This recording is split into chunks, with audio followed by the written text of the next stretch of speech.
Chapter 1 Transmigration, Establishing Abyss.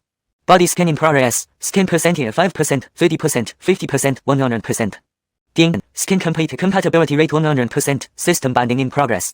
Ding, system binding successful, congratulations, human life Raphael, for becoming the host of this system. Alright, the apocalypse virus will erupt in 12 hours. System, apocalypse. Raphael abruptly awoke with a start, looking round in confusion. He found himself in an unfamiliar environment, a small room with simple furnishings, a bed, a chair, a computer desk, and a cheap monitor glowing with rare white light. System binding, apocalypse virus, did I transmigrate?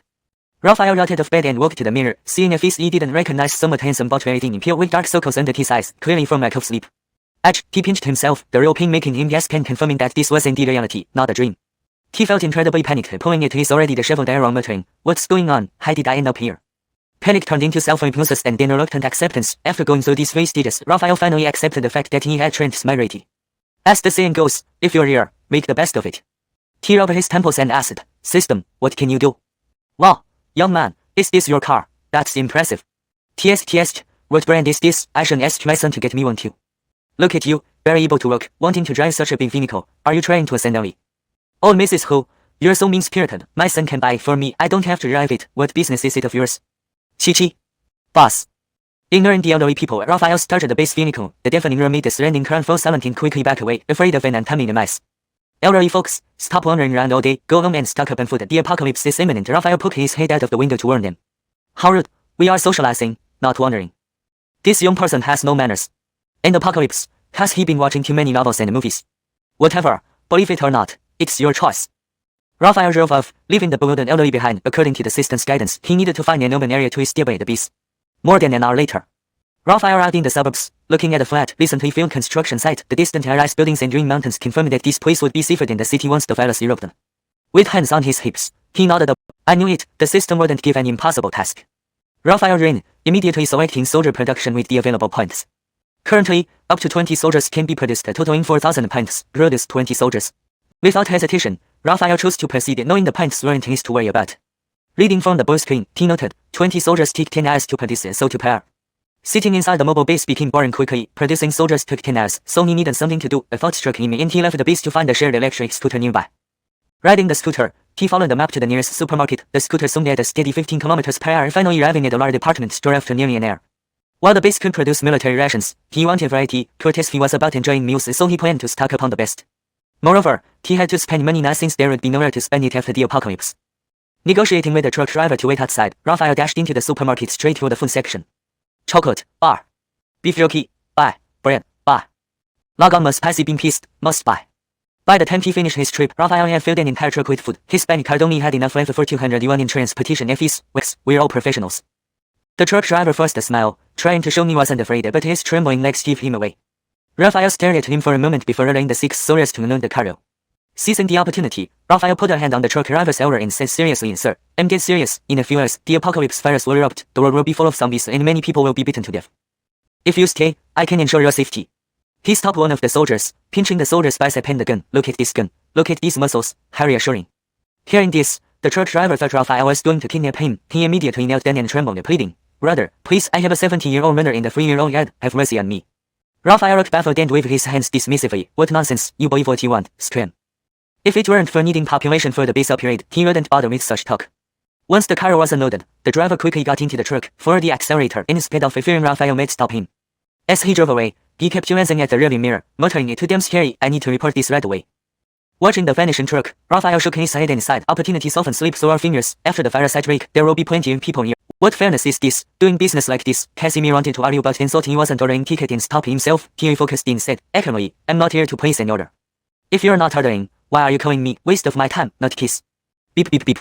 Casimir's mouth opened for a moment before swallowing a sweetheart, muttering in dissatisfaction, "What kind of attitude is that? I can't deal with this, whatever."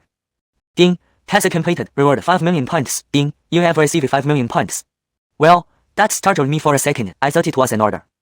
Casimir instinctively pulled out his phone, noticing the dark screen with clear tracks. Seeing the LED light not even flickering, he realized it was the system's voice. He summoned the bull interface and saw his points skyrocket to 5,096,000. Excitement surged through him. What else could he say? Just get it done. With the task complete and points credited, it meant 10 soldiers had been produced. Looking outside the mobile base, he saw 10 robust soldiers holding automatic rifles that resembled AK-47s but with slight differences, standing tall and lined up neatly. Casimir stood up and walked over to the soldiers. "What's your name?" "Reporting, "Sir, I am Owen." The soldier stepped forward and shouted loudly. Reporting, "Sir, each of us carries 3 magazines, each with 30 rounds," Joaquin replied. "Just 90 rounds, not enough at all. My soldiers need more ammunition," produced bees. With 5 million points, production was swift, rounds piled up until there was no more space in the mobile bees. This level 0 base is too limited, only 20 soldiers max, and it can only produce bullets. Not even grenades, need to operate the population in bees soon. Casimir back on his chair as dusk turned into night. "Ah!" The Pearson's scream shattered the calmness of the night. The once bustling city descended into chaos as people suddenly went mad, biting anyone they could reach. Cries and moans filled the air. Elation in the suburbs, human screams carried far, breaking through the darkness. Casimir heard them. Tilly performed his chair and instructed the 20 soldiers to prepare for defense. If the zombie numbers were low, use bayonets. If high, use firearms. 3 days flew by amidst the chaos of night and day. That night, the moon and stars were clear beneath the sky. Casimir stood admiring the moon, wondering why no survivors or zombies had shown up, and suddenly, he heard voices. "Ah, it's the military. We're safe." Looking in the direction of the voices, he saw about 30 people sprinting toward the base, pursued by over a dozen figures. The Roman huffed, pointing at Casimir. "Oh yeah, afraid to hear criticism. Look at my face, worms." Her demeanor disgusted Casimir. Elishana, she acted arrogantly. No one could tolerate such behavior. Wiping spit off his face, Casimir sneered, raised his hand, blew on it, and slapped her arm. Slap. The sharp sound rang clearly in the night, stunned an ember. Casimir looked at the others, truly asking for it. Don't soldiers risk their lives to save civilians? Don't soldiers stand on the front lines when enemies attack? Moreover, this is my personal army, and I have no obligation to save you, understand? You want protection from the base, then you must follow the base's rules. No one dared to argue after that. They realized this young man was not someone to be trifled with. Furthermore, they understood the gravity of the situation. So many people had turned into cannibalistic monsters, just like zombies in movies. Society's order had collapsed, and humanity had regressed to a primal era of survival of the fittest. However, the pampered region who had been slapped clearly hadn't grasped the situation yet and continued to behave poorly. "Ah, how dare you hit me? Do you know who my son is? Do you know who my husband is?" Her shrill scream, sharp and piercing, immediately drew the attention of nearby zombies. Raphael hurriedly exclaimed, "You damn fool!" As the gunfire riot and chaos ensued, the night became a battle run. With every shot, the tension grew, yet amidst the terror, a newfound camaraderie began to form between the survivors and the determined soldiers. Chapter 3: What's most important? The fiery tongues spewed from the black, gaping gun barrels were as striking as fireworks illuminating the night sky. The combined blaze from 21 guns lit up the mobile base. More than an hour later, the gunfire finally ceased. Raphael sighed in relief, his gaze sweeping over the battlefield littered with countless zombie corpses, estimating nearly 1,000 of them. Zombies, strictly speaking, were no longer human. Apart from their pale skin and narrowed pupils, they were indistinguishable from humans in every other way. Raphael had no idea how many zombies he had killed, perhaps 3 or 4, maybe 10 or more, or possibly none at all. But he was acutely aware of his internal sensations: excitement, fear, guilt, and an underlying agitation. Fortunately, he remained rational enough to control his reactions. Seeing a dozen more dismembered zombies crawling, running, or hopping towards them, he ordered the soldiers to shoot again. At this point, the surrounding zombies had likely been drawn in, so there was no point in holding back ammunition to use knives. After dispatching the scattered zombies, the gunfire finally died down completely. Raphael breathed a sigh of relief. They had managed to farrel mockingly. "My head is right here. If you have the guts, shoot. Well, if you don't dare, then you're a..." Bang. A flash of gunpowder briefly illuminated everyone's faces, causing many to gasp in shock. The bullet penetrated the matron's skull, splattering brain matter everywhere. She fell straight to the ground, her eyes wide open, the cruel and arrogant expression frozen on her face. Raphael's hand trembled slightly as reason returned, amplified in intensity. His inner rage subsided. This was his first time killing someone, and instinctively he felt fear. However, events had transpired, and reason told him he needed to remain calm, at least in front of these people. Taking a deep breath, his emotions quickly settled. He looked at the remaining 26 survivors, his expression indifferent and tone icy. "I'll repeat myself. This base is my base, and this army is mine. I can provide shelter here for those who stay, but..." His cold eyes scanned the 26. "You must follow my rules." The survivors exchanged uneasy glances before responding under the pressure of fear. "We will abide by the rules." It didn't matter to Raphael whether they were driven by fear or rationality. Compliance was what mattered. He nodded and continued, "Since you understand, help the guards clean up the zombie bodies." Ailey Cherion heard him clearly but hesitated, the fear etched on their faces. Raphael saw their expressions and sneered. "In the apocalypse, fear is your biggest obstacle. Those who help clean up will receive food and protection. If you refuse, you may leave. I won't force you." He then fell silent, leaving the final choice to them. Seeing the soldiers begin to clear the zombie bodies, a few braver ones followed after a brief hesitation. Gradually, more joined in, until only 2 men clung together, unable to overcome their fear. These 2 men had fair skin, delicate hands, and immaculate makeup. It was hard to tell they were both male without a closer look. Raphael glanced at them. He had said everything he needed to. In the current world, without courage, they had no right to survive. Morning dawned, the sun rising from the east, its warmth unchanged, yet the earth beneath it had transformed entirely. Yesterday was filled with peace and celebration. Today, it had become a living hell.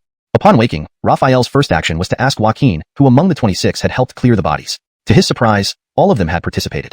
He had thought the 2 well-groomed young men would lack courage, but they proved him wrong. Indeed, people often find immense potential in the direst circumstances.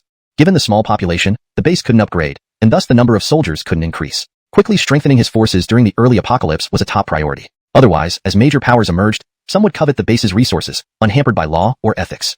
Without sufficient strength, resistance would be futile.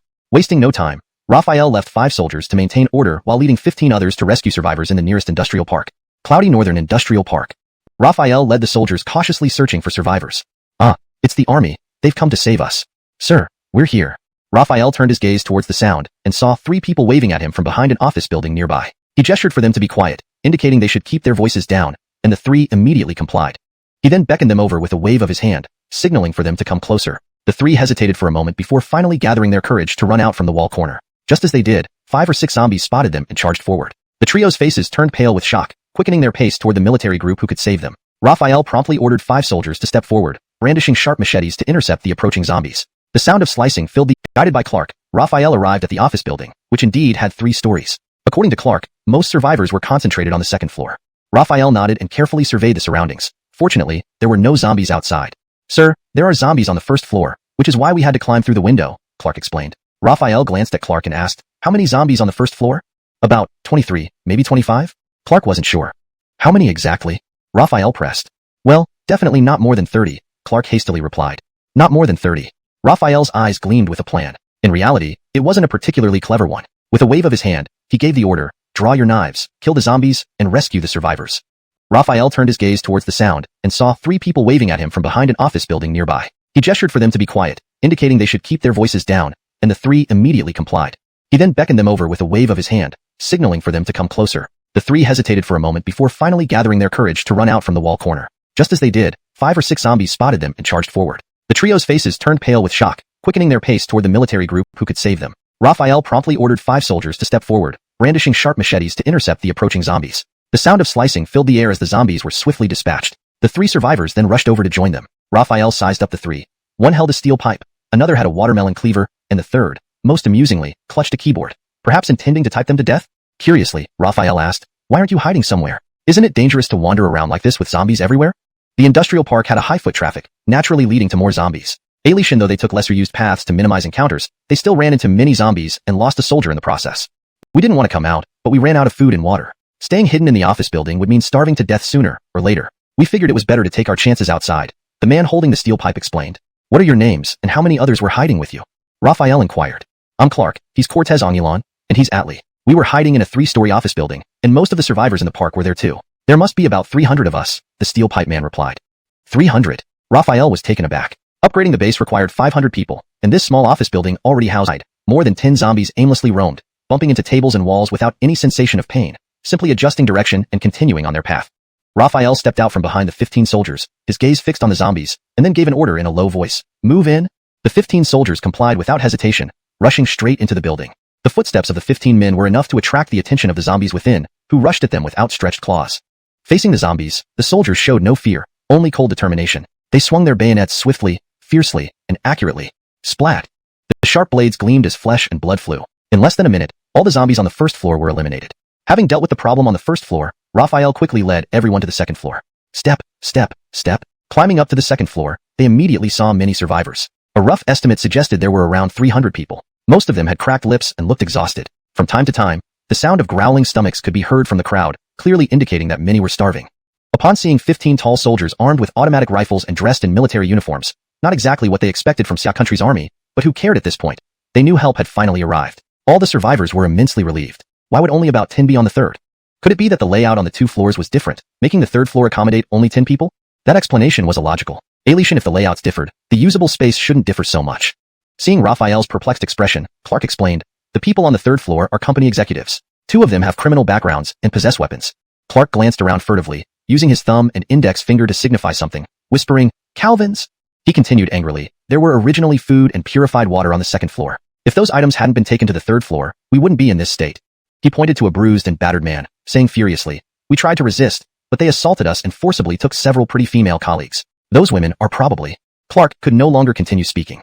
Hearing this, Raphael couldn't help but recall Xuanzi's theory of innate human evilness. Some people revealed their bestial nature just as the apocalypse began. Indeed, in an end-of-the-world scenario, the strong prey on the weak. He believed that if these 300 people had guns, perhaps a third of them would act like the people on the third floor. Without further ado, he ordered, "Go upstairs." His teeth for a while. He opened his mouth to let out a pig-like scream. But it didn't go as he wished. Joaquin casually crumpled a piece of cloth and shoved it into the man's mouth as soon as he opened it. The others, more sober, were pale-faced at the sight. They had relied on 2 homemade single-shot pistols to intimidate hundreds of people and boost their courage several times. However, beating a few disobedient people and forcing a few women into compliance were far from such ruthless actions. Clearly, their courage wasn't enough yet. Raphael scanned the group, his disdain obvious. He ordered, "Confiscate their weapons, bind them all. If there is any resistance." His eyes grew icy, and he said, word by word, "Kill, without mercy." Turning his gaze back to the women, he shook his head and said, "Put on your clothes and follow me down." These women had witnessed everything that had happened. Seeing the criminals' arms severed, weapons confiscated, and being bound, they wondered how the slim young man would deal with these criminals next. Angelic anticipation suppressed their suicidal thoughts born from the humiliation. They decided to follow Raphael until they saw these beasts punished. Raphael had been upstairs for only a few minutes when he descended. The survivors on the second floor immediately noticed the bound individuals following him, feeling a great relief. Trousers, spreading a foul smell. They wept and pleaded, begging for mercy with tears streaming down their faces. But once Casimir made up his mind to use their lives to establish his authority, there was no hope for them. Bang, bang, bang.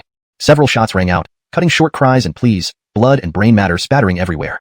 The hundreds present were all startled, their faces paling. They wanted to flee but were paralyzed by the imposing soldiers and the corpses before them. No one dared to be the first to move. Seeing the bodies, Casimir fell silent for a while. If shooting the old woman had been a moment of rage, then executing these men was entirely intentional. A wave of guilt washed over him. Sensing this emotion as inappropriate, he immediately hypnotized himself into imagining these men as zombies. After some intense self-hypnosis, he managed to suppress the guilt, though not eliminate it. He swept his gaze over the crowd and spoke again. "I know what you're thinking. These men did terrible things, but they didn't deserve to die, right?" He gave a cold laugh. "Yet, I killed them. Why?" He pointed at a thin young man and asked, "You tell me why I should have killed them?" The thin youth was terrified, his voice trembling. Because.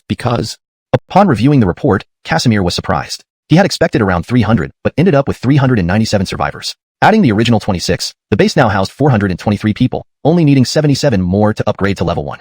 With this in mind, he planned to leave a third of the troops to guard the base while leading the rest to rescue more survivors. Over the next 20 days, the base grew significantly, with tents set up, improving living conditions for the nearly 400 survivors. One day, as Casimir rested on a lounge chair, the system's voice rang in his ears. Ding. Soldier Azariah has promoted to squad leader, able to command 10 ordinary soldiers. Ding. Soldier Reed has promoted to squad leader, able to command 10 ordinary soldiers.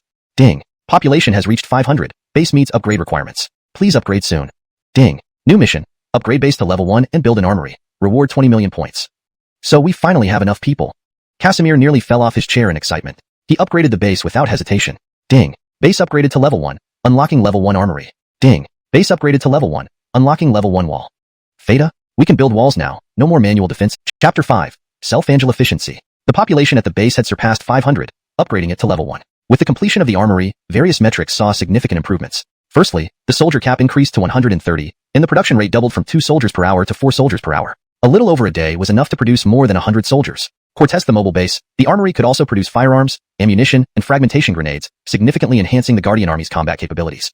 Today was sunny and pleasant. Inside the mobile base, Raphael leaned back in his chair, reviewing a report submitted by Nicholas detailing today's new arrivals. The base had gained some renown in the surrounding area, and according to the report, besides the survivors rescued by the Guardian Army, there were also those who joined voluntarily, totaling 124 people. With steady growth, the base now boasted nearly 2,000 residents. At this rate, reaching a population of 5,000 and subsequently upgrading to level 2 would not take long. At that moment, Raphael was already imagining what new features would unlock with a level 2 base, and how many more guardians the army could have. He rubbed his temples, set aside the report, and closed his eyes to rest, easing the dryness in his eyes. Meanwhile, he thought about the steadily increasing population. While his points were plentiful, he couldn't continue using them to exchange for compressed food and deficit. Center stood a long table, simple yet grand, carved from wood clearly sourced from a furniture store during a rescue mission. Ailey Cherion sat around the table. Alongside Raphael and Nicholas were 7 others, all skilled individuals found by Nicholas. Nicholas began the introductions. Isayag Beckett and Isayag Nyo, they managed greenhouse farming before the disaster. They're quite experienced in agriculture. Isayag Beckett and Isayag Nyo immediately stood and bowed respectfully to Raphael. "Please sit down," Raphael said gently, waving them back to their seats. After they sat, Nicholas introduced the next person. Arlen, a level 2 construction engineer with over a decade of experience. Raphael's gaze landed on Arlen, a middle-aged man with a balding head. His appearance gave off an air of competence. Arlen nervously stood up, bowing deeply. "Sir, I'm Arlen." Raphael wondered if he seemed so intimidating. "Please sit." Nicholas pointed to another individual. Destin, an aquaculture expert with about 5 years of experience. "Theta?" Raphael was momentarily puzzled. "Aquaculture? There's only a small river nearby. No place for you to practice that." Nicholas quickly rose, stumbling over his words. Sir, you didn't specify any particular type of livestock?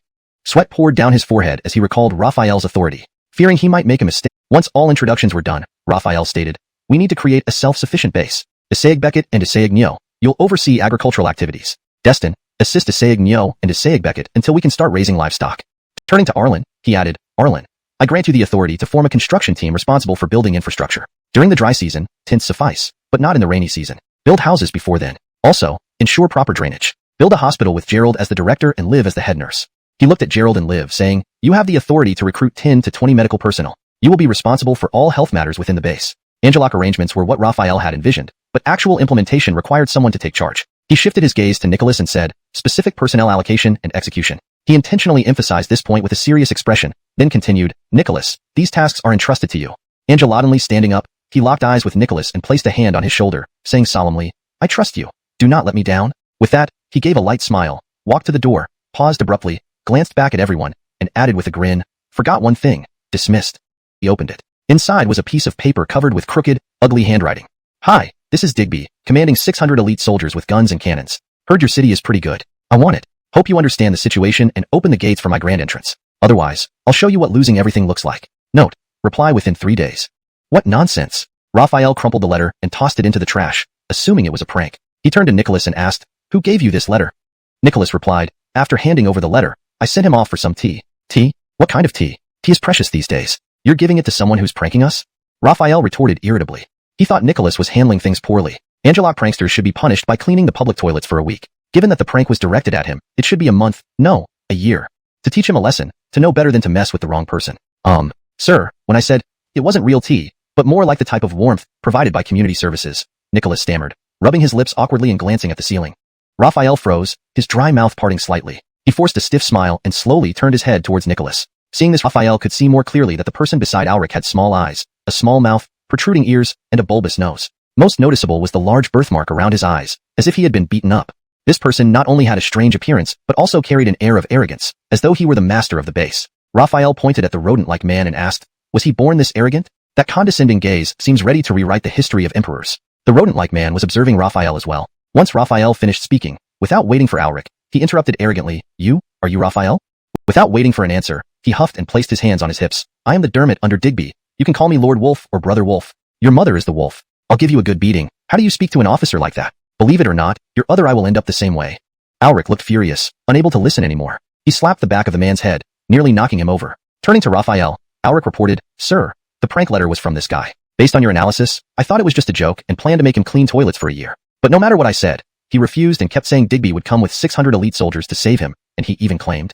At this point, Ulrich abruptly stopped talking, swallowing the rest of his words. It was clear, much more exhilarating than hitting a punching bag. With a swollen face, the Dermot lay curled on the ground, glaring at Raphael and Ulrich, teeth clenched in anger. You wait and see, Digby will take revenge for me.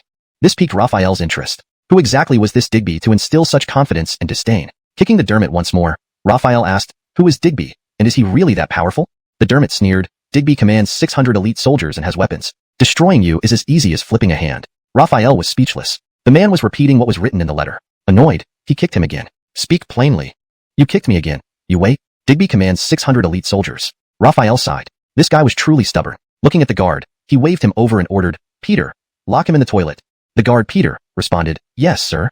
Raphael then leaned closer to Peter and whispered a few instructions before patting him on the shoulder. Peter nodded, grabbed the Dermot by the foot, and dragged him away to the toilet. Watching the Dermot being dragged away, Raphael stroked his chin thoughtfully, thinking, Digby, I must find out who you are. Time flew by, night fell, and the moon hung high in the sky, casting soft light tightly to the edge. He moved further until his entire body hung off the wall. Taking a deep breath, he let go and dropped down. Damn! Landing awkwardly on uneven ground, he twisted his ankle and winced in pain. Resting for a while, he limped into the darkness. Shortly after, 3 figures climbed the red brick wall. Under the moonlight, they were clearly identified as Raphael, Joaquin, and Reed. Raphael nodded at Joaquin. Joaquin waved his hand, and the city gate immediately opened. A small squad of guards quickly assembled and marched out of the city. You go arrange the Knights Guard teams. Raphael then turned to Reed, patting him on the shoulder before accepting the equipment handed over by Joaquin. Together with Joaquin, he led the squad of guards in pursuit of where the Dermot had disappeared. After a while of chasing, the sky gradually turned gray, revealing more details of their surroundings. Raphael raised his hand, and the squad instantly halted. Before them lay a village enclosed by a makeshift fence composed of barbed wire, wood, and stones. There was only one entrance, through which the Dermot had sauntered in with arrogance. At the entrance, about a dozen soldiers stood guard, armed with homemade guns and machetes. They resembled bandits more than soldiers, lounging to race. He gripped his gun tighter. He retracted his gaze and whispered to Joaquin, who was also peeking from the opposite corner. Soon, Joaquin pulled back, signaling with 2 fingers and mimicking walking motions, indicating 2 people were approaching from that direction. Raphael frowned. Their luck wasn't holding up. Flanked from both sides, there was no choice but to fight. Drawing his combat knife and readying himself for battle, he signaled Joaquin to prepare. At the first sign of either group, they would strike swiftly and decisively. Holding their breath, the tension seemed to freeze the air around them. With each approaching footstep, they braced for action. Angelatinely, creak. The door of the house they were leaning against swung open from the inside, and someone beckoned them in. Raphael and Joaquin exchanged a glance and hurriedly slipped inside. To be continued. Chapter 7. Escape. The dimly lit room revealed a man and woman, presumably the parents, and a little girl around 4 or 5 years old. Raphael felt a flicker of emotion. This must be a family of 3. He bent slightly and spoke politely. Thank you for rescuing us. Uncle, are you here to save us? Laura's voice was as sweet as a silver bell, catching Raphael's attention. She approached him, and he saw clearly how beautifully delicate she looked, innocent aiding under her father's stern gaze. The father took a deep breath, suppressing his craving, and seeing sincerity in Raphael's eyes, bravely asked, Are you army personnel? They were saved because they saw Raphael and Joaquin in military gear, assuming them to be part of a rescue operation. But on closer inspection, the uniforms weren't Xia country's standard issue. Realizing his mistake, the father had prepared to protect his family to the death, yet now it seemed these 2 might indeed mean no harm. With a kind smile, Raphael answered, We're not military, but neither are we bandits. Relax, we won't hurt you. Here. The father studied Raphael's eyes for a moment before cautiously accepting the biscuits, opening one with his mouth and taking a bite. Recognizing the familiar taste of military-grade compressed biscuits, he waited a moment with no adverse reaction before handing the rest to his wife. Starved as she was, the mother paid no mind to potential toxins, devouring the biscuit eagerly. The father, maintaining rationality amid hunger, earned Raphael's respect. After finishing one quickly, she opened another and continued eating. Wait. Raphael interrupted, concerned by her eating without pause. The father's relaxed demeanor turned cautious again, his gaze fixed on Raphael. Raphael laughed, just saying when starving, don't eat too much at once, it can be dangerous. Recounting Dennis's atrocities. Raphael seethed with anger, clenching his fists. Beast. He looked at Iggy. Tell me everything about the village. I'm here to uncover all details about Dennis to eliminate this villain.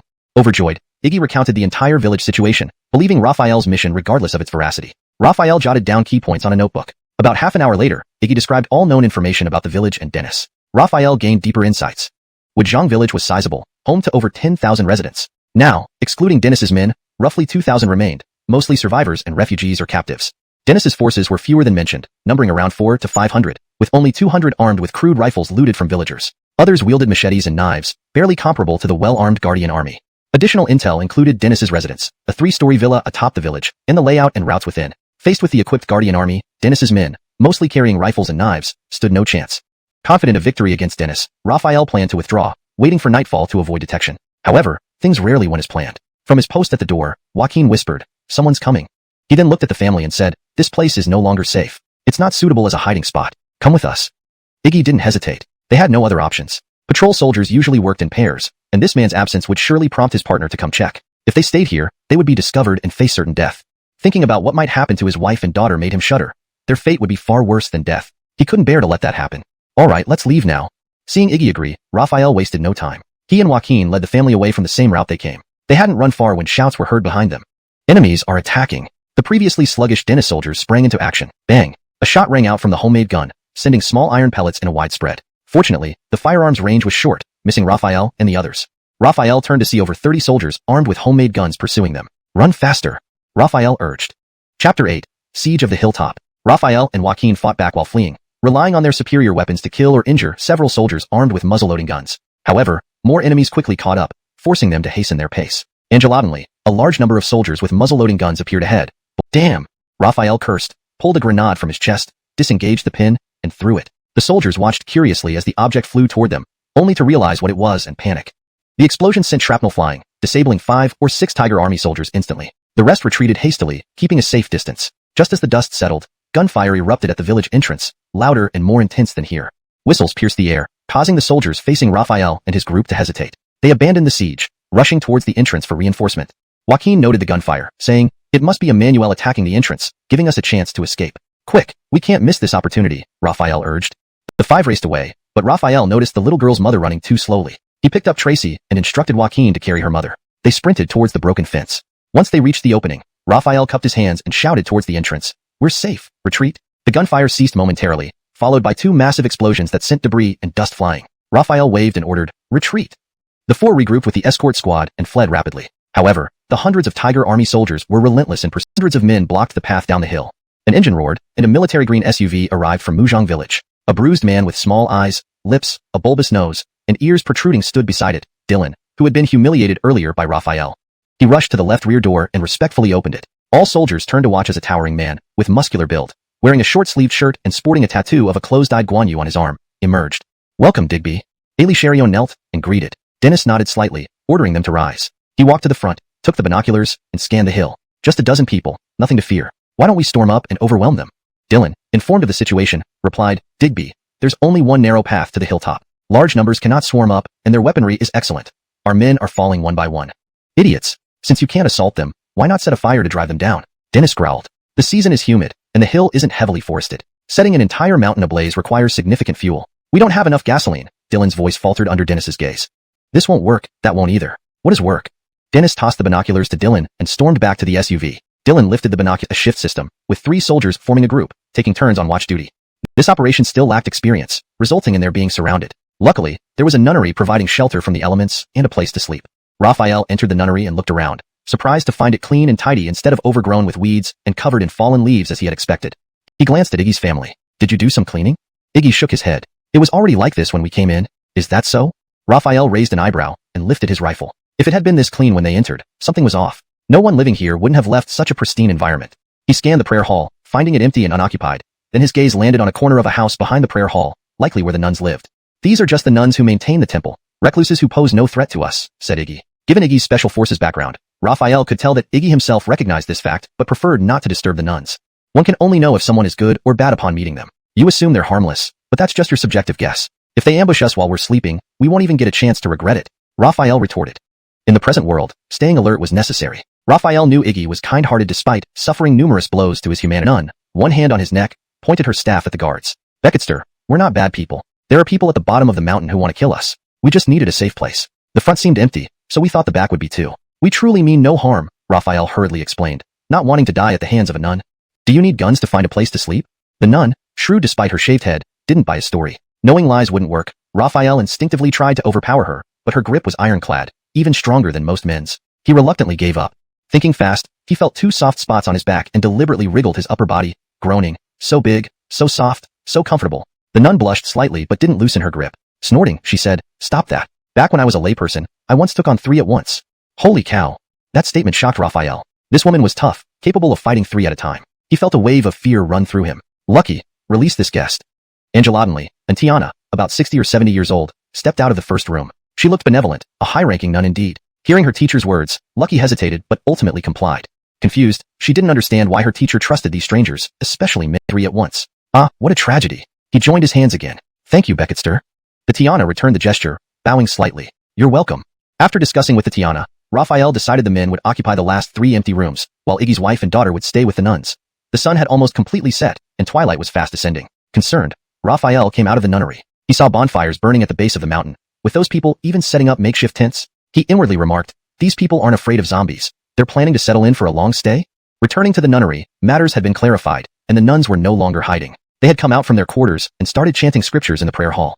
However, there was an exception. Cortestal nun Lucky didn't join the chanting in the prayer hall, but instead stood guard at its entrance, casting wary glances his way whenever he approached. Raphael took a couple of steps forward, not intimidated by her vigilance, and held her gaze. After a while, he curiously asked, "Cortestal nun, you don't seem that old. Did you really take on 3 opponents at once?" Lucky's cheeks flushed with 2 patches of red, and she pretended to cough a few times before nonchalantly saying, "Yes, I practiced martial arts at a dojo before becoming a nun. I was top-notch." Annoyed, he stormed out of the tent, cursing, "Who the hell set off the explosives?" A panicked soldier rushed over, knelt before Dennis and panted, "Report, Lord Tiger, it's not explosives. We're under attack." Dennis flew into a rage, waving his pistol. "Damn it, who dares attack me? Kill them all."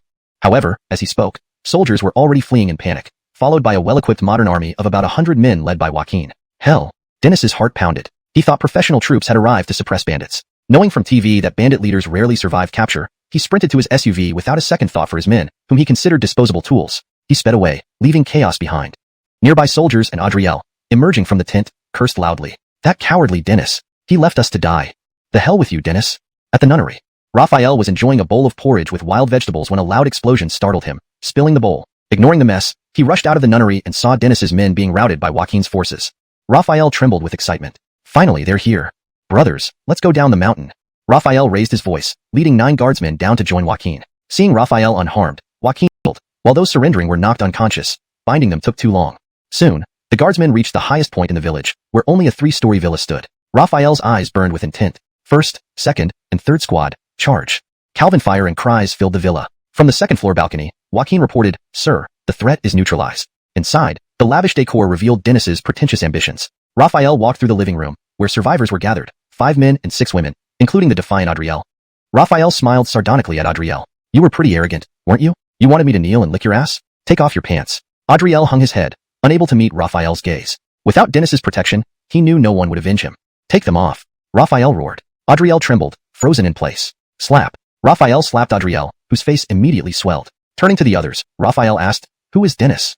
I don't know. Adriel stammered. You're being quite honest now. Raphael sneered, then glanced at Iggy. Does this man deserve to die? Iggy growled. His crimes are no less than Dennis's. My neighbor Cortez was murdered by this brute, and his daughter. Indeed, never underestimate the wrath of the people. After dozens of minutes, the 5 men's heads were smashed open, brains spilling onto the ground. Especially Adriel, he was barely recognizable, reduced to a heap of mangled flesh. The nearly 200 captured soldiers of Dennis's army also received warm welcomes from the villagers. Only a dozen or so were spared, while none dared lay a hand on the 6 women. At this moment, an elderly man with white hair, likely around 60 years old, stepped forward. Pointing at one of the women, he shakily addressed Raphael. Commander, that is my daughter. She was forcibly taken by Dennis and has not committed any evil deeds. Raphael nodded slightly and waved his hand. You may go. Overjoyed, the old man hurried to his daughter's side, and the two embraced, sobbing uncontrollably. Following him, several more people came forward, each explaining their relationships with the remaining women.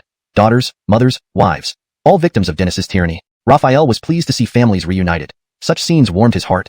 Translation completed as per instructions. The paragraph structure, line breaks, and tone are maintained consistent with the original text. Hashtag chapter 11. Giant zombie. Ali Sharion who needed to be killed has been killed, and those who deserved mercy have been spared. Now listen to me for a moment, Raphael said. Order and restore everything to its rightful state. Raphael's voice turned bitter. However, this is no easy task, and it's not something I can accomplish alone. I need your help.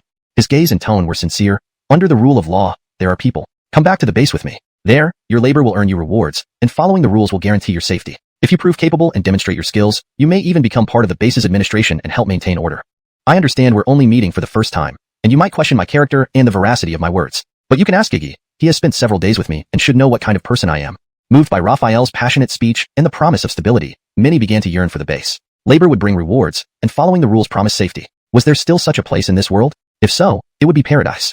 A few cautious, shrewd individuals remained skeptical, unsure if they could fully trust Raphael. They looked towards Iggy, whose reputation for integrity was well known in the village.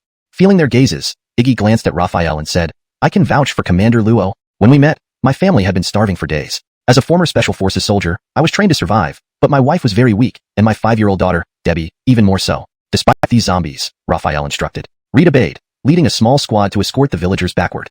Despite their caution, the 1,000-strong group's movement was too loud and alerted the zombies ahead. Fate and dreads of zombies stopped their feast, turning toward them, then charged with low growls. Prepare for battle. Open fire when they reach the optimal range. Don't let them near the main group, Raphael shouted. They had no choice but to face the threat head-on. Thankfully, there were only a few hundred zombies, which wasn't insurmountable. Raphael and the 99 guards lined up in 3 rows, lying down, crouching, and standing. As the zombies approached, they fired simultaneously. Da-da-da-da. 100 guns erupted in gunfire. Zombies fell in waves, but the ranks behind kept coming. In minutes, hundreds of zombies lay dead. Just when they thought it was over. Thud-thud-thud. A massive sound echoed, like heavy objects crashing from above, causing the ground to tremble. Joaquin's pupils contracted as he recognized the creature. It's a giant zombie. Raphael and the other guards saw the behemoth, a monstrous, 2-meter 3 tall entity with a hideous visage and a thick layer of fat covering its body, almost like muscle fused with fat. Each step the giant zombie took reverberated like a hammer strike. It charged toward the cause damage, which can't penetrate the giant zombie's fatty shield. Unless what? Raphael pressed, impatient with the suspense. Joaquin explained, unless the grenade can explode right up against the giant zombie. Chapter 12, Evolved Zombie, Base Upgrade. Unless the grenade can explode right next to the zombie, the meaning was clear. Raphael only had to think for a moment before he could imagine how to make a grenade explode right beside a zombie. The simplest solution was a human bomb. A living person holding a grenade and detonating it right up against the giant zombie. This way, the grenade would indeed explode right next to the giant zombie. Angel surveying his surroundings, each of the guard soldiers' faces flashed before Raphael's eyes. Though they were bioengineered humans, they looked no different from ordinary people on the surface. Raphael could be ruthless with enemies, but these soldiers were his comrades in arms. His heart wavered, and it was very difficult for him to make a decision. Yet if this beast weren't eliminated, more people would die. After intense internal struggle, he finally clenched his teeth and made up his mind. I'll kill you, you beast. Before he could issue an order, however, one of the guards roared and decisively charged at the giant zombie, grabbing it and pulling out the pin on the grenade hanging from his chest, inside before running off hurriedly. Bang! The fierce explosion obliterated the giant zombie's head, brain tissue flying everywhere. A thumb-sized, milky white crystal emerged, landing right at Raphael's feet. Ding! Killing a level 1 evolved zombie grants 100,000 points. A level 1 evolved zombie? Raphael, puzzled by the system's prompt, noticed the milky white crystal on the ground. Bending down to pick it up, he examined it carefully, thinking, what is this? Could it be the relic of the giant zombie? No, relics are treasures left behind by high-ranking monks after nirvana. Such an ugly thing couldn't possibly produce a relic. Becatybe, it's a stone? With the giant zombie killed, everyone's pressure significantly decreased. They could now focus all their firepower on the remaining zombies. In about 2 or 3 minutes, the remaining zombies were cleaned up. Because of the sudden appearance of the giant zombie, the guard army suffered heavy losses, losing 17 soldiers. They did not die at the hands of the giant zombie, but were bitten by regular zombies. Alition, if they didn't die, they would soon turn into zombies, so they chose to take their own lives. Bury the dead, said Raphael heavily, looking at the deceased. That day, 17 graves appeared at the foot of Apocalyptic paradise. Raphael immediately expanded the wall by 1 kilometer in diameter. Brick walls stretching 1 kilometer wide and long appeared abruptly, causing every new arrival's eyes to widen, mouths gaping enough to fit an egg. What was a miracle if not this? Their reverence for Raphael now matched that of the original residents. His words before became even more credible. Raphael instructed Auric to settle the 2,000 newcomers while he returned to the mobile base. Several days of tension left him utterly exhausted. All he wanted was a good sleep. Raphael ordered the guards not to disturb him, then washed up, changed into pajamas, and sank comfortably into bed, drifting off to sleep. In his dream, the base's population surpassed 10 million, with aircraft, artillery, tanks, warships, even aircraft carriers. Everything he needed to unify the world. Ding. Population exceeds 5,000. The base meets upgrade conditions. Please upgrade the base as soon as possible. Ding. New mission issued. Upgrade the base to level 2 and the arsenal to level 2. Reward 100 million points. Awakened abruptly by the system's voice, Raphael groaned. I said no interruptions. How oh? It can be upgraded. 1 second drowsy, the next Raphael was wide awake. Excitement and anticipatory sniper rifle, 10,000 points. High explosive grenade, 1,000 points. Soldier limit increased *1,000. Raphael was overjoyed, realizing that they could now produce anti-material sniper rifles. With these, they wouldn't need suicide missions to deal with those giant zombies, or rather, level 1 evolved zombies. A single shot would be enough to take them down. Besides, with the abundant points available, he could increase the number of soldiers to the maximum limit. Each squad could be equipped with an anti-material sniper rifle and 2 light machine guns, and all regular grenades could be replaced with high explosive ones. With such equipment, no matter how thick-skinned and muscular the evolved zombies were, a single shot would send them to their doom. If 1 shot wasn't enough, 2 would do the trick. After configuring the equipment, Raphael turned his attention to the walls. He wondered what the level 2 walls would look like. The scene before him expanded, and he selected the square-shaped wall with a diameter of 1 kilometer, then chose to upgrade it. Whoosh! The red brick walls were suddenly enveloped in blinding white light. After some time, the white light gradually faded. Raphael looked at the walls. The original red brick walls had vanished, replaced by even more robust concrete walls standing 4 meters tall. The top of the wall was wide enough for 5 people to walk abreast, and the gates had been transformed into massive, electronically operated iron doors. The virus, delaying its outbreak. Depending on individual constitution, the duration ranges from 1 to 3 months. After consuming 3 crystals, antibodies are developed. Further consumption will only enhance physical attributes and is ineffective against level 1 evolved zombie viruses. The excitement Raphael felt was immediately doused by the system's explanation. This wasn't much help at all. It only suppressed the virus, for a maximum of 3 months, then a few more months after that if you took 2 more. Quite disappointing. Plus, it didn't work on level 1 evolved zombie viruses, making it seem quite underwhelming. However, there was still the feature of enhancing human physical attributes, which intrigued him. Raphael promptly asked, how much can it enhance physical attributes? It varies based on each individual's constitution. Raphael wanted to roll his eyes at the system. That answer told him nothing. He'd have to try it himself to find out. Handling the evolution crystal, Raphael finally asked, is there any risk if I consume this? For example, what's the chance of failure? Using the evolution crystal won't fail, it just involves a bit of pain. That puts my mind at ease. Raphael sighed in relief. Looking at the milky white crystal, it was fortunate that it didn't look as disgusting as a zombie. He gulped, swallowing the memory that it came from a zombie's head, and then consumed it whole. Raphael's distorted face slowly returned to normal, and his clenched fists relaxed, leaving 4 nail marks on his palms. Feta? Why does it smell so bad? Raphael panted heavily and suddenly smelled something foul, like a leaking toilet. He looked toward the bathroom but found nothing wrong. Wiping sweat off his forehead, he suddenly sniffed his arm and noticed it was covered in a slimy substance emitting the stench. Shit. Raphael stood up and rushed into the bathroom. He opened the water tap and used every type of soap available until he ran out of shampoo, shower gel, and soap before feeling satisfied. Sniffing his arm again, he admiringly said, ah, fragrant. This is how an officer should smell. Feta. Only now did he notice his 8-pack abs and defined muscles elsewhere on his body. Not gym-built muscles but explosive, fighter-like muscles. Looking down a bit further, Raphael's eyes widened. Holy shit. His speech became incoherent with excitement. Not only had his muscles changed, but a certain area had become notably more prominent, rivaling Wayland's spear. The evolution crystal was truly a blessing for men. If this existed before the apocalypse, selling one for hundreds of thousands would probably be a hot commodity, considering how items with similar effects sold extremely well even if they weren't very effective. Drying off and dressing, Raphael walked to the mirror and was once again stunned. Staring at his reflection, he muttered two simple words. Holy shit. He seemed transformed. The man in the mirror stood tall like a steel pole, with sharply defined facial features, enhancing his already handsome looks. He was the perfect blend of youth and ruggedness. In peacetime, walking down the street, he'd turn heads effortlessly. Collecting himself, Raphael made a fist and felt the explosive strength within. He punched the air, creating a whooshing sound. He felt his physical condition was comparable to a professional fighter.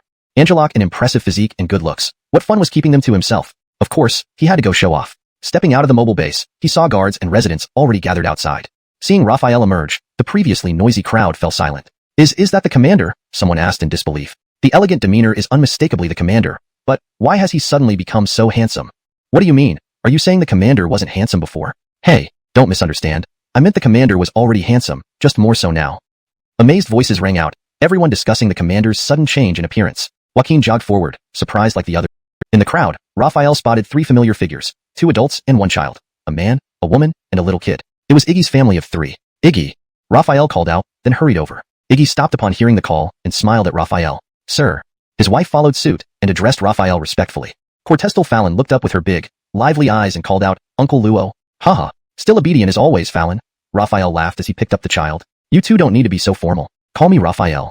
That doesn't seem right. Iggy's wife fidgeted nervously, avoiding direct eye contact with Raphael. She knew very well about his authority and reputation from the first day she arrived. Although Raphael wasn't as ruthless as Dennis, facing him directly still made her uneasy. Calling him by his name added to her anxiety. Compared to his wife, Iggy felt much more relaxed. Having been a Special Forces soldier, he was used to informal camaraderie despite the strict discipline in the military. Therefore, he felt less nervous when Raphael spoke and even felt pleasantly surprised.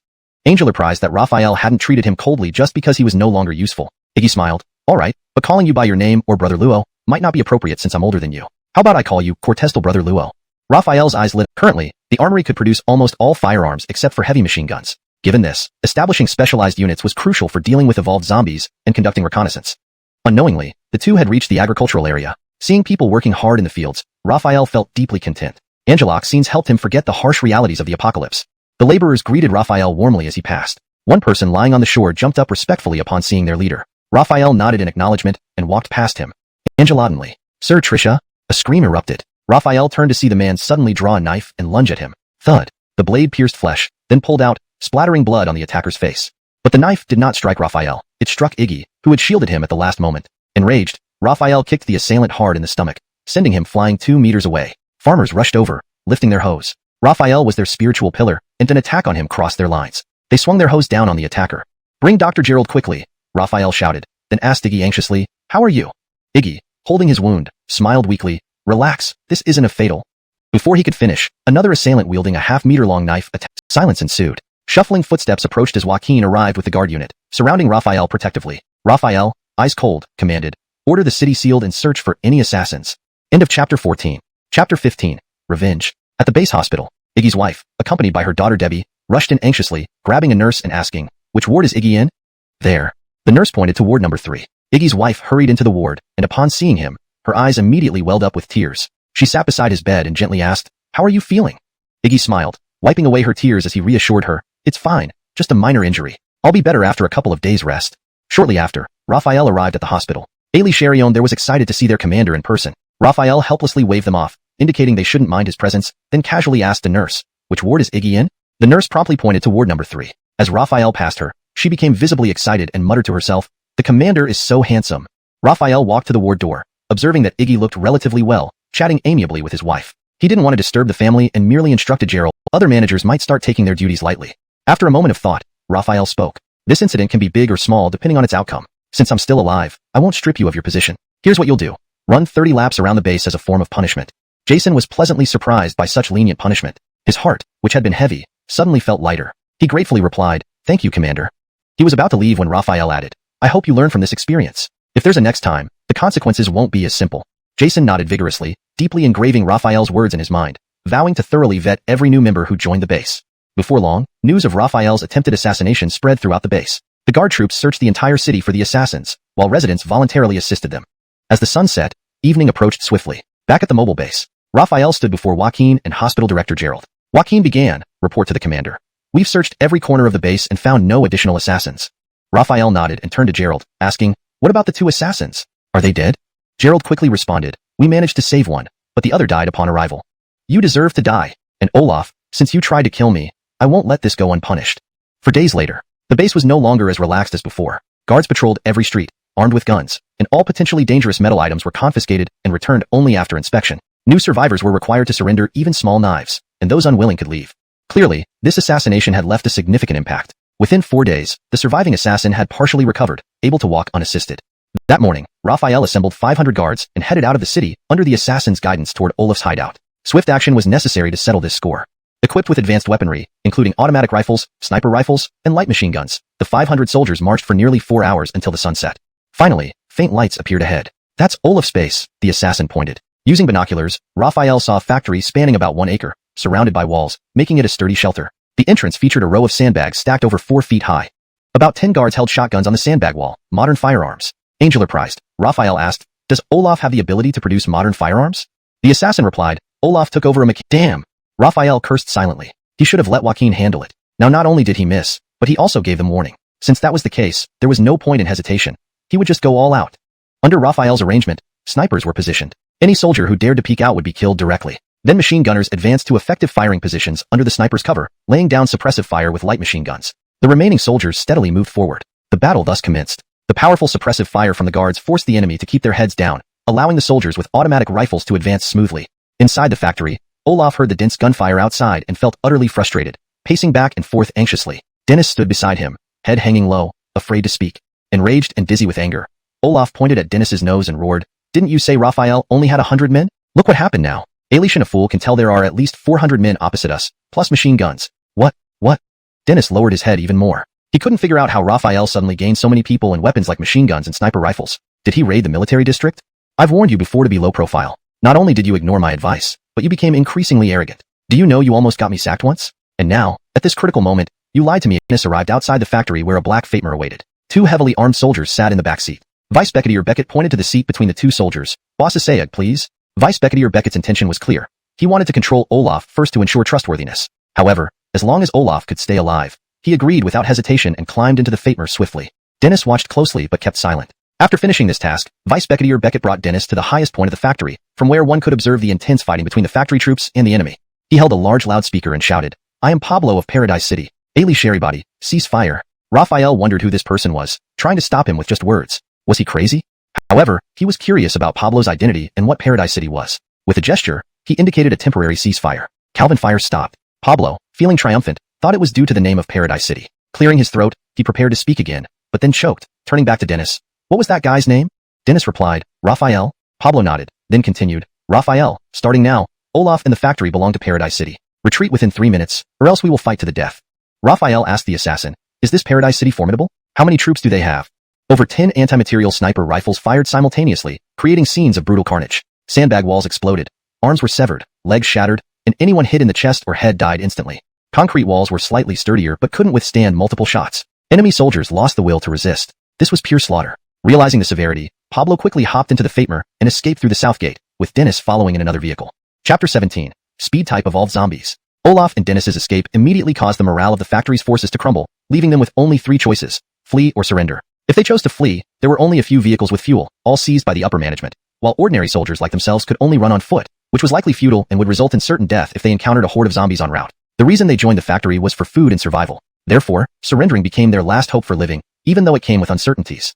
Ascari was somewhat surprised by the sudden cessation of resistance from the opposite side, suspecting some hidden agenda. But when he saw the soldiers emerging from the factory one after another, discarding their weapons and raising their hands in surrender, he immediately understood what had happened. Ascari ordered his troops to eat combat rations to replenish energy and reinforce the defense works at the factory gates. Meanwhile, he entered the production area where assembly lines met his eyes. Due to power issues, these assembly lines were all shut down except for 2 crude lines powered by diesel generators inside. At this moment, over 30 people were still working, but upon seeing armed unfamiliar soldiers burst in, they immediately fell to their knees in fear, trembling uncontrollably. Ascari observed the assembly lines producing firearms and ammunition and asked, who designed these assembly lines? The workers trembled as they pointed to a man on the far right.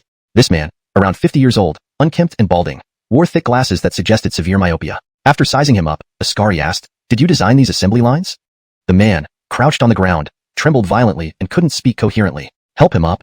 Ascari called 2 soldiers to assist the man and then stood in front of him, looking directly into his eyes. Answer me. Did you design these assembly lines? Yes. The man stammered, barely coherent. Ascari was pleasantly surprised. This person had the capability to design and manufacture firearms and ammunition, indicating valuable skills useful for the base. Ascari intended to escape. The elite training of the guards meant they were ready in no time. Meanwhile, Ascari headed to the south gate and saw countless zombies rushing toward the factory, including a few massive evolved zombies. Snipers, take out those evolved zombies. With anti-material rifles, evolved zombies weren't formidable. A distant shot would neutralize the threat. Snipers aimed and fired, the guns spitting flames and bullets slicing through the air like streaks of fire in the night. Evolved zombies' heads exploded upon impact, dying instantly. This was far easier than suicidal explosions at the nunnery. Once the evolved zombies were eliminated, regular zombies soon entered the range of light machine guns. Southgate lit up with gunfire as wave after wave of zombies surged forward, mostly falling to machine gun fire. Those who broke through the machine guns fell victim to automatic rifle fire. Calvin fire erupted at the north gate too, but ceased quickly, likely due to fewer attackers. The sky filled with bullets, zombie after zombie was mowed down, none breaching the guard force's defensive line. Ascari looked relaxed until a black shadow darted out from the zombie horde at incredible speed, faster than any athlete. It effortlessly pierced the machine gun cover and dodged automatic rifle fire. Swish! The shadow leaped 2 meters high, landing inside the factory past the guards. It landed on all fours. Ascari reeled like the giant zombies. There were also speed-type zombies. Compared to the power-type zombies, the speed-type ones were even more difficult to handle. But now wasn't the time to worry about these details. The enormous horde of zombies was still coming in waves. Raphael immediately engaged in battle and continued to direct the guard corps. The sound of gunfire never ceased. About half an hour later, after the last zombie was killed, this wave of the zombie tide was finally halted. Fortunately, no more speed-type evolved zombies appeared. Otherwise, they might have faced a setback tonight. After waiting for 10 minutes without any further attacks, Raphael immediately led a small team of guards out of the city by vehicle. The few power-type evolved zombies' heads had evolution crystals inside, a valuable resource that couldn't be wasted. Hey! Pushing aside a zombie corpse, a milky white evolution crystal appeared. Raphael happily pocketed it. The other guard corps soldiers quickly found their own crystals. Ugh! Raphael stretched his back. SSSH, SSSH, SSSH. Angeladenly. Footsteps could be heard, and they were quite orderly, unlike the chaotic movements of zombies. From the sound, they were probably 3 to 4 miles away. Raphael was alarmed and rushed back to the factory. Elation at the factory, the foots. Haha, but you'll be disappointed. The assembly lines are already gone. Moreover, I've taken the engineers and machine tools. Once we return to the base, we can immediately assemble another production line. At this thought, Raphael felt relieved. Factory. More than 2,000 Heavenly City soldiers marched in grand procession. Leading them was Pablo, stepping over countless zombie corpses without encountering any resistance, smoothly entering the factory. Pablo had guessed that Raphael had retreated. He was startled and rushed into the workshop, seeing the completely destroyed assembly lines, instantly flying into a rage. He stormed to where the factory's captured soldiers were held, his gaze coldly sweeping over all the bound soldiers. Pulling out his pistol, he fired several shots into one of them, turning him into a sieve. You damn fools, why didn't you put up more resistance? Now, the most important assembly lines were destroyed, and he didn't know how he was going to report this. The sky began to lighten, revealing a kilometer-long wall. Raphael breathed a sigh of relief, finally returning. Getting out of the vehicle, Raphael looked at his modified SUV, sighing, if only there were enough fuel, we could use all these vehicles outside and wouldn't have to rely on foot travel. Along with the workers producing guns and bullets, there was a man named Dewey, originally the chief technical engineer of the factory. Tapping his fingers on the desk, Raphael momentarily forgot what he wanted to say. After a while, he remembered. Dewey, don't worry. I brought you to the base not to strip you naked and behead you, but because I value your skills. I want you to design a bullet production line for the base. No problem. Dewey was delighted. This was his specialty. His voice became even clearer and steadier. All right. Design the production line, not become a broadcaster. Raphael frowned, finding it unbearable to communicate with this person. Dewey didn't revert immediately. Yes, sir. I will speak properly. SSS. Raphael inhaled sharply, clenching his fists. He really wanted to zap this guy. Aurasai. Aurasai was waiting outside. Hearing Raphael call him, he hurriedly jogged in. Sir. Raphael pointed at Dewey. Arrange accommodation for him, then select a location to build a factory. Yes, sir. Aurasai turned to Dewey, smiling. What's your name? Dewey. Aurasai was stunned by the sudden loudness and looked at Raphael, wondering what was wrong with this person. Raphael waved his hand, telling him to take the person away. After Aurasai left, Joaquin entered. Sir, we lost 16 men this time. Raphael nodded. He already knew through the system. Of the 16, several died during the zombie tide, which he was almost certain was instigated by Heavenly City. A familiar voice called from behind. Iggy turned to see Raphael approaching. You all continue with the obstacle course, Iggy instructed them, then walked over to Raphael with a smile. Brother Luo. Raphael couldn't wait to ask, how's it going? Iggy flipped through his notebook and replied, physically, they're doing fine. We'll focus on combat skills next. What's the minimum time required to train them? Raphael was somewhat impatient. He was waiting for these people to gather intelligence about Paradise City. He wasn't sure if upgrading the base to level 3 would allow for the production of special forces. If it did, the lengthy training wouldn't be necessary. However, upgrading to a level 3 base had stringent conditions. It required 50,000 inhabitants. Despite daily rescue missions outside, the current population was still less than 10,000, leaving a significant gap. At this rate, it would likely take at least 6 months to upgrade to a level 3 base. After much consideration, Iggy cautiously responded, the shortest possible time, 3 to 4 months. Training had only started 5 days ago. The fact that they had already met the physical requirements was because the Guard Corps soldiers were all bio-enhanced humans with superior physical attributes. To train them into qualified Special Forces operatives would still require considerable time. 3 to 4 months was the minimum compressed timeline, as typical Special Forces training involved 3 months of basic training. Severe pain surged through every cell in his body. Unlike the first time, this time he was prepared. Additionally, having already been enhanced once, his ability to endure pain had significantly improved. Therefore, he didn't scream in agony. As before, the pain lasted 3 minutes before fading. Without wasting time, Raphael swallowed another crystal, again experiencing intense pain. 3rd crystal, 4th crystal, 5th crystal. Less than 20 minutes later, only 1 crystal remained. Taking a deep breath, Raphael swallowed the last crystal. Now, he felt no pain, not because his body was numb, but because the strength of the first 5 crystals had elevated his physical attributes and pain tolerance to an extremely high level. The 6th crystal only lasted a minute, possibly due to his increased absorption rate. Exhaling slowly, Raphael opened his eyes and immediately detected the same foul odor as before. With lightning speed, he reached the washroom, moving faster than any speed-enhanced zombie encountered previously. After freshening up and changing clothes, Raphael approached a mirror. His demeanor hadn't changed much, perhaps because he was already quite handsome. Gripping his fists tightly, he felt immense power coursing through his body. Looking at his desk, he effortlessly lifted it with his pinky finger, easily handling the 70 gene. Raphael's rear. Shout Debbie chirped, Uncle Luo, you have so much mud on your bottom. Raphael froze for a moment, then vanished in an instant, leaving everyone staring. Wow, Commander can run faster than a rabbit. Yeah, if he participated in the Olympics, he'd surely win gold. Not just gold, he'd break records. Raphael raced into the mobile base, covering his face with both hands.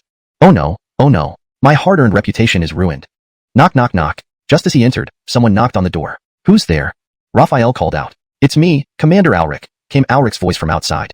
Hold on a second. Raphael quickly changed into clean pants and sat at his desk. Come in. Alric entered and asked, Commander, I heard you fell on the ground. Are you okay? Raphael frowned. You came just to ask about that?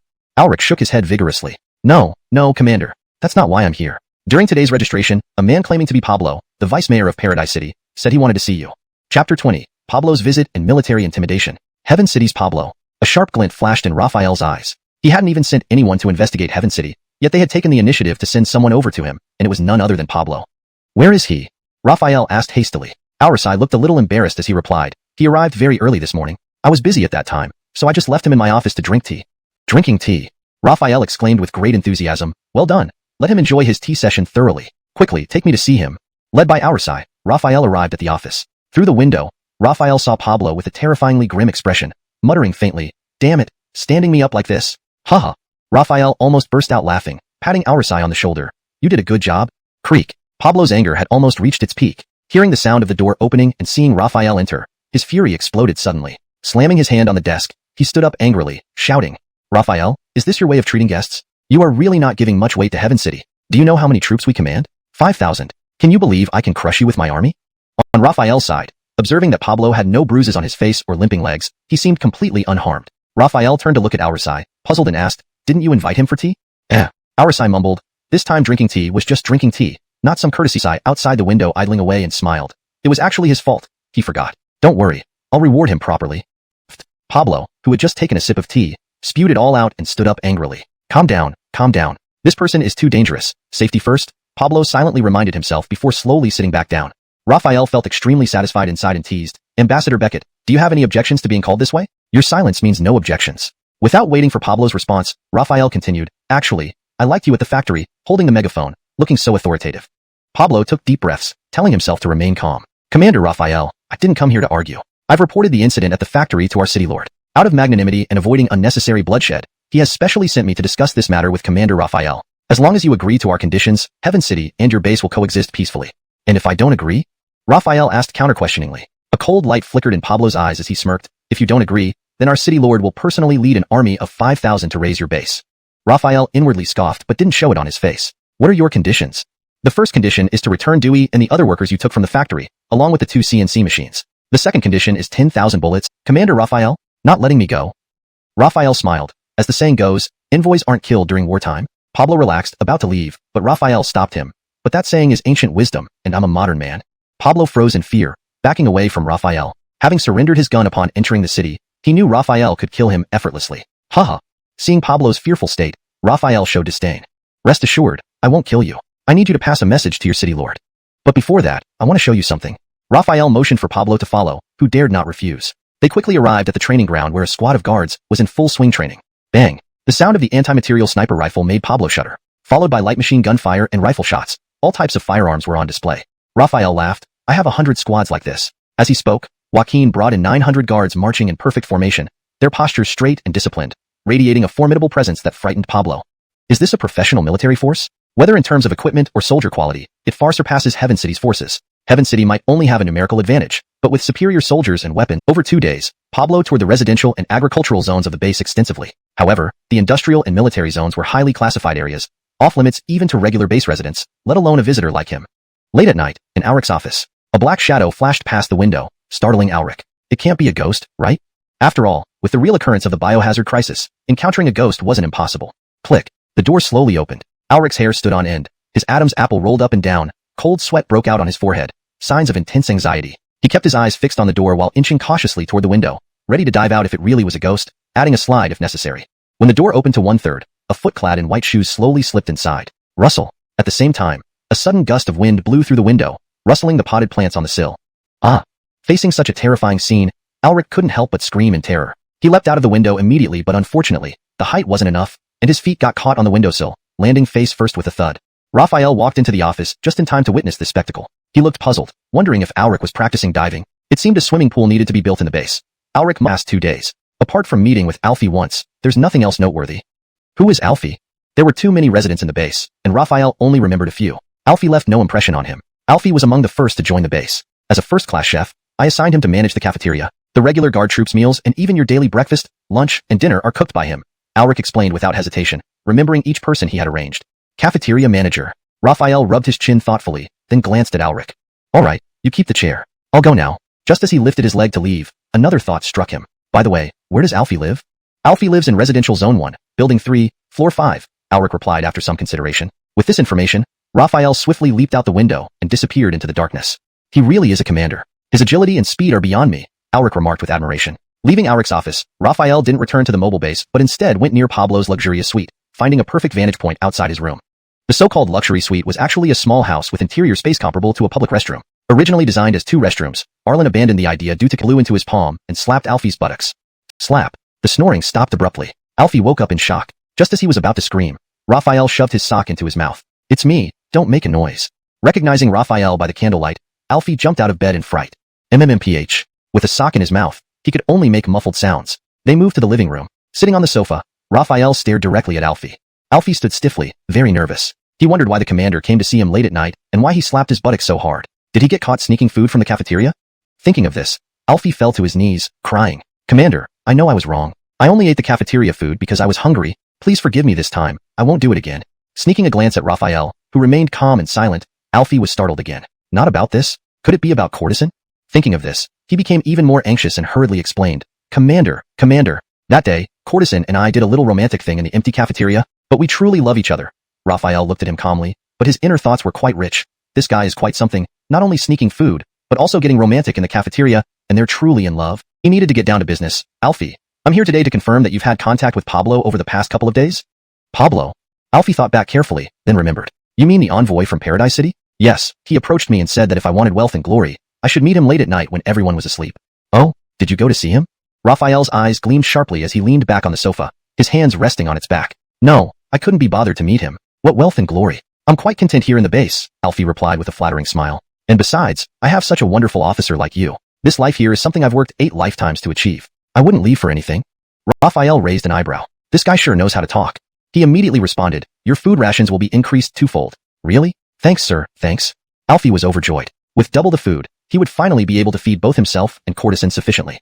Getting back to the matter at hand, Raphael continued, do you know why Pablo contacted you? Alfie shook his head vigorously. No idea. Raphael's ears twitched slightly as he glanced around to ensure no one was eavesdropping. He lowered his voice. Pablo may appear to be an envoy, but in reality wasn't open to all residents. It was only for the guards who would take meals here while others received raw ingredients to cook themselves. At this hour, it was nearly empty except for Alfie and a few chefs busy preparing.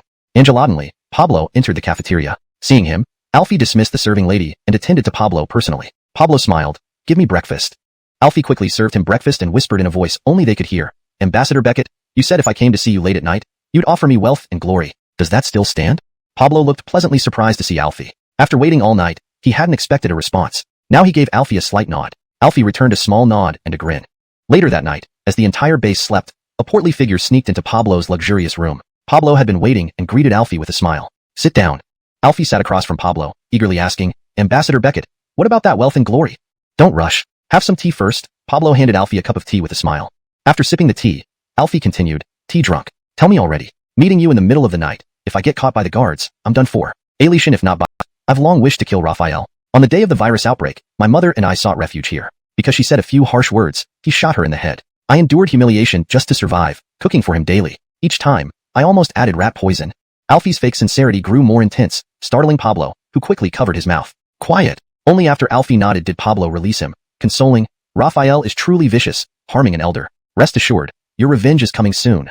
Note, the translation preserves the original structure, tone, and style, ensuring coherence with the previous narrative while being fluent and grammatically correct. ####Chapter 23, Preparing in Advance. Alfie's tearful and heartfelt performance, which could be considered Oscar-worthy, had completely convinced Pablo that his words were sincere. Pablo couldn't help but secretly rejoice in his heart. Truly, this is heaven's will. Raphael would never have thought that the person who cooks for him every day harbors such deep hatred. The success rate of my poisoning plan is now at least 80 to 90%. With this thought, Pablo immediately took out a small bottle from his pocket. The bottle contained white powder. He handed it to Alfie and said, this is poison. When added to food, it's colorless and odorless. Take it. Pablo forced a smile and replied, the food and accommodations are fine, but I have duties to attend to. I need to report Commander Luo's conditions to the city lord, so I can't stay too long. Raphael said, all right. Since that's the case, I won't keep you.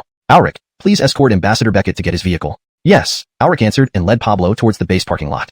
At the same time, Raphael reminded him loudly from behind, 10,000 rounds of ammunition, 1,000 grenades, and Uncle Olaf and Nephew Dennis. Don't forget those. Pablo acknowledged repeatedly. As he turned back, his lips moved slightly, and if Raphael had seen it, he would have undoubtedly beaten Pablo up on the spot. After Pablo left the base, Raphael immediately summoned Iggy, Alfie, Alric, and others. Alfie promptly reported everything Pablo had told him the previous day. Raphael sneered, Pablo has certainly thought well, but what he doesn't know is that everything is under my control. I have something to say, Commander, Iggy suddenly spoke up. In front of everyone, calling Raphael Cortes de Luo wouldn't be appropriate, so he naturally followed the formal address. Raphael looked at him and said, speak up. Iggy glanced at Alfie and said, last night, I heard Alfie mention that on the day the virus broke out, you killed his mother, Commander. Boom. As soon as he finished speaking, dark clouds gathered in the sky, lightning flashed, and thunder rolled. Alfie fell to the ground, bitter. Damn heavens, don't play such tricks on me. Okay, stop teasing him. Through this, Raphael basically confirmed that Alfie wasn't disloyal. He was simply too amusing, making it hard for Raphael to resist laughing. Angelo pressing his urge to laugh, Raphael thought, if that's the case, let's put on a grand performance with Heavenly City to ensure they don't return. The trip from the base to Heavenly City would take some time. Raphael guessed that the city lord of Heavenly City wouldn't act immediately, so the Heavenly Army's attack would likely be at least 3 to 4 days later. Raphael didn't waste this time. He added a barbican at the city gate and installed 50 light machine guns on its walls. When the Heavenly Army attacked, after breaking through the first gate, they would enter the barbican. Then, the 50 machine guns would suddenly fire from the parapets, much more effective than ancient soldiers using bows and arrows. Additionally, Raphael ordered the guards to dig tunnels from inside the city to both sides outside. 2 pits, each capable of holding 300 men, were dug and concealed. Once the Heavenly Army entered the barbican, the 600 guards hidden in the pits would emerge to block their retreat. With this setup, the Heavenly Army wouldn't stand. Pablo waved his hand and announced loudly, by the city lord's order, the pleasure pit will be open for 3 consecutive days. We depart for war in 3 days. Roar. The soldiers erupted in cheers, their shouts echoing throughout Heavenly City. They were excited not for the upcoming battle but for the 3 days of endless food, drink, and captured women within the pleasure pit. The city's residents, however, did not share the soldiers' excitement in response to Pablo's announcement and the Heavenly Army's cheers. Instead, most of them trembled slightly, gritted their teeth, and clenched their fists tightly. This was not because they weren't included in the pleasures of the pleasure pit. Rather, it was because the food and drinks inside were things they had risked their lives to procure, while the women there for these beasts' pleasure were their wives, their daughters. They hated it, deeply and intensely, but all they could do was hate. They ate only 1 thin meal a day, starving to the point of being skin and bones, and had no weapons in their hands. Thus, they could only be trampled upon by these beasts, lacking the strength to resist. Hearing that the Heavenly Army was setting out on another campaign, they couldn't help but secretly sigh for the place soon to suffer calamity, pity the men within, and mourn the fate of the women. At the same time, they cursed the beastly Heavenly Army in their hearts, the damned Pablo. According to the original plan, after dinner, Joaquin and Reed will each lead 300 men through the tunnels to the hiding spots outside the city walls. Orlando and Tucker will each lead 50 men. Orlando's group will handle the light machine guns while Tucker's will ensure ammunition supply is sufficient. Carl, you'll remain inside the base with the rest, just in case. The 5 responded in unison. Understood. With the tactical arrangements made, Raphael went to the mess hall. Chef Alfie and his team were bustling with activity. Seeing Raphael enter, Alfie greeted him respectfully. Commander. Raphael asked, did you hear the gunfire? Alfie nodded. Yes, 3 shots. Raphael replied sternly. remember your role. Alfie straightened up and responded seriously, Commander, please don't worry. I am always loyal to the base. His expression changed. Besides, I've handed over that bottle of poison to you. Raphael teased, who knows if you're hiding something? And remember, you said I have a maternal murder enmity against you. Alfie, anxious, explained, Commander, that was just to deceive Pablo. How could such a petty woman give birth to someone as honest and loyal as me? Raphael smiled and shook his head. Just teasing. Get back to work. The dark clouds grew closer, almost within reach. Under his command, the Heaven Army marched towards the base. Both residents and guards noticed the commotion. Raphael listened clearly. Finally here. Raphael's eyes turned cold. Joaquin and Reed were already ambushed outside the city walls, and Orlando and Tucker were ready. As soon as the enemy entered the enclosed city, they would find out what it meant to be trapped like rats in a jar. The footsteps and savage cries of the Heaven Army grew louder. Soon, Pablo led 2,000 men to the city walls, where they saw no movement. Looks like it worked. Raphael, you better prepare. Blasters, get ready to blow the gate open. Yes, sir. 2 Heaven Army sappers attached dynamite to the gate. Bang! A massive explosion tore through the gate. The Heaven Army surged forward, eager to enjoy the city's riches and women. Within minutes, 2,000 men rushed in. But instead of wine, feasts, or beautiful women, all they found was another wall and a city gate. No one was in sight. Pablo felt a creeping sense of dread. Angelatingly, synchronized footsteps, rifle cocks, and bullet-chambering sounds echoed above them. Pablo shouted in terror, retreat. It was too late. Looking up, the soldiers saw 50 guards armed with 50 light machine guns pointing directly at them. Rat-a-tat-ta. 50 machine guns unleashed a barrage of bullets into the enclosed city. He guessed that this must be the contingent personally led by the city lord of Heaven City. Azariah, you hold down the base. Raphael did not dispatch troops to pursue. Instead, he instructed Joaquin and then leaped from the 4-meter-high city wall, landing steadily on his feet before speeding off in hot pursuit. Note, the translation adheres to the structure and style of the original text, maintaining coherence with the previous content. Chapter 25, Creating Trouble. After being strengthened by 7 evolution crystals, Raphael's physical abilities reached an extremely high level, comparable to a certain captain in a sci-fi movie. Whether in terms of speed or strength, he had surpassed human limits. Following the tracks, he quickly caught up with the fleeing Heaven Army. A rough count showed that there were about 3,000 people in front. These 3,000 Heaven Army soldiers were divided into 4 battalions, surrounding 3 pure black off-road vehicles. To be so tightly guarded could only mean that the city lord of Heaven City was inside. With 3,000 people protecting them, even if Raphael's physical condition had reached human limits, it would be impossible for him to break through. It had to be admitted that the concept of taking a general's head from among millions of troops as easily as picking something out of one's pocket could only apply to ancient times. In modern society, even just several miles away from the town, an idea came to him, and Raphael muttered, I can't take the general's head like picking something from a bag amidst thousands of troops, but can't I still create some trouble for you? With this thought, Raphael leaped like a martial arts master in a novel, dashing along rooftops toward the town's supermarket. Soon, he stopped less than 200 meters from the supermarket. Looking down, it was not too high, about 10 meters. Raphael leaped from the roof to the ground, performing a forward roll to dissipate the impact, landing safely. The loud sound of landing immediately attracted the attention of the aimlessly wandering zombies. Smelling fresh flesh, they surged towards Raphael. 1, 2, 3.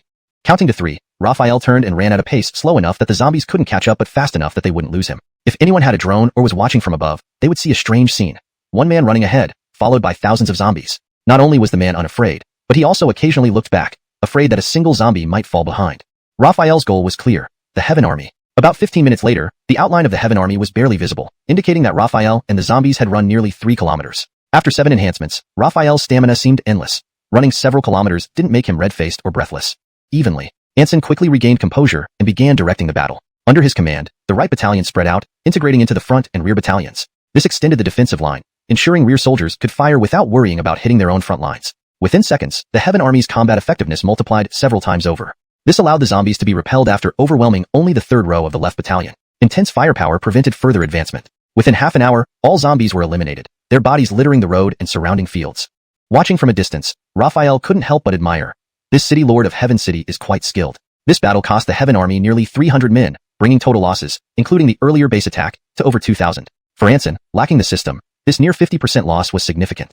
You failed miserably. You're better off dead instead of causing me such heavy losses. Anson scanned the remaining soldiers, his fists clenched. Compared to Raphael, he hated Pablo even more. Had it not been for Pablo, he wouldn't have attacked, leading to this situation. However, hate was useless. Pablo was dead, and Raphael's forces were formidable. Anson's 5,000-strong army couldn't match them, let alone with only half his troops remaining. To get your hands on one of their uniforms. Hold on, that's not right. Didn't we flee without even engaging them in battle? How did you? Realizing something was off, the Paradise Army soldier immediately questioned Raphael. Raphael grinned sardonically. Because, I'm Raphael. What? Lo. The Paradise Army soldier's eyes widened in shock and fear, opening his mouth wide to shout for help. But before he could utter a sound, Raphael delivered a swift chop to his neck, knocking him unconscious.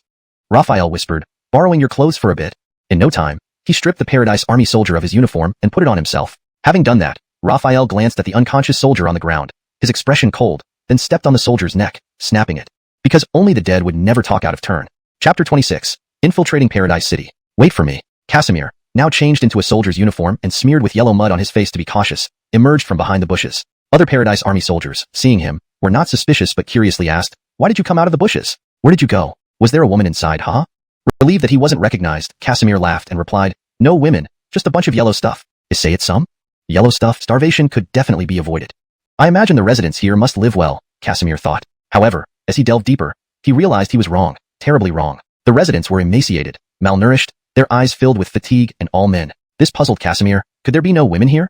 Seeing the Paradise Army returning to the city, the residents showed no excitement or welcome, their tired eyes revealing fear and a hint of hatred. Casimir noticed this detail and looked at the Paradise Army soldiers beside him, each robust and well-fed. This stark contrast made him instantly understand. Paradise City was paradise for the soldiers, but hell for the ordinary residents. As the army reached the central square, Casimir saw a man standing on an elevated platform, over 6 feet tall, with a scarred face. He guessed this must be the mayor of Paradise City. Anson cleared his throat and said, "Brothers, you've all worked hard. We may have lost, but it was because of Raphael's deceit. Once we regroup, we'll fight back, kill Raphael, and avenge Vice Becketier Beckett." Anson observed the soldier's expressions as he spoke. Seeing no reaction, he clenched his fists, silently cursing before continuing. "I won't say more. You all are exhausted. Therefore, I declare that the pleasure caves will be open for 3 days so our brothers can relieve their fatigue." Perhaps too exhausted and hungry to notice. Getting information from the civilians at this hour was impossible. Just as Casimir was about to leave disappointed, a patrol soldier approached. His eyes twinkling, Casimir put on a friendly smile. "Brother, have a cigarette?" Taking out a pack of Fatahatsi cigarettes, he offered one to the patrolling soldier. The soldier glanced at him, confirming he was also a soldier by his attire and build. He accepted the cigarette and lit it, taking a deep puff. Delicious. Casimir's friendliness earned the soldier's favor, who then asked, "Why aren't you in the pleasure caves? This place reeks and is uncomfortable." Casimir placed a hand on his waist, shaking his head. "Can't always stay there. My body wouldn't handle it. Also, too many people risk catching something. For health reasons, it's best to be moderate." "Haha, few people are as cautious as you now. Who knows if we'll see tomorrow's sun? Better to enjoy while we can." The patrol soldier laughed. Casimir nodded in agreement before transitioning to the topic. "Brother, do you know how many people are in our Paradise City now?" The patrol soldier took a drag of his cigarette, looking at Casimir curiously but trusting him. He answered, "Excluding us, there should be around 30,000, adding, 'Why do you ask?' "Just curious." Casimir waved it off. "Do you think the city lord would recruit since now?" Raphael followed up. "Do you know where these two father-son pairs live?" The patrolling soldier didn't suspect anything about Raphael's interest in Olaf and Dennis's residence, assuming he was merely curious to see these two notorious figures. He pointed toward a bungalow. "See that? The second-to-last house." Raphael looked in the direction indicated. At that moment, candlelight flickered inside the room, casting shadows of two figures on the window. Note: the paragraph structure and line breaks have been maintained as per the original text. ####Chapter 27. The Death of Dennis. Having obtained the information he sought, Raphael made up an excuse to leave and headed straight for Olaf and Dennis's residence. Upon arriving at the door, he heard their voices inside. All is lost. Raphael is so powerful. Only half of the 5,000 heavenly paradise soldiers returned. We're finished. Now not only will Raphael not let us off, but even Anson might hold us responsible for this loss. Raphael recognized this as Olaf's voice. "Uncle, let's escape." Dennis's voice followed. "Olaf, escape? Can we really escape? The valley where heavenly Paradise City is located has only one exit, which is heavily guarded. Do you think we're in a TV drama where we are martial arts masters capable of slipping through forcibly detain them?" With guns pressed to their heads, Olaf and Dennis didn't dare resist and could only comply. It seems Anson intends to deal with them. "Let's follow," Raphael guessed. He trailed behind the heavenly Paradise City guard unit to the heart of the city, where a 2-story villa stood built into the mountain, offering a panoramic view of the entire city from its windows. The guards escorted Olaf and Dennis into the villa. For safety, Raphael waited outside. After about 30 minutes, Olaf emerged looking utterly despairing, supporting the bruised and battered Dennis. Seeing their condition, Raphael could already imagine what happened inside. Back at their house, Raphael followed closely. About an hour later, Olaf and Dennis left for the city gates, and Raphael immediately trailed after them. At the gate, Olaf spoke to the guard and handed him a note. The guard checked it and opened the gate, letting them out. Anson didn't kill them, but banished them from heavenly Paradise City. This isn't much different from execution. Outside, there are zombies everywhere. They have no weapons, and one of them is injured. It's like delivering takeout to zombies. However, just in case, I can't rest until I see them dead myself. Also, I've gathered enough intel and should leave this place. Next time, I'll return with my army to storm Anson's villa. With this resolve, Raphael exposed himself and walked to the gate. The guard stopped him, within 100 meters under the moonlight. Terror gripped Olaf as cold sweat poured from him. As for Dennis, barely conscious, he relied on Olaf for support, unaware of his surroundings. Rustling. Footsteps approached from all sides. Olaf screamed, pushing Dennis away and fleeing madly. In dire situations, even one's own son is abandoned. Raphael stepped out from the darkness and looked at the unconscious Dennis. "Don't hit me, don't hit me." Dennis suddenly woke up, flailing his arms wildly. After a while, realizing no one was attacking him, he slowly lowered his arms. Regaining consciousness, he saw the moon and stars above. Feeling wet ground beneath him, he grabbed some grass, finally understanding his situation. "Uncle," Dennis called out, but received no response. Climbing painfully to his feet and looking around, he found no sign of Olaf, but instead saw the person he could never forget. Raphael? Raphael? His voice trembled more than if he'd seen a zombie. Panicking, he tried to crawl away, but after just 10 meters, Raphael appeared in front of him again. Ghost. Dennis ran in another direction, but Raphael always intercepted him. "You're not human, you're a ghost." Dennis screamed as he kept running. "I'm done playing." Raphael's eyes burned with intense killing intent. He flashed past Dennis, grabbing his neck and lifting him high. "Die." Crack. Dennis's neck snapped, the life fading from his eyes, his struggling body turning limp. Raphael dropped Dennis's corpse without a glance and pursued Olaf's direction. Chapter 28. Close Combat Evolved Zombie. Clouds obscured the moon, plunging the world into darkness. Hoot, hoot. The continuous calls of owls made the night even more terrifying. Olaf heard the terrified cries of Dennis behind him, but dared not look back. Stumbling and staggering, he didn't know how far or for how long he had run. At this point, he was utterly exhausted, on the verge of collapsing. Barely managing to run a bit further, he finally couldn't hold on any longer and fell face first onto the ground with a thud. As the dark clouds dispersed and the moon revealed itself again, Olaf turned over to gaze up at the bright white moon, gasping for breath. At that moment, a shooting star streaked across the sky, causing a chill to run down Olaf's spine. He had an ominous premonition that something was about to happen. Shishu. The sound of approaching footsteps grew louder. Turning his head, he could vaguely see 6 figures swaying towards him under the dim moonlight. Usually, it was time to end things now. Within less than a minute, Olaf's eyes turned grayish-white, his pupils constricted to tiny points, and the blood flowing from his wounds became dark and viscous. Olaf was no longer human, but a zombie. The zombie version of him suddenly got up, lunging at Raphael with outstretched claws but was easily dodged. With Dennis dead and Olaf turned into a zombie, the intelligence from Paradise City obtained, it was time to return to base. However, traveling at night was perilous and it was easy to lose direction. It would be better to find a place to rest overnight and set off at dawn.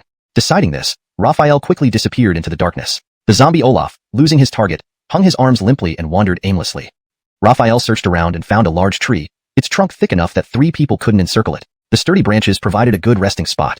Lying on a branch, looking at the moon and stars above, Raphael gradually drifted off to sleep. Bang bang bang. Calvin shots roused him. It was already daytime. The glaring sunlight took a moment for his eyes to adjust. Looking around, he saw several zombies wandering beneath the tree, probably drawn by fresh meat.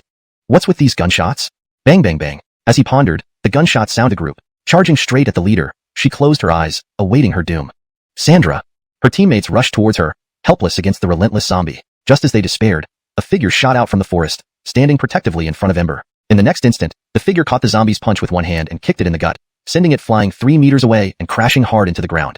They stared in disbelief, unable to process what just happened. The figure, holding a military knife, swiftly approached the zombie, driving the blade deep into its thick fat. This wasn't due to the knife's sharpness, but the incredible strength of the man. Next, the man pulled the knife backward, slicing open the zombie's belly, exposing intact internal organs that still functioned, including a beating heart. The evolved zombie thrashed wildly, trying to crush this tiny human, but the man's strength and speed easily overwhelmed it, evading its chaotic strikes. Dodging a punch, he swung the knife, slicing cleanly through the zombie's neck. Clang. Though the knife hit bone like iron, the man's strength eventually cut through it. Translation continues as needed. Chapter 29. Daughter Valley. The evolved zombie's head was separated from its body but still had its mouth wide open. Mira leaned closer to Raphael, speaking in a voice only they could hear. Could it be related to the crystal that dropped from the giant zombie's head? But your strength far exceeds that of the giant zombie, so you must have used many of those crystals, right? Did you consume them directly, or do you have some special method? Raphael regarded Ember more highly. She was indeed smart, deducing so much from just these details. However, even if she guessed correctly, he wasn't about to admit it. Saving them was just that. An act of rescue did not imply sharing all his secrets. You are now out of ammunition, and encountering zombies will be very dangerous. You should return to the shelter as soon as possible. With that, Raphael turned to leave. At this moment, Mira called after him, "Hey, wait." Raphael turned to see what she wanted to say. "Just wait a moment. You're our savior, and we have nothing to offer in gratitude. Why don't you come back to our valley with us, and let us extend our hospitality?" Mira wore a sincere expression, seemingly without ulterior motives. "That's right. If it weren't for you, we would have died at the hands of that beast. Join us back in the valley for a meal. It's our way of showing appreciation." "Really, this is the first time Carmelo invited a man," one of the women added. The other women chimed in their agreement. Faced with the women's earnest invitation, Raphael furrowed his brow, pondering for a while. Rather peculiar. Is it related to the women's kingdom in Journey to the West? Mira laughed. Daughter Valley is Daughter Valley, and the women's kingdom is the women's kingdom. They aren't related unless you want to draw parallels. Draw parallels? Raphael remained puzzled. Mira gave a mysterious smile. You'll understand when you get there. Daughter Valley wasn't far from their starting point, just 7 or 8 kilometers. In this post-apocalyptic world free of traffic jams, it took about 20 minutes to arrive.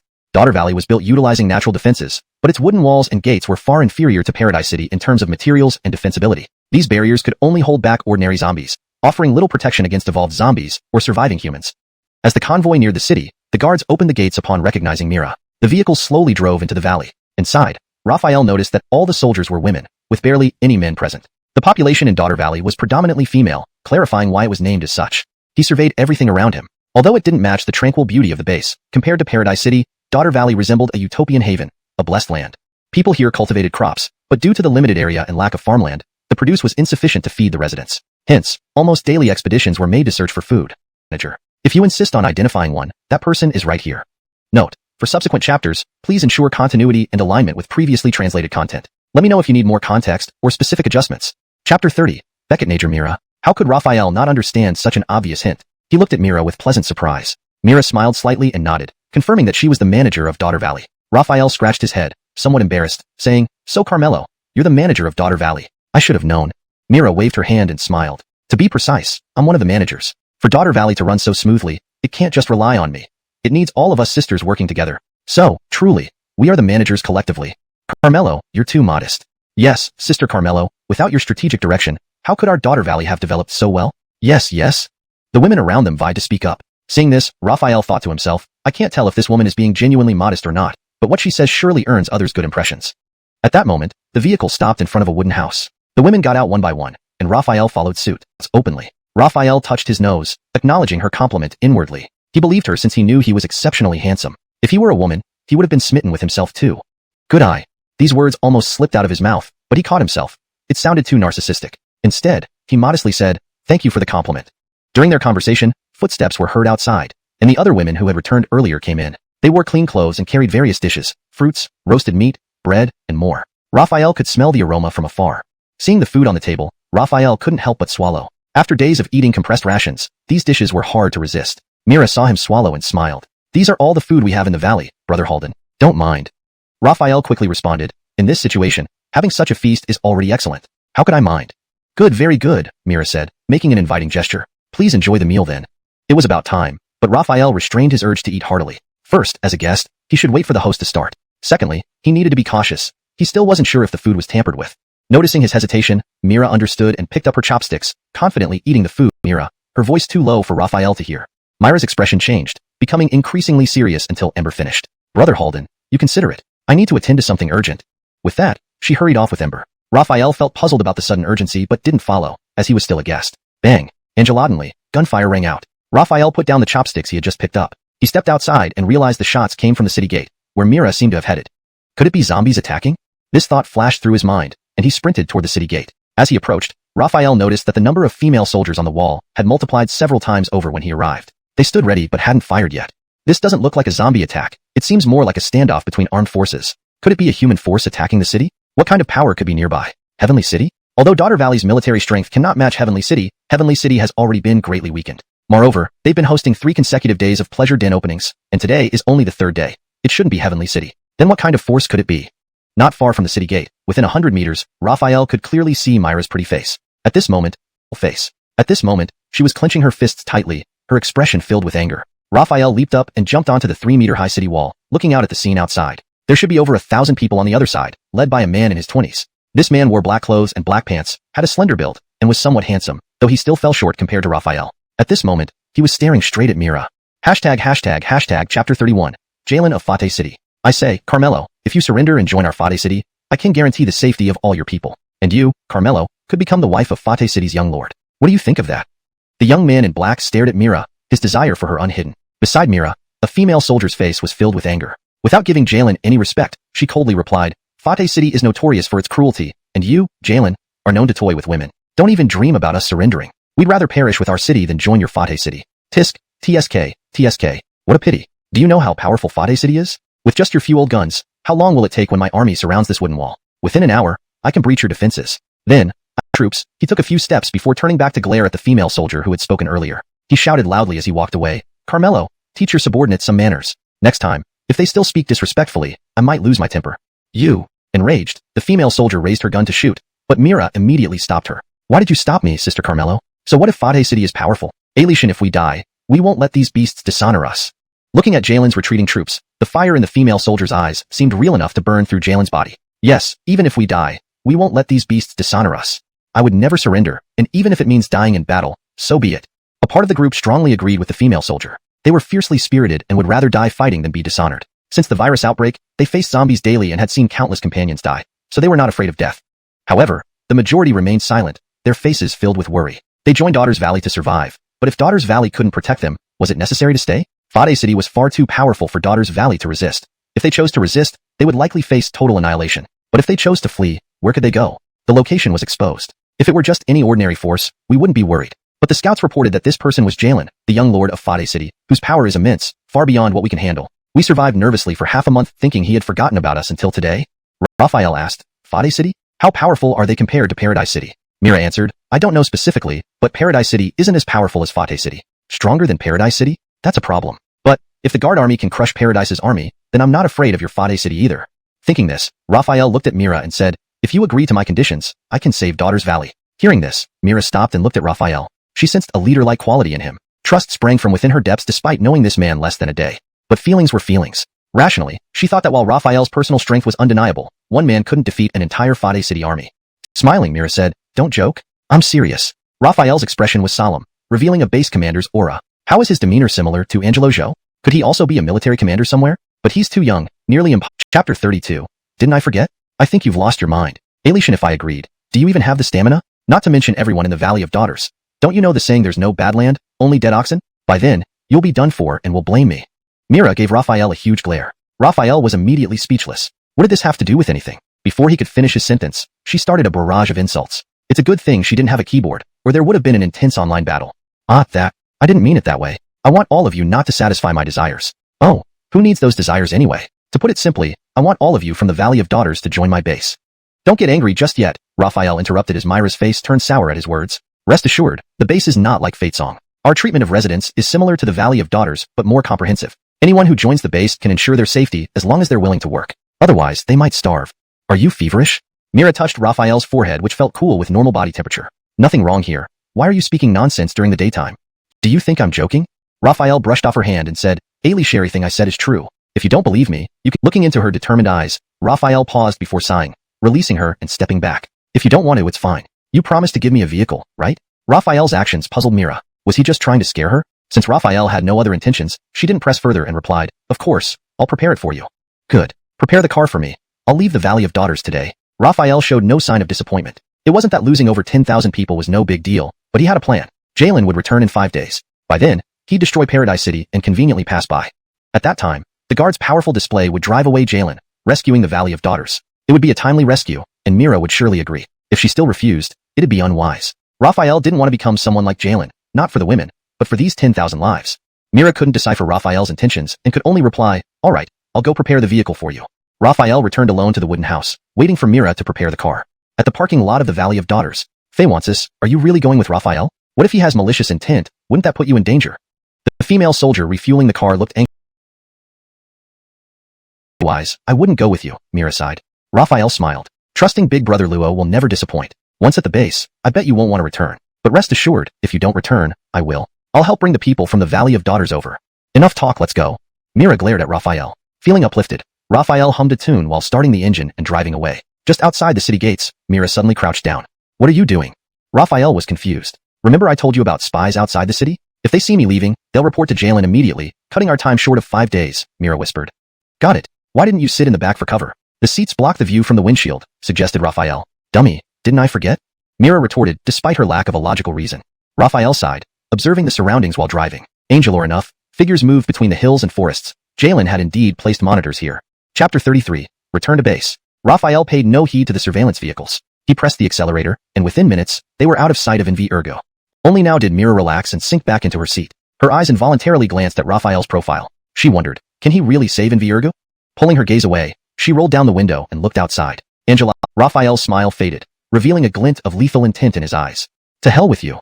Feeling greatly insulted, the lead soldier prepared to shoot the presumptuous man in front of him. But before he could pull the trigger, Raphael's hand had already grabbed his throat with the strength of an iron vice. With a twist, Raphael exerted his power. Snap! Before the soldier could struggle, his neck was broken, ending his life abruptly. The other soldiers stood stunned. This seemingly harmless, unarmed man had dispatched their leader with a single move. Realizing the danger, they quickly raised their guns. But Raphael didn't give them the chance to fire. Moving swiftly, he appeared before the nearest soldier and punched with incredible force.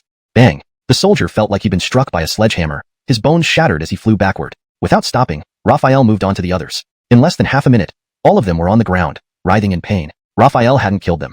Instead, he picked up a gun and fired several rounds into the air before driving off.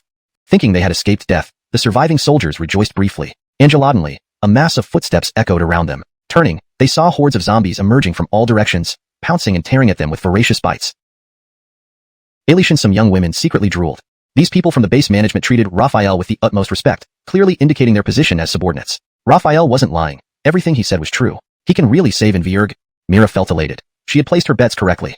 Joaquin, Reed, stay. Ailey, Sherion else, go about your duties. Back at the mobile base, Raphael dismissed everyone except Joaquin, Reed, and the guard captains. Of course, Mira remained as well. I've thoroughly investigated Paradise City. Its exact location and marching routes are noted. Tucker, you lead 100 men to guard the base. Joaquin, Reed, Orlando, mobilize all non-guard personnel immediately. We march tomorrow to annihilate Paradise City. Yes, sir, they chorused, heading off to prepare. Mira was once again shocked, murmuring, you plan to wipe out Paradise City? They have 5,000 troops. Raphael calmly responded, so what if they have 5,000 troops? Besides, they don't have that many left. If you want to understand me and the base, why don't you tour the base and ask the residents? Find out for yourself who I am and whether I lied. Mira waved her hand. No need. When entering the city, I saw enough. The respect they have for you is genuine. I believe you. Now she viewed Raphael as someone truly remarkable. Yes, sir. Alric's tone was very certain. All right, you may leave. I'll figure it out myself. Once Alric exited the mobile base, Raphael looked at Mira. She was eyeing him warily, clearly suspicious of the conversation. How could such a large base not have a single room available? Raphael tentatively asked, otherwise, would you mind staying over at my place for the night? Note, I have revised the translation to ensure it reads more naturally in English while maintaining the meaning and style of the original text. Raphael asked tentatively, or, would you like to stay with me for the night? Myra's eyes widened, her suspicion turning into surprise and a hint of something else. She quickly masked her reaction, responding coolly, I appreciate the offer, but I think that would be inappropriate. Raphael chuckled, raising his hands in mock surrender, just making a suggestion. Don't worry, nothing untoward will happen, but if you prefer, we can find another solution. She crossed her arms, still uncertain. There has to be another way? Raphael nodded, understanding her hesitation. All right, let me see what else we can do. ####Chapter 34, Beckett reaching out. Or you could just stay here for the night? As Raphael asked, he saw Myra's expression change in an instant, as if to say, do you really think I have a choice? But beside him, her face lit up again. Lucky's attitude irked Raphael. Doesn't Buddhism teach equality among all beings? Why are you treating people differently?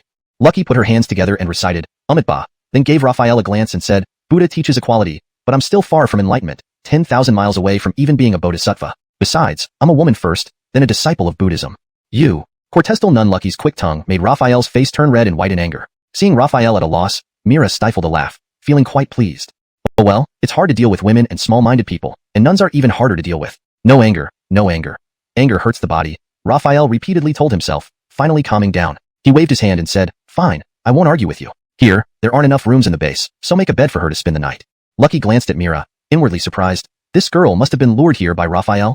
Though she thought this, she couldn't say it openly. Facing Mira, her attitude changed completely. She wore a warm smile and said politely, Amitabha, may I ask the honorable lady your name? Mira looked at Raphael with a smile, then clasped her hands together, bowed slightly, and if not zombies, then who? Alien starving humans wouldn't eat someone alive like that. The perceptive soldier pointed to the skeleton and explained, look, zombies' weapons are their teeth, but each skeleton has a broken bone. Alien, if they met large zombies, they wouldn't be like this. And they were so close together. Why wouldn't they run in the car? Also, he held up the magazine he had picked up. This is from their guns, with no bullets missing. Alien, if caught by a zombie horde suddenly, they should have fired at least once. The others nodded after his explanation. One asked, what do we do now? The soldier thought for a moment and said, this isn't our decision to make. We'll take the guns back and report everything truthfully to Becketster Fate, then follow his orders. Ailey Sherion agreed, gathered their guns, got back into the car, and returned. Morning came swiftly to the mobile base. Raphael had just finished breakfast when he heard Joaquin's voice from outside. Report to the officer, the guard army is assembled and ready to march out. Raphael walked out of the mobile base, seeing the guard army in formation before him, his fists clenched, his eyes gleaming as if he could already see Heaven City being breached. At that moment, Mira also rushed over from the nunnery. Seeing the well-equipped 900-person strong guard army, she felt reassured. Daughter Valley will really be saved. Let's go. Raphael smiled. According to the plan, we'll destroy Heaven City first and then support Daughter Valley. Mira nodded. Okay. Without further ado, Raphael loudly announced, Beckett out. On his command, Joaquin, Reed, and Orlando each led their respective teams. Raphael, being the supreme commander, had privileges. He didn't march on foot but rode in his vehicle. Behind his vehicle were 9 medium-sized trucks, loaded not with people but with weapons and ammunition. Inside the car, Mira gazed at the marching troops ahead and asked, where did you get such good weapons and equipment, and in such quantities? Just lucky, Raphael smiled, not elaborating. Since Raphael didn't want to explain, Mira didn't press further but turned her gaze to the scenery outside the window. Ruins lined the way, with bodies scattered everywhere, resembling scenes of hell on earth. Angela revival here required risking one's life. She retracted her gaze, looking at Raphael, who was also staring out the window. How many secrets does this man hide? Chapter 35. Re-encounter with Jalen. From the morning until now, it was already noon. Mira looked out the window and felt a sense of familiarity. Isn't that just ahead where you killed those few people from Nelson? I wonder what happened to them. Did they die, or were they saved? Wildly in the direction of Daughter Valley. Although Mira didn't provide detailed reasons, Raphael understood her concerns from her words. But it puzzled him why Jalen would attack so soon. He had said he would wait 5 days. It made no sense. Thinking about this, Raphael glanced at the skeletons and furrowed his brow. Each skeleton had fractures. Internally alarmed, he thought, damn, it was a big oversight. Those from Nelson would surely have noticed such a large breach. I hope Jalen hasn't reached Daughter Valley yet. Raphael turned to his guards and shouted, Joaquin, read Orlando. The three immediately responded. Raphael pulled out a map from his pocket and handed it to Joaquin. We'll pause our operations against Paradise City for now. Follow the route on the map to Daughter Valley. If you encounter enemies, eliminate them without hesitation. Yes, they replied in unison. After giving instructions, Raphael quickly climbed into his vehicle and drove off after Mira. An ordinary person who hadn't consumed an evolution crystal, Myra's speed was far slower than a vehicle. She didn't get far before Raphael caught up.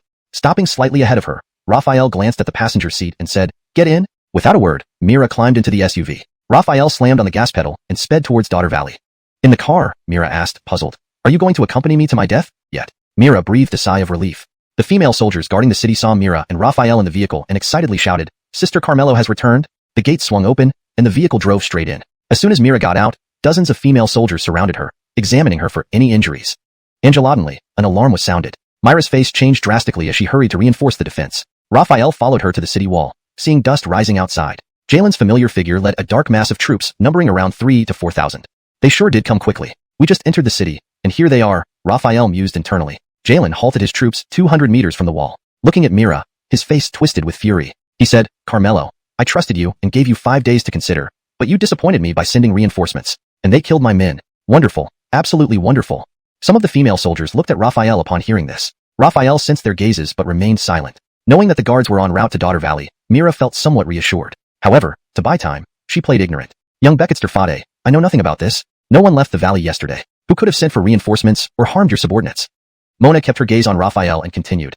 If we hand over this man to Jalen, we can surrender and continue living. It's just a change of location. Upon hearing this, Mira immediately rebuked her angrily. Do you even understand what you're saying? A change of location? Indeed, it's a change in lifestyle. After our surrender, we would become playthings and tools for Jalen and his men to satisfy their desires. Angelica, life is worse than death. Mona wasn't shaken by the scolding. Instead, she smiled calmly. So what if we are playthings or tools for satisfaction? How can life be worse than death? Cortezving is always better than dying. Mira was nearly bursting with anger. She couldn't believe that Mona would say something so utterly devoid of dignity and spirit. But for Mona, what was dignity? In these times, dignity was worth nothing compared to survival. As long as one could live, losing dignity didn't matter. Haha. Raphael suddenly laughed. His eyes were filled with pity as he felt sorry for Mona. What do you mean? What right do you have to pity me? Mona suddenly became angry. She couldn't tolerate being pitted by someone she had pointed a gun at. Despite speaking of losing dignity moments ago, she now struggled to preserve what little dignity she had left. Good. Jalen outside the city applauded. He said to Mona, I've changed my mind. If immediately turned their guns against the enemy. Myra's expression softened back to normal, her cold gaze disappearing. She smiled in relief, pleased that her sisters had made the right choice. Jalen hadn't expected such an outcome. Fuming, he tossed away the popcorn in his hands and yelled, since you refuse to understand, let me be clear. Brothers, after breaking into the valley, kill all the men, and the women are yours to deal with as you wish. As for Mira, after I'm done with her, she's yours. Roar. Jalen's soldiers roared like wild beasts, their gazes burning with fervent intensity toward Mira, as if they intended to tear her apart. Mira grew furious. Without further ado, she commanded loudly, fire. The battle commenced. Despite the strategic advantages of Daughter Valley, Jalen's forces were numerically and militarily superior, pushing them into a disadvantageous position step by step. How much longer until the guards arrive? Mira asked anxiously. Raphael estimated the time. Soon, very soon. Soon how long? Any longer, and we won't hold up. Mira urged. Bang. Just as she finished speaking, the sound of an anti-material sniper rifle echoed. Raphael exclaimed joyfully, they're here. Jalen's troops suddenly suffered reduced firepower. Raphael, Mira, and the defending females enter the valley. Once inside, they recognized the guards as under Raphael's command. Recalling Mira and Raphael's previous actions, they understood why the guards had aided them against Jalen. Carmelo, arrange accommodations for them. We will rest here tonight and attack Paradise City tomorrow, Raphael said. Mira nodded and immediately assigned people to settle the guards. At this moment, Mona was dragged in, looking at Raphael with fear. To her surprise, Raphael possessed such a formidable army. She's in your hands, Mira said. Raphael looked at Mira and asked, has she committed any heinous acts? Mira shook her head. Not that I've seen. Since the end of the world, she has never harmed anyone in front of me. Raphael gazed at Mona with pity. Take her into custody, bring her back to the base for rehabilitation. Let her live well afterward. Mona froze, expecting Raphael to kill her. When he didn't, tears welled in her eyes, filled with gratitude. You don't need to thank me. If you hadn't hesitated while aiming the gun at me, you'd already be dead. Raphael summoned 2 guards to take Mona away. As for the other rebels, since they corrected their mistakes in time, they weren't punished. Phew. Raphael exhaled, then smiled at Mira. Jalen has been repelled. You won't renege on our deal, right? Of course not. Mira keeps her word. Starting today, Daughter Valley joins the base. However, once we're part of the bang, bang, bang, Angelodonly, gunshots rang out from ahead, followed by footsteps that grew louder. Oink. A sharp scream echoed as a bloodied wild boar rushed towards them. Raphael kicked it hard, sending the boar flying. Boom. The boar landed with a thud, kicking up a cloud of dust. After struggling for a moment, it emitted one last groan before dying. The dust settled, revealing a squad of Paradise City soldiers who had civilians with emaciated bodies as human shields, aiming their guns cautiously at Raphael. Who are you? The lead soldier demanded sharply, but even as he spoke, the Zhengqi Jiaobusung was replaced by the sound of Zhengqi Bufa. Then, a row of identically tall, well-equipped guards marched into their view. Revised, who are you? The lead soldier demanded sharply, but even as he spoke, the crisp sound of synchronized footsteps grew louder. Then, a line of uniformly equipped guards, marching in perfect unison, came into view. Fear gripped their hearts. The Paradise City soldiers, having experienced previous skirmishes, recognized the guards' uniforms clearly and froze in terror, just like their leader. The civilians, upon seeing the advancing army, initially flashed a look of fear, but it quickly gave way to apathy. Raphael smiled gently and stepped forward slowly, with the guards following closely behind. His eyes blazed with hatred, yet he couldn't help but feel alarmed at the sight of the guards' modern and sophisticated equipment. Anson shouted angrily, Raphael, even if my Paradise City was wrong, we lost over 2,000 men in that battle, while your base remained unscathed. Ultimately, you still came out on top. Are you here today to finish us off? Do you think this act won't invite divine retribution? Raphael replied coolly, divine retribution? What makes you think you have the right to speak of divine retribution? Pablo, your vice mayor, repeatedly vowed to crush my base with your 5,000-strong army. Would that not invite divine retribution? After assessing my base's strength and realizing he couldn't win, I offered him a chance. If he met my conditions, he could leave. Yet, he chose the despicable path of poisoning us, intending to weaken our defenses and slaughter the base's residents and loot resources. Did he consult you on this plan? Did you agree? Does that not invoke divine retribution? As the saying goes, if they do not offend me, I will not offend them. But if they do offend me, I will strike back. Today, I am here to eradicate your Paradise City, but not the oppressed civilians. My target is you, Anson, and your evil instruments, the Paradise Army. Anson's face paled. He realized no amount of talk would change Raphael's mind. Glanced at his chin, frowning slightly. The number of guards isn't enough to break through Paradise City if this stalemate continues. He looked at the towering cliffs on either side of Paradise City and had an idea. Turning to Joaquin, he said, give me the high-explosive grenades.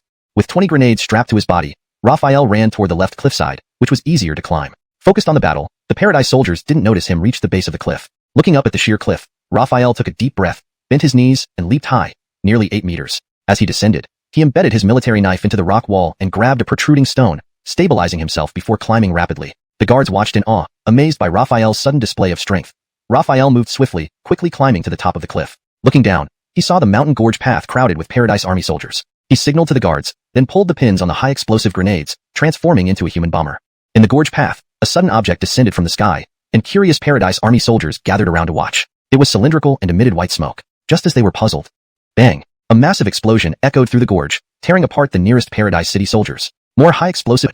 Angelodonly standing up, Anson frantically searched through the bookshelf and found a thick, 10-centimeter book. Opening and shaking it.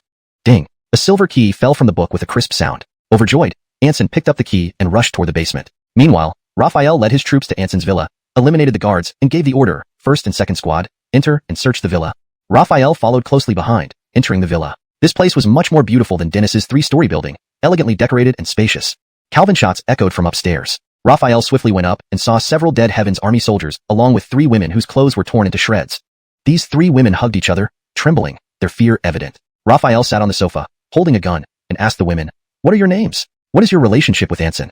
The women glanced secretly at Raphael and the guard army. Seeing how respectful the soldiers were to this young man, they guessed that Raphael held a high position. One of the braver women approached Raphael, kneeling before him, and answered timidly, reporting to Sir, "My name is Tanya, hers is Blanche, and hers is Mariah. We belong to Anson." Really? Anson's women? Raphael's gaze hardened as he toyed with the gun in his hand. Seeing the floor and said, "Sir, it's here." Raphael stepped closer and saw an ordinary floor tile. Confused, he looked at Tanya. Tanya whispered, "Sir, crouch down and look carefully." Raphael scrutinized it for a moment. Aside from the coat and hints of beauty underneath, nothing seemed amiss. He cautiously crouched down and tapped the floor. Thump. It's hollow beneath. Raphael was alarmed. This must lead to a tunnel. Carefully observing, he noticed prying marks around the tile, suggesting Anson had escaped through this route, explaining why he wasn't found in the villa. Using his military knife, Raphael pried open the floor tile, revealing a dark hole. He turned to the guard soldier who came in with him and ordered, "Stay here. I'll go down and check." The soldier responded, "Yes, sir." Raphael jumped into the tunnel, switched on the flashlight attached to his gun, and moved forward. The tunnel was narrow, barely fitting an adult. After nearly 10 minutes, the flashlight beam was blocked by a large iron door. The door had a keyhole, needing a key to open, but Raphael lacked one. He considered using a high-explosive grenade but stopped, fearing the blast might collapse the unsupported tunnel. Was he to return empty-handed? No, that wasn't Raphael's style. Taking a deep breath, he kicked the iron door forcefully. Thump! The sound resonated loudly in the narrow tunnel. With one kick, the door dented slightly. Hurt, he decided to let her go. He commanded the guards, "Detain her first. Wait for public judgment. If she hasn't committed heinous acts, take her back to the base for rehabilitation." ##### Chapter 39. The End of Paradise City. Time quickly approached evening. Today, Paradise City had undergone a dramatic transformation. A new force had invaded and annihilated the old power, the Paradise Army. For ordinary citizens, this was something to celebrate. However, after the celebrations, they returned to their numb state. They didn't know how the new regime would treat them, perhaps with endless oppression just like before. Raphael ordered the original residents of Paradise City to gather in the square. He scanned the gaunt and emaciated faces of the residents, seeing only apathy in their eyes, no hope, no passion for life. This condition was even worse than the villagers of Muzhong village under Dennis's oppression. Before the apocalypse, these people, though not all living glamorous lives, were individuals with complete personalities. Now, they were treated like livestock, or worse. It was heart-wrenching for anyone to see. Raphael held Joaquin's shoulder and whispered something in his ear. Joaquin then led a team away. Soon after, Raphael addressed the crowd loudly. "From now on, Paradise City will cease to exist. You will be incorporated into the base." People knelt and thanked Raphael profusely. They were now certain that Raphael was not Anson but their savior. All right, Raphael gestured for silence and said, "Reuniting families is your first gift." Turning to Reed, he said, "Proceed." The crowd felt curious. What would the second gift be? Soon, Reed led 300 guards carrying food from Paradise City's granary to the square, setting up large iron pots to cook meals. "This is your second gift. After eating, you'll receive the third," Raphael announced loudly. Seeing the food, the crowd's eyes gleamed greedily. They hadn't eaten properly for months, and today they could finally feast without worry, leading them to appreciate Raphael even more. Few cared about the third gift. Fires started beneath the pots, and soon the aroma of cooked food filled the square. People became restless, many unable to control their drooling. Finally, the meal was ready. The famished crowd couldn't wait and rushed towards the pots. The guards had to maintain order, calming them down into queues. Those who received food quickly squatted back in the crowd, nibbling small bites, savoring the moment. They realized they weren't dreaming and devoured the food eagerly. Some began crying as they ate, tears falling into their meals, adding a bitter taste. While the crowd ate, Raphael had the captured Paradise Army soldiers brought forward. After finishing their hurried meal, they noticed the kneeling soldiers. The once mighty soldiers now hung their heads, avoiding eye contact. They glanced nervously at Raphael, unsure of their fate, trembling with fear. Seeing the crowd finish eating, Raphael cleared his throat and pointed at the soldiers, saying, "You all know these people and what they've done. Your third gift is the power to judge them, deciding their fates." Ailey Cherion felt incredulous. Judgment was given to them. When Raphael commanded a soldier to kneel before them, saying, "Start with him, recount his crimes. Those who committed unspeakable acts will be executed on the spot." They realized he meant it. Fueled by anger, the crowd took turns recounting the soldiers' atrocities. Raphael, hearing the man's deeds, ordered his immediate execution, followed by another. The second soldier, witnessing this, collapsed, dragged forward by guards, having lost bladder and bowel control. In this manner, 80% of the 1,000 Paradise Army prisoners were sentenced to immediate execution. The crowd vented long-suppressed rage, showing Raphael reverence as if he were a savior. By nightfall, Raphael ordered a rest. Tomorrow, they would head to Daughter Valley, bringing 10,000 residents back to the base. On top of their hand moved at lightning speed, plucking the feathers off the rooster's neck within seconds. He pulled out a military knife and slit the rooster's throat with one swift motion, displaying a professional skill comparable to that of a chicken butcher in the market. The blood gushed out rapidly. Casimir felt a pang of regret. If only there was a container, this rooster's blood could be quite nourishing. Blood pooled on the ground as the rooster finally ceased breathing. Its wings drooped limply, and its claws curled into a ball, ceasing its struggles. "This beast really has tremendous strength," Casimir remarked as beads of sweat appeared on his forehead. He tossed the rooster's body to the ground and looked at the enormous bird which resembled a pig in size, wondering aloud, "What breed is this rooster? It's so huge." "This is a level 1 evolved rooster." At the sound of the system's voice answering his question, Casimir asked in surprise, "Do all animals evolve?" "Yes." The brief two-word answer confirmed Casimir's concerns even more deeply. If all animals could evolve, human survival would become significantly more challenging. The combat power of just the rooster was greater than that of an average adult male. How ferocious would predators like wolves and tigers become after evolving? Moreover, the number of animals far exceeded that of humans. Considering this, the threat posed by evolved animals could be as great as, or even, the host has reached the limit of a level 1 evolver. Using level 1 evolution crystals cannot further enhance your physical attributes. To become a level 2 evolver, you need level 2 evolution crystals. Note, killing level 2 evolved zombies or level 2 evolved animals yields level 2 evolution crystals. So, after reaching level 1, it goes to level 2, then level 3, and so on. Zombies and evolved animals probably follow the same progression, level 1, level 2, level 3. Casimir gazed at the bright moon above, muttering to himself, "If possible, I'd rather give up evolving to level 2 and wish that zombies and evolved animals remained at level 1 forever. He shook his head again. Alas, this is just a beautiful wish. Since I've already reached the peak of a level 1 evolver, I'll give any future evolution crystals to Conley and Reed, enhancing the fighting strength of the guard army to better face evolved zombies and animals. Putting it aside for now, Casimir carried the rooster's body and climbed down the cliff along the vines. Most people were already asleep, except for the guard squad on duty who continued working diligently. Seeing Casimir carrying a rooster the size of a pig, they widened their eyes and could have fit a goose egg in their mouths. Sir, did you go hunting? Is that a chicken or a golden eagle? So big! Someone exclaimed in shock. Come here.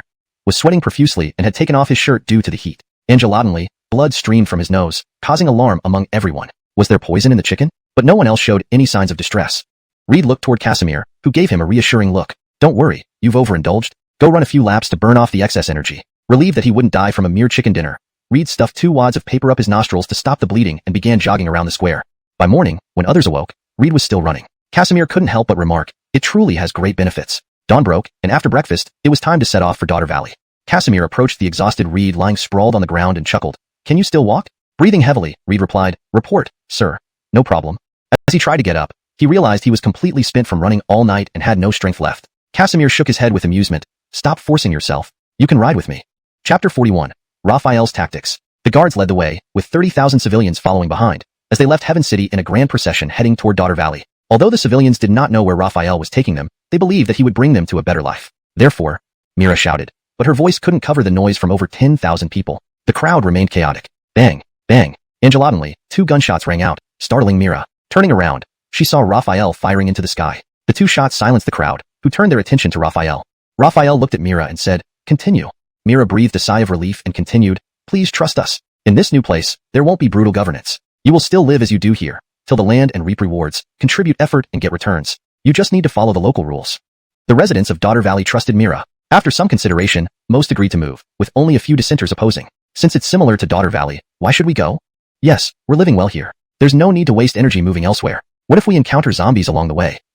These comments made some previously supportive residents reconsider. What if they encountered zombies? A cold gleam flashed in Raphael's eyes as he clapped his hands. Sasa! Neat footsteps echoed as squads of guards marched onto the square. Charge! The roar was earth-shattering, and the intense killing intent struck fear into the hearts of the Daughter Valley residents, despite their rewards for effort, and only need to follow the base's rules. I assure you, there is no deception, and if you prove capable, you can become part of the base's management team to build a beautiful community together. Believe or don't, it's your choice. If you don't wish to follow me, I won't force you. However, let me remind you, Jalen was merely driven off, not eliminated. Who knows if he'll return once we're gone, possibly with intentions of massacre. Or he might take you all to Fate City, where negotiations wouldn't be as considerate as mine. Raphael's words deeply moved everyone. As he pointed out, Jalen could very well return when Daughter Valley lacked military protection. They would then become lambs awaiting slaughter, their lives hanging by a thread due to Jalen's whims. Weighing the pros and cons, they realized Raphael's offer was not too bad considering the alternative. So, they agreed to join the base. Mira looked at Raphael, thinking, this guy truly has some skill and is quite persuasive, though he hasn't exaggerated. Just then, Raphael turned to her, their eyes meeting. Blushing, Mira quickly looked away. Raphael, unperturbed by Myra's blushing, said, I'll leave the rest to you. We leave in an hour. Get them to pack lightly. Heavy items like furniture aren't necessary as the base provides those. This time, Raphael did not ride in a vehicle. All vehicles were used to pull luggage, reducing the burden on the civilians and increasing marching speed. Raphael was now at the front of the convoy, alongside Mira. Why don't we migrate in batches, Brother Halden? 40,000 people migrating at once is too conspicuous. Moreover, the base's capacity is probably insufficient, Mira said as they walked. If we migrate in batches, and Jalen launches a surprise attack, the guard corps might not arrive in time, leading to even greater losses. As for the base's capacity, Raphael sounded very confident. Don't worry, I have my ways. Mira was baffled. What methods could there possibly be? Constructing concrete walls takes months, sometimes even years, especially for long stretches, even with modern building equipment and abundant materials. To put it another way, even if they built simple extended walls that could defend against regular zombies, the length and width would be significant. Raphael's base, though wealthy, did not appear to have many construction tools or materials. Gathering materials alone would take a considerable amount of time. Mira truly did not understand where his confidence came from, and could only hope silently that he indeed had a plan. Raphael saw Myra's puzzled look, but didn't offer more explanation. He simply smiled and turned away. Just then, his pupils suddenly constricted. At the same moment, the military and civilians behind him stopped, followed by screams driven by fear. Zombies! Run! Panic broke out among the crowd, but the guard corps and female soldiers quickly restored order. Ahead, 10 zombies had suddenly appeared, 3 of them huge and evidently strength-evolved zombies, while the other 7 moved on all fours, slender in build, speed-evolved zombies. This was what caused the fear and panic. Though only 10 zombies, they were all evolved zombies, and their threat was comparable to thousands of regular zombies. Roar! The 3 strength-evolved zombies howled to the sky simultaneously, and then dense footsteps sounded from both sides of the convoy. A swarm of zombies rushed toward them. Simultaneously, gunshots rang out from behind. But it wasn't the guard corps shooting zombies, it was enemy fire. A soldier rushed over and reported, "Report to commander, our army has encountered an attack by Jalen's forces." Raphael clenched his fist tightly. So this was Nelson's grand scheme. He supposed these zombies were also part of their plan. Mira heard the soldier clearly and her face changed drastically. She looked at Raphael anxiously, asking, "What do we do?" SSS. Raphael took a deep breath, drew his military knife, and began walking toward the evolved zombies, splattering blood and brain matter on him. Zombies have no fear. Unmoved by their comrades' deaths, they focused on this powerful human before them, thinking his flesh must be tastier than ordinary humans. Without giving Raphael a chance to catch his breath, two strength-evolved zombies roared and rushed at him. Raphael darted forward, reaching one in an instant, leapt up, and kicked off its back. Cortez being weighed down by a ton of bricks, the strength-evolved zombie fell. Raphael decapitated it with a swift strike. Then, the other swung a huge fist. Raphael dodged just in time. The fist smashed into the decapitated corpse, sinking inward and spraying dark red blood mixed with internal organs over 100 meters. A horrifying sight. Taking advantage of the moment, Raphael jumped up, splitting the head of the strength-evolved zombie in half. Sparks flew again, and the head split open, instantly losing its life. Whoosh! Feeling a rush of wind behind him, Raphael performed a backflip and stabbed the approaching speed-evolved zombie, nailing it to the ground, then stomped its head to pieces. At this point, Raphael was severely fatigued, but still faced 3 speed-evolved zombies desperately craving his flesh. They rushed toward him at lightning speed. Gathering all his strength, Raphael pulled out the worn-out military knife. It had little killing power left, so he threw it at the charging zombie, causing it to slow down. Using this less than a second delay, Raphael reached for his pistol. Bang bang bang. 3 shots rang out, each bullet striking a speed-evolved zombie in the head. Without the thick defense of strength-evolved zombies, they were easily penetrated, collapsing dead. Blowing away the smoke from the gun barrel, Raphael said, "Thankfully, none missed." After speaking, darkness clouded his vision, and he collapsed, unable to support himself any longer. Chapter 43, Significant Loss. Brother Holden. Mira had been closely observing the situation. Seeing Raphael faint, she rushed over immediately, holding him to prevent him from hitting the ground. "Brother Holden, are you alright?" Mira asked anxiously. Raphael was the mainstay for everyone. If something happened to him, it would be a catastrophic event. At the same moment, the gunfire from the rear of the convoy ceased as the ambushing Nelson troops were repelled. The guards freed themselves to assist the female soldiers in dealing with the zombies. Soon, all the regular zombies were eliminated. Joaquin, Reed, and others ran over anxiously. Seeing Raphael lying motionless in Myra's arms, covered in blood, they were extremely worried. Strong because of those small crystals? Raphael knew that with Myra's intelligence, she could eventually guess the truth. However, he wasn't worried. Elation if she guessed that the evolution crystals could make one stronger, obtaining and consuming them was far from easy, especially without a system to guide her through the painful process of enhancement. Once everything was cleared up, the large group continued its journey without stopping. Raphael, supported by Mira, climbed into his vehicle. After the fierce battle, the massive 4-person convoy had somewhat diminished in size, reducing from 700 meters to just over 600 meters. This loss was indeed significant. The rest of the journey went smoothly, encountering only a few wandering ordinary zombies, which were easily dispatched, causing no losses or delays to the convoy.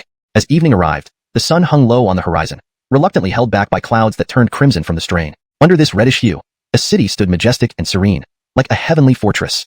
Soldiers on the city walls stood straight, scanning the outside world with caution and longing for the return of their people. As the sunlight revealed a massive convoy approaching, the soldiers became alert. One of them, recognizing familiar figures through a telescope, couldn't contain his excitement. "It's the commander." The initially wary soldiers also became excited upon 6,000 to 7,000 lives. Raphael vowed to make Jalen suffer immensely for this. Leaving the military camp, Raphael went to the military district to recruit more soldiers, using credits to replenish his forces. Stretching his back, he gazed at the sky. The sun had set, leaving only the moon to light the world. Arriving at the residential area, Raphael saw the managers still registering newcomers. Residents brought from Paradise City marveled at the base without any complaints, finding it much better than Paradise City. However, the residents from Daughter Valley voiced their discontent. "This place is too small. We're so crowded. Daughter Valley was much better." "Yes, this tiny city feels cramped with so many people." Raphael shook his head. These people were typical complainers, fearing authority and complaining when they felt safe. If they were under Jalen's rule, they wouldn't dare speak out. Raphael wished they could experience life in Paradise City under such harsh conditions to understand what they were missing. But he couldn't do that here. The base was different from Paradise City. As long as they followed the rules and didn't cause trouble, they could complain all they wanted. The next morning, Raphael planned to expand the base. When faced with such improvements, he doubted they would continue complaining. Ignoring them, Raphael returned to the mobile base, cleaned himself thoroughly, and lay down and folded a map. The entire city appeared before his eyes. He decided not to dismantle the existing walls, but to make new plans. He extended the northern wall by 1 kilometer on each side, connected the eastern and western walls to extend 3 kilometers southward, then linked them back to the southern wall. This resulted in a large square enclosing a smaller one along the northern line. Casimir promptly placed gates on the east, south, and west sides of the inner city to facilitate access to the outer areas. The layout of the inner city remained unchanged, while the outer city was divided into 2 zones, west for residential use, accommodating those from Paradise City and Daughters Valley, and east subdivided into District 1 for greenhouses and livestock farming and District 2 for aquaculture around the river. Deciding to excavate a pond near the river, Casimir planned to divert water for fish farming and use the remaining dry land for housing and agriculture. With the plan set, Casimir initiated the construction. A blinding white light flashed, and a 3-kilometer-long wall suddenly appeared. Simultaneously, 2 new gates materialized on the original eastern and western walls. The crowd, initially noisy, fell silent upon seeing the sudden emergence of the gates. A few brave souls ventured through the gates and stood stunned by the sight outside. More people exited the gates, gaping in disbelief. Am I dreaming? Ouch. Yes, Auric replied. Thinking a moment, Casimir added, by the way, isn't the aquaculture expert Destin still assisting with agriculture? Arrange for him to conduct training first. Once the facility is ready, he can begin work, enhancing efficiency. Auric responded, Commander, your foresight is impressive. Understood. With instructions given, Auric and Arlen quickly began their tasks. Over 3 days, the new district progressed smoothly, and the influx of new residents brought renewed energy and prosperity to the base. At the mobile base, Casimir called Joaquin, Reed, Orlando, and Tucker. They soon arrived, standing in a row before him. From his pocket, Casimir pulled out 8 evolution crystals, giving each 2 and said, Do you know why I became so strong? It's these evolution crystals. Individually, my strength has limits, so I need you all to grow stronger. Crystals are scarce now, but you're my best men, so you get them first. Others will have to wait until we gather more from evolved zombies. Hearing this, the 4 felt excitement surge. The power Casimir wielded was evident, and no one wanted to be left behind. Casimir approached the guard at the door, instructing, No one enters. He closed the door tightly and looked at the 4, saying, Using the crystals is simple, just swallow them. However, the enhancement process involves a little bit of pain. Be mentally prepared. All 4 nodded eagerly, ready to endure any pain for strength. Casimir concluded, All right, let's start. Without delay, they swallowed the 2 crystals. Cortez Casimir's first experience, warmth spread throughout their bodies, feeling quite comfortable. 3 seconds later, however, intense pain gripped them. Their faces contorted, veins bulged, yet they held hands and gritted teeth without uttering a sound, showing incredible resolve. 6 minutes passed under Casimir's watchful eye. As their complexion gradually returned to normal, a foul odor permeated the room. Pinching his nose, Casimir said, Follow me. He sprinted out, leaving them behind, heading far away. Chapter 45. The first outsider to join the Guard Corps, Part 1. Azariah and 3 others closely followed Raphael towards the river outside the outer city, passing through areas where the stench was overwhelming. People along the way couldn't help but cover their noses. What in the world? Did a toilet explode? Or did someone fall into one? I saw clearly that officers like Arlen, Amin, Kevin, Royce, all captains, running by. You think they fell into a toilet? You're done for. Ah, I'm wrong, Whale. Hearing the murmurs of the residents, Raphael muttered to himself, took a deep breath, and exerted force from his waist. The 400-pound stone slowly lifted off the ground. His face turned red, veins bulging on his arms and forehead, teeth gritted. Much harder than it had been for Raphael. It was very strenuous for him. Thud. Azariah managed to hold for 10 seconds before dropping the stone onto the dirt floor, leaving a slight dent. Amin came next, equally struggling, also lasting only 10 seconds. Luigi and Royce tested afterward, completing quickly. All 4 found it equally challenging, barely managing to hold the stone for 10 seconds. Raphael estimated, Azariah and the other's strength should be more than twice that of a grown man. Not bad. Next came speed testing, requiring a track at the military camp. Brother Holden. Just as they were about to head to the base barracks, someone called out to Raphael. How did she come here? Raphael recognized Myra's voice and greeted with a smile. Carmelo. Brother Holden. You guys are amazing. That stone is at least 400 pounds. I thought only you were strong in the base, but it turns out Arlen, Amin, you guys are also so strong. Didn't you eat those white crystals from zombie brains? Mira ran over excitedly, her eyes filled with excitement. Raphael slightly frowned, thinking for a moment, then pulled out an evolution crystal with a smile. Yes, eating it makes you stronger, but there's a 50 blood on Raphael's arm, apologizing hurriedly. Seeing her continuous apologies, Raphael sighed, all murderous thoughts vanishing. It's fine. I'll apply some anti-inflammatory ointment later. Seems your luck was good. You succeeded. But you better. Raphael covered his nose, stepping back, motioning towards the river. Realizing this, Mira detected a foul smell. Wrinkling her nose, pinching it. What is that smell? She felt sticky and realized black liquid covered her entire body. Raphael predictably covered his ears. Ah! Her scream reverberated, reaching heaven above and hell below, audible throughout the base. Fadery up and clean yourself. Impressed by her audacity to remain where she was instead of cleaning up, Raphael removed his coat, handing it to her. Put this on, don't catch a cold. Mira blushed, taking the coat and swiftly putting it on, hiding her figure. Thank you, Brother Holden. Raphael stared into her eyes, asking seriously, Carmelo, what do you think of the base? Taken aback by his demeanor, Mira replied honestly, I think the base is excellent, whether it's the residents, guards, or order here. I love it. And what do you think of me? Raphael asked again. You're a great leader, she said truthfully. This translation retains the original paragraph structure, line breaks, and style. Aim Tucker, these are the 3 principles of the base guard corps. After hearing this, Myra's newly established image of Raphael crumbled instantly, and she couldn't help but roll her eyes, saying, Do I look like someone who would be a traitor? Raphael gave her a serious once-over, scratching his chin before nodding slightly. Looks like no. Exactly. Mira rolled her eyes again at Raphael. Seeing this, Raphael added, Write another rule. No rolling your eyes at me. Mira held her breath and looked speechlessly at Raphael. So, rules could just be added, or changed on a whim. Raphael maintained a stern expression, leaving Mira no choice but to agree. I'll try my best to change. By the way, Commander Sir, please hold back with your shocking remarks so I won't keep rolling my eyes. Raphael shook his head. No, that won't do. I'm the commander, so you need to restrain yourself while I don't. Again, Mira was speechless. He sounded like a domineering CEO, but what could she do when he was the commander? She could only agree helplessly. All right, my commander, sir.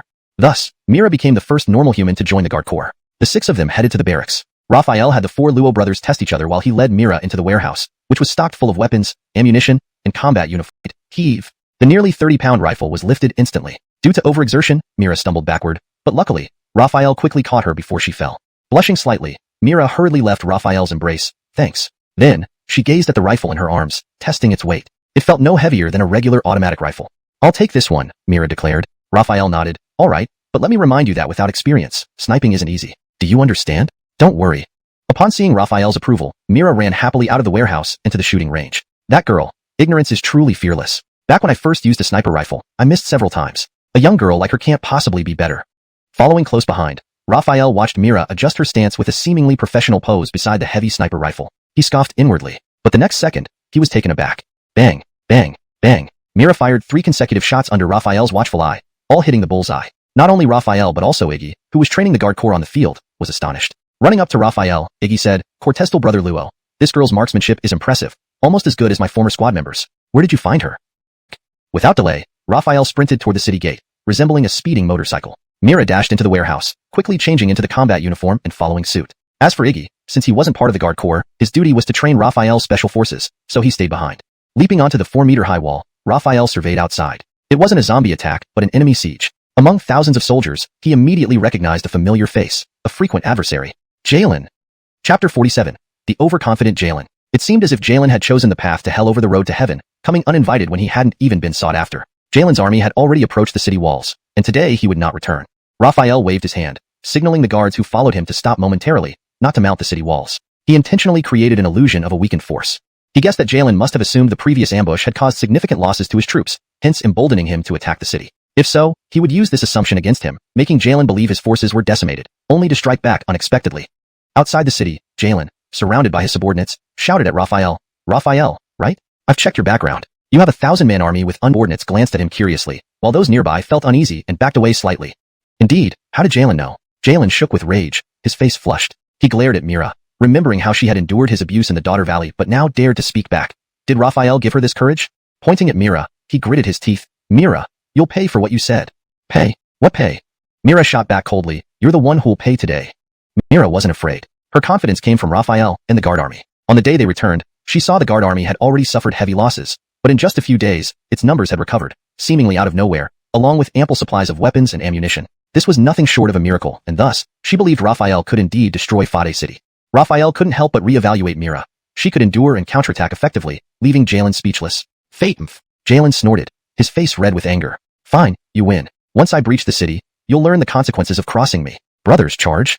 With Jalen's command, Fate City's troops immediately advanced, some carrying ladders, intending to overwhelm the city with sheer numbers. Unfortunately for them, modern warfare used firearms, not swords and spears. In the Fatemer, Jalen saw a modified SUV chasing closely behind. Panicked, he urged the driver. Faster, shake off that car. The soldier was already terrified. Hearing the pursuit only heightened his fear. Seeing the reflection in the rearview mirror, cold sweat dripped down his forehead. He wished he could go faster, but the pedal was already pressed to the floor. Seeing this, Jalen became more anxious. Biting his lip, he pushed open the sunroof, leaning out and firing at the pursuing vehicle. Raphael reacted swiftly. Seeing Jalen aiming at him, he steered with one hand and fired his pistol with the other, preemptively. Bang bang bang. None of the shots hit, but they scared Jalen back into the car, too frightened to peek again. Raphael continued firing, bullets hitting the Fatemer's windshield and terrifying Jalen inside, who cursed, damn, damn, damn. Both vehicles raced at maximum speed, neither able to catch nor lose the other. After an unknown distance and time, Raphael glanced outside, seeing unfamiliar scenery. Meanwhile, in the Fatemer, the driver, overwhelmed by fear and the strain of maintaining high speed, suddenly collapsed on the steering wheel, passing out. Crash. The vehicle, now out of control, slammed into a derelict building by the roadside. Chapter 48. Jalen's death. Screech. Raphael slammed on the brake. Damn it, I have no choice. With no other options, Raphael gritted his teeth and revved the engine to its maximum, charging through the rat swarm. Thud thud thud. Large rats continuously hurled themselves at the SUV, only to be knocked flying. However, these creatures were incredibly resilient. After being flung aside and lying motionless like dead bodies, they would revive within seconds and charge again. Alishan, the modified SUV, couldn't withstand such relentless onslaughts. The body of the vehicle was covered in scratches, and the front and rear windows shattered. Fortunately, land was in sight, but just then, the fuel gauge flashed a warning signal. Oh come on, not now. Out of fuel? The pursuit had already drained most of the fuel, so running out at this moment was reasonable. Yet, while reasonable, it left Raphael in dire straits. The land was just ahead, but the fuel had run out. This was absurd. With no fuel, the vehicle lost power, slowing down gradually. If it stopped completely, Raphael believed it would take only an instant for the terrifying rats to overwhelm the vehicle. At that point, unless a miracle happened, death was certain. Raphael glanced at Jalen in the back seat, thinking, I haven't gotten the intel yet. What a waste. After this thought, he stared at the reachable land, unclasped his seatbelt, as thick as a basin. He leaped up onto one of its branches and took deep breaths, finally able to rest for a moment. On the branch, Raphael recalled the overwhelming swarm of rats and felt a wave of fear. He quickly asked, System, are those rats also level 1 evolved animals? No, they do not qualify as level 1 evolved animals. They are level 0 evolved animals. The system answered promptly. Raphael was surprised. These rats are as big as piglets, with sharp incisors like knives, and there are so many of them. If they're not level 1 evolved animals, they seem far scarier than level 1 evolved animals. Species like rats, locusts, and bats are peculiar among evolved animals. They are small individually and weak, so their evolution level is lower by 1 compared to other animals. However, their numbers are vast, usually thousands or even tens of thousands in a swarm, forcing even higher level evolved animals to flee. Understanding the explanation, Raphael nodded. Although individually they weren't strong enough to reach level 1, sheer numbers compensated for it. Nature wasn't fair. Humans had large populations too, but they turned into zombies or remained ordinary survivors. They had to hunt evolved zombies and animals to obtain evolution crystals to enhance their strength. Speaking of evolution crystals, Raphael perked up. System, do those evolved rats have evolution crystals in their heads? If evolved rats did have evolution machete in hand, Raphael observed the man with the gun. He was muscular with sharp eyes and the only one with 2 weapons, suggesting he might be the leader. The group stopped 50 meters from the tree. The man with the shotgun aimed at Raphael and ordered, get down. Translation maintains the paragraph structure and line breaks of the original Chinese text. Chapter 49. Raphael gets robbed. Hearing the shout, Raphael yawned and slowly jumped down from a branch about 5 to 6 meters high under the gaze of 5 men. He landed gracefully on the ground. The 5 were inwardly shocked. This guy was pretty impressive. However, emboldened by their numbers and having a gun, they weren't scared and remained quite aggressive. Kid, what are you doing here? One man holding a machete asked. Raphael looked around and countered, in the middle of nowhere. Do you live here? Confused, the man subconsciously replied, no, we don't live here. Then isn't it fine? This isn't your home, so why do you care so much? Raphael said sternly. Well, do you know what this is? It's a real gun. Be careful or I'll shoot you. The man said angrily. Shut up. The man with the gun glared at him, then turned to Raphael and said, young man, although your skills are good, you're only one person without any weapons. We have 5 people here, and our weapons can be deadly. I don't ask for much. A scratch, he felt increasingly nervous and fearful, instinctively taking a few steps back and lowering his gun, thinking it better safe than sorry. The others were puzzled. Why did their leader suddenly lower his gun and seemed afraid? The leader hastily ordered, all of you, drop your weapons immediately. He had witnessed the power of evolved humans before. They could lift huge stones weighing several hundred kilograms barehanded, moving as fast as weak zombies on all 4s. Unless there was a large armed group, these few men were no match.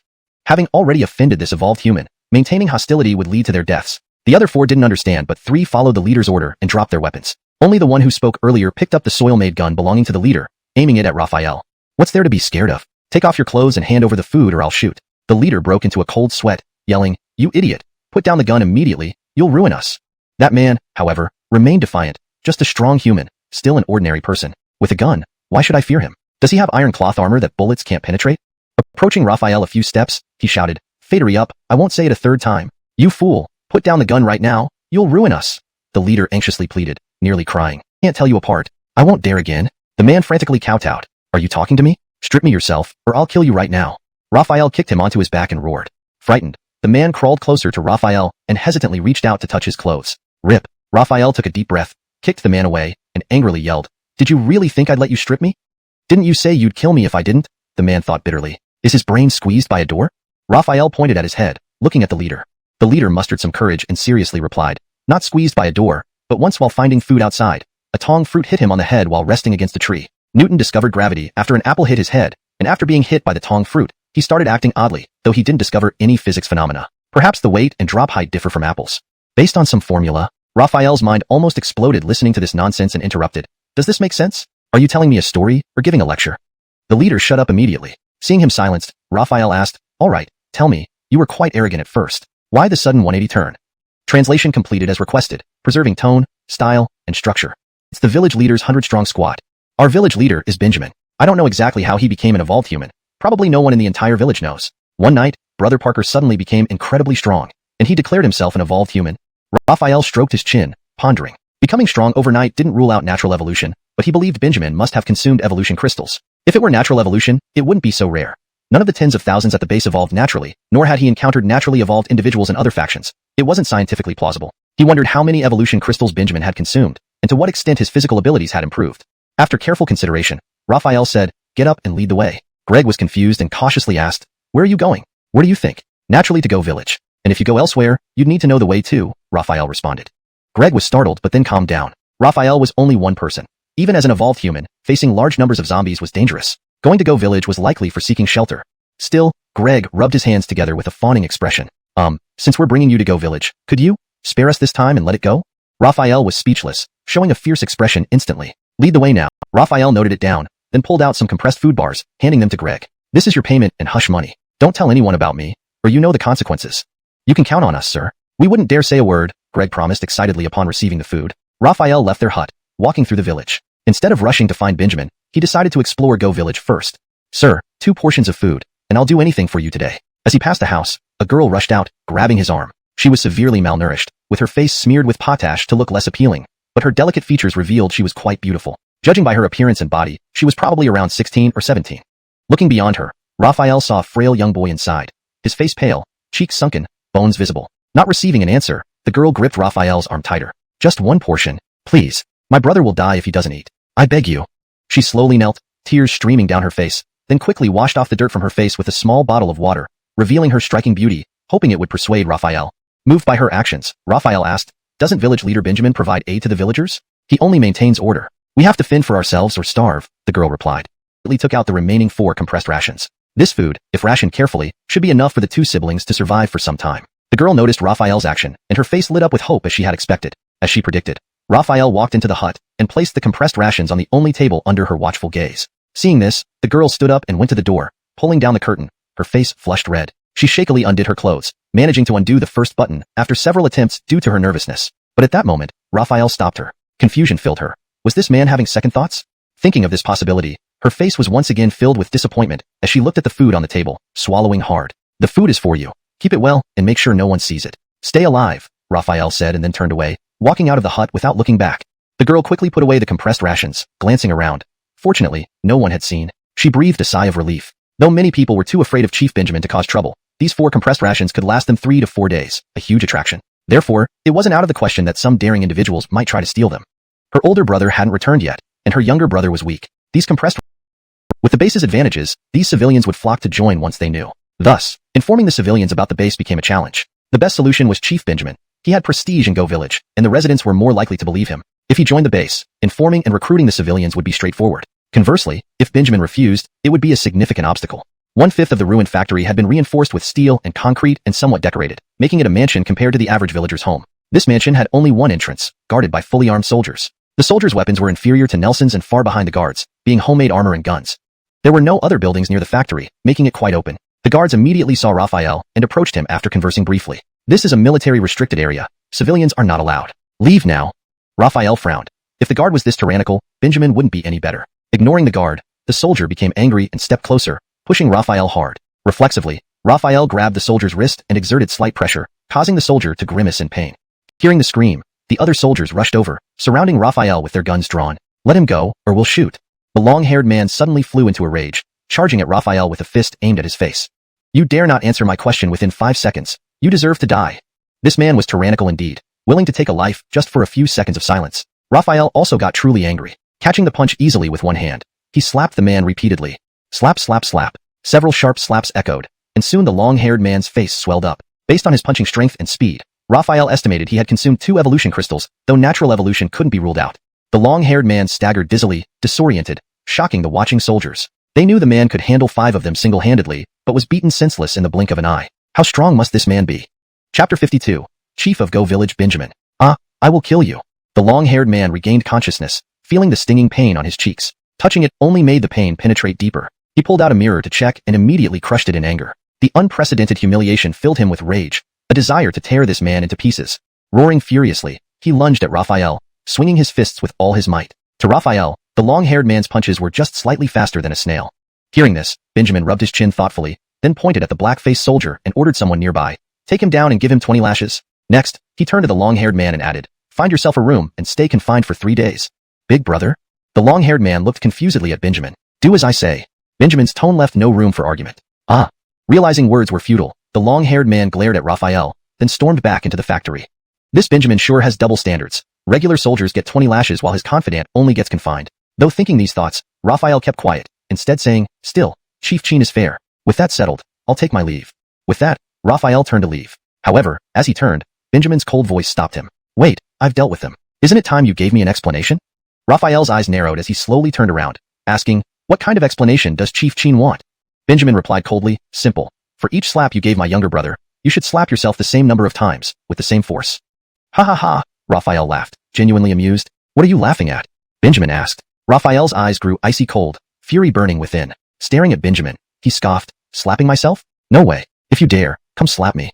Fate-mf. Enraged, Benjamin stepped forward towards Raphael, emitting a powerful aura that intimidated the surrounding soldiers. Yet, Raphael felt no discomfort from it. Benjamin approached swiftly, kicking towards Raphael's head in a move meant to be lethal. Raphael easily sidestepped, avoiding the attack. Benjamin followed with a punch that broke the wind. Yet Raphael again dodged effortlessly with a slight turn. Benjamin attempted a grab, but Raphael leaped back half a meter, dodging once more. It seemed like an adult playing with a child. After several exchanges, Benjamin's attacks failed to touch even Raphael's coat, increasing his anger and making veins bulge on his forehead. He unleashed a flurry of wild punches and kicks. But his punches hit only air. His kicks missed entirely, driving him to pull out a pistol from his waist. No more games. In the instant Benjamin drew his pistol, Raphael moved with lightning speed. Benjamin only saw a blur before the pistol was taken from him, now pointing at his own head. Whoosh! Benjamin's subordinates reacted instantly, aiming their weapons at Raphael. Feeling the gun pressed against his temple, Benjamin shouted, "Drop your weapons! Ali Sharion, drop your weapons!" Reluctantly, the soldiers lowered their guns. Death looming over him, Benjamin had no choice but to swallow his pride and dignity, saying, "Brother, it's my fault. Let's call it even, all right?" "Now you want to call it even?" Raphael mocked. Benjamin forced an ugly smile, replying, "More than even. Ask anything you want, as long as I can fulfill it." "So good. What if I ask you to hand over Go Village?" Raphael smiled. Benjamin clenched his fists tightly, pondering for a moment before spitting out, "I'll give it." "Good. Remember your words." Raphael felt satisfied. He continued, "Order your men to drop their weapons and step back 10 paces. This knew that Raphael's speed was formidable. Benjamin hesitated. If his men dropped their weapons, Raphael could kill him and escape before they could react. Quickly, Raphael shouted. The sharp pain at his temple forced Benjamin to order, "Ali Sharion, drop your weapons and step back 10 paces." Clattering sounds echoed as soldiers obeyed, dropping their weapons and stepping back. "Remember your words." With that, Raphael kicked Benjamin away and sprinted off, disappearing in mere seconds. Soldiers rushed forward, retrieving their weapons and encircling Benjamin. Standing up, Benjamin stared at the direction Raphael disappeared, fury welling up inside him, wanting to rip Raphael apart. His fists crackled as he ordered, "Throw the offending soldier into the cellar to feed the zombies. Also, impose strict quarantine immediately. Check everyone entering and leaving the village until tomorrow morning." Knowing revenge was impossible, Benjamin vented his anger on the black-faced soldier. Implementing the quarantine merely provided some psychological comfort, but he didn't expect to catch Raphael, knowing it wouldn't stop him from escaping. After giving orders, Benjamin angrily walked into the factory, his furious exit leaving the soldiers exchanging fearful glances. "What are you standing around for? Get back to work. Didn't Chief Chin order a day of quarantine?" Once Benjamin was out of sight, someone finally spoke up. Dare not linger longer, the soldiers formed small patrols and began patrolling. Note: this translation maintains the structure, tone, and style of the original Chinese text while ensuring readability and natural English expression. Chapter 53. Re-encountering the Becatitan. The setting sun was about to sink, and its fading beauty stirred the soul. Dusk fell, and the sky was ablaze with beautiful clouds, but all residents of Go Village remained indoors, none venturing out to admire this natural splendor. The narrow streets were patrolled only by batches of Benjamin soldiers. In a modest house, Raphael peered over the wall, looking around cautiously. The little boy has woken up. It looks like she gave him the food I provided, thought Raphael. Saving a life was better than building a 7-story pagoda. Though this was an era where human life was cheap, saving a life with just some food gave Raphael immense satisfaction. Cough! Raphael cleared his throat lightly. This simple cough quickly dispelled the girl's fear, though her trembling continued, not out of fear, but out of excitement. "It's my benefactor."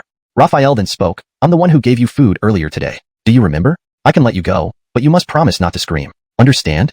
The girl nodded hastily. Slowly releasing his grip, Raphael sighed in relief when she remained calm. Finally, he fully released her. Recognizing the visitor, the girl hurriedly rummaged through a drawer, pulling out a half-burned candle and a nearly empty lighter. The candle, though not very bright, provided enough light to illuminate the entire room. Just like before, her face was smeared with soot, revealing white teeth when she smiled, reminding Raphael of an emoji. Benefactor. Overwhelmed with emotion upon seeing Raphael, she knelt down to thank him. Raphael quickly pulled her up, saying, "No need for such formalities. I didn't do much." Tell Raphael wasn't a bad person. With sincere eyes, he asked Raphael the same question. Weak as he was, his words hit Raphael hard. Could humanity really be going extinct? It was a weighty question. The viral outbreak had created a world filled with zombies and mutated animals, extreme dangers to the few survivors. Yet those in power focused on hoarding resources rather than uniting against these threats. In this oppressive and brutal environment, internal conflict persisted. Would humanity indeed meet its end? Lost in thought, Raphael eventually saw things differently. Oppression, brutality, and infighting were only what he had witnessed so far. The outside world was vast and full of all sorts of people. There were places like Daughter Valley, which operated differently from others. If the world outside was truly dark, he would change it, annex it. Only then would there be no more darkness, oppression, or cruelty, ensuring humanity's survival. Looking at the siblings, Raphael said firmly, "Rest assured, humanity won't go extinct. If no one else will hold the criminals accountable, I will." Hope shone in both siblings' eyes. To them, Raphael was like a divine savior. They nodded vigorously, having no doubt in his words. Raphael had given them hope to live on and believed he could bring hope to everyone else, except those who committed grave wrongs. Footsteps approached from outside. Raphael thought it was the patrol soldiers and decided to wait until they passed before leaving. Strangely, the footsteps grew closer, heading straight for the humble house where he stood. Raphael's heart tightened. He wondered if he had been discovered. The footsteps stopped right outside the door. Sensing only one person breathing outside, Raphael was puzzled. Patrol soldiers always moved in groups, so how could there be just one person? But dealing with one person would be easier. Raphael tensed his muscles, ready to neutralize the intruder without making any noise as soon as they entered. "Jet and Yanshin, I'm back." The person outside did not enter immediately, but called out first. Raphael frowned and looked at the siblings. They appeared agitated, unable to speak for a moment. Knowing their names, this can't be a patrol soldier. Who could it be? Judging by their excitement, could it be their brother Jaren has returned? I can't just take him out. Let's see what happens when he comes in. Raphael quietly stepped behind the curtain. "Why aren't you saying anything? Are you sleeping? I'm coming in then." The person outside said. The curtain was lifted, and Raphael ducked away. The person standing before the siblings caused even more excitement. The girl rushed forward and embraced him tightly. "This must be Jaren," Raphael sighed in relief. He realized he wouldn't have to act. "Shouldn't you be happy that I'm back? Why are you crying, Raphael?" Jaren asked again, almost disbelieving. "You're Commander Raphael from the base?" Raphael thought, is my reputation really that widespread? Alishan here in Gojai?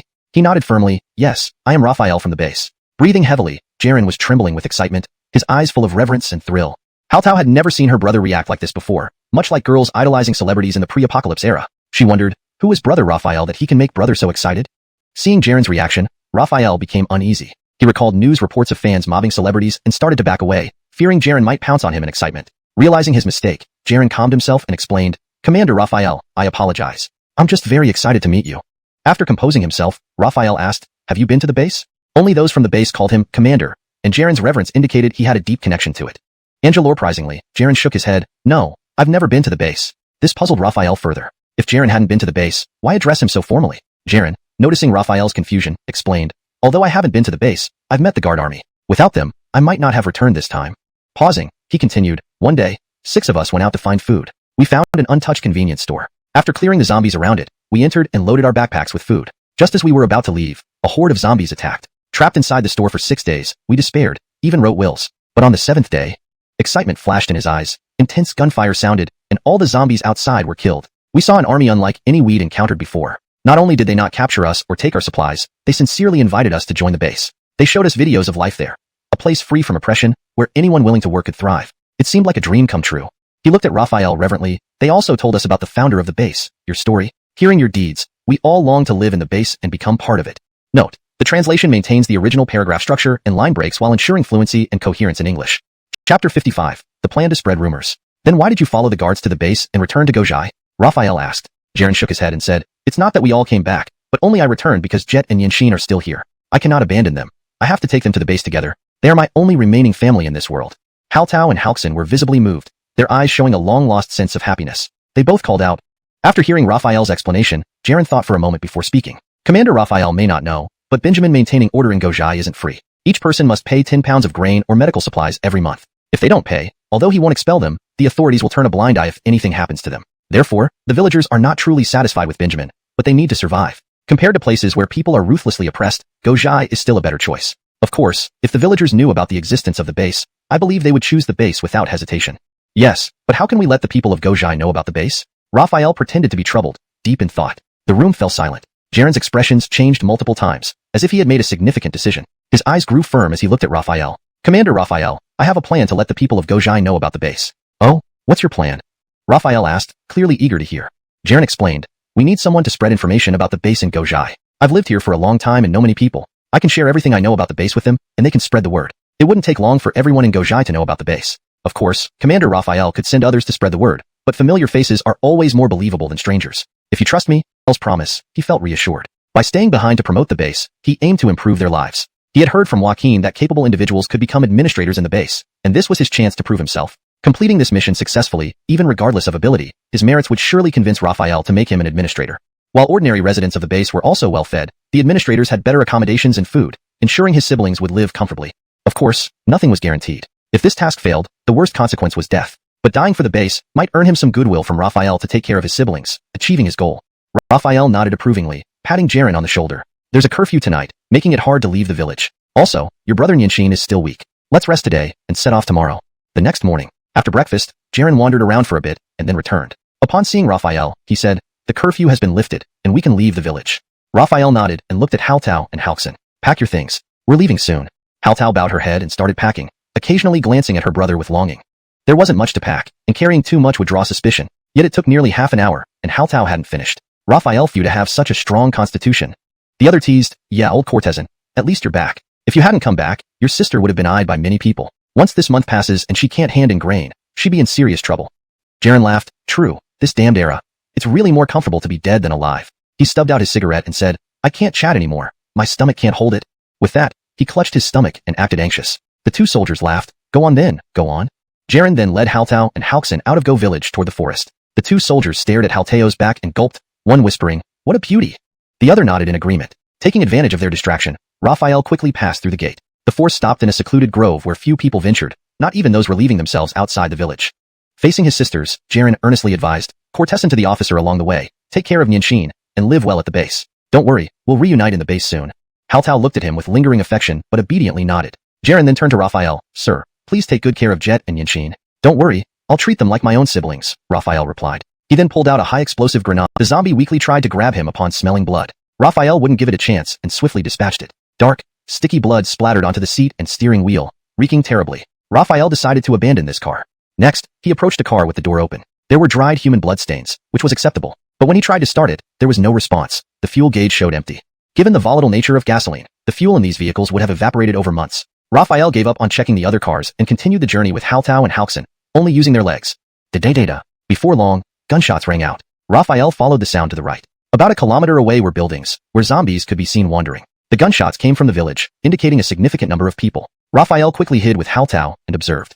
Soon, an army appeared in sight. Familiar uniforms, weapons, and faces. Raphael was overjoyed. It was the guard army. He rushed out, waving his arms and shouting, Thomas, I'm here.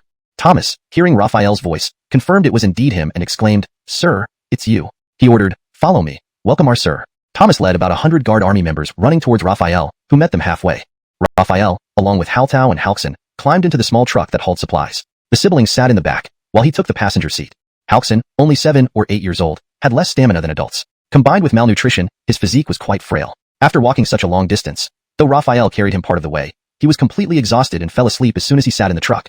Haotao, though not completely worn out, also felt her eyelids grow heavy from the bumpy ride, eventually succumbing to sleep as well, her soft snores barely audible.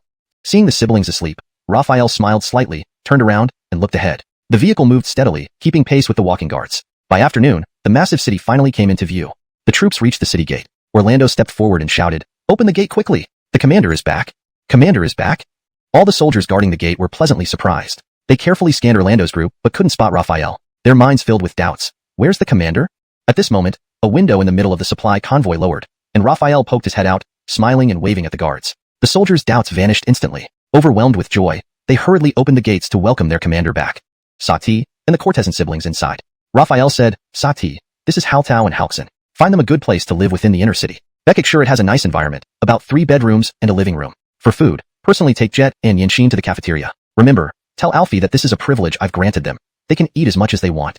Understood, sir, Sati replied, somewhat surprised. The cafeteria primarily served the guards, while ordinary residents received raw materials to cook themselves. Administrators like him could eat at the cafeteria only due to being too busy. Requiring proof for meals was necessary because the base couldn't afford to prepare meals specifically for everyone. Still, no one complained about this rule. For Raphael, who always strictly enforced regulations, making an exception for these two siblings made Sati realize they must be important. He would need to take care of them properly. Raphael looked at the siblings and said, You will settle here in the base for now. In a few days, I will launch an expedition to Gojai, allowing you to reunite with your brother. If you encounter any difficulties, come find me directly, or talk to Sati if I'm unavailable. He is the resident manager and will help with any resident issues. Thank you, brother Raphael. The siblings thanked him gratefully. Raphael smiled. Go ahead. Raphael teased. You know how strong my body is. How could I be tired? Come on, let's go for a stroll. Upon hearing this, Myra's face turned red instantly, and she hastily retorted, "How would I know if your body is good or not? Pervert." With that, she turned away and started walking. Raphael was baffled. He had only meant to say he wasn't tired because he was fit. Why did she react like this? He quickly followed her and explained, "That's not what I meant. I just meant I'm not tired, not what you're thinking." Mira suddenly stopped and turned to look at him, countering, "What do you mean? Do you know what I'm thinking?" Raphael was momentarily speechless. Indeed, arguing with a woman was futile, so he chose to change the subject. What do you mean? Sigh, I wonder how the aquaculture base construction is coming along. Shall we go check it out? Mira rolled her eyes. His attempt to change the subject was too abrupt, but she didn't plan to delve deeper into it, and continued walking while replying, "Okay." Raphael was delighted and hurriedly followed her. They headed to the outer city, arriving at the aquaculture site. If there was ever a testament to the power of teamwork, it was here. What had been a patch of wild grass just a few days ago was now a massive pit 1 meter deep and 500 meters long and wide, subdivided into 9 smaller sections. The site supervisor, upon seeing the boss in person, immediately greeted Raphael with a broad smile and reverence in his eyes. He jogged up to Raphael, saying, "Boss." Raphael sized up the man before him, whom he hadn't met before, probably someone brought in by Arlen or Auric Al. Noticing Raphael's fleeting confusion, the man introduced himself, "Boss, I'm Cortezan Senator Angelo Provisor Chow assigned me to oversee the aquaculture site project." Raphael nodded in understanding, saying, "Work hard. If you do well, rewards will come your way." To his surprise, Cortezan San remained calm and replied, "I'm one of the villagers from Mudong saved by Boss from Dennis. I remember clearly what Boss said that day about restoring order to this chaotic world. It's deeply embedded in my heart. Since joining the base, all my actions and thoughts are aimed at contributing my part to building the base and improving everyone's lives. As for rewards, they don't matter much to me." Hearing this, Raphael reevaluated the man before him. Seeing his sincere eyes and heartfelt words, he silently praised him. Angeloc's dedication is rare. With more people like him, the base's development would accelerate significantly. Raphael patted Cortezan San on the shoulder, encouragingly saying, "Great, let's build our base together," emphasizing the word our. Raphael turned to see Reed running toward him. Upon reaching, Reed reported, "Boss, there's a 100-man army outside the city. Their leader calls himself Amrit. He claims to have been sent by the Brigadier of Fade's city, Alban, to meet you." Oh, Raphael was surprised. Just a few days after Jalen's death, someone from Fade's city arrived. He wondered what their intentions were and decided, "Let's meet them." Raphael, followed by Reed and Mira, reached the city gate. From atop the wall, they saw a well-equipped 100-man army, with an oddly modified off-road vehicle at the back equipped with a large pot and several antennas. Reed pointed to a man among the troops, saying, "The small-eyed guy is Amrit." Raphael looked in the indicated direction, spotting a man standing at 1.75 meters, with small eyes, a high-nosed bridge, and 2 little mustaches. Reed shouted, "Amrit, boss is here. Speak your piece." Hearing Raphael was present, Amrit glanced at Reed and thought, just as the photo described, "It's definitely Raphael." Clearing his throat, he loudly declared, "I am Amrit from Fate's city, sent by our Brigadier to discuss matters with Commander Raphael." Raphael asked, "Discuss? What's there to discuss?" "Oh, I advise you to return him immediately, or else when our city lord gets furious, the consequences will be unimaginable." Facing these threatening words, Raphael was unruffled and calmly replied, "I'm not joking. Does this mean the young lord is really?" Hearing this, Amrit felt as if struck by lightning, frozen in place. But then he reconsidered, "No, he must be tricking me on purpose, trying to see how I react upon hearing about the young lord, just to mock me." Amrit then said, "Perhaps my words aren't convincing enough. I'll let Commander Luo talk directly with our city lord." With that, he walked through the ranks to a peculiar vehicle nearby, fiddling with what appeared to be a large pot. Raphael found this novel, considering everyone was struggling for survival with no time to maintain electronic equipment, especially without phones. How could he communicate with Alban, the city lord of Nelson? His gaze landed on the strange vehicle, thinking, is this perhaps a mobile signal tower? Soon, Amrit finished his adjustments, drove up to the city gate, then stuck his head out of the window shouting to Raphael, "Open the gate for me." The guards all looked at Raphael, hesitant to open the gate with enemy forces so close, despite them only being over 100 strong. After some thought, considering the flat terrain outside the city provided no cover for hiding a significant force, Raphael and Xuan vanished. "It seems you and Amrit couldn't reach an agreement. What are your terms?" Raphael responded, "Very simple, 10,000 people, 1 million bullets, 1 million pounds of food. Will you agree to these conditions?" Silence ensued from the other end. Raphael's demands were clearly absurd, and Alban wouldn't comply. A minute later, Alban spoke again, "Young man, don't push your luck. I can agree to your terms if you release my son, and we cease all contact. Additionally, I guarantee Jalen won't bother you again." Raphael chuckled lightly, "If you don't agree, it's truly regrettable. Then I'll only have to kill him." Without waiting for Raphael to finish, Alban on the other end quickly replied, "You refuse hospitality and choose punishment? Are you determined to fight to the death with Nelson?" Both tone and words carried a heavy hint of threat, but Raphael wasn't intimidated. Instead, the more threatened he felt, the stronger his resolve became. Besides, Jalen had already been devoured by mutated rats, leaving nothing behind. Peaceful coexistence between the base and Nelson was no longer possible. "I won't accept your offer, nor will I drink the penalty wine myself. Let's see what happens when we go all the way. If you think you can defeat us, come first for Amrit." Losing a vehicle meant little. He immediately exited the vehicle. Raphael allowed the gates to open, letting him out. Upon exiting the city, Amrit didn't hesitate. He quickly led the 100 soldiers away, unsure whether Raphael might change his mind. So, they retreated swiftly, without slowing down even for a second. On the city wall, Mira asked, just letting them go like that? Raphael replied, one cannot catch a big fish without sacrificing a small one. Mira, moved, said, you're really planning to destroy Nelson? Raphael nodded. Exactly. Jalen has tried multiple times to eliminate me. Although I managed to kill him, it hasn't quelled my anger. Thus, I must annihilate Nelson. Mira commented, you sure hold grudges. Raphael smiled slightly, without further explanation. His real objective was clear, to obtain Nelson's population. A city with over 10,000 soldiers surely had a substantial population. Angeloc, a large prize, shouldn't be overlooked. Chapter 60. The Enemy Approaches, Part 4. With the army of Fate City approaching, the matter concerning Go Village has been postponed for some time. This delay is beneficial because it allows Jaren to disseminate information about the base and gives the villagers time to accept it. There's no rush. Inside the base city, construction in the outer refusal is rooted in his concerns. The Guard Corps are absolutely loyal to him, but he can't be certain about the residents' loyalty. Some might be trustworthy, like Cortez and Sin, who leads aquaculture development, but many others remain unknown. He cannot read minds, and granting combat capabilities to these people without guaranteeing their absolute loyalty poses too great a risk to both himself and the base. Mira disagrees, but the Guard Corps can still be drawn from the residents. Didn't you let me join the Guard Corps? Moreover, with Fate City's army of over 10,000 imminent, even if our wall advantages help us defend, what if they choose to besiege us? Are we prepared to be trapped inside the city forever? And what happens when they retreat due to shortages, or come back stronger next time? You mentioned wanting to destroy Fate City. With only 1,000 guards, how can we attack Fate City, especially when they have the advantage of fortifications? Alishan, if we breach Fate City's defenses and eliminate their army, with a population of over 50,000, will 1,000 of us be enough to escort so many people back to the base? Myra's points aren't entirely off the mark. 1,000 Guard Corps members do seem insufficient. However, Raphael isn't worried about food, ammunition, or weapons due to the system support. Alishan, if some Guard Corps members fall, he can quickly replenish days. With the Vanguard within 10 kilometers, Fate City's main force can't be far. He urgently asks, how many Vanguard scouts were there? Did we capture any? Joaquin replies, 5 Fate City Pathfinders, 3 dead, 2 captured and now in the dungeon. Raphael claps his hands in excitement. Good. Let's go to the dungeon and interrogate them. The trio heads to the dungeon, arriving shortly after. At the entrance, Raphael tells Mira, wait here. Joaquin and I will handle it. Mira nods, smelling the musty air even at the door. Leading the way, Joaquin walks into the dim, cramped dungeon lit by a flickering 50-watt bulb, creating a haunting atmosphere that psychologically pressures the prisoners. Stopping at a cell, they see 2 Fate City Vanguard members cowering in the corner, looking fearful. Joaquin commands, come forward. The courtisanate has questions. Both look at each other, forcing themselves to stand despite their fear. Raphael asks, what are your names? These 2 are very nervous, heads bowed, afraid to look up. Seeing no response, Raphael sternly demands, answer me. Startled, one of them gulps and replies, my name is Uriel. The other adds, I'm Edmund. Raphael continues, how many are in your force? Per person. As for supplies, I know that 10 medium trucks and 2 light trucks were deployed. The 10 medium trucks mostly carried food, while the 2 light trucks had tarpaulin covering something that smelled of gunpowder, likely weapons and ammunition. 10,000 soldiers with 100 bullets each, that's at least 1,000,000 rounds. The number sounds intimidating, but as long as they lack artillery, they cannot breach the base's defenses, Raphael mused to himself. He then asked, does Fate City have any artillery?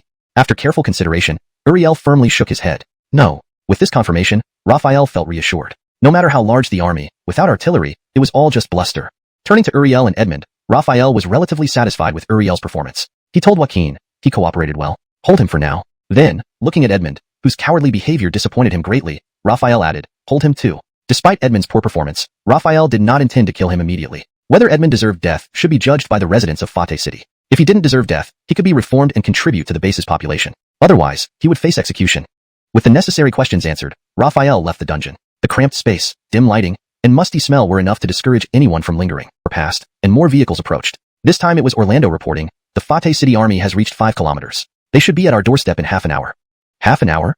Raphael adjusted his hat, stood up, and gazed into the distance, showing no fear, only anticipation. He turned to Reed and instructed, have someone notify the outer city workers to stay clear of the gates. Yes, sir. Raphael then ordered, prepare for battle. Load the machine guns, remove the safeties. Don't wait until the enemy arrives to scramble. Snipers, find positions and set up. Rifle teams, prepare below the walls, ready to supply ammunition or reinforce. In just minutes, the guard army was prepared for combat.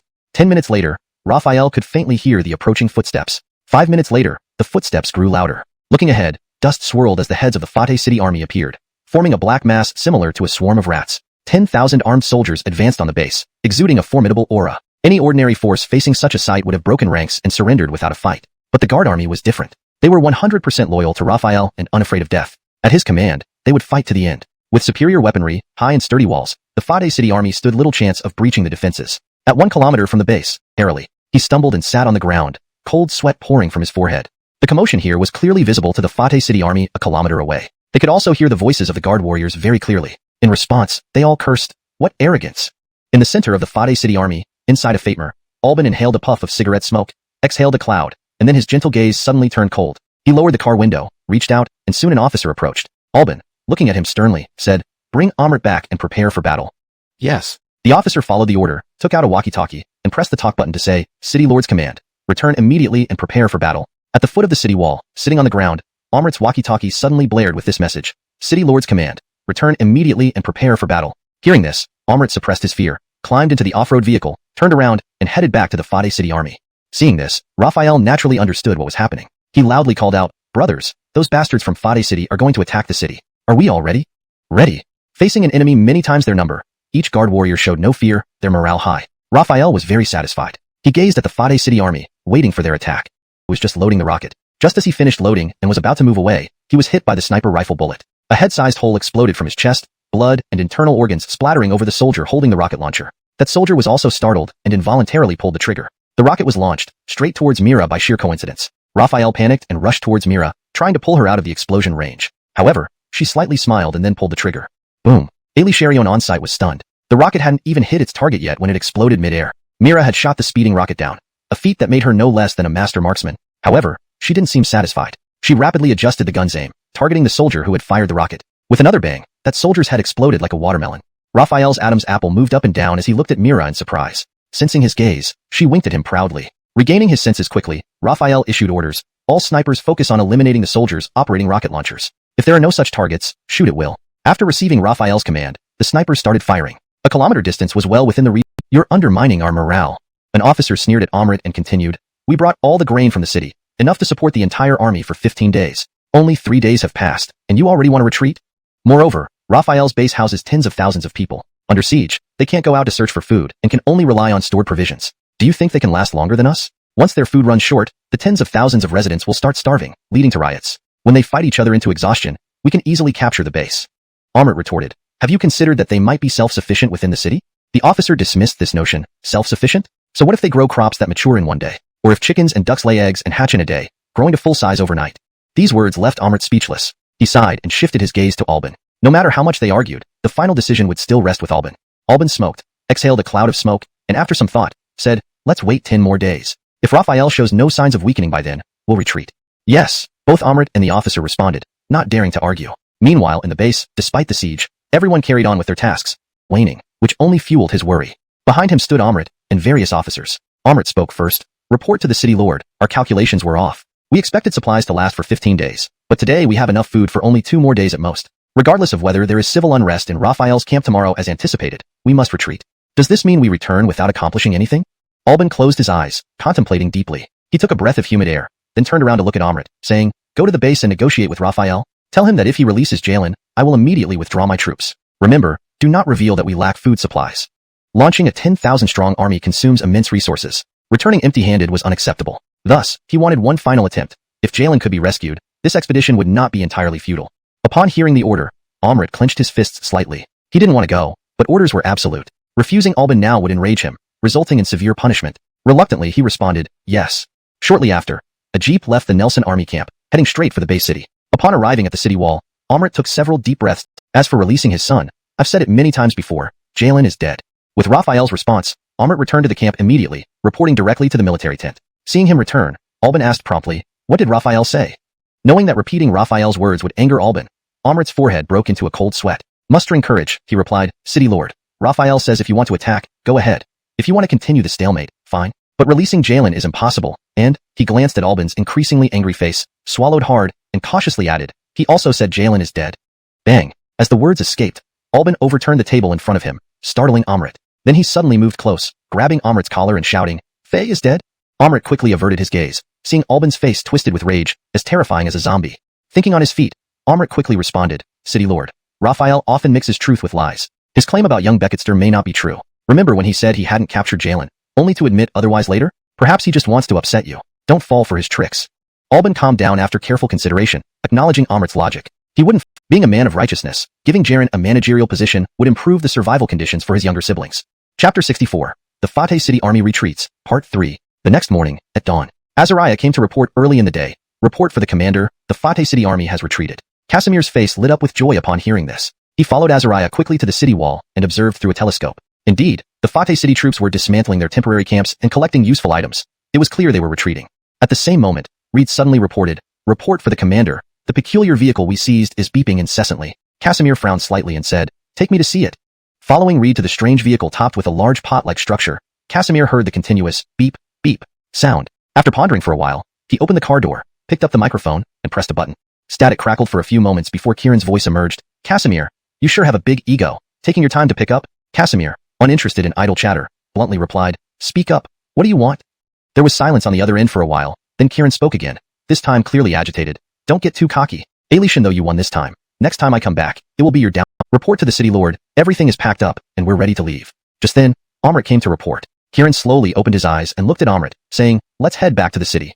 As they left, he glanced toward the base, then withdrew his gaze and closed his eyes again. Back at the base, on the city wall, Casimir used the telescope to observe the Fate City troops gradually withdrawing. Lowering the telescope, he turned to the guardsmen and said, "Brothers, everyone has been working hard on the city wall, eating, drinking, and even living here except for bathroom breaks. Sharion's done well." "Not tiring," the guardsmen responded in unison. Casimir said loudly, "Now that Kieran has retreated, let's relax. Today, we drink. Commander is wise." The guardsmen erupted in cheers of excitement. All were young men eager for camaraderie and conviviality. However, there was one person who wrinkled her brow, showing little interest in drinking. Mira, the only non-bioengineered human and the sole woman among the guards. Once the noise subsided, Casimir continued, "But relaxation is not indulgence. Security must come first. We cannot all drink at once and neglect our defenses. Let's rotate in batches, 300 each for the first 2 rounds, 400 for the last. And no one should get drunk. Keep your minds clear and ready for action." Casimir, wondering what he had planned. Casimir hurried into the bedroom, and the sounds of rummaging soon followed. Mira peeked inside, but couldn't see much due to the angle. Soon, Casimir returned carrying a pile of snacks, dried beef, potato chips, cookies, and more. Placing them on the table, he went to the fridge, opening it to reveal a variety of sodas, filling the small space like a convenience store. Mira stared in amazement. Casimir had hidden so many snacks and drinks. She wondered, did he misuse his authority to take them from the food storeroom? This thought caused her face to turn serious. She lectured earnestly, "Brother Halden, this isn't right." Casimir had just placed a bottle of soda in front of Mira when she commented on his actions. Confused, he asked, "What's wrong? How am I not right?" "Don't pretend you don't know," Mira thought. Pointing to the snacks on the table, she said, "Where did you get these snacks? Did you use your authority to take them from the storeroom? You need to set a good example as the highest ranking officer. If people find out, it will damage your image. And if other managers follow suit, using their power for personal gain, chaos will ensue in the base." Chapter 65. Annexation of Gojai. After hearing Raphael's explanation, he laughed uncontrollably and said, "These were supplies I bought from the supermarket just before the mobile base drifted into dreams." Just as Raphael was about to rest, he heard voices outside his room. "The commander has already gone to bed. Please come back tomorrow. I have urgent matters to see Brother Raphael. Please let me in." "Sorry, it's late now, and the commander is sleeping. Come back tomorrow." "But," recognizing Halta's voice, Raphael called out, "I haven't slept yet. Let her in." "Yes, sir." The door opened, and Halta entered. Raphael greeted her with a smile. "Nianta, what brings you here so late?" Halta explained, "Brother Raphael, it's been over 10 days, and my brother is still in Gojai. When are you bringing him to the base?" Moved by their sibling bond, Raphael offered her a chair and poured her a cup of water. "Why didn't you visit during the day? Alishan, though you're safe in the base from zombies and mutants, encountering something dangerous like a venomous snake at night can be perilous." Before answering, Raphael expressed concern. "During the day, I saw you with a sister, so I hesitated," Halta said hastily. "Brother Raphael, please answer my question." Okay. On my return, I plan to launch an expedition to Gojai within a few days. Unexpectedly, Nelson's army attacked the city, causing delays. Now that they've retreated, we'll head to Gojai tomorrow." "Really?" Halta exclaimed. "Brother Raphael, it houses 7,000 people, with only 100 troops under the chieftain Benjamin. However, they will unite against any external threat. Not to worry, these people only want to survive. I've arranged for the base's information to spread among them, ensuring we won't face fierce resistance," Raphael reassured. Joaquin and Reed understood, impressed by how much their commander had done. Steps approached. Mira, dressed in combat gear, carrying a sniper rifle, rushed in. "I'm also part of the guard. Don't forget me," Mira confronted Raphael. It was unintentional as guards lived dormitory style, notified by squad. Mira, being a special member, didn't live in collective quarters or belong to any combat team, easily overlooked during such gatherings. Embarrassed, Raphael apologized profusely. Waving it off, Mira said, "Forget it. Let's move on." Relieved, Raphael said, "Then stay and guard the city." "No way," argued Mira, bored stiff in the base. "I want to go to Gojai." Curious, she muttered, "What's a dog village, full of dogs?" Since Mira had taken 2 evolution crystals and was nearly as strong as Joaquin and Reed, stronger than regular soldiers, Raphael agreed, "Alright, come along to Gojai." #####Chapter 66. Angelope version. The guard army left the opened the photo album and showed a picture where the person in it was clearly Raphael. Tens of thousands of troops couldn't take down the base? Benjamin was greatly alarmed. He took the phone, stared closely at the screen, and his pupils constricted sharply. It's him. This was a face he would never forget. Just a couple of weeks ago, This very man humiliated him in front of his soldiers. He couldn't believe that this man was the master of the base, explaining why the rumors about the base had spread throughout Gojai. Damn him. Not only did he humiliate me, but he planted spies in my territory to spread rumors, attempting to break me from within. Benjamin clenched his fist unconsciously, and despite being bulletproof, the phone was crushed by his hands. The subordinate was secretly shocked, unsure why the chief suddenly became enraged. However, Benjamin then asked, "Did you find the first person who spread the rumors about the base?" The subordinate answered, "We have identified several suspects." He took out another phone, opened the photo album, and showed a photo, saying, "This one is called Beckett Bay." Pointing to another photo, he added, "This one is Cortez Coup," finally sliding to Moses's photo. "This is Moses, and he's the most likely suspect among them. We discovered that he once went out with 5 others to search for food and didn't return for several days. According to common sense, such a long absence usually means I haven't violated any rules. Don't argue. Take him away."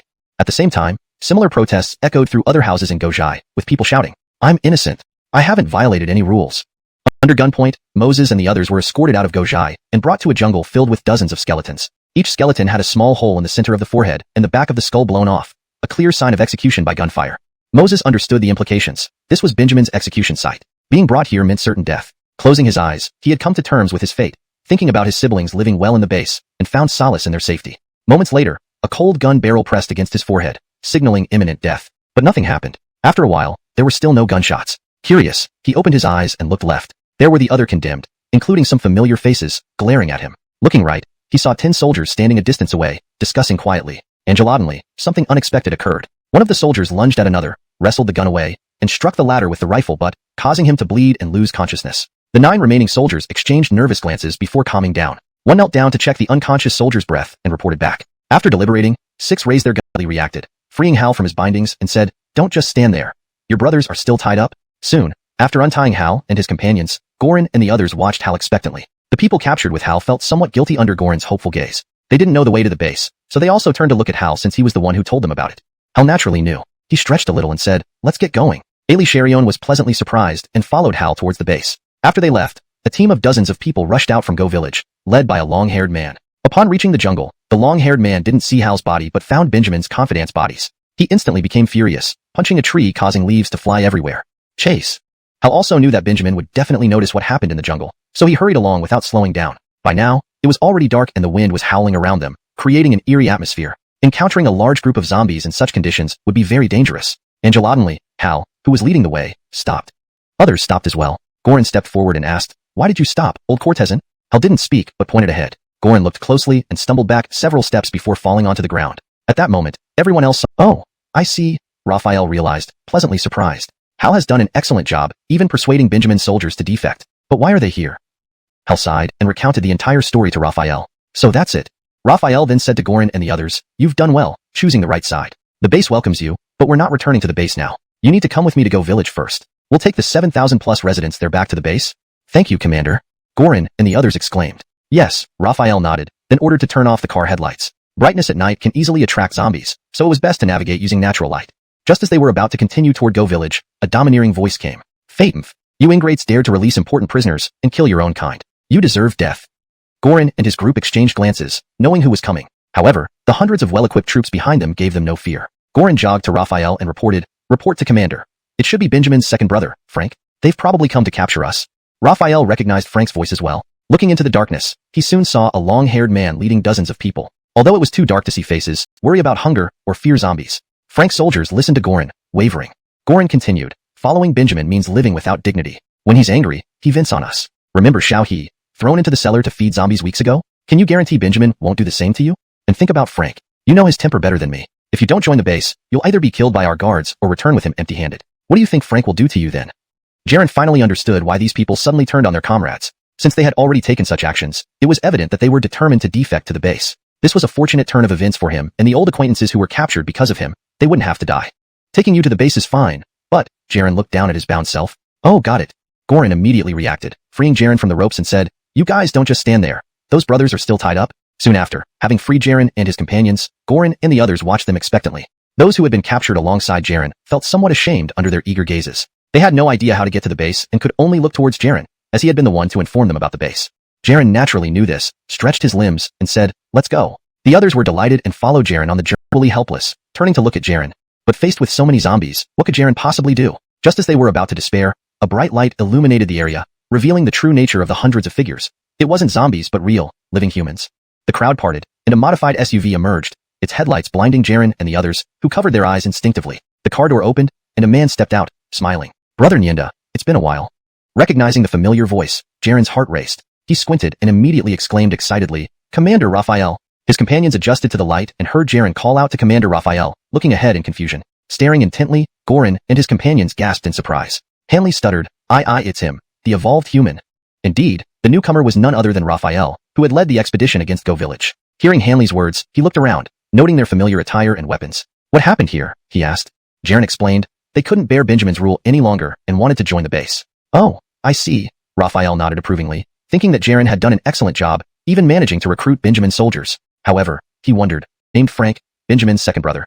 Frank approached step by step, and both Jaren and Raphael, along with his guards, came into his line of sight. He hesitated momentarily, knowing he was outmatched. Alien if they weren't humans but zombies, his few dozen men couldn't handle that many. And since the figures hadn't attacked, they were clearly human. Realizing they were dealing with humans, negotiation seemed possible. Frank summoned his courage. Brothers across from us, those few are traitors from Go Village. We're here only to capture them. Please, let us pass. Raphael was surprised that Frank chose negotiation over immediate conflict, showing he was a bully who picked fights when he could win easily. However, since Frank wanted to negotiate, Raphael leaned close to Goran's ear, whispered instructions, and smiled. Go ahead. Goran grinned, gave a thumbs up, stepped forward, cleared his throat, and addressed Frank's soldiers. Brothers, I know you joined Benjamin's ranks to survive, enduring beatings and abuse. Now there's a chance to escape this fate. Do you know who's behind me? These are the base guards. Angela, render your weapons, and the commander says you can join the base. Brothers, I'm sure you've heard of the base, a place where you won't be beaten or abused, won't worry about hunger or zombies. Angelica place is heaven on earth. Frank's men began to waver upon hearing Goran's words. Goran continued. Frank's eyes bulged in rage, and dizziness overtook him as he roared, What are you all waiting for? Shoot these ungrateful bastards. Sadly, none of his subordinates obeyed. Dalton's words had touched the hearts of several dozen soldiers. They had gone from being moved to seriously considering their options. Damn, you ungrateful bastards. Realizing nobody would listen, Frank kicked a nearby soldier away and lunged at another. This action finally decided the wavering soldiers' minds. They raised their weapons towards Frank. One exclaimed indignantly, You call us ungrateful bastards? What have you given us? 2 meager meals a day, and nothing extra when we're hungry. If it were just scarce food, that would be acceptable, but you feast on luxurious meals while we starve. We do all the dirty work, yet you enjoy all the privileges. You beat and curse us at the slightest displeasure. I've had enough. Yes, I've had enough too. Me too. Dozens of soldiers voiced their agreement, further infuriating Frank. He pointed at them and raged, Rebelling! You're rebelling! I'll kill all of you traitors right now. Blinded by anger, though stronger than an average man, Frank lacked the ability to dodge bullets like his elder brother, Benjamin. As he charged at them, a barrage of gunfire erupted. Asterisk bang bang bang. Asterisk. He handed the loudhailer to Dalton, who cleared his throat and began. Good evening everyone. This is Remy Dalton. Some may know me, yes, I was under Benjamin. Alongside me are dozens more of Benjamin's men who've also joined the base. Clearly, old Cortezan didn't lie. Dalton passed the loudhailer again. This time it reached Toby. He mockingly teased Dalton, Your greeting is quite nice, making it seem like a variety show. Toby held the loudhailer near his mouth. This is Toby, thank you. Ailey Cherion stared in disbelief. Did that count? With reddened cheeks, Toby passed the loudhailer and hurriedly hid at the end of the line. Each defector spoke in turn while inside Gojai. Benjamin smashed furniture and rampaged. He leaped from the second floor, landing thud. Guards noticed him and looked away, fearful of attracting his fury. Outside, the voices stirred interest among the guards. They considered joining the base. Angel surveying his subordinates, Benjamin growled. Anyone wants to join the base? Go ahead. I won't stop you. His tone left no doubt. It was suicide to believe him. Fate. Seeing no one move, Benjamin snorted and commanded. If none want to go, organize the civilians for defense. Soldiers scattered to rally the townspeople. In the west of Gojai, a unit cried, Enemy killing intent. Drawing the dagger strapped to his leg, he lunged toward the soldiers who had been shouting hoarse commands. In that instant, the soldiers felt a chill down their spines. One soldier turned back just as a shadow flashed past. *PFT*. Clutching his neck, blood sprayed from between his fingers. Pale and weakening from blood loss, the soldier collapsed to the ground, staring hatefully and in disbelief at Benjamin. Recognizing the attacker as Benjamin and sensing his overwhelming malice, the remaining soldiers screamed in terror. Outside Gojai, Raphael heard the piercing, tragic screams. Furrowing his brows, he immediately ordered, Enter the garrison. Phaeton dreads of guards advanced into Gojai while Raphael took the lead, following the cries of anguish. He found himself in the middle region where over 10 bodies lay sprawled on the ground, Benjamin's subordinates. Their faces froze in fear and resentment, each one killed by having their throats slit or hearts pierced by sharp instruments. Raphael immediately suspected Benjamin. At the same time, cries echoed from the west side, prompting Raphael to rush there. Within seconds, Raphael arrived at the west side and saw Benjamin slashing the throat of another soldier. Benjamin sensed Raphael's presence in an underground tunnel. If Benjamin also escaped this way, it would be a significant setback. Just as Raphael prepared to jump in, a painful scream erupted from the pit. Recognizing it as Benjamin's voice, he soon heard beast-like roars. Startled, Raphael retreated several steps, distancing himself from the pit. His face showed surprise as he murmured, "That's the roar of an evolved zombie. There are evolved zombies in the pit? Did Benjamin choose to be eaten by zombies rather than captured by me?" Approaching cautiously, more zombie roars confirmed Benjamin's inevitable demise. Raphael wished to ask if Benjamin had consumed evolution crystals or naturally evolved, but this opportunity seemed lost. He pulled out a high-explosive grenade, determined not to let the crystals go. Pulling the pin, he hurled the grenade into the pit, quickly retreating. Counting silently, 1, 2, 3, 10. An explosion shook the ground, fire bursting from the pit, accompanied by a black shadow rushing out. The stench of decay hit Raphael as he identified a fast-moving zombie. This zombie was quicker than ordinary level 1 evolved zombies. Retreating hastily, Raphael narrowly avoided the zombie's attack. Upon closer inspection, it was indeed a level 1 evolved speed zombie, yet its eyes glowed faintly red, an oddity. Grammatical errors. The storyline and logic are coherent with the provided content, and the paragraph structure and line breaks have been preserved. ##### Chapter 70. Near Level 2 Evolutionary Zombie. Ascari was even more shocked. The zombie in front of him actually possessed human-like thoughts, not only knowing fear but also understanding terror. It was simply inconceivable. Ascari immediately asked the system, how did that zombie just now possess human-like thoughts? Isn't it a zombie? The system replied, that zombie is indeed an evolutionary zombie, but its level is higher, having reached near level 2 status. It is expected to evolve into a true level 2 zombie within 7 days. Level 2 evolutionary zombie? A wave of pressure hit Ascari's heart, making him feel suffocated. He thought to himself, it can evolve into a true level 2 evolutionary zombie in less than 7 days. Evolution at near level 2, its speed isn't slower than mine after consuming 8 evolution crystals. How fast would it be if it reaches level 2? Moreover, it has human-like emotions and knows to run when it can't win. This makes it far more difficult to deal with than a level 1 zombie. Seeing Ascari staring blankly into the darkness ahead, Joaquin couldn't help but walk up and ask, Commander, are you hurt? The sound of his voice pulled Ascari back from his thoughts, turning his head, or even Dennis's 3-story villa. After a thorough search, the guard soldiers found no useful items. Only a few of Benjamin's close associates remained, all young men with delicate features. Each one exuded a certain femininity, which Ascari hadn't anticipated given Benjamin's rugged appearance. Feeling uneasy in the factory, Ascari decided not to stay any longer. He entrusted Joaquin and Reed with the remaining tasks while he found a place to sleep. The next morning, the first rays of sunlight broke through the clouds and shone on Ascari's face. He blinked a few times and slowly opened his eyes, stretching lazily. It was time to return to the base. Outside the village, the guards had already gathered over 7,000 civilians, waiting for Ascari's order. Ascari arrived outside the village and scanned the crowd before giving the order to set off. Thousands of people began the journey back to the base. By noon, they had covered half the distance to the base. The guards were fine, but most civilians were gasping for breath, exhausted. Ascari immediately ordered a break and distributed food from the supply vehicles to the civilians. Grateful for the food, the civilians expressed their thanks and looked forward to reaching the base. While everyone ate and rested. What's that? A civilian suddenly pointed at the sky. What is it? Another civilian asked curiously. Flying much faster than running, the sparrows reached the group in no time, diving down. Ascari immediately ordered some forces to deal with the birds. However, in their panic, people hurled whatever food they had at the sparrows. The sparrows caught the food midair and flew to nearby trees to peck at it. Seeing this, Ascari had an idea. He rushed to the supply vehicles, opened the doors, and let the birds smell the food inside. Instantly, the sparrows swarmed the vehicles, pecking at the food without attacking the humans. Ascari chuckled. These creatures have grown in size but still retain their habits. Unlike those rats, who, upon growing bigger, forgot their origins and switched from stealing to hunting. Soon, the food in several vehicles was consumed by the sparrows. They flew out, circling overhead for a moment before settling on nearby trees, standing side by side. Meanwhile, the battle between the guards and the rat swarm was nearing its end. The 1,000-strong rat swarm could not breach the guards' defenses. Finally, hearing some screeches from the rear, the rat swarm began retreating.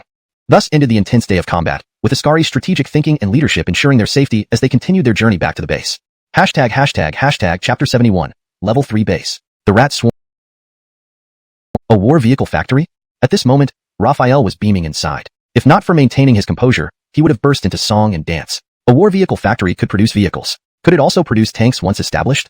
Excited by this thought, Raphael rushed to the military zone. At present, the only thing in the military zone was the level 2 armory. Seeing this, he promptly commanded, System, upgrade the armory to level 3. He mumbled in anticipation, I wonder what new weapons will be unlocked. Ping. Armory upgraded to level 3. After completing the upgrade, Raphael immediately checked the new weapons that were unlocked. Rocket launcher, 50,000 points. Heavy Bekachine Calvin, 50,000 points. Wow, rocket launchers and heavy machine guns. Though only 2 types of weapons were unlocked, Raphael was ecstatic. Rocket launchers were formidable city siege weapons, and heavy machine guns could mow down enemies, even level 1 strength type evolved zombies, making them excellent defensive tools. With the armory upgrade complete, the next big task was the war vehicle factory. Excitement filled Raphael's eyes. He took a deep breath, summoned the construction screen, dragged the blueprint of the war vehicle factory onto the map, and positioned it next to the armory before releasing his finger. Instead of rushing to produce tanks, Raphael opened the armory's functional interface and increased the number of guards to full capacity. He then returned to the mobile base and called for Joaquin. Joaquin arrived and asked, Commander, did you need me? Raphael nodded and asked, Can you drive a tank? Yes, replied Joaquin. Angel-surprised, Raphael pressed further. Can all the guard soldiers drive tanks?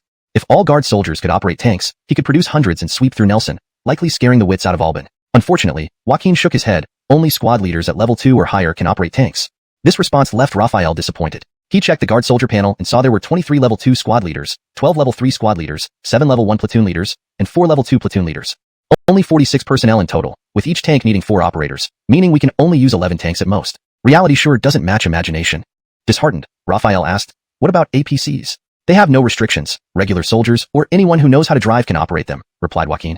Raphael sighed in relief. If APCs had similar restrictions, it would be ridiculous. Luckily, Joaquin provided a satisfactory answer. 11 tanks it is. Can each of you operate a tank? Yes, sir, the 36 soldiers replied in unison. Good, Raphael nodded in satisfaction and continued. A tank requires 4 people to reach its full combat potential. So now, divide yourselves into teams accordingly. Upon hearing this, the soldiers responded with a resounding yes, and began grouping themselves. Having been through life and death together, they didn't mind who was in their group, avoiding any childish squabbles over selection. The grouping was completed within just a few minutes. Pleased with this speed, Raphael wasted no more time. He quickly walked to the vehicle factory, where a blue translucent screen appeared before him. He mentally commanded, produce 9 tanks. The system's voice rang out. Producing 9 tanks will cost a total of 450 million points. Confirm? Confirm.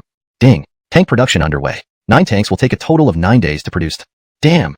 Raphael was momentarily stunned. Previously, producing firearms and grenades took only seconds, and even anti-material sniper rifles took less than a minute. Only the escort guards required time, but after upgrading to a level 3 base, 10 escort guards could be produced in just 1 hour. Yet, now producing a single tank would take an entire day, making it hard for Raphael. It's like finding a toilet after finishing my business, only to find all stalls occupied with no one coming out. Reminder to the host. You may choose to use or not use me, but don't describe me as some filthy place. Raphael was momentarily speechless and sighed in frustration. Fine. He reluctantly asked again. Is there really no way to increase production speed? No duh. Alright. With that response, Raphael had to consider alternatives. He decided to start with 250 armored personnel carriers first. Then, he glanced at the options for gasoline and diesel fuel. An idea struck him, and he chose to produce 1 barrel of gasoline. Ding. Gasoline production complete. Quantity. *1 dot. In just 3 seconds, 1 barrel of gasoline was produced. He checked the label. It was 10 liters, enough to fill a small car. Next, he selected diesel. Ding. Diesel production complete. Quantity. *1 dot. Diesel production took 10 seconds, and the barrel clearly contained more fuel, marked at 100 liters, enough to fill a medium truck, or 2 barrels for a large truck. The quick fuel production caught Raphael's attention. Since armored personnel carriers would take too long, he could immediately use the trucks available outside. He returned to the 36 soldiers and said, tanks will take some time. Have you had breakfast yet? Resident troops to train apart from the escort guards, with instructors provided by the escort guards. 3. Conduct monthly ideological education to ensure loyalty. 4. Becketent in full control of weapons and ammunition, providing suitable training ammo normally and only sufficient ammunition for missions. What do you think? Myra's suggestions were practical and well thought out. However, with the base already upgraded to level 3 and the number of escort guards significantly increased, Raphael currently did not need more manpower. Recruiting a large number of residents would decrease productivity. Thus, this matter could wait until the base grew larger in scale. Chapter 73, Mechanized Guard Army, Part 2. Raphael raised his head and smiled at Mira, saying, your solutions are spot on and practical, which is commendable. However, the base is currently limited in scale, and it's not about having many soldiers, but about having elite ones. The current guard army can maintain peace and stability within the base and deal with forces like Nelson without much difficulty. So, let's wait until the base expands to a larger size before conscription. Myra's face fell, and she sighed. All right. Seeing her dejected look, Raphael felt a pang of sympathy. After some thought, he continued, I have also considered the base's productivity. Here's what I'll do. I'll approve the formation of a 50-man militia unit under your management as a demonstration. Myra's face lit up instantly, porting supplies during combat operations. The rest were all-terrain vehicles, ATVs. The small number of vehicles was due to the previous fuel shortage. Too many vehicles would have been useless without sufficient fuel. Plus, with only 1,000 soldiers in the guard army, a dozen medium-sized trucks were more than enough. Things were different now, though. The vehicle factory could produce gasoline and diesel, so there was no longer any concern about fuel shortages. Scanning the parking lot, Raphael thought, Angeloc, a large lot with only 20 vehicles. It looks too empty. This won't do. Angelotantly, an idea struck him. I remember there's a large parking lot near the Northern Border Industrial Park. We can get dozens of vehicles from there. With this in mind, Raphael immediately went to the barracks to assemble the guard army. Apart from those assigned daily rescue missions and defense duties, about 2,000 soldiers were available on the square. With such a large number, the barracks square felt cramped, barely accommodating 2,000 men shoulder to shoulder. Seeing this, Raphael realized, we need to expand the barracks eventually. However, that wasn't urgent. The immediate task needed attention first. Gathering several vehicles clearly wouldn't require 2,000 men, so Raphael inch around. He indeed saw numerous trucks. Raphael ordered, focus on medium-sized trucks. Get started. Medium-sized trucks offered better cargo capacity than light-duty ones, but were more maneuverable than heavy-duty ones, making them his best choice. While the guard army searched for suitable targets on the upper level, Raphael went down to the underground parking lot. With the power system long dead, The lower level was pitch black except for some light at the entrance. However, Raphael wasn't worried. He carried a portable light source, a flashlight. Sweeping the beam over rows of cars, he shook his head continuously, none catching his eye. He came down here to find a vehicle for himself, naturally wanting to choose the best one. Screech. Engelatedly, a rat-like sound reached his ears, followed by footsteps. Shining the flashlight, he saw a gaunt zombie lunging at him. It was just a regular zombie, posing no challenge to Raphael. Kicking it away with a single leg thrust, he drew the combat knife strapped to his thigh, rushed forward, and swiftly decapitated the zombie. Scratch, scratch? But the situation wasn't so simple. Footsteps echoed from all directions, accompanied by screeches. Gripping the knife firmly with one hand, Raphael glanced at the entrance's light and charged toward it without hesitation. He wanted to lure the zombies into the light where he could eat like claws. Raphael reacted swiftly, blocking the attack with his knife. Clang! The sound of metal clashing rang out as sparks flew. After blocking the attack, Raphael quickly retreated to maintain distance from the evolved zombie. However, the zombie relentlessly lunged forward, swinging its sharp claws in an attempt to rip through Raphael's abdomen and throat. Clang! Clang! Reacting swiftly, Raphael parried each strike with his military knife. Not content with just defense, he seized the opportunity to counterattack. As the zombie exposed a vulnerability during its follow-up attack, even if only for less than a second, it was enough. Raphael punched with his left hand, striking directly at the zombie's chest. Pound! The punch landed solidly on the zombie's chest, which felt surprisingly resilient, akin to that of a living human. The immense force from the punch sent the lean, almost level 2 evolved zombie flying into a white car, causing it to dent. Roar! The zombie nimbly climbed onto the roof of the car, snarling furiously at Raphael. It even reached up to touch the damaged area on its chest, which had dented like the car. Seeing the indented area, the zombie's eyes, glowing red, now showed not just anger but also fear. Although Raphael knew that an almost level 2 zombie possessed some level of consciousness, but instead of stopping the roar, the bullet missed, and the zombie struggled to run away, leaving bloodstains on the ground where its injured leg dragged. For a human, such injuries would likely cause unbearable pain. Despite its severe injuries, the zombie's speed was considerably reduced, allowing Raphael to catch up quickly. A flash of the knife blade, and the zombie's movements froze. Its head separated from its body. Walking closer, Raphael split open the severed head, revealing an evolution crystal. He picked it up and examined it closely. This crystal was not purely milky white, but tinged with a pale green hue. Raphael thought instantly, did jade turn into jadeite? Putting those thoughts aside, he placed the jade green evolution crystal into his bag and smiled slightly, wondering, I wonder if this evolution crystal can further enhance my body. Asterisk ding. An almost level 2 evolution crystal can indeed reinforce the host's physical attributes. However, please note that you need to survive first. Asterisk. Hearing this, Raphael felt both excitement and confusion, murmuring to himself, Angel Lorviv first? What does that mean? Engelatedly, heavy footsteps echoed, followed by countless zombies surging from all directions. Holy crap! Raphael was startled and shouted, Ali Sharion, return to the parking lot and prepare for battle. Others, that advantage would vanish. Heaven, what is this world coming to? Fatemans can't naturally evolve, and now even the strength in numbers is gone. Raphael looked up, questioning the sky, but received no answer. Time passed and finally, no more zombies came. The guard corps had won thanks to their weapons, but whether this advantage would last was uncertain. The ground littered with zombie corpses posed a new problem. To drive out, they needed to clear the bodies. Raphael issued the order to clean up. Translation complete. ####Chapter 75, Mobile Guard Force, Part 4. After about an hour, they finally managed to move the zombie corpses and clear a path. Dozens of trucks then returned to the base in grand procession. With vehicles, the speed was incomparably faster. It took just over 20 minutes to reach the base. Raphael observed that although the parking lot wasn't completely full, most of the spots were occupied by vehicles. This made him feel reassured. They wouldn't have to rely on walking outside the city anymore. Sighing contentedly, Raphael stood facing the sun, stretching his arms wide as he enjoyed a satisfying yawn. Then he returned to the mobile base. As he walked toward the inner city, he noticed residents hurrying along as if they were heading to witness something interesting. Most of these people were young adults in their teens and 20s, even children around 8 or 10 years old. When they saw Raphael thought, but didn't dwell on it. He asked, Ebert, that's a nice name. Tell me, why do you want to become a civilian soldier? Ebert clenched his fists, his eyes sincere as he said emotionally, of course, to protect the base. Raphael studied Ebert carefully. They say the eyes are windows to the soul, revealing emotions and thoughts. Through these windows, Raphael could tell he was telling the truth. This was unexpected. If this was indeed his only intention, becoming a guard wasn't out of the question. However, words now might differ from actions later. People's intentions can change depending on their position. Moreover, everyone had their own reasons. Ebert could only represent himself. Raphael didn't know why others wanted to join. Raphael patted Ebert on the shoulder and said, go ahead. Ebert became even more excited, as being patted by the officer drew envy from passers-by. He nodded heavily, yes, and headed toward the southwest corner. Raphael watched in that direction for a moment, then stepped forward and walked there. The inner city wasn't large, so he soon arrived at the southwest corner. The scene before him was surprising. Hundreds of people crammed together in a circle, continuously growing larger. Probably several hundred people, Raphael estimated silently. Someone noticed Raphael and shouted, Senior Officer. Ali Sharion turned and respectfully called out, Senior Officer. Then, the crowd parted to reveal those surrounded in the center. Mira and a few familiar faces. Raphael recalled, they were the female soldiers from Envier Valley. Mira and the female soldiers quickly approached him. In front of the many residents, she would not be as informal as usual. She greeted him, "Senior officer." Her subordinates echoed, "Senior officer." Raphael waved his hand and said, "You don't need to bother with me. Continue what you were doing." "Yes, sir," she responded.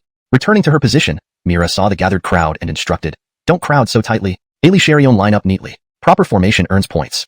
Upon hearing this, everyone began moving to form lines. However, since they weren't professional soldiers, the process was chaotic, leading to some falls and laughs among the crowd.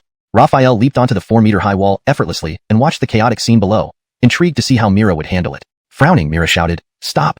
Instantly, everyone froze, turning their attention to her. She continued, "Xuanhuan align with the nearest person next to you. I don't need you to be quick, just orderly. If someone is already in your chosen spot, move back. When a row is full, start a new one. Understand?" "Understood," they chorused. Mira then said, "Right, there's also one important point. Ideological education. Correct ideology must be cultivated from childhood. To ensure their loyalty to the base, we must nurture their ideological mindset," he thought. With this idea in mind, Raphael felt rejuvenated. He stood up and scanned the inner city, spotting an open area that was once a parking lot, perfect for building a school. As Raphael contemplated, Mira seemed to share his thoughts. Observing the young faces brimming with innocence and naivety, she too considered, too young to join the militia.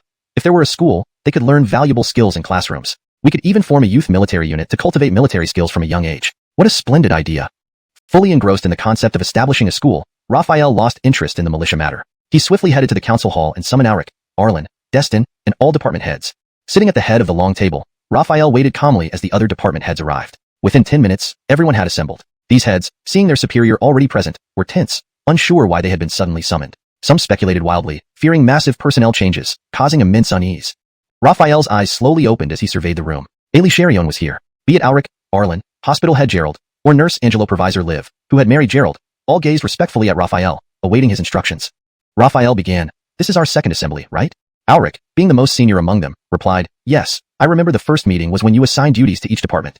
"Heh, indeed," chuckled Raphael. The heads laughed along, followed by a moment of silence. Creak. A few minutes later, the meeting room door opened again as Joaquin entered. Raphael smiled upon seeing him. Finally, everyone's here. Joaquin apologized to Raphael. "I'm late, sir." Waving it off, Raphael responded, "It's fine." Turning to the heads, Joaquin added apologetically, "Sorry for keeping you waiting. There were some matters in the military. Please forgive me." Seeing that their superior wasn't upset, the heads dared not complain either, assuring, "No worries, we haven't been here long." "Yes, not too long. I just arrived as well." With Joaquin seated, the hall fell silent. Raphael got straight to the point. Today's meeting topic is school. Hearing this, the heads who feared drastic changes felt relieved yet curious. Is the commander planning to build a school? But what exactly will be taught?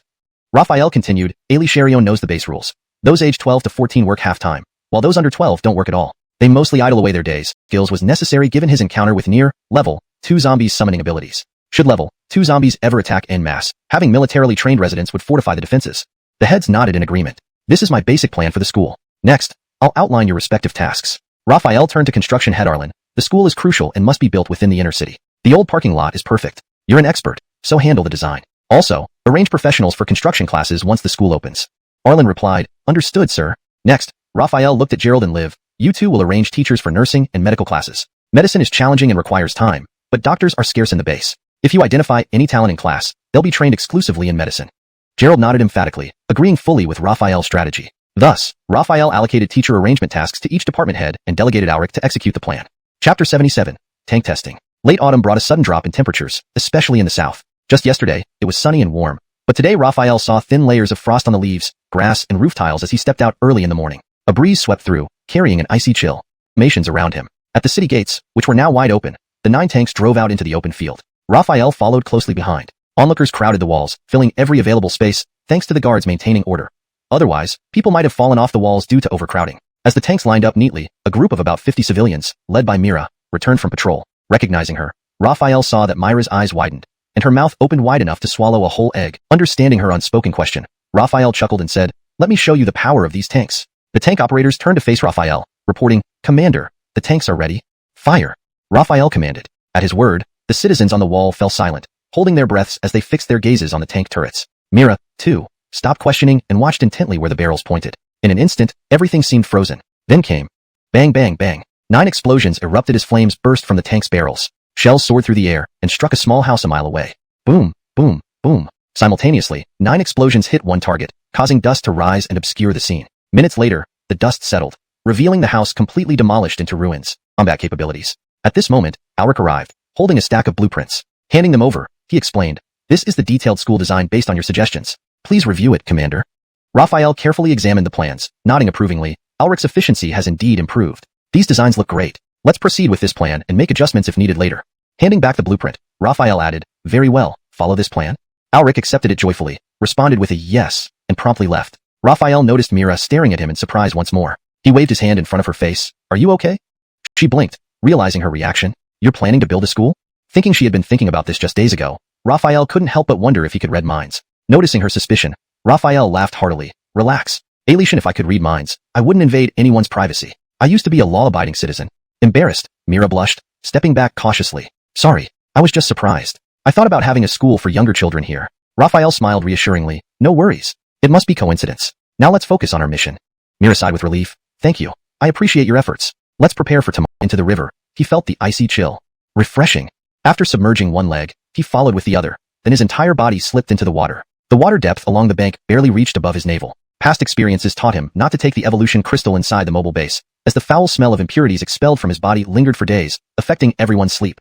Taking a deep breath, Raphael opened his mouth and swallowed the evolution crystal whole. The process remained consistent. The crystal dissolved upon contact, spreading warmth through his body, counteracting the coldness of the river. In the next second, Raphael turned beet red, veins bulging. He clenched his teeth, eyes wide open, nearly popping out of their sockets. A gray, viscous substance started to seep from his body, but the river carried it away, preventing any unpleasant odor.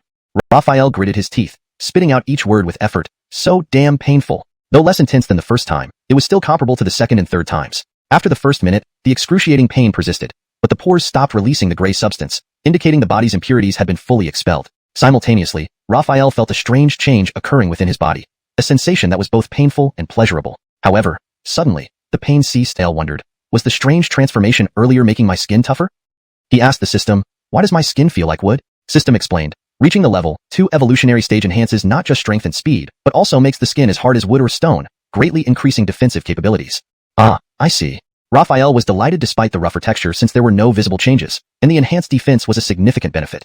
Back on shore, Raphael dressed and noticed the large blue stone he used earlier to test Joaquin's strength. He approached it, squatted down, placed one hand under the stone, and easily lifted the 400-500-pound boulder. Then he threw it up 4 or 5 meters high, catching it effortlessly in one hand. This evolution crystal had clearly increased his strength significantly. After testing his strength, Raphael turned towards the mobile base, accelerating to full speed and racing back. In less than a minute, he arrived at the entrance, surprising the guard on duty. The soldier snapped to attention, all drowsiness gone. Entering the base, Raphael changed into a dry pair of shorts, as the wet ones were uncomfortable. Lying down, he closed his eyes to sleep. But after a few seconds, he opened them, sat up, and saw the military knife hanging on the rack. With a thought, he got out of bed and approached the knife. El mused. But it's still much better than flesh alone. Satisfied with the result, Raphael returned to the mobile base and slept soundly. Chapter 79. Becatricing to Fate City, Crisis en route, Part 1. The next day arrived, and the guard troops assembled outside the city. 6 tanks were positioned at the front of the formation, while 3 more brought up the rear. Unlike previous expeditions, this time dozens of medium-sized trucks were neatly parked beside the guard troops. A few of these trucks carried ammunition and fuel, but most were for transporting soldiers. All the trucks had been modified to increase their body strength and were equipped with 3 light machine guns each, making them not just moving targets but also formidable combat units. At the forefront of these medium trucks stood 22 armored personnel carriers, all used to transport soldiers. As for Raphael, he still rode in his off-road vehicle. Raphael leaned out from the sunroof of his off-road vehicle and roared, "Let's move out." At his command, the guard troops swiftly boarded their vehicles and set off in a grand procession toward Fate City. Mira sat alongside Raphael in the off-road vehicle. As a woman, it was inappropriate for her to squeeze in with a group of men, even though Raphael trusted that the guard troops would harbor no ill intentions. Still, propriety dictated that Mira should ride with him. The city. He wondered what Alban's expression would be like after the city fell and what actions he might take. Would he kneel and beg for mercy or die bravely, demonstrating a hint of a warlord's spirit? Screech. Angelaudinely, the vehicle screeched to a halt, and Raphael's eyes snapped open. Crackle. The radio crackled, followed by Joaquin's voice. Reporting, sir. We need to pass through a town ahead, where there may be danger. Should we take a detour or proceed? Proceed, replied Raphael. Yes, sir, responded Joaquin. Raphael leaned back into his seat, closing his eyes again. He thought, what danger could a small town present? Alition, if there were a few level 1 zombies, my current strength wouldn't be challenged without using anti-material sniper rifles or heavy machine guns. As the convoy entered the town, Mira lowered the window and observed the surroundings, frowning. The atmosphere felt odd. Ordinarily, such a densely populated area would be swarming with zombies, but she saw none. If the street they were on had no zombies, the noise of the convoy should have attracted them from other streets, yet nothing. Her gaze swept over the buildings, and her concern grew. She nudged Raphael awake. Wake up, something feels off. Raphael opened his eyes slowly and looked at her. What feels off? Since entering the town, I've noticed no bullet holes or signs of fighting on the buildings. This may, and the rest fire at the zombies. Bang bang bang. Calvin fire erupted instantly. However, the narrow streets and sudden onslaught meant many zombies already clung to the armored personnel carriers. Fortunately, the strengthened vehicles held firm against the regular zombies for now. Thump! A zombie lunged at the off-road vehicle. Raphael drew his military knife and pierced its head. Although the convoy faced a zombie horde, it continued to move forward, albeit at a slower pace. Boom! Angelodinly, the sound of a cannon blast echoed through the convoy. Raphael looked ahead and saw a tank's muzzle smoking. He was stunned. The tank had fired. Could there be evolved zombies? Meanwhile, Joaquin's frantic voice came through the radio again. Sir, evolved zombies have appeared ahead in large numbers. Not only Raphael but everyone in the convoy was shocked by the sheer volume of evolved zombies. Chapter 80. Becatraching to Fate City, Crisis on the Way, Part 2. A large number of evolved zombies suddenly appeared ahead, slowing down the convoy's progress even with tanks leading the way. What was supposed to be a 3-minute departure from the town might now take over half an hour at this rate. Raphael suddenly glanced at Mira, who was also looking at him. They exchanged a glance and both nodded slightly, seeing the same thoughts in each other's eyes. Raphael pushed open the roof hatch of the vehicle, grabbed the edges, and with a burst of strength, crushing several zombies approaching. Bang, bang, bang, bang, bang, bang. 6 consecutive cannon shots echoed, coming from 6 tanks simultaneously. Smoke rose into the air. Raphael's eyes widened. The sheer number of evolved zombies Joaquin mentioned must not have been exaggerated. Bang, bang, bang. Angelodinly, 3 cannon shots came from the back of the convoy. Through the radio on the armored vehicle, Reed's voice sounded. This is Reed. This is Reed. A large number of evolved zombies have suddenly appeared behind us. Raphael was taken aback. They were being attacked from both sides. He decided to head toward the rear, as the 6 tanks in front should handle the evolved zombies while only 3 tanks protected the rear, needing his support more. As he approached, there was a loud bang, followed by a towering figure leaping 4 meters high and crashing directly onto a tank. Thud. It landed like a 1,000-pound weight, sinking the tank into the ground and causing cracks to spread. Raphael focused and saw a huge evolved zombie, standing nearly 8 feet tall, covered in muscle, with faint red eyes. The zombie bent over, gripping the cannon barrel and pulling back forcefully, bending the solid steel pipe inch by inch. Raphael's heart pounded. This must be a level 2 strength type evolved zombie. Remarkable endurance. As long as their heart and brain were intact, they lived on. So, despite its injuries, the level 2 strength type zombie stared furiously at Raphael, struggling to rise and exact revenge. Unfortunately, although it could still support itself on one leg, the shot to the abdomen had shattered its spine. The remaining flesh and muscles could not hold up its upper body, and it lay struggling, unable to get up. These strength-type zombies are unlike speed-type ones. They know only rage, not fear. They're just like humans. Some are cowards, others are fearless. Raphael thought as he watched the zombie on the ground. Roar. Another roar resounded through the town. The zombies grew even more frenzied. More level 1 evolved zombies appeared from the buildings and streets, both strength and speed types. Turning back, Raphael saw several heading toward his own vehicle, where Mira was sitting. For some reason, an unprecedented wave of anxiety washed over him. He sped towards the SUV as quickly as possible. Mira held an AK-47, skillfully shooting down the surrounding zombies. Although their numbers increased and became more aggressive, they couldn't breach her defense. After killing a common zombie, she saw a dark figure rushing at her. She fired rapidly, narrowly missing 5 times, but landing the 6th shot, which sprayed a trail of black, far less than the rest of the body combined.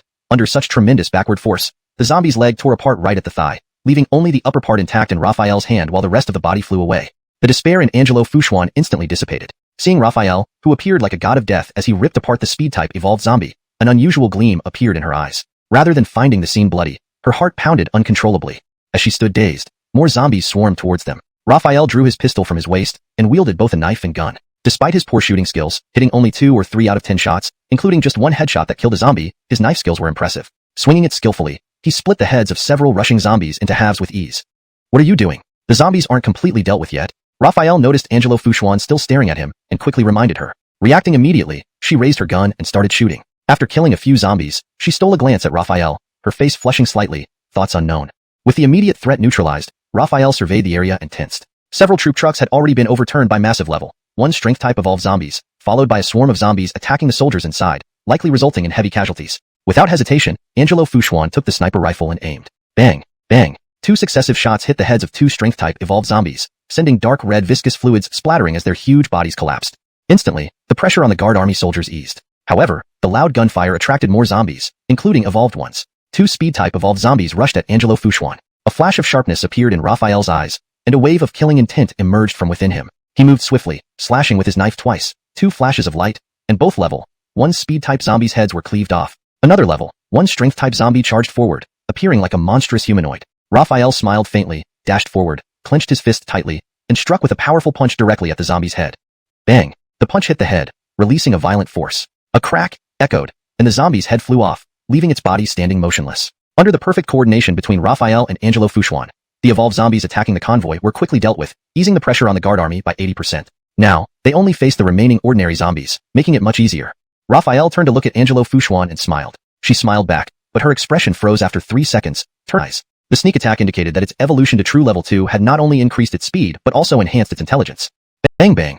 As they stared at each other, Mira fired 2 quick shots, thinking she could take advantage of the zombie's distraction and either kill or injure it, thereby weakening its combat power and making it easier for Raphael to deal with. Unfortunately, Mira underestimated the level 2 speed zombie. It seemed absorbed in watching Raphael but was actually alert to her as well. As soon as she pulled the trigger, the zombie sensed it and immediately reacted, evading the bullets traveling more than twice the speed of sound. The level 2 speed zombie then locked onto Mira with a furious gaze and lunged towards her. Raphael quickly blocked its path and yelled, "Get back in the car!" Recognizing her inability to help, Mira retreated into the vehicle and closed the sunroof. Seeing Raphael block its way, the level 2 speed zombie instantly refocused its attention on him. It remembered this human, remembering how it had fought and lost to him before. Despite startling this human, it hadn't managed to harm him, which left it unsure whether it could defeat him now. It paced nervously, observing the human. With no more chance for an ambush, a direct confrontation loomed, making it hesitant given its past defeat. Adhering to the principle of the enemy moves, I move, the zombie continued pacing without attack, ambushing. Just a level 2 zombie possessed such intelligence. What about a level 3, or higher levels 4 and 5? You damned heavens are set on exterminating humanity. Raphael raged inwardly. After a while, Raphael calmed down. His gaze swept over the surrounding area, taking in the numerous bodies, including those of the guards. The losses were substantial. Mira got out of the SUV, eyes red from the sight of the guards' corpses. She walked up to Raphael and asked, "Should we continue the assault on Fade City?"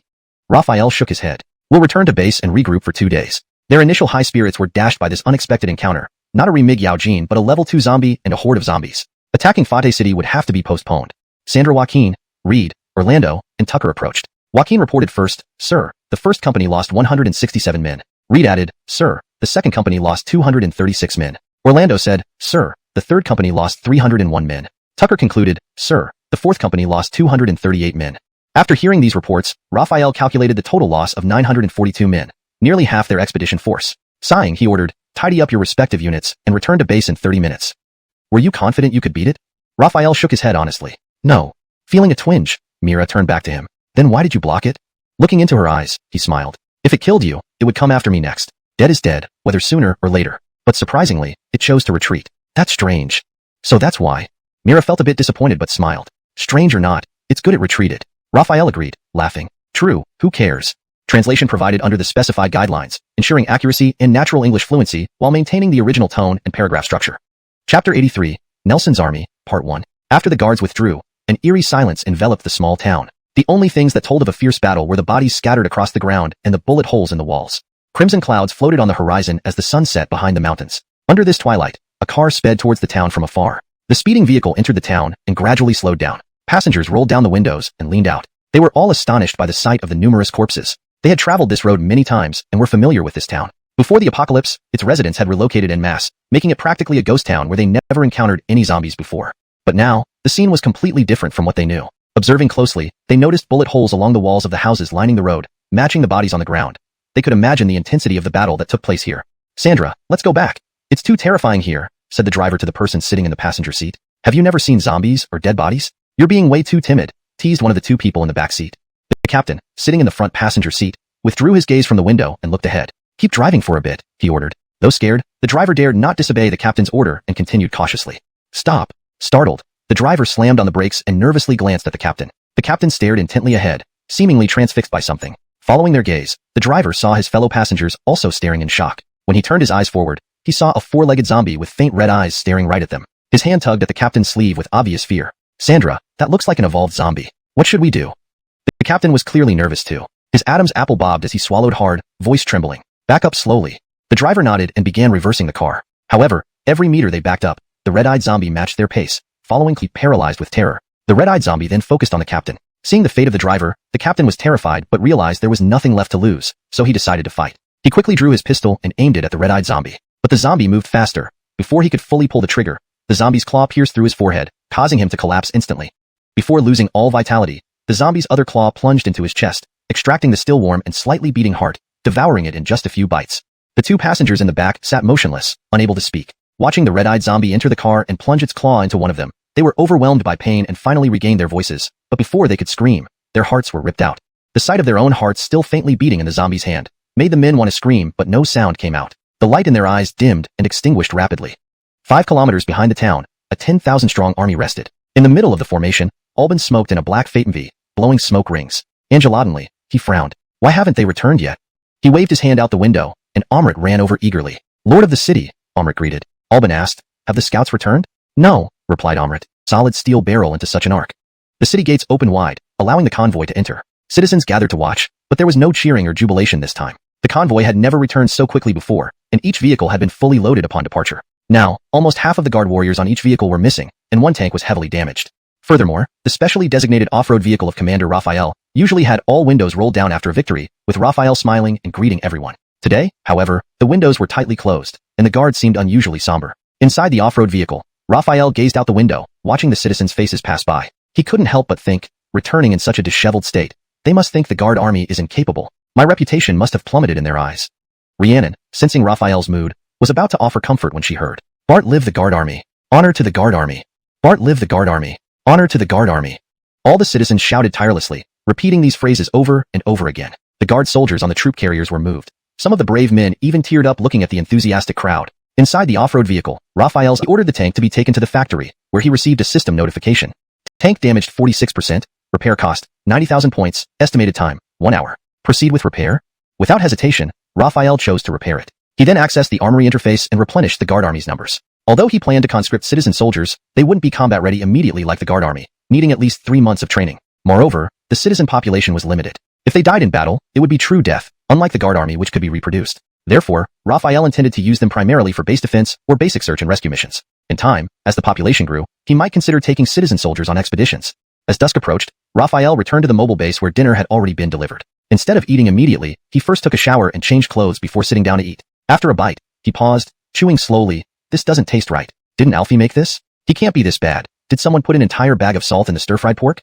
Armin, come here. The sentry ran over and saluted. Raphael pointed to the food and asked, who brought this food? Armin replied, sir, it was Soldier Rhiannon. To thank you for saving me, Rhiannon blushed, adding, this is the first time I've cooked. Even my parents haven't tried my cooking. The first time? No wonder. Raphael feigned surprise. That's impressive. Better than Alfie's cooking.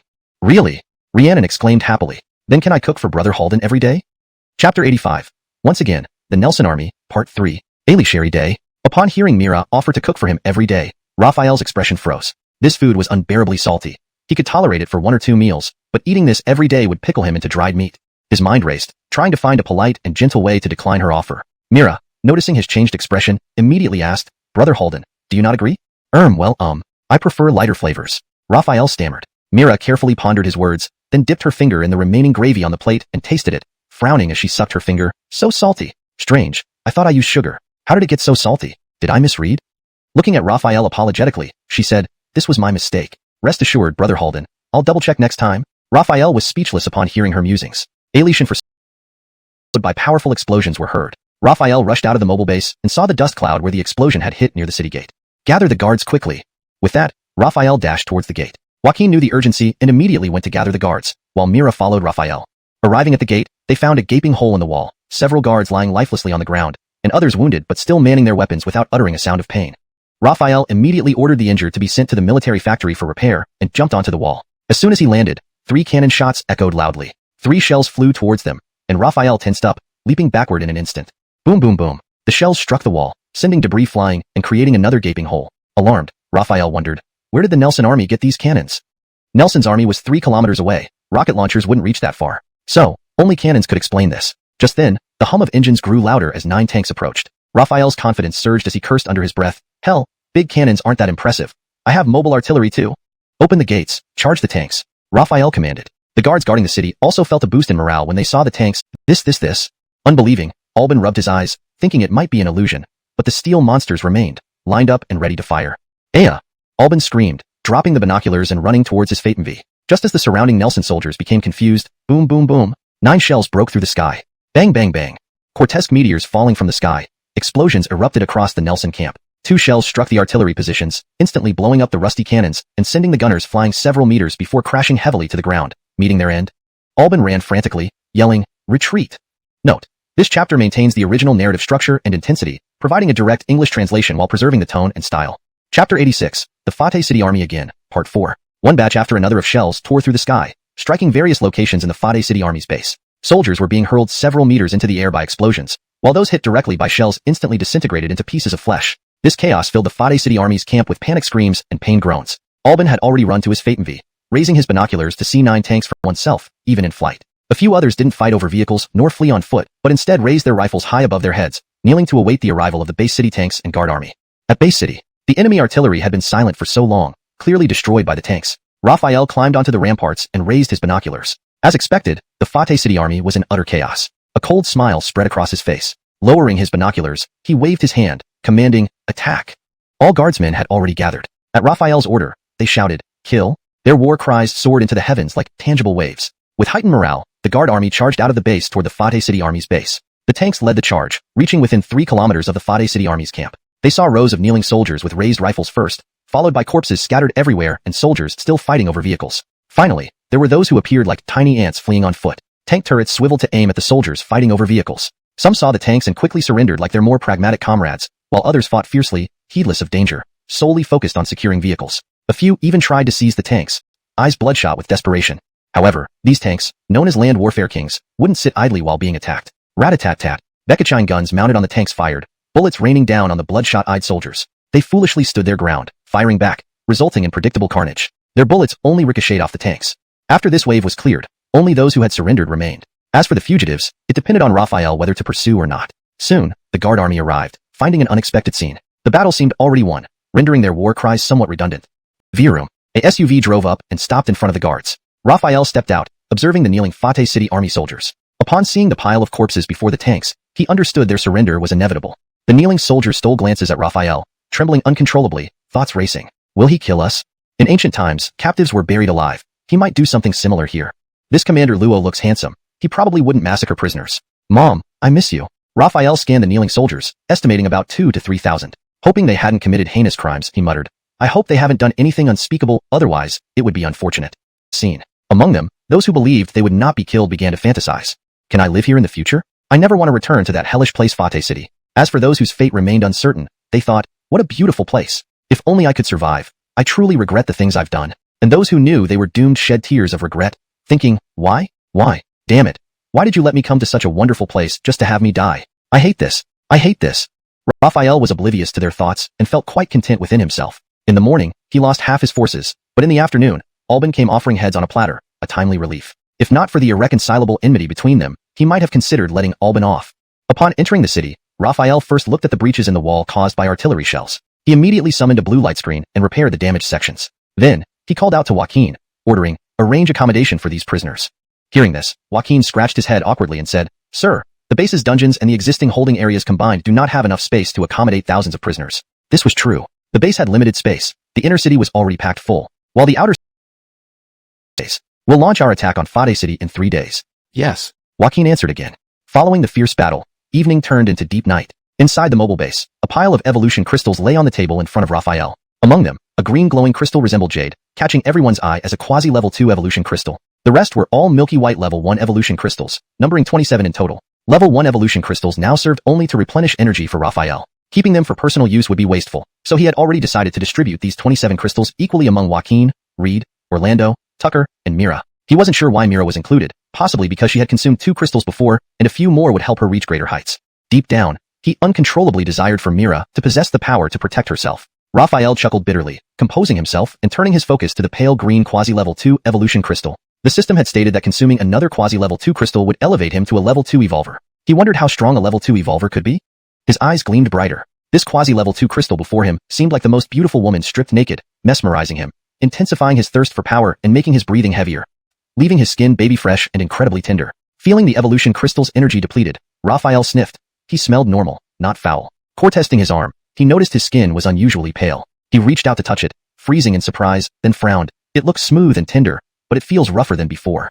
Well, at least my appearance hasn't changed much. My charm is intact, he said, admiring his reflection in the moonlit water. Checking his physical attributes with a pre-prepared knife, he sliced it across his arm, leaving only a pale scar with barely visible blood. His skin had become as hard as ordinary stone. Next, he tested his strength and speed, both significantly improved. Facing a level 2 speed-type zombie again, he could now match its speed and overpower it with sheer strength. A slight smile tugged at Raphael's lips as he gazed at his hands. So this is what being a level 2 evolver feels like. ####Chapter 88. Hypocrisy of Raphael. The next morning, early dawn. Raphael summoned Joaquin, Reed, Orlando, Tucker, and Mira first thing in the morning. Joaquin, Reed, Orlando, and Tucker stood with their backs straight, gazing forward without guessing why Raphael had called them. They simply waited for his instructions. Mira, however, was puzzled about what could be so urgent that they were called evolution crystals with her. In at least 5 pieces, Mira felt deeply moved. She knew how valuable these crystals were. Previously, when Raphael gave her 2 evolution crystals, it was just to scare her. Now, seeing him willingly giving them to her, she felt his significance in her heart growing stronger. Similarly, Joaquin, Reed, Orlando, and Tucker were equally excited, knowing these evolution crystals would make them stronger. "Why are you all standing there? Who goes first?" asked Raphael. They looked at each other and turned their gaze towards Mira, wanting to be polite since she was a lady. Mira waved her hands quickly. "I don't mind. You guys go ahead." "Are you all being polite now?" Raphael said. "All right, Carmelo, you pick first." With Raphael's directive, Mira didn't refuse. Without deliberation, she picked a bag. After all, 5 or 6 didn't make much difference. Raphael gestured to Joaquin and the rest. Understanding his meaning, Joaquin grabbed the 4 remaining bags off the table, distributing one to each of the 4 men. It was all up to fate which bag had the extra crystal. "Oh!" Mira exclaimed, drawing everyone's attention. She had opened her bag and found the evolution crystals inside. "What is it?" asked Raphael. Mira happily replied, "Mine has 6. Raphael looked at Joaquin and the others, smiling. "Looks like only one surprise left. The place is crowded. If you ingest there, the smell will attract neighbors immediately. Besides, remember the riverbank last time?" This reminder brought back the memory of the incident with water lilies, male residents gawking with bulging eyes and nosebleeds. Her face flushed red, biting her lip, unsure of any suitable place to ingest the crystals. Angelotantly, Raphael grinned. "Can't find a place not visible to residents yet safe? Easy, I'll find one for you." "Where?"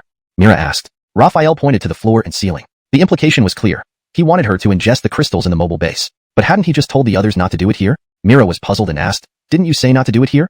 Raphael, looking up at the ceiling and tapping his thumb, explained, "That was for Joaquin and the others to hear." This revelation made Mira blush, her thoughts swirling. He meant for Joaquin and the others to hear, not me, so I can ingest here. But why? What does Brother Halden have in mind? Not letting Joaquin and the others. They're men, nothing to see.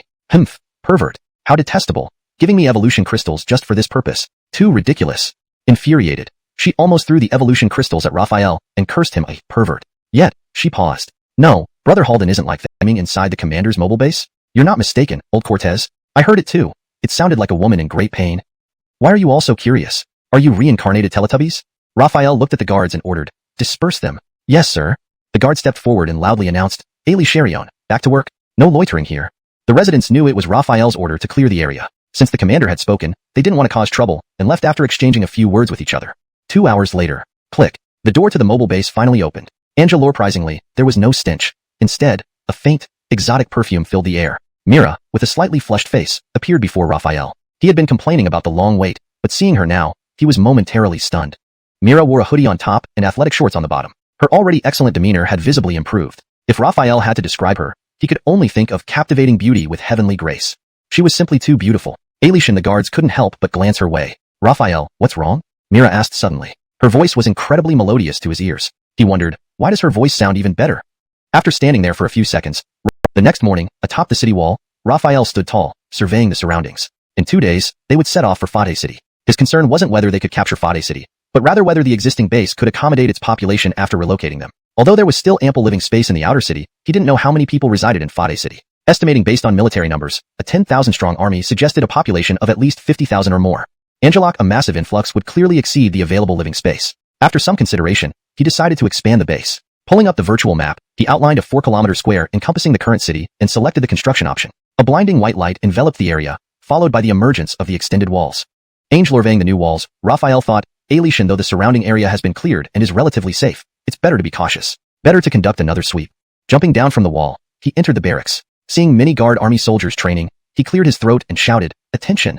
Upon hearing the command, both the training and non-training soldiers immediately ceased their activities and swiftly assembled, reminding their comrades as they went. The guard army displayed absolute professionalism in their discipline, gathering and aligning themselves neatly in mere moments. Raphael's heart pounded wildly. He inwardly marveled, "My God, thank heavens it's me. Who else could resist her allure?" Though the guard army soldiers possessed independent thoughts, they remained biologically engineered humans with absolute resistance to external distractions. Seeing Mira, they remained remarkably composed compared to Raphael. Chapter 90. Conditions for a level 4 base. "How could you forget about me again?" Mira looked at Raphael with dissatisfaction, her tone tinged with resentment. "Haha, we just arrived here and didn't have time to notify you yet." Joaquin, standing nearby, quickly interjected to explain on Raphael's behalf. Raphael added, "We all just got assembled. I was about to send someone to inform you when you showed up. Since you're here, there's no need for that." "Oh, so that's how it is." Hearing the explanation, Myra's displeasure eased. She immediately asked, "So, we're gathering to set out for Fade City now? Didn't they say we were resting for 3 days?"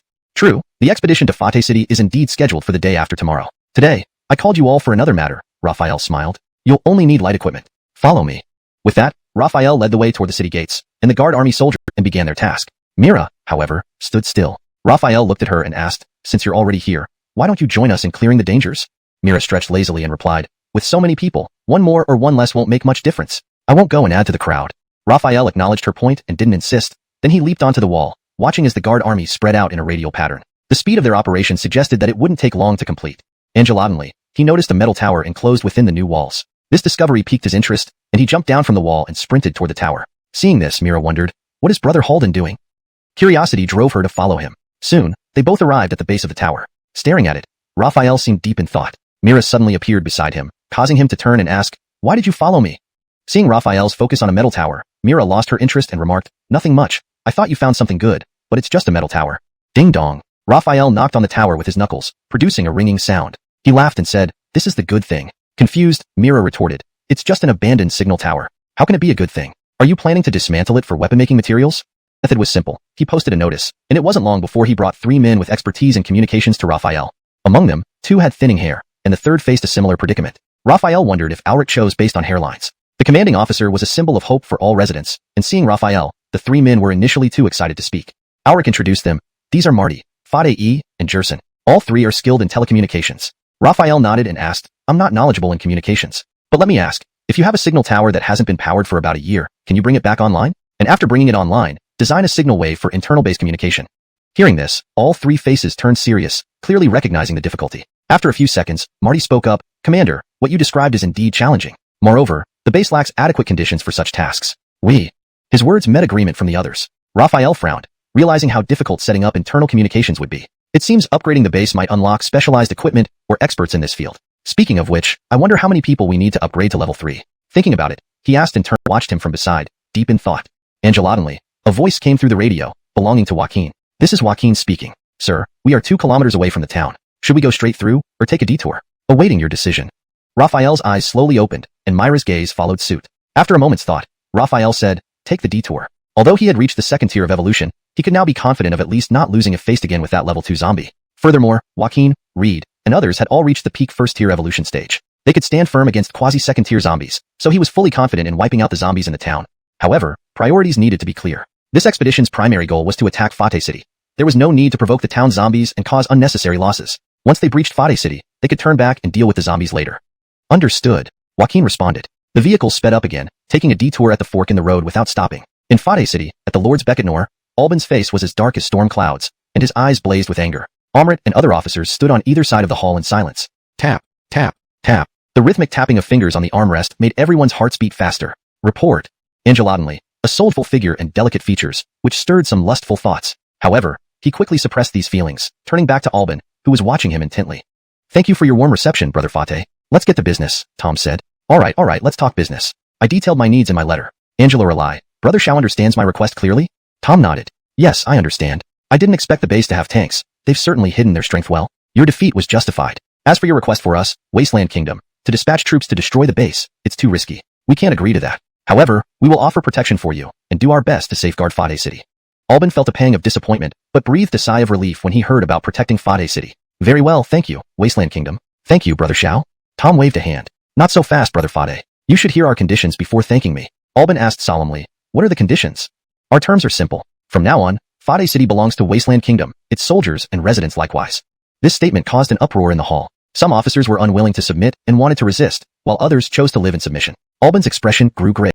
It essentially boiled down to one message. If Albin did not submit to the Wasteland Kingdom, there would be consequences.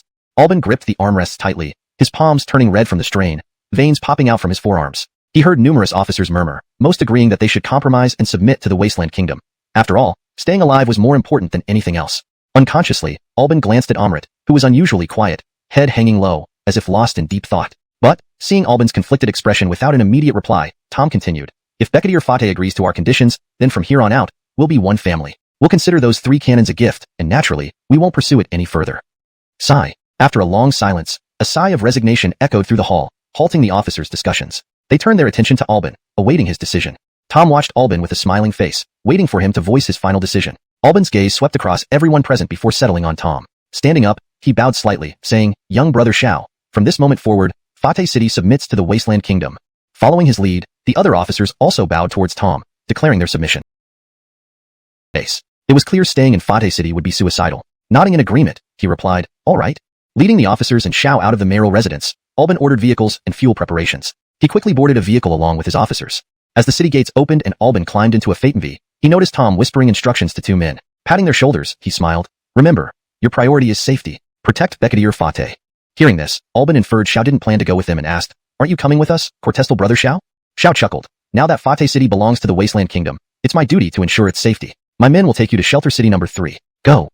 Albin warned, there are less than 5,000 troops in the city. Raphael's guards are formidable. Leaving you behind is suicide. Come with us, report to the kingdom, and then dispatch reinforcements later to reclaim Fate City. Xiao responded calmly, I have a plan for Raphael. Don't worry. What is Tom planning?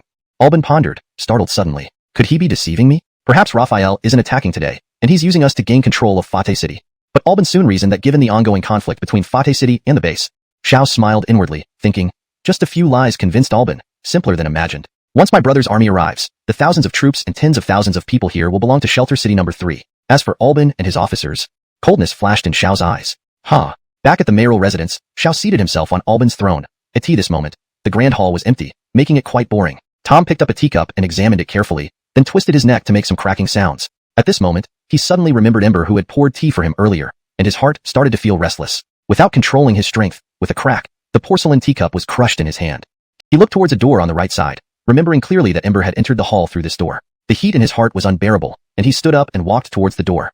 Inside the door was a courtyard. His ears picked up the laughter of a woman, which made his heart leap with joy as he followed the sound and came to a room where the laughter was coming from. Bang! He kicked the door open, and the laughter stopped immediately. Tom saw two women inside, one of whom was the one who had served him tea. He licked his lips, and an evil fire burned fiercely in his abdomen. The two women were first startled, but when they saw who it was, they immediately put on flirtatious smiles and approached him. He immediately fled. To them, this unknown army posed a potential deadly threat. The convoy halted, with the lead tank spreading out into formation, its turret adjusting as it readied for combat. Over the radio in the off-road vehicle came Joaquin's voice. This is Joaquin. Reporting to the officer, we have arrived at Fate City. We've finally made it, said someone. Raphael pushed open the door, rapidly moving to the front of the formation. He saw that the defending soldiers of Fate City were visibly terrified, trembling legs indicating their dread. Facing a formidable enemy with tanks, who hadn't forgotten the devastating power of these tanks, anyone would be afraid. Raphael grabbed a loudspeaker and shouted, if you don't want to die, open the gates and surrender. The Fate City soldiers exchanged hesitant glances. They didn't know that Albin had left. Angel surrender meant certain death if Albin found out, but even surrendering to Raphael didn't guarantee safety. They were caught in an agonizing dilemma.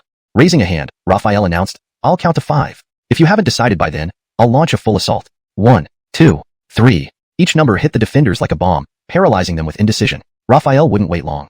Just as he reached 4, the tension seemed to freeze time. All eyes were on his hand. Raphael nodded in understanding. Well done. Angelomining Joaquin, Reed, Orlando, and Tucker, he assigned tasks. Reed, Orlando, Tucker, each take 100 men and census the population. Joaquin, you guard the prisoners.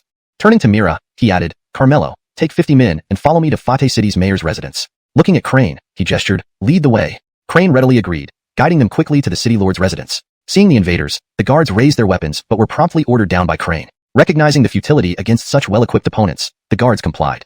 Raphael had the guards disarmed and 10 men posted as guards. As they were about to enter, Crane stepped forward. Raphael raised an eyebrow. What? Crane explained. Before entering, officer, you should know. Albin has left, but inside is someone even more powerful, Tom, deputy mayor of 3rd Sanctuary City from the Wasteland Kingdom. Wasteland Kingdom? 3rd Sanctuary City? Raphael was puzzled. Crane elaborated. The Wasteland Kingdom is a vast power, reportedly founded by the commander of the H City Military District. It comprises 4 sanctuary cities, including the capital, which has multiple tanks and artillery. Its total strength numbers in the tens of thousands. And having watched plenty of romantic films, he knew exactly what was happening. Angeloe Carmelo, who entered with him, also heard these sounds. Her face turned red instantly as she cursed inwardly, shameless. Raphael glanced at her teasingly, blushing.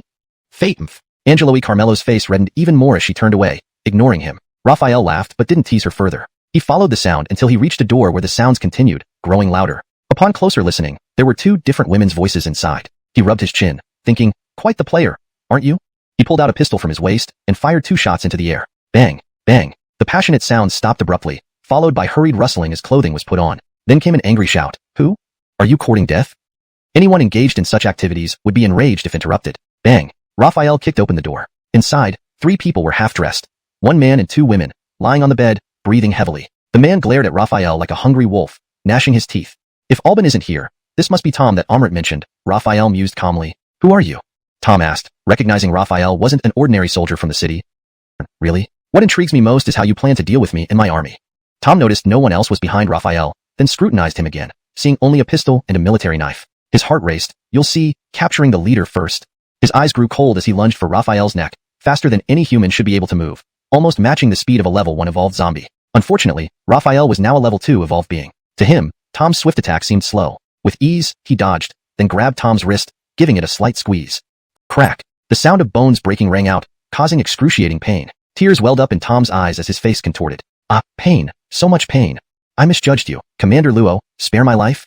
He begged pitifully, regretting his impulsive action deeply. By now, Tom's screams echoed throughout the mansion. Mira and the guard rushed in, relieved to see Raphael unharmed. What happened, Brother Holden? Mira asked. Raphael smiled. Nothing serious. This is Tom, Deputy Mayor of Shelter City Number 3, and we're just having a friendly sparring session. He released Tom's wrist, pushing him back. Unsteady, Tom stumbled backward. Finally mobilizes the army to destroy your base and take your woman right in front of you. Angelok, a beautiful woman, can only belong to me. Raphael observed Tom's subtle actions and thought to himself, this guy is quite crafty, knowing when to yield and when to assert. He's stronger than Anson, Albin, and others. Weighing how to deal with Tom, Raphael considered that killing him would certainly invite trouble from the Wasteland Kingdom, a complicated matter. After some deliberation, Raphael made his final decision. I should imprison him first, then gather information about the strength of the Wasteland Kingdom before deciding on further action. In reality, Raphael had two plans. Either kill Tom or imprison him indefinitely. This was Plan A. Plan B was to release him. If the Wasteland Kingdom wasn't a formidable force, he'd execute Plan A. However, if it was powerful, to avoid unnecessary trouble, he'd release him. But if the Wasteland Kingdom still sought retribution after his release, there would be no choice but to fight. Though the guard army only numbered 3,000, the base had tens of thousands of residents. With the system's advantages, Raphael was confident he could arm everyone within a single night. He didn't believe that the Wasteland Kingdom's elite troops were all specialized soldiers. Take him into custody. Raphael waved his hand, and 4 guard army soldiers rushed France. Yet, the Wasteland Kingdom was intriguing. With 4 cities ruled by 4 lords, plus Tom, they had at least 5 evolved individuals. Level 2 zombies were powerful, capable of controlling zombie hordes and possessing some intelligence, but were rare, making it unlikely the Wasteland Kingdom could hunt them. However, they might manage to hunt pre-level 2 zombies. The question remained, were there any level 2 evolved humans? In large-scale wars, individual strength played a limited role, but it was not unimportant. If the Wasteland Kingdom had level 2 evolved humans, he needed to be wary of assassination attempts. After all, unlike other forces where new leaders would naturally emerge or split into smaller factions upon leadership assassination, the base relied solely on him. If he died, the base would immediately collapse, and the entire guard army would lose their vitality. It seems necessary to enhance my own strength. Raphael couldn't help but think of the small town en route, which hosted a genuine level 2 zombie. Its evolution crystal, a true level 2 crystal, contained far more evolutionary energy and would significantly boost his power. Returning to reality, Raphael ordered, escort him to the main hall. For now, he needed to resolve Fate City's matters first. For guard army soldiers escorted Tom to the main hall while Raphael's gaze returned to the room. The 2 women, whose strength had already recovered, lay naked and she then sat up, revealing her perfect body and performing seductive movements. But the soldiers stayed indifferent, looking at her as if she were a fool. Brothers, she said coyly, my hands are too sore. Can one of you help me dress? Get dressed now, one soldier growled. Startled, the Troyan blushed, speechless, and reluctantly dressed herself. Seeing this, the other woman quietly followed suit, not daring to act defiantly. Chapter 96, Jealous Mira. In the main hall of the City Lord's mansion, Raphael sat on the City Lord's throne, a seat that looked like it was made from fine timber. However, he didn't understand such things. It was just quite uncomfortable, and after sitting for a while, he stood up, kicked this ornate chair, and muttered under his breath, "What is this? Sitting on it too long might cause hemorrhoids." Tom had his hands bound behind him, his head lowered, occasionally stealing glances at Mira, lost in his own thoughts. At this moment, 2 guards brought in the 2 flirtatious women who were earlier with Tom. Upon seeing these women, especially the alluring one with autumn water eyes, Myra's expression instantly turned sour. She glared at Raphael, huffed coldly, and turned her head away. This scene was awkwardly observed by Raphael, who chuckled embarrassedly before instructing the guards to take the 2 women aside. The woman with autumn water eyeing back, speaking hesitantly and nervously. Raphael furrowed his brows, then looked at Mira and said, "Carmelo, you ask?" Despite her anger towards the flirtatious woman, Mira felt sympathetic towards these 50-plus women. Remembering her experience at Daughter's Valley, she realized that without Raphael, she could have ended up like one of these women. Her anger toward him lessened. Walking forward with her long, graceful legs, she addressed the same woman Raphael had questioned. "Don't be afraid. We won't harm you. What's your name?" For some reason, this extremely beautiful woman gave her a sense of inexplicable comfort. Her nervousness eased slightly, and she replied, "I'm Dolores." Mira nodded and asked, "Then what is your relationship with Albin, and theirs?" Dolores replied, "Most of us were captured by Albin and his son Jalen. They often..." She hesitated to speak of such shameful experiences but finally explained delicately, "Albin and Jalen frequently violated us and organized what they called gatherings, which were actually sessions where they and their officers..." By this point, Dolores was sobbing uncontrollably, tears streaming down her face. The other women, having suffered the same fate, also sobbed and cried. Alishan, the alluring woman with autumn water eyes, had reddened eyes. Seeing this, Mira gritted her teeth angrily, her fists clenched tightly. Raphael himself, she really has talent. Angelotinly. A chill ran down his spine as he felt like a ferocious tiger had locked onto him. Turning around, he saw Myra's icy gaze, which startled him so much that he stumbled backward and found himself embraced by the autumn water eyes woman. In that moment, Myra's icy glare turned into outright murderous intent, piercing Raphael's heart like two sharp arrows.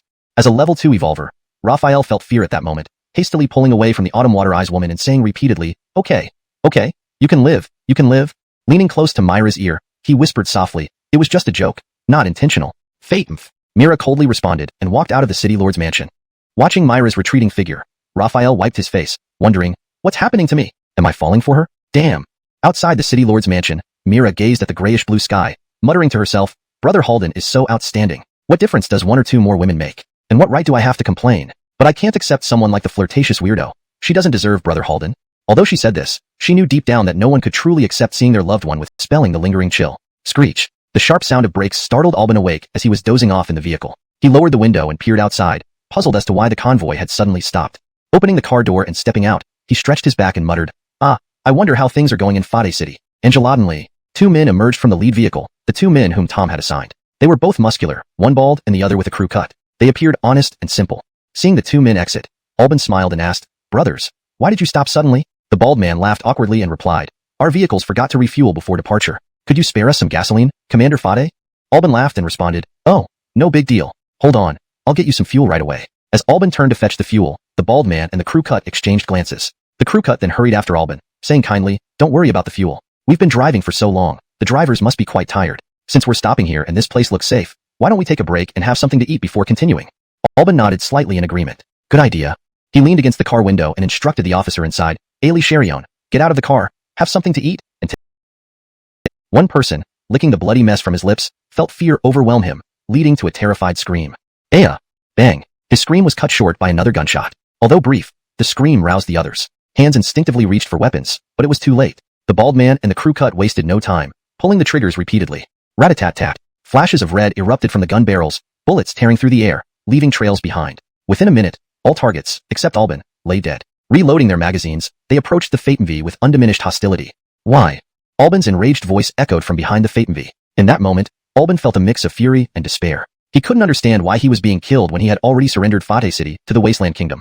The bald man and the crew cut shared a knowing smile. The bald man said, Because your city was supposed to go to Shelter City 3, not the Wasteland Kingdom. I wrote to the Wasteland Kingdom. Why only Shelter City 3? Did you intercept my letter without reporting it to the king? Alban demanded loudly, his heart sinking in dread. Did Shelter City 3 intend to keep Fade City for themselves to gain power in secret? Alban's guess was correct. If Fade City had submitted to the Wasteland Kingdom, the ultimate decision on resource allocation fresh flesh and blood, they lunged forward, tearing into the bodies to feast. Translation provided maintaining the original paragraph structure and tone, ensuring the story flows naturally and coherently. Chapter 98. Fade City Population Relocation. Fade City. Night had fallen, and the sky was covered with dark clouds that obscured the brilliant stars. The moon flickered intermittently between visibility and disappearance.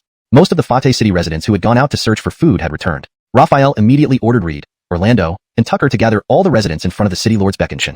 Using vehicle headlights for illumination, they ensured that darkness would not be a hindrance. The rumbling sound of engines mingled with the murmurs of the Fade City residents, who were curious yet slightly fearful of the unfamiliar army and its young leader.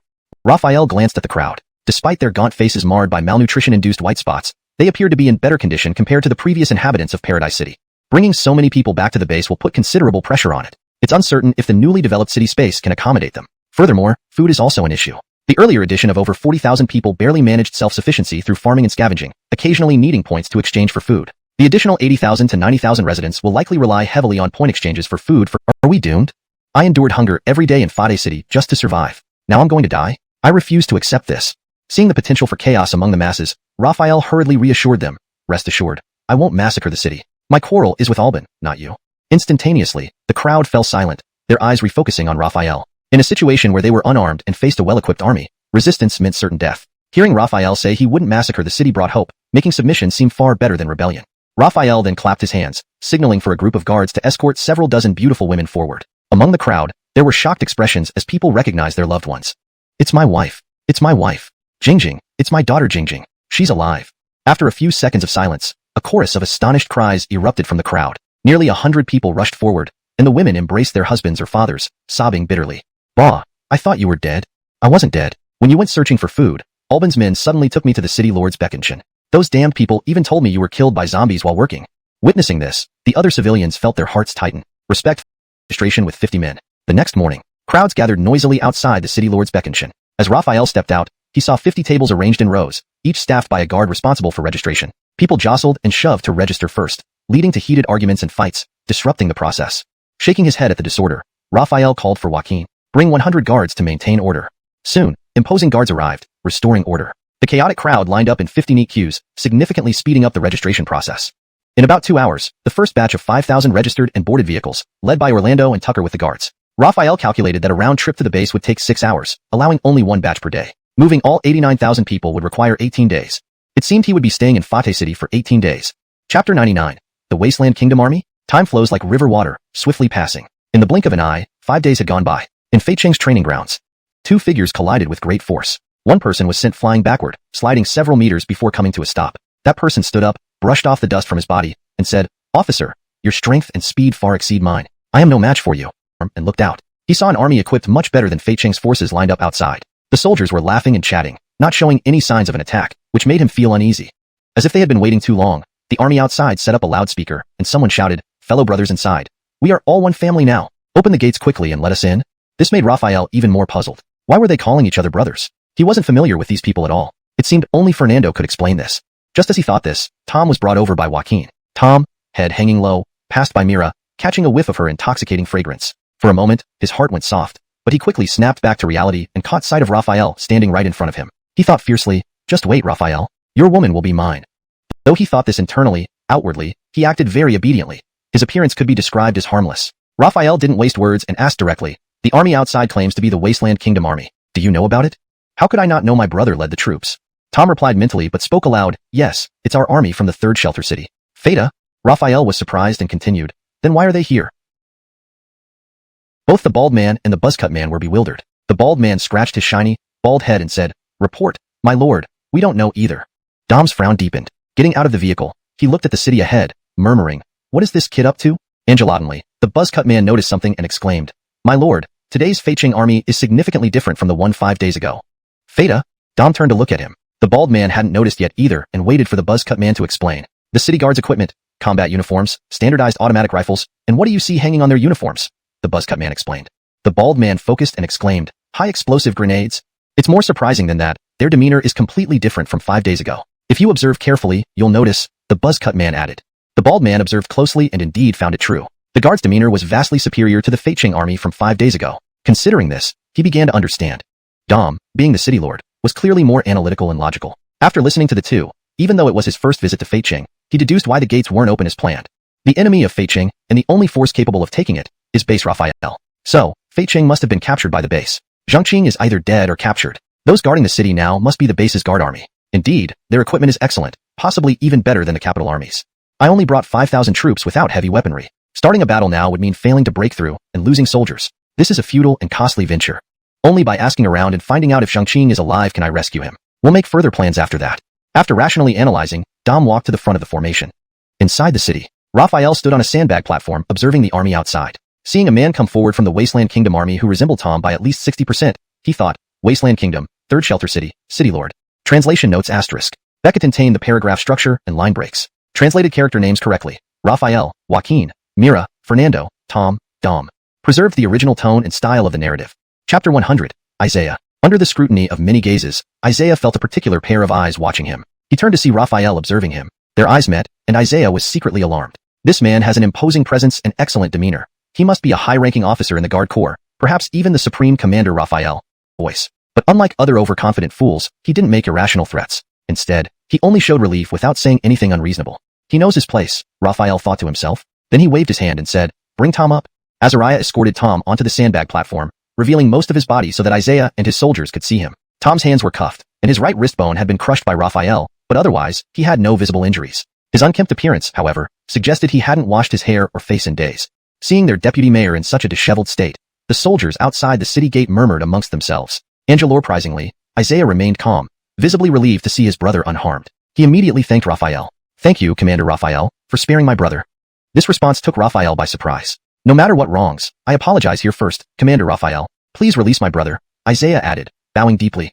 Raphael would have preferred a fight, which would give him an excuse to destroy Shelter City number 3. But Isaiah's humility left him unprepared. Now, I don't have a valid reason to attack Shelter City number 3. If I force this, the Wasteland Kingdom will not let it go, and our base might not be able to withstand their retaliation. Fourth graceful woman he had ever seen. To spend a night with her would be perfection. Alishan better. Doing so in front of Raphael?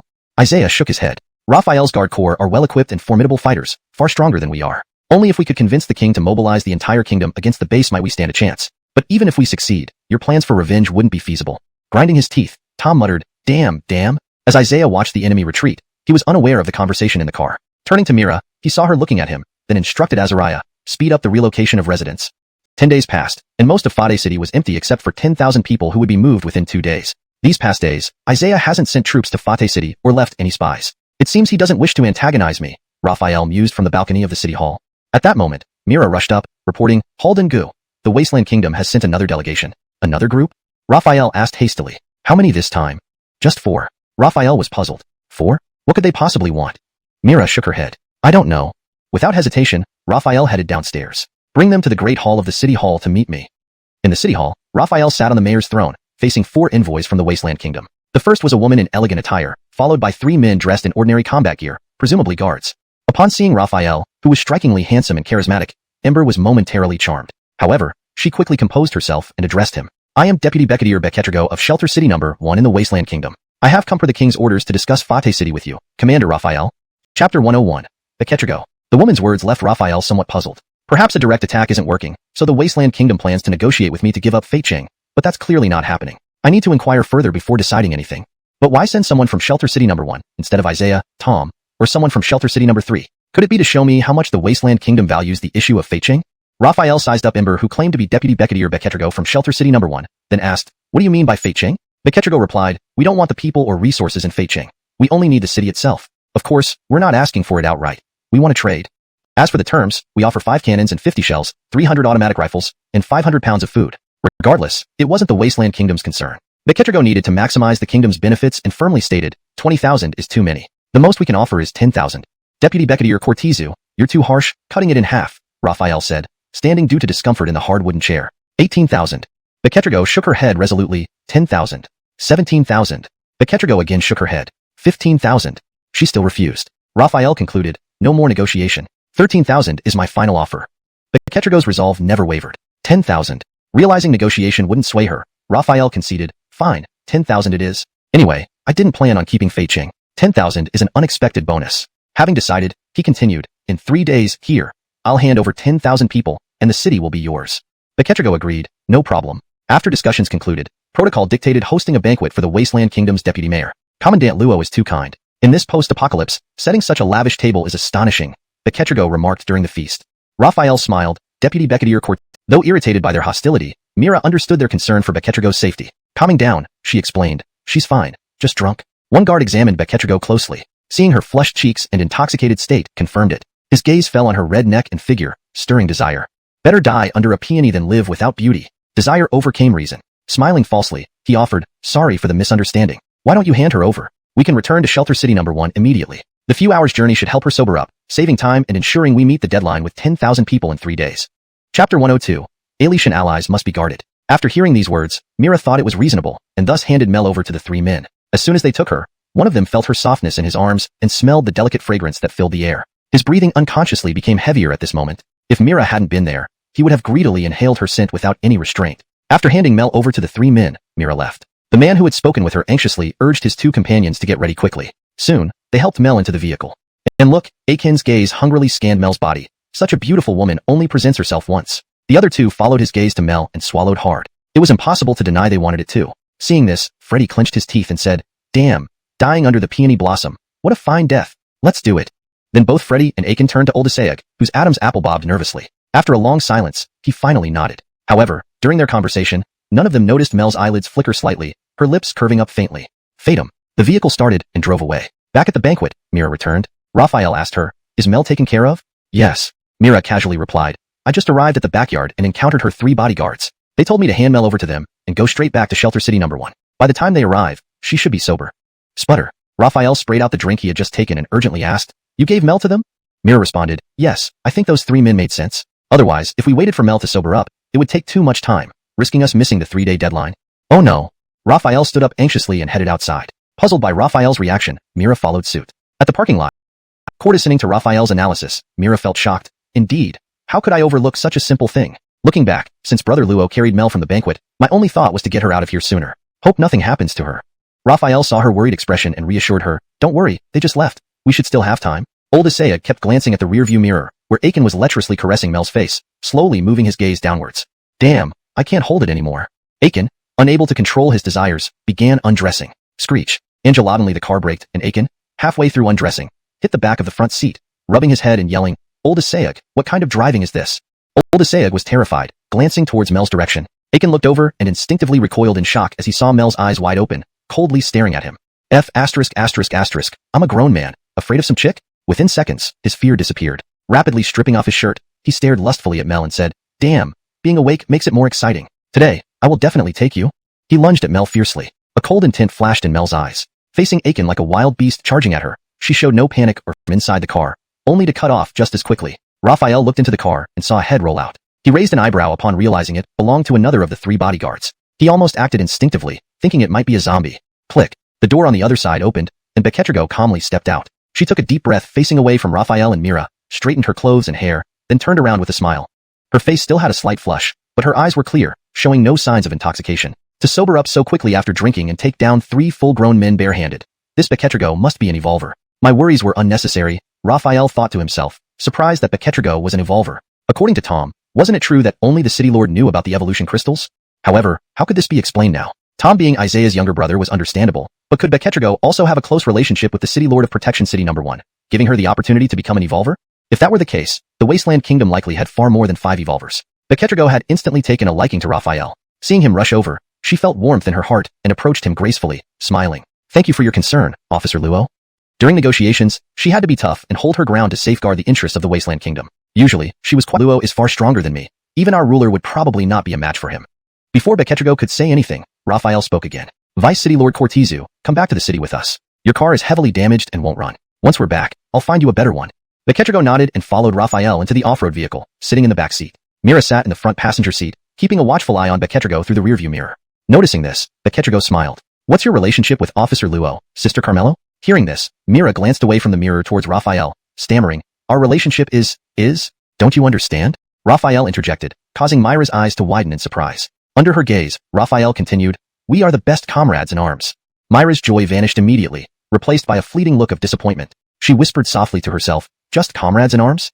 After a moment of silence, Raphael spoke again. Vice City Lord Cortizu, I have some doubts that need answering. Feel free to ask. I'll answer as long as it's within my knowledge, Beketrigo replied. Thank you. Raphael nodded. Previously, it was Isaiah and Vice City Lord Tom. Yes. Beketrigo nodded gratefully. Thank you, Officer Luo. About 10 minutes later, they arrived at Nelson. Raphael immediately found a vehicle for Beketrigo.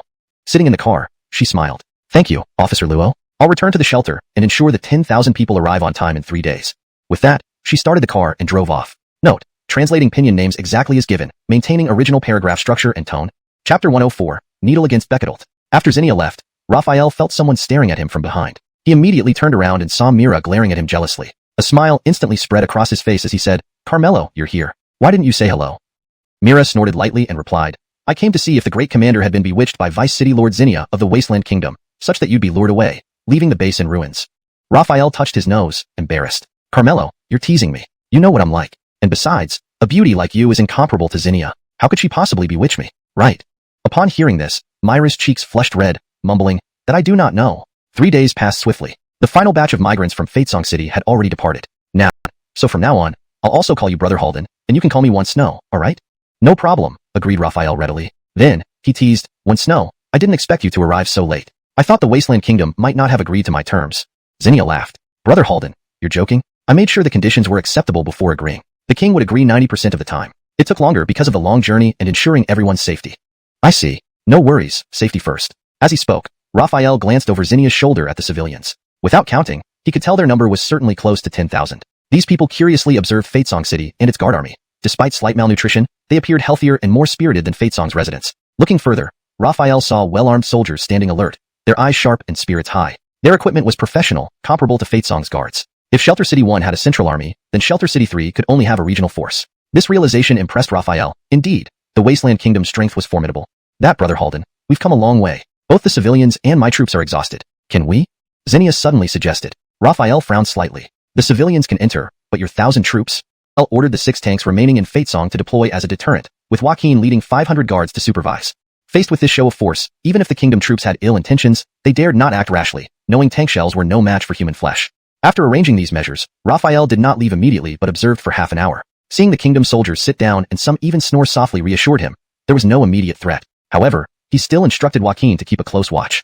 Raphael reached the square in front of the city hall, where the civilians were waiting. He immediately instructed Mira to count them. Angelotantly, Zinnia approached, seeing Raphael directing Mira to count heads. She chuckled, "Don't worry, Brother Halden. There are exactly 10,000 people." "Well, if you agree, I can give you one extra, making it 10,001, she added mischievously. Curious, Raphael asked, 10,001? Are you planning to count one of your soldiers? Zinnia giggled softly, stepping closer, her breath brushing past Raphael's face. Of course not a soldier, but... She stepped even closer, almost touching Raphael, whispering into his ear, "But me?" Feeling the warm breath tickling his ear, Raphael shivered, goosebumps rising all over his body. Had they not been in public, he might have someone prepare a banquet to welcome you. "I can't refuse such an invitation," Zinnia smiled. As the first rays of dawn broke the sky, day replaced night. On the balcony, facing the not-so-warm morning sun, Raphael stretched lazily. Angelotantly, he saw Joaquin, Reed, and Orlando walking towards the city lord's residence. He smiled and leaped down from the second-floor balcony, landing right in front of them. The three greeted him. "Sir?" Raphael looked at Orlando and smiled. "You're here." "Yes, sir," Orlando replied. According to the original plan, the last batch of Fade City's population would be escorted back to base by all the guards, including Raphael, turning Fade City into an empty shell. However, Zinnia had brought unexpected results, so Raphael specifically instructed Orlando and Tucker to send one person with 500 guards back to Fade City after returning to base to escort the 10,000 people. With everyone present, Raphael immediately ordered the assembly of the guards and the 10,000 civilians. Soon, the square was filled with people. The civilians stood in the center, while the guards were divided into 4 groups positioned around them for protection. The city gates opened, and the large procession moved out in orderly fashion. At the gate, Raphael watched the procession with Zinnia over, noticing how close Raphael and Zinnia were standing. Irritated, she approached Raphael and gritted her teeth. "Sir, the procession has left the city. Can we go now?" Hearing this, Raphael turned to Zinnia. "I must take my leave then." "Angelor?" Zinnia nodded hesitantly. Mira found their parting exchange unbearable and immediately pulled Raphael by the arm toward the gate. Zinnia watched Raphael's retreating figure in a daze. The grand procession headed for the base. Due to insufficient vehicles, they could only travel on foot. The 10,000 civilians were surrounded by guards as they kept moving and conversing. Their discussions often revolved around what the new place would be like, if they would die, or if they would become slaves. Morning turned into noon, and they had only covered half the distance. Raphael ordered a 30-minute rest and distributed rations to replenish energy. They still had a couple of hours to go. Despite receiving food, the civilians did not express gratitude towards the guards or Raphael. Becketney even believed this food was given to keep them compliant or energized for the journey, costs which would eventually be extracted from them many times over. Despite these thoughts, they dared not rebel. Though outnumbering the guards, their numbers weren't overwhelmingly greater, and not all were willing to risk their lives. Thus, they could only pray the ruler of their new home wasn't merciless, or wasn't ongoing construction. The newly planned spaces were also nearly full. Faced with this scenario, Raphael decided to demolish the walls separating the outer city and the newly planned areas to create more open space. While the current internal area of the base was sufficient for everyone to live, the agricultural land and livestock farming areas were not enough to support the over 100,000 residents. Expanding the base city further was necessary. At the mobile base, a translucent pale blue light screen appeared before Raphael, displaying the map of the base. He pondered how to plan the expansion of the base city. The southwest direction of the base consisted mostly of undeveloped suburban and forested areas, home to only a few villages and clusters of houses. The northeast side, on the other hand, already had numerous buildings. After careful consideration, Raphael decided to extend the city walls outward by 1 kilometer. The southwest area could be used for production purposes, while the northeast, which already had existing structures, could serve as residential areas. This approach would save a large amount of building materials and time, freeing up manpower for productive tasks. However, before resettling residents into the existing buildings, Raphael ordered that a sweep of the new area be conducted by the guard corps to eliminate any remaining safety hazards. Although seeing him, the workers greeted him warmly and worked even harder. At this pace, classes could begin within 2 or 3 weeks. Leaving the school, Raphael proceeded to the outer city to inspect the aquaculture, agricultural, and livestock areas. Everything was progressing orderly, boosting his spirits. As night fell, the base grew quiet, and everyone, including Raphael, finally got a good night's sleep after so many restless nights in Fade City. The next morning, Raphael opened the door of the mobile base to find Jason waiting outside with 2 men. Jason introduced them. "Commander, these 2 are urban planning experts." Raphael glanced at the 2 men, one tall and burly, the other short, and asked, "What are your names?" Unconsciously, Raphael assumed the taller man would be more confident. However, the shorter man spoke first. "Report, Commander, I'm Finn." The tall man stammered nervously, I'm Cortez Shun." A sudden cold wind blew by, causing Finn, who was lightly dressed, to shiver but quickly regain composure. Meanwhile, Cortez Shun, already anxious, started trembling uncontrollably. Noticing this, Raphael invited them inside. "It's cold outside. Come in." Hearing this, Finn hesitated. Entering the commander's residence was unheard of for commoners in the Wasteland Kingdom. Exclaiming in pleasant surprise, "Great!" He walked up to Finn and said, "Since that's the case, I'll entrust you with the urban planning of Bay City." Then he turned to Cortez Shun. "Although you lack combat experience, at least you have knowledge in this area. You'll assist Finn." He stroked his chin thoughtfully and continued, "Are the two of you sufficient for the city planning? Do we need more manpower? Should they possess professional expertise?" Finn considered for a moment and replied, "We two are enough, but having more people would certainly speed up the work. As for professional skills, it's not necessary. Just being flexible-minded is fine." Raphael responded, "All right, I will assign some more people to you. By the way, list out the tools you need and hand it over to Alric. We'll try our best to provide all the tools." Finn acknowledged, "Yes, sir." After making all the arrangements, Raphael sent Finn and Cortez Shun off. After they left, Raphael turned to Alric. "You arrange a few assistants for them, including Iggy, to prevent any misbehavior during the planning process. Also, inform Arlen to coordinate with Finn. The actual implementation still depends on Arlen and his team." Alric quickly responded, "Understood." Raphael nodded, "All right, you can go now." Just as Alric was about to leave, Raphael called out again, "By the way, tomorrow morning after breakfast, gather the heads of various departments in the meeting. Everyone gets the same food regardless of performance. My efforts are futile." Nurse Beckett Najer Liv followed. The nurses have similar issues. Their focus is solely on getting their 3 meals a day. Various department heads voiced similar concerns. Raphael listened, inwardly startled by the extent of problems he hadn't known about. It became clear that reform was urgent. Taking a deep breath, Raphael looked at the department heads. "Now that we've identified the issues, solving them is crucial. What ideas do you have? Let's discuss together." After a couple of minutes, Alric raised his hand. Raphael gestured him to speak. Alric cleared his throat. "Sir, based on my analysis, the root cause of low morale is mismatched effort and rewards." All eyes turned to Alric. Raphael also focused intently, waiting for his suggestions. Pausing, Alric continued, "Currently, everyone receives the same food allowance regardless of work intensity. Without pressure, there's no motivation. If slacking off and working hard yield the same reward, most would choose the former." Alric glanced around, seeing nods of agreement, and continued, "The base isn't Eden. With over 100,000 people, relying on military rations isn't feasible. Self-sufficiency is essential for long-term development. Therefore, the operational model must change." Raphael agreed internally. Alric's points were valid, but what new model should be implemented? Names such as Raphael, Finn, and Alric are directly transliterated from Pinyin. Beckett containing the original tone and style ensures the narrative flow aligns seamlessly. Chapter 108, Base Reform, Part 3. 5 days later, inside the mobile base, Raphael leaned back in his chair, engrossed in a book. Nonchalantly, footsteps approached from outside, followed by a guard's voice, reporting to the officer, "Alric requests an audience." Raphael's gaze did not leave the book as he calmly replied, "Let him in." Alric entered, holding a file in his hand. He walked up to Raphael and respectfully said, reporting to the officer, "We have drafted the new policies for the base reform. Please review." With that, Alric handed over the file. Raphael took the file and noticed the cover with 4 large words, Reform Plan. The first page was an introduction stating the reasons for setting new management policies for the long-term development of the base. The second page was the table of contents. Raphael scanned it briefly before turning to the third page, which finally presented the main content. Base New Policy Article 1. Abolish the unified food distribution system and implement a more-for-more commission system. Note: all resources will still be managed uniformly by the base, but salary and benefits will vary according to the work intensity of each position. Base New Policy Article 2. Implement a responsibility isn't suitable yet and should be removed. Alric leaned over to read aloud. New Policy Article 7. Pet Beckett management. Raphael interjected. In this era, anything that can run is meat. If you take a pig out for a stroll, chances are only the rope will be left when you return home. Each person proposed 2 policies, and this one must have been Arden's idea. Alric awkwardly scratched his head and said, "I'll remove this policy right away."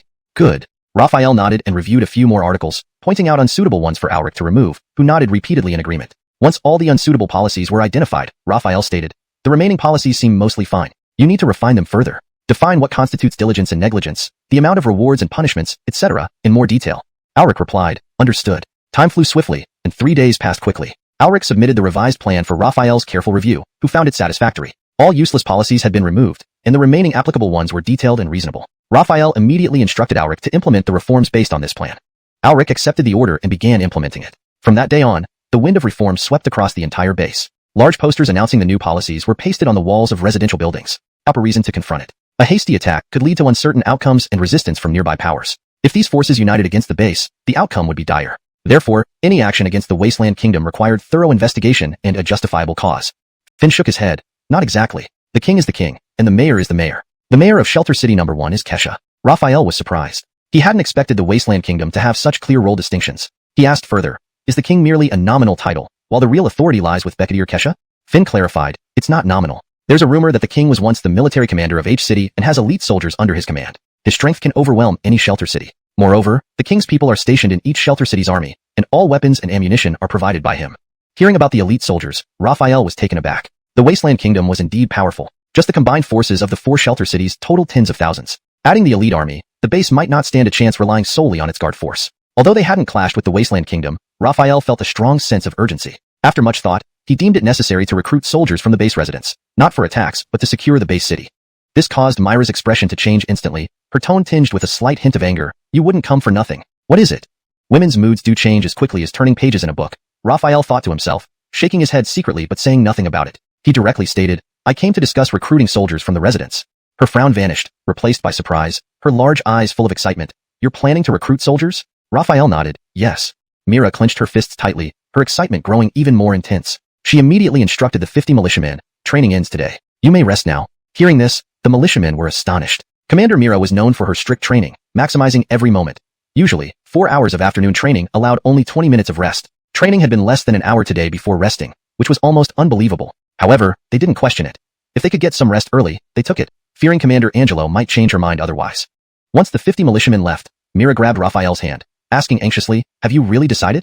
Raphael spoke firmly, yes, I've made my decision. Our base has now exceeded 15,000 people, and its fame has spread far and wide among neighboring forces. Among them, what concerns me most is the Wasteland Kingdom. Although it seems we coexist peacefully with them, there's no telling if they won't eventually attack our base.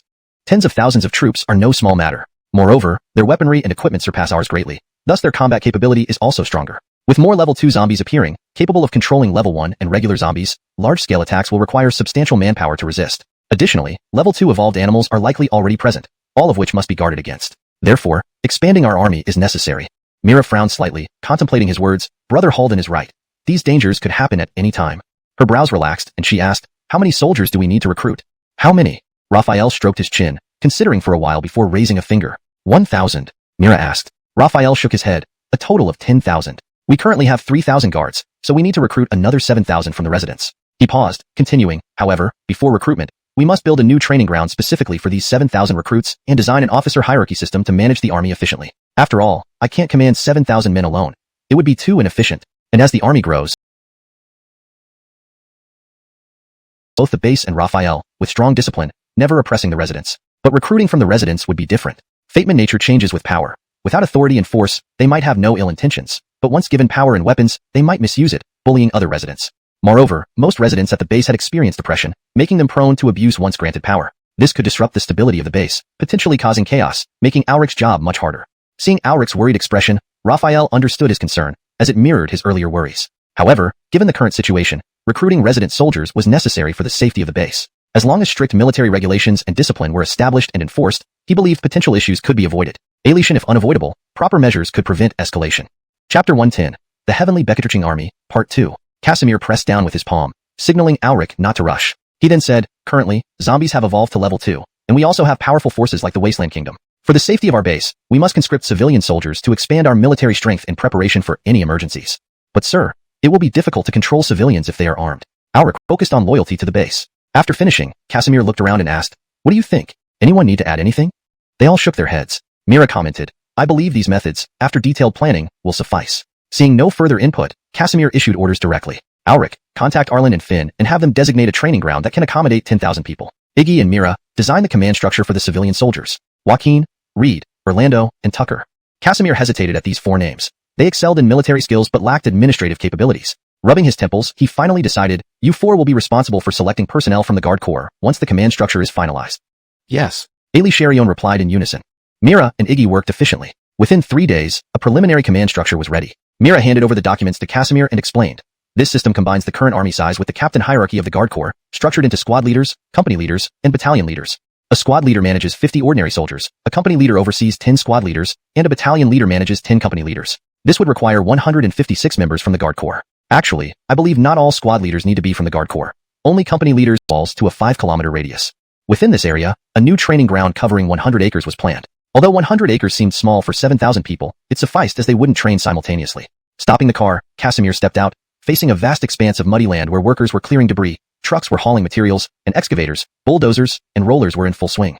These vehicles weren't manufactured by the base, they lacked such capability, and were salvaged from outside. Fuel wasn't an issue, so these machines functioned perfectly, significantly accelerating construction. Arlen, responsible for the project, stopped the excavator upon seeing Casimir, approaching with respect. Sir, Angel-apprised, Casimir asked, did you graduate from Lanxiang and learn how to operate an excavator? Arlen chuckled. Sir, you jest. I just learned from friends while working on projects. I don't even have a license. But having more excavators means faster progress, so I gave it a try. If you say I graduated from Lanxiang, that's quite flattering. Casimir understood.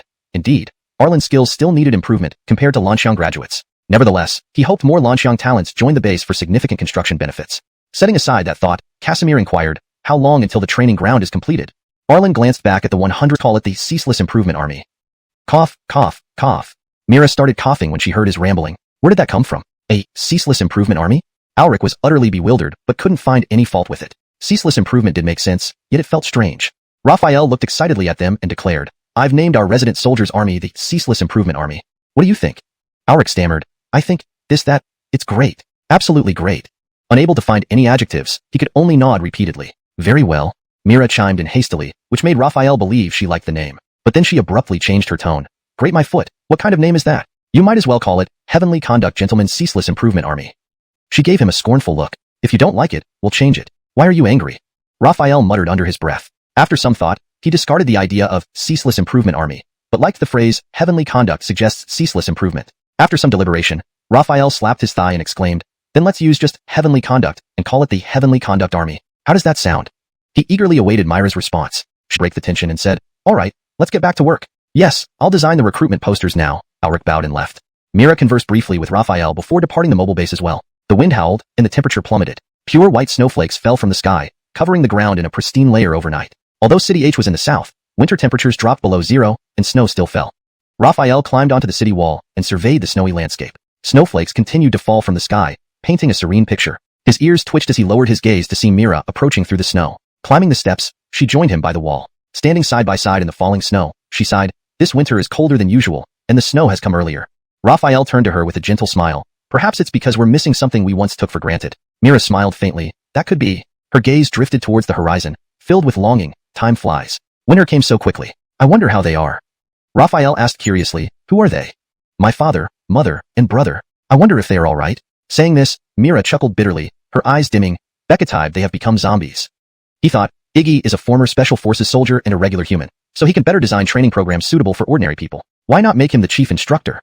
Iggy sensed Raphael's gaze and turned around. He smiled gently and walked over. Brother Luo, Iggy said with a smile. Raphael replied with a smile, I was just about to find you. Oh, what for? Iggy asked curiously. Raphael explained, the training grounds for the Heaven's Path Army are ready, and we can start the training. I think since you were a Special Forces captain, you should have plenty of experience in military training. The position of chief instructor will be yours. True to his military background, Iggy did not hesitate. He stood straight and saluted, saying, guaranteed to complete the mission. Raphael turned to look at Mira, noticing a change in her expression. Clearly, she was unhappy that the chief instructor position had gone to Iggy rather than herself. Fexuan's marksmanship ranks first in the base, and her military skills are also exceptional. As a peak level 1 evolved human, there's no need to worry about her physical fitness. Plus, her previous leadership of numerous female soldiers in the Valley of Daughters proves she has management and leadership experience. As for loyalty, she would never betray the base.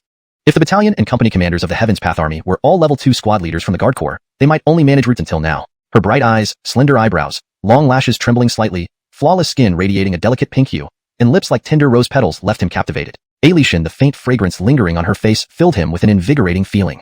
She seemed like a celestial maiden descended to earth, making his heart race uncontrollably. Under Raphael's heated gaze, Myra's cheeks grew even rosier, and she shyly avoided his eyes, looking even more enchanting. Shaking his head to regain focus, Raphael thought, in ancient times, she'd definitely be considered a level of beauty that brings disaster. With no objections, Iggy will be the chief instructor of the Heaven's Path Army from now on, and Mira will be the battalion commander, Raphael told Joaquin. You take them to select instructors for the Heaven's Path Army's training. I'll prepare the firearms. Joaquin responded, understood. Raphael left the barracks and headed to the military zone, stopping at the armory. He said, bring up the function panel. A blue screen appeared before his eyes. His fingers scrolled, selecting the production of 7,000 automatic rifles and 1 million rounds of ammunition for the Heaven's Path Army. 2 days later at the Heaven's Path Army training grounds, 7,000 new recruits stood in neat rows despite the heavy snowfall. They were brimming with excitement, oblivious to the cold, not to violate military regulations. They also silently vowed to monitor their fellow soldiers. Pleased with their response, Raphael beckoned Mira, Iggy, and 14 Guard Corps squad leaders onto the platform. He introduced the 14 squad leaders first. You've probably seen these 14 during group assignments. They are your temporary company commanders. They are only temporary because if your military capabilities and moral character excel, you too can rise to the rank of company commander. These words excited the new recruits, reinforcing their determination to train hard. Next, he introduced Iggy. This is your chief instructor, Iggy. Although he is not from the Guard Corps, he was the captain of the 2nd Squad of China's Wolf Special Forces before the outbreak.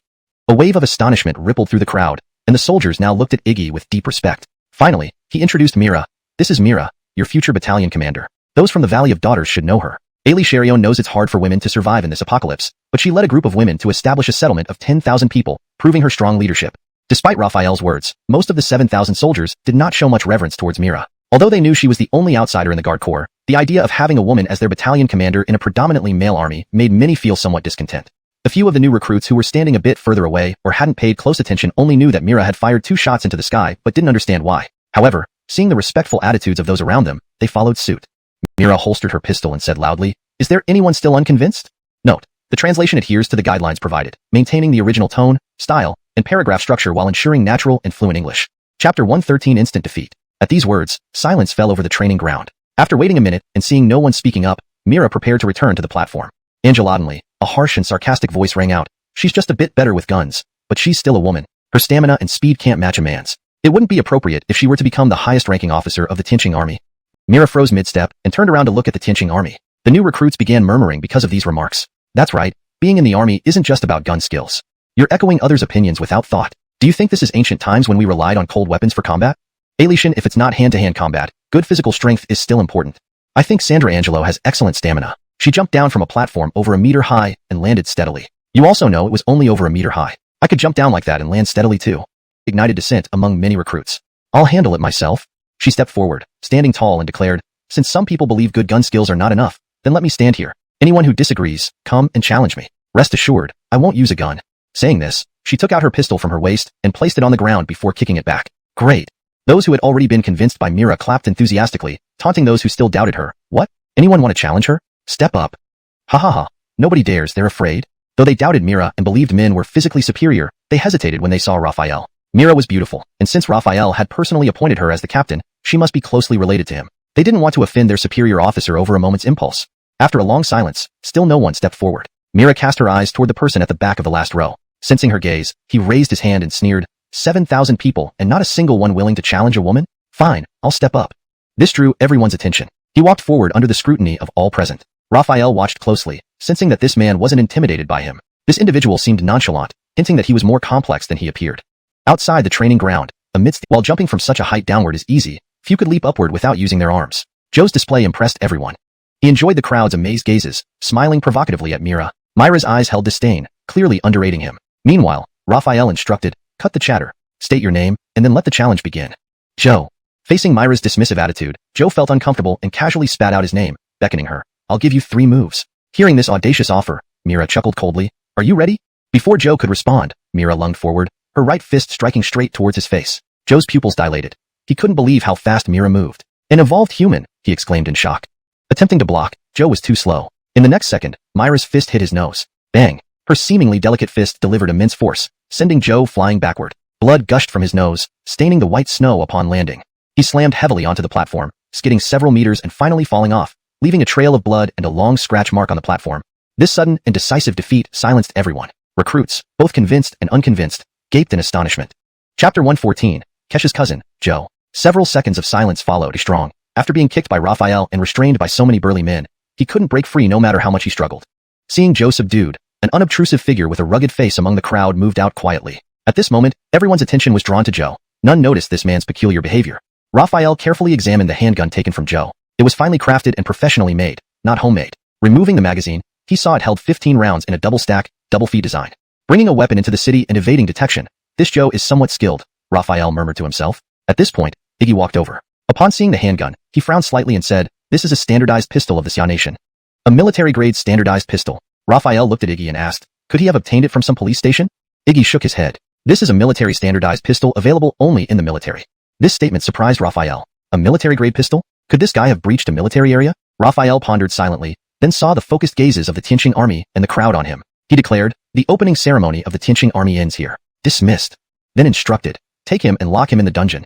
Rout the dungeon, showing Joe's immense strength. Angel apprised again. Raphael realized such immense power wasn't common. Joe was likely an evolved human. Standing before Joe's cell, Raphael gazed indifferently at him. Seeing Raphael, Joe stopped the crashing. Fearless, he stared into Raphael's eyes and roared, "Let me out." Raphael smiled lightly. "Why should I let you out?" Joe growled, "Do you know who I am?" "Oh." Raphael pretended curiosity. "Who are you?" "My cousin Kesha is the mayor of Wasteland Kingdom's #1 shelter city. If you don't release me, he will surely send troops to annihilate your base." Joe glared viciously at Raphael, clearly believing that mentioning Kesha would prompt immediate release and apologies. "Kesha?" Raphael mused, recalling his conversation with Finn. The mayor of Wasteland Kingdom's #1 shelter city was indeed Kesha. Unexpectedly, this Joe turned out to be Kesha's cousin. But why was he here, acting so arrogantly? Did Kesha send you here? Raphael asked. Joe shrugged. So what if he did? So what if he didn't? Raphael insisted. What did Kesha ask you to do? Joe smirked arrogantly. I came on my own. Heard there are many women here. Just wanted to play around. Frowning, Raphael suppressed his anger. One more time, While Joe spoke, Raphael observed his facial expressions and eye movements, which seemed genuine. Was there anyone else sent to gather information besides you? Joe immediately replied, yes, another woman named Alla, one of my cousin's trusted aides. Raphael quickly asked, what does she look like? Closing his eyes to recall, Joe described, she has a square face, thick eyebrows, and a large mouth. However, her voice is very soft and melodic, almost feminine. If not for her voice, I'd think she was a man. Raphael frowned. Whether this description referred to a man or a woman, it was hard to say. Yet, looking at Joe's honest but somewhat simple expression, he doubted he was lying. Now aware that another spy might be hiding in the base city, Raphael left the dungeon and headed straight for the barracks. After Raphael left, Joe slowly walked to the corner of the cell and squatted down. His face full of worry, he muttered to himself, cousin, you've really put me through hell. You said we could act casually here, even if discovered, it wouldn't matter. But this Raphael and his woman are so formidable, and they're not afraid of your name. That look he gave me earlier. At this thought, Joe shivered with fear. Then he added, fortunately, I'm quick-witted and flexible. Otherwise, following your plan would have gotten me killed countless times already. Even sat on the ground, slapping it as they cried out their grievances. Raphael felt like he was back in a pre-apocalyptic marketplace. He rubbed his temples. His head felt ready to explode. Pressing his palms together, Raphael said, stop shouting. Ladies on the ground, please get up. Don't catch a cold. Sai, what are you doing? Pull up your pants or I'll charge you with indecency. A woman with an aggrieved look undid her waistband, searching for a suitable spot. Hearing Raphael threaten her, she hastily explained, sir, I'm not trying to be indecent. I just want to find a good place to hang myself. What? You all calm down. Being suspected doesn't make you spies, Raphael said, turning to Alric. Quick, get Azariah to bring Joe here. Right away. Startled by the scene, Alric regained composure upon hearing Raphael's words and sprinted off. Moments later, Alric returned with Azariah escorting Joe. Come over quickly. Raphael waved him forward. Look and see if any of these women match your companion. Joe was taken aback by the chaos of crying, shouting, and attempted suicide. What are you waiting for? Raphael pushed Joe, urging, check for your accomplices. Joe recovered and glanced around, shaking his head. None of them. None. Raphael furrowed his brow. All the roughest-looking women in the city to notice. Raphael wondered. Shaking his head, he ordered, forget it. Lock him up. After Azariah escorted Joe away, Raphael pondered deeply. Minutes later, he relaxed his brows and told Alric, we'll continue searching based on Joe's description but focus on those who entered the city around the same time as him. Before catching the spy, every precaution must be taken. Though the suspect seemed purely female, caution was warranted. At least now I know for sure there's no spy among those women, Joe said, confirming once more. Raphael looked at him again, still puzzled, but decided not to press further for the moment. Chapter 116, Attack on the Zombie Town. 3 days later. The undercover investigation has been ongoing, but no real mole has been found yet. I think the mole might have already left the base, Auersai said. Raphael rubbed his chin and nodded slightly. It's a possibility. After a few seconds of silence, Raphael added, Iggy, you take a few people to continue searching discreetly. The rest should return to their posts.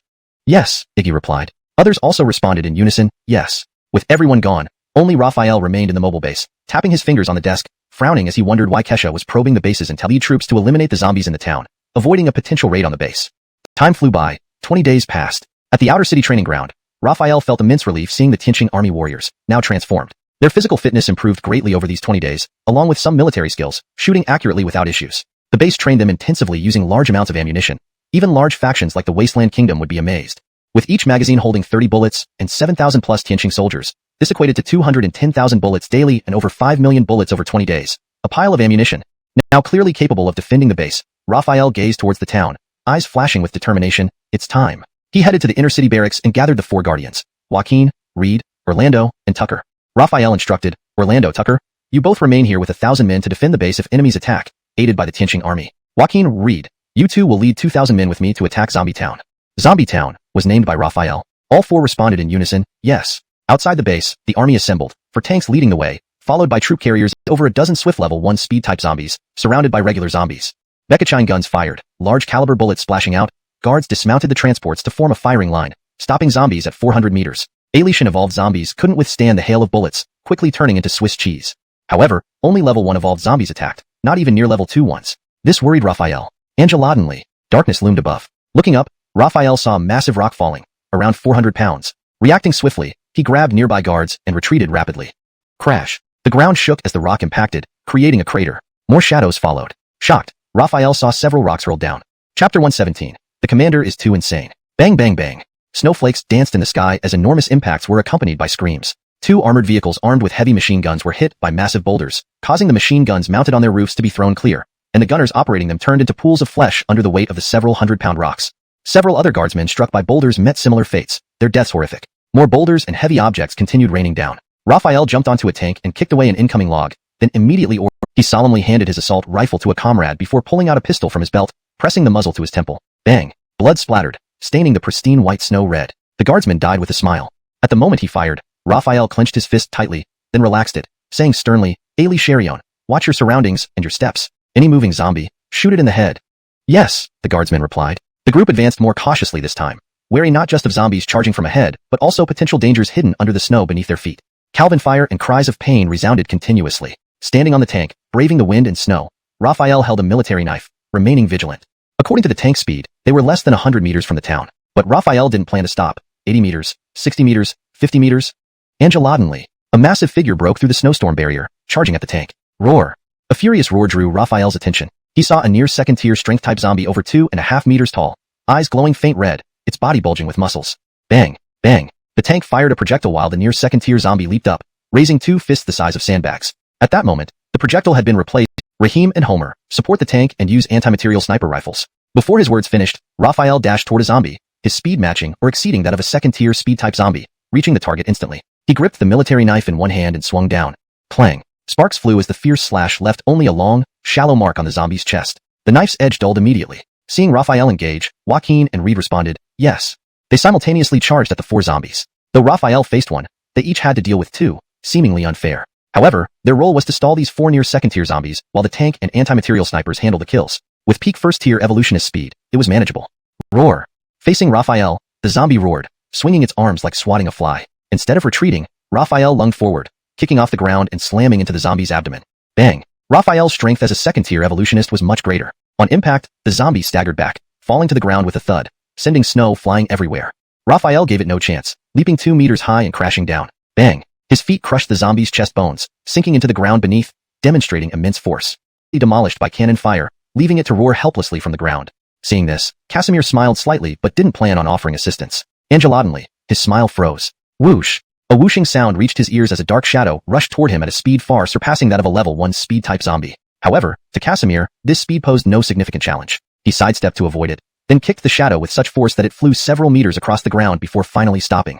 Casimir looked closely and saw the creature land on all fours, its eyes glowing red. A speed-type zombie. From its speed, it was clearly a near level 2 speed-type zombie, not the level 2 speed-type zombie seen months ago. The near level 2 speed zombie got up from the ground, exhibiting fear at the sight of such a powerful human opponent. Yet, it did not retreat but growled at Casimir without daring to attack. As Casimir felt puzzled, boom, boom, boom. With every loud thud, the ground shook. Casimir sensed danger and immediately felt a strong wind rush from behind. Without looking back, he surged forward, and the near level 2 speed-type zombie promptly escaped. Bang! A huge sound erupted from behind him. The shockwave spread out with snow and blasted against Casimir's, stabbing the gigantic zombie's calf. Ah! Casimir roared, veins popping on his forehead, managing to throw the nearly 3-meter-high, approximately 4-ton level 2 strength zombie several meters away. The massive body of the level 2 zombie smashed into the ground, causing another earth tremor. Roar!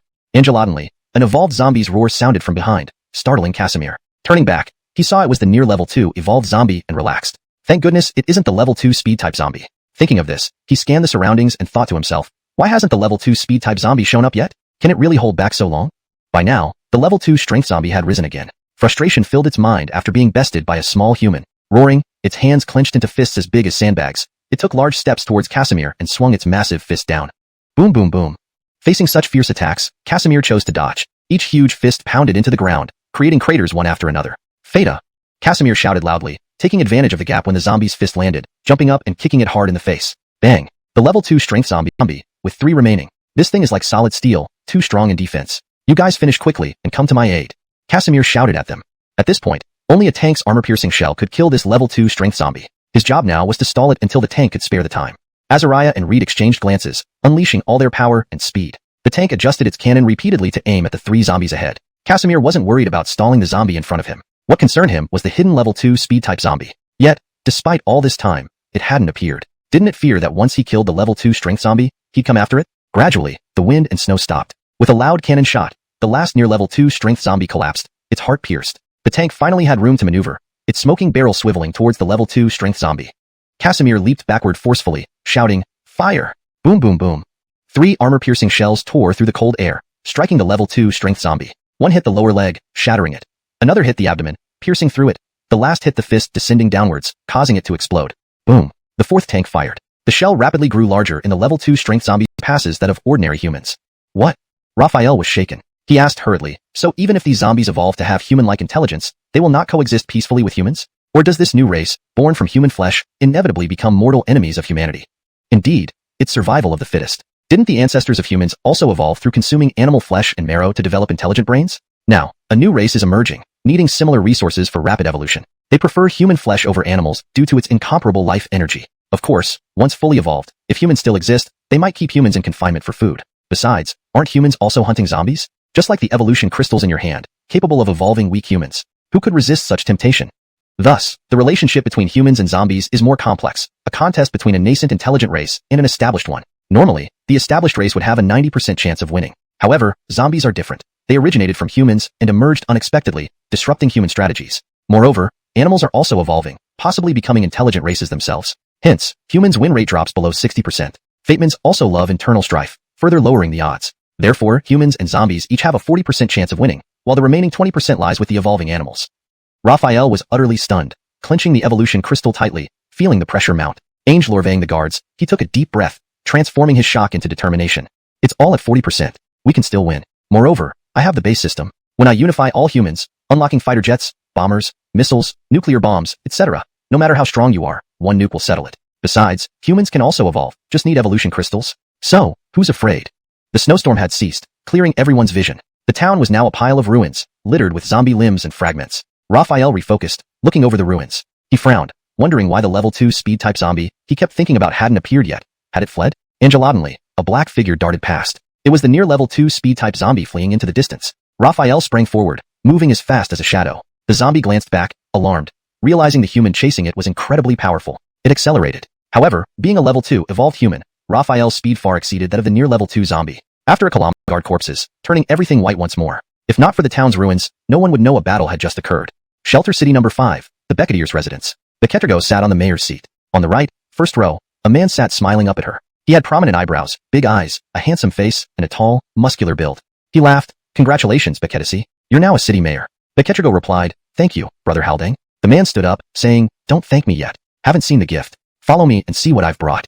Oh! Beketrigo exclaimed in surprise. You've brought a gift too? Descending from her seat, she followed him outside where 2 medium trucks were parked. Opening the door of the first truck, he revealed a truckload of firearms. Moving to the second truck, he opened it to show 10 crates of ammunition. He smiled. 200 rifles, 10,000 bullets. Chapter 120. Undercover? Cortezia was clearly very satisfied with the gift, repeatedly saying, thank you, Brother Haldane. The two returned to the city hall. Cortezia sat back on the city lord's seat, and the man also returned to his position. Cortezia expressed her gratitude again. 100,000 bullets is no small amount, and I happen to be short of ammunition. Ah, 2 zombies fighting. One was nearly 3 meters tall, full of muscles, capable of smashing a 30-centimeter thick concrete wall with a single punch. The other was slender, with 10-centimeter long nails that were extremely sharp and very fast. Kesha stood up excitedly. A 3-meter tall zombie. An extremely fast zombie. This is. He took a deep breath, trembling with excitement as he said, word by word, Lev, L2, zombies. He eagerly told Cortezia, Wonixu, let's team up and attack this town. Kill those 2 level 2 zombies, and obtain their evolution crystals. Then each of us can become a level 2 evolved human. Cortezia frowned slightly without immediately agreeing. Brother Haldane, do you know how terrifying level 2 zombies are? Alishan the king became a level 2 evolved human only by killing pre-level 2 zombies and obtaining evolution crystals, costing the kingdom nearly 100 soldiers just to hunt 1 pre-level 2 zombie. Do your city guards compare to the king's army? Not to mention 100 casualties, even if it costs 1,000 or 10,000 men. I must kill a level 2 zombie to get an evolution crystal. Kesha clenched his fists, eyes narrowing, feeling the energy within him. Wonixu, please join forces with me. Think about it. A level 2 evolved human. How powerful can they be?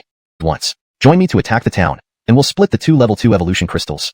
With such a massive force, dealing with level 2 zombies isn't a problem. Inviting me to join is merely using my men as cannon fodder. When we successfully kill the level 2 zombies and obtain the crystals, he wouldn't give me one. Does he really think I'm a fool?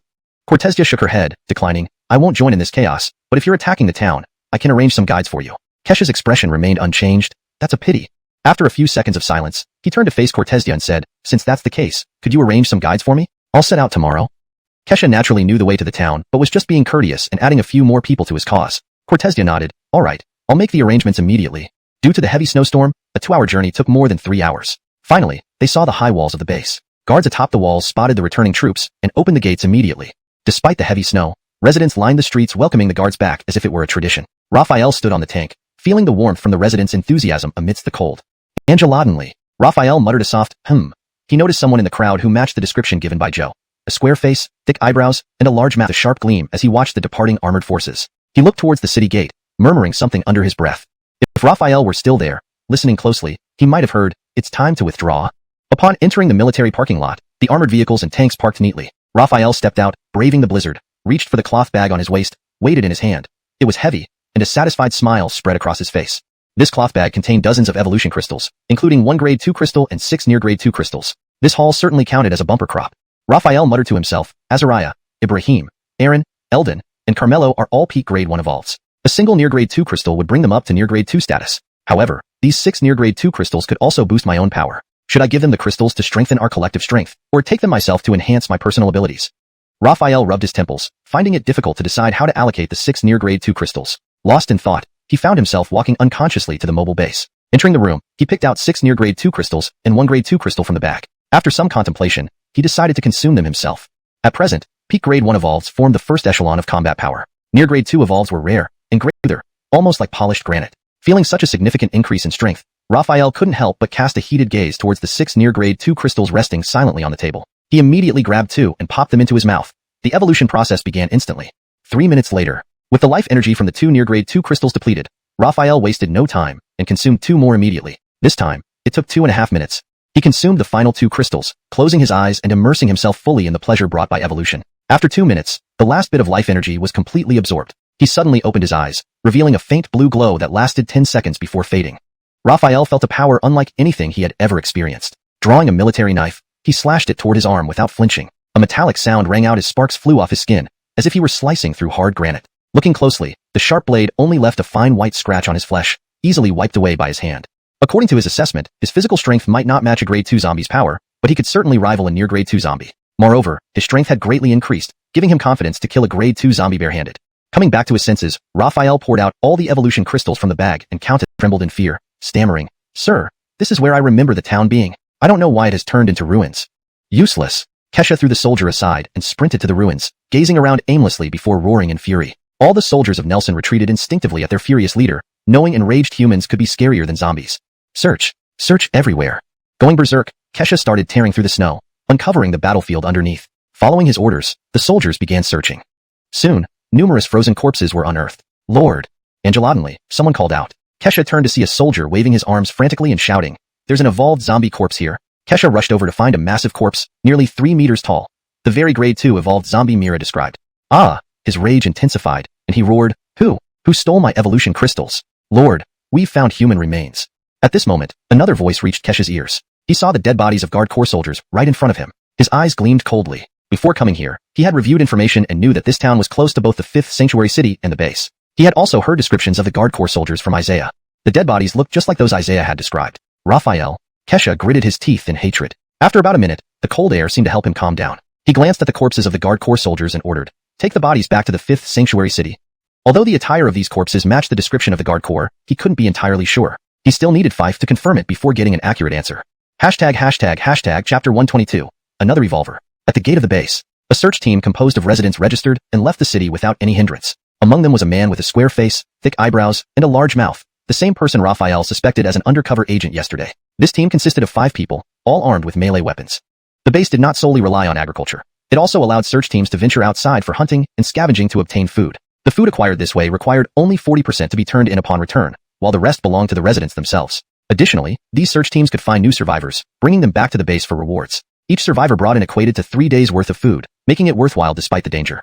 Halfway through their journey, the square-faced man suddenly clutched his stomach, looking agonized. His teammate asked, Tuckaroo, Cortizanel, Nigel, Orlandu, and Gilbert. On the table in front of Raphael were 10 black cloth bags, each containing 7 level 1 evolution crystals. Raphael said, "Do you know why Joaquin, Reed, and the others became so strong?" All 6 shook their heads. Raphael explained, "The answer is in these black cloth bags. Each of you will get 1 bag. After absorbing all the evolution crystals inside, you'll become just as powerful as Joaquin, Reed, Orlando, and Tucker." The 6 men were overjoyed and immediately took their respective bags. They had seen Joaquin, Reed, Orlando, and Tucker's strength, which, though not as formidable as their superiors, still allowed them to jump 4 or 5 meters high onto the city walls and easily lift stones weighing hundreds of kilograms. Most annoyingly, those 4 guys always boasted about their newfound strength, which was maddening. Exchanging glances, they all shared a common resolve. Once they grew stronger, they would show off right in front of those 4. Absorbing the energy from the evolution crystals will be excruciatingly painful. It's best to consume one at a time, Raphael warned. All right, you're dismissed. Yes, sir, they chorused. That day, the inner city barracks were filled with a foul stench. What's going on? Did the toilet overflow? No way. Our toilets are cleaned daily. It can't have. Raphael's laughter abruptly stopped. He glanced at Mira, then at the direction where Carl and the others had disappeared, and shouted, "Oh no!" He rushed after them, knowing the toxicity of the expelled impurities. They absolutely couldn't let Carl and the others wash off in the aquaculture area. Raphael quickly caught up to Carl and the others before they reached the aquaculture base. He shouted, "Head downriver to the stream." Without hesitation, the 6 changed direction and ran towards the downstream river. Splash! All 6 jumped into the river simultaneously, causing water to splash several meters high. Fortunately, it was a flowing stream, which was less likely to freeze and had strong self-purification capabilities. Rarely clear skies prevailed, with the snow clouds dissipating, revealing long-lost stars and the bright moon. Outside Shelter City Number 5, a figure trudged through the snow, unafraid of being spotted by the night guards. Who goes there? Caught red-handed, the man was quickly discovered by 4 or 5 soldiers, rifles raised, flashlights illuminating the scene. Their guns were ready to fire at any sudden movement. The man stood still, illuminated by the flashlight beam. He revealed his face, a square face, thick eyebrows, and a large mouth. Raising his hands to show he posed no threat, he shouted, "Fellow brothers, calm down, I'm one of us." Based on Beketrigo's understanding of Kesha, even if she denied it, Kesha would still lead her troops to investigate the base. In that case, it would be better to tell the truth and avoid deteriorating her relationship with Kesha over an inevitable event. "I'm sorry, Brother Halden," Beketrigo sighed inwardly, thinking, "I'll send someone to the base later to give Raphael time to prepare." Note: the paragraph structure and line breaks have been maintained as requested. Chapter 123, Wasteland Kingdom Kesha. Report. The deliberately elongated voice echoed into the hall of the city lord's residence. Beketrigo and Kesha both turned their gazes toward the entrance. A man came running in and knelt on one knee before Beketrigo. Beketrigo glanced at Kesha and then sat back down in her seat. "Speak, what is it?" The messenger was a city gate guard. He said, reporting to the city lord, "A person has arrived from outside the city walls." "They say they are?" He paused momentarily to look at Kesha before continuing. "They claim to be number 1 shadow hand of intelligence department under city lord Haldang, named Beckett Thias." Beckett Thias? Beketrigo clearly recognized Beckett Thias. This wasn't surprising given that she used to be Deputy City Lord of Shelter City Number 1 before becoming City Lord of Shelter City Number 5. She took another deep breath and commanded, "What are you waiting for? Bring Beckett Thias in immediately." "Yes, yes," the guard responded tremulously, turning and exiting the residence. Kesha watched the guard leave the hall with a dismissive snort, the gloom in his eyes fading. Soon, Beckett Thias swaggered in, looking back as he entered the hall and purposefully elongating his voice. "Pay more attention next time." He then saw Beketrigo and Kesha. Although he knew Beketrigo was the current City Lord of Shelter City Number 5, he ignored her and ran straight to Kesha, fawning, "City Lord." A flash of coldness flickered across Beketrigo's eyes, but she remained silent, observing how things would unfold. Seeing Beckett Thias, Kesha asked anxiously, "How did the reconnaissance go?" Beckett Thias was about to answer when he remembered Beketrigo standing nearby. Though they were once colleagues, things were different now since Beketrigo had established her own domain. Unsure if it was appropriate to discuss the information in front of her, he hesitated, looking towards his direct superior Kesha for guidance. Understanding the implication, Kesha waved his hand and reassured, "No worries. Though Bekettisi no longer serves under me, we all serve the Wasteland Kingdom and are loyal to its ruler. Speak freely." "Ah, all right then," Beckett Thias nodded rapidly. "I've been undercover and Raph posed my male identity right before you and Deputy City Lord Cortizu. Normally, I..." Clearing his throat, he adopted a sweet, feminine voice. "Cortesque this. When Joe mentioned me to Raphael, saying I was a woman, little did he know I can pass as either gender." Kesha laughed heartily, taking a drink from the wine bottle on his right. "Indeed, Raphael is an idiot for not figuring that out. Well, is there any other valuable intelligence?" Kesha asked. Beckett Thias responded, "Yes. Yesterday, Raphael led 2,000 guards out of the city. He returned the same afternoon with over 100 casualties. Despite bringing no captives, food, or weapons, his troops returned in high spirits." Snap. Kesha crushed the cup in his hand instantly. His previously smiling face turned dark. While Beckett Thias hadn't seen any loot, Kesha knew the significance of what Raphael had acquired. It was enough to drive everyone mad, including himself. Angel or enough, it's Raphael. Kesha clenched his teeth, fury burning in his eyes. Instinctively, he viewed the town's level 2 zombies as his private property, and Raphael's action felt like a personal affront, leading him to despise both Raphael and the guards. Beketrigo's expression remained unchanged as she calculated in her mind. "I understand. You may go 1,000 soldiers. You only have 10,000 as well. When comparing numbers, weapons, and equipment, your troops don't hold an advantage. Please consider this." These were points that Kesha couldn't possibly have overlooked. However, if he delayed, those 2 level 2 evolution crystals would likely be devoured by Raphael already. They might already be in his stomach by now. His decision to march out tomorrow was nothing more than a last-ditch effort. Furthermore, attacking the base didn't necessarily mean they had to fight. Everything could be negotiated. As long as he could offer Raphael sufficiently tempting conditions, there was still a possibility of exchanging for 1 level 2 evolution crystal. If he could obtain 1 level 2 evolution crystal, he could evolve into a level 2 evolver. Kesha shook his head and said, "Bekettisi, don't try to dissuade me any further. If you wish to help me, lending me your troops would be the best assistance you can provide. Handing over her troops to Kesha would essentially be sending these more than 7,000 soldiers of Shelter City 5 to certain death. This was something Beketrigo would absolutely not do. She shook her head and said, "Since Brother Halding has made up his mind, I won't try to dissuade you anymore." With that, she stood up, walked to the side door leading to the back courtyard and said, "It's not late yet, but Brother Halding will be marching to the base tomorrow. Get some rest." In the main hall? Beketrigo asked. Zhang Halding replied, "Because I ignorantly detained Lord Bekethias, causing you, my lord, to be angry." Beketrigo shook her head and explained, "Detaining Bekethias wasn't the big issue. The main problem was that our former city lord, Kesha, was also present that day. You rarely interact with him and don't know his temper, but I do. When he ordered you to bring Bekethias to the main hall and you ignored him, he immediately took offense. To defuse his anger, I had to act furious and deduct your rations for 2 days. Otherwise, you'd have faced his retaliation later." Although Zhang Halding didn't know Kesha's temper, he was aware of his cruel methods. He shuddered at the thought and thanked Beketrigo. "Thank you, my lord, for saving my life." Beketrigo waved it off and said, "No problem. You serve under me, so I must protect you." Pausing, she continued, "I have a task for you, which you must undertake immediately. If you complete it successfully, I will promote you to squad leader." Zhang Halding, already respectful of the city lord, felt even greater admiration now. Elation without the reward, he would have agreed. He nodded and said, "I will complete the task." "Good." Beketrigo pulled a letter from her pocket and handed it to him, saying, "Take this letter to the base tonight and ensure it reaches Commander Raphael." Zhang Halding saluted, his expression resolute, and promised, "Mission guaranteed." Afterward, Beketrigo instructed the other guards to share some of their ammunition with Zhang Halding. Equipped for the journey, Zhang Halding set off into the night. Beketrigo quietly returned to her room, changed into her nightgown, and crawled into bed as if nothing had happened. In her heart, she silently hoped, "I hope Zhang Halding delivers the letter to Brother Halden smoothly." In reality, she knew that with Kesha's 10,000-strong army, there was a 90% chance they wouldn't breach the base's defenses. But just in case, if Raphael learned of this plan in advance, he could respond promptly, thereby increasing their chances of success. Kesha could not have failed to analyze these factors, but if he delayed, those 2 level 2 evolution crystals would surely be consumed by Raphael. By acting tomorrow, he was making a last-ditch effort. Furthermore, attacking the base did not necessarily mean immediate conflict. Everything could be negotiated. If he offered Raphael sufficiently tempting conditions, there was still a chance to trade for a level 2 evolution crystal. With one in hand, he could evolve into a level 2 evolved being. Kesha shook his head, saying, "Beketisi, please stop trying to dissuade me. If you wish to help me, lending me your troops will be the best support." Handing over her troops to Kesha would be akin to sending the more than 7,000 soldiers of Shelter City number 5 to certain death. "Do you remember what happened in the main hall? Do you know why I was angry and punished you?" Beketrigo asked. Zhang Halding replied, "Because I captured Mr. Bekethias, displeasing you, my lord." Beketrigo shook her head. Capturing Bekethias wasn't the issue. What mattered was that our former city lord Kesha was present. You didn't heed his command to bring Bekethias before him. Knowing his temper, he would have held a grudge against you. So I had to act furious and deduct your rations to dispel his anger, otherwise, you'd face retaliation. Though Zhang Halding did not know Kesha's temperament, he knew his ruthless methods and shuddered. Grateful, he thanked her. "Thank you, my lord." Beketrigo waved her hand. "No problem. As your commander, I'll protect you." Pausing, she continued, "I have a task for you which requires you to set off immediately. Upon completion, I'll promote you to squad leader." Respecting and admiring her even more, Zhang Halding nodded. "I'll complete the task." "Good." Beketrigo pulled out a letter from her pocket. "Take this letter to Raphael at the base immediately." Saluting, Zhang Halding promised, "I guarantee its delivery." Beketrigo had the other guards give Zhang Halding some ammunition, after which he departed under cover of night. Beketrigo returned to her room stealthily, changed into her pajamas, and climbed. Angelok, an early visit surely meant something urgent. Raphael asked immediately. This morning, the guards found someone unconscious at the gate of the base. They kindly brought him to the registration office. Due to the cold, once inside where it was warm, he woke up shortly after and insisted on seeing you, saying he had an important letter to deliver. "Here it is." Alric took out a crumpled letter from his pocket and handed it over to Raphael. Raphael received the letter and saw the 4 characters, "To Brother Halden," on the cover. With such a nickname, he immediately guessed who had written it. Opening the letter, he confirmed it was indeed Fife. The letter read, "Months apart, I miss you greatly, Brother Halden. This is Fife speaking. I heard that you wiped out the level 2 zombies in the small town and obtained a level 2 evolution crystal. Congratulations. However, this has made a villain resentful, the mayor of Wasteland Kingdom's number 1 Shelter City, Kesha. He is currently at number 5 Shelter City with 10,000 troops and superior equipment. Tomorrow, he will march on the base to seize the level 2 evolution crystal. Please be prepared for battle."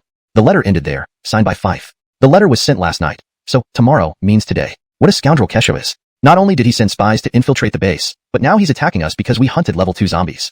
Kesha? Nero was surprised. Kesha is the mayor of number 1 Shelter City, Raphael added. He arrived at number 5 Shelter City yesterday, formerly Nelson. Understanding dawned on everyone as they recalled Nelson's fall to the Wasteland Kingdom. Raphael continued, "Fife had this letter sent by courier. Next time we meet, I'll thank her properly." Hearing this, Mira pouted, muttering, "Fife is quite sentimental, still worrying about you after all these months."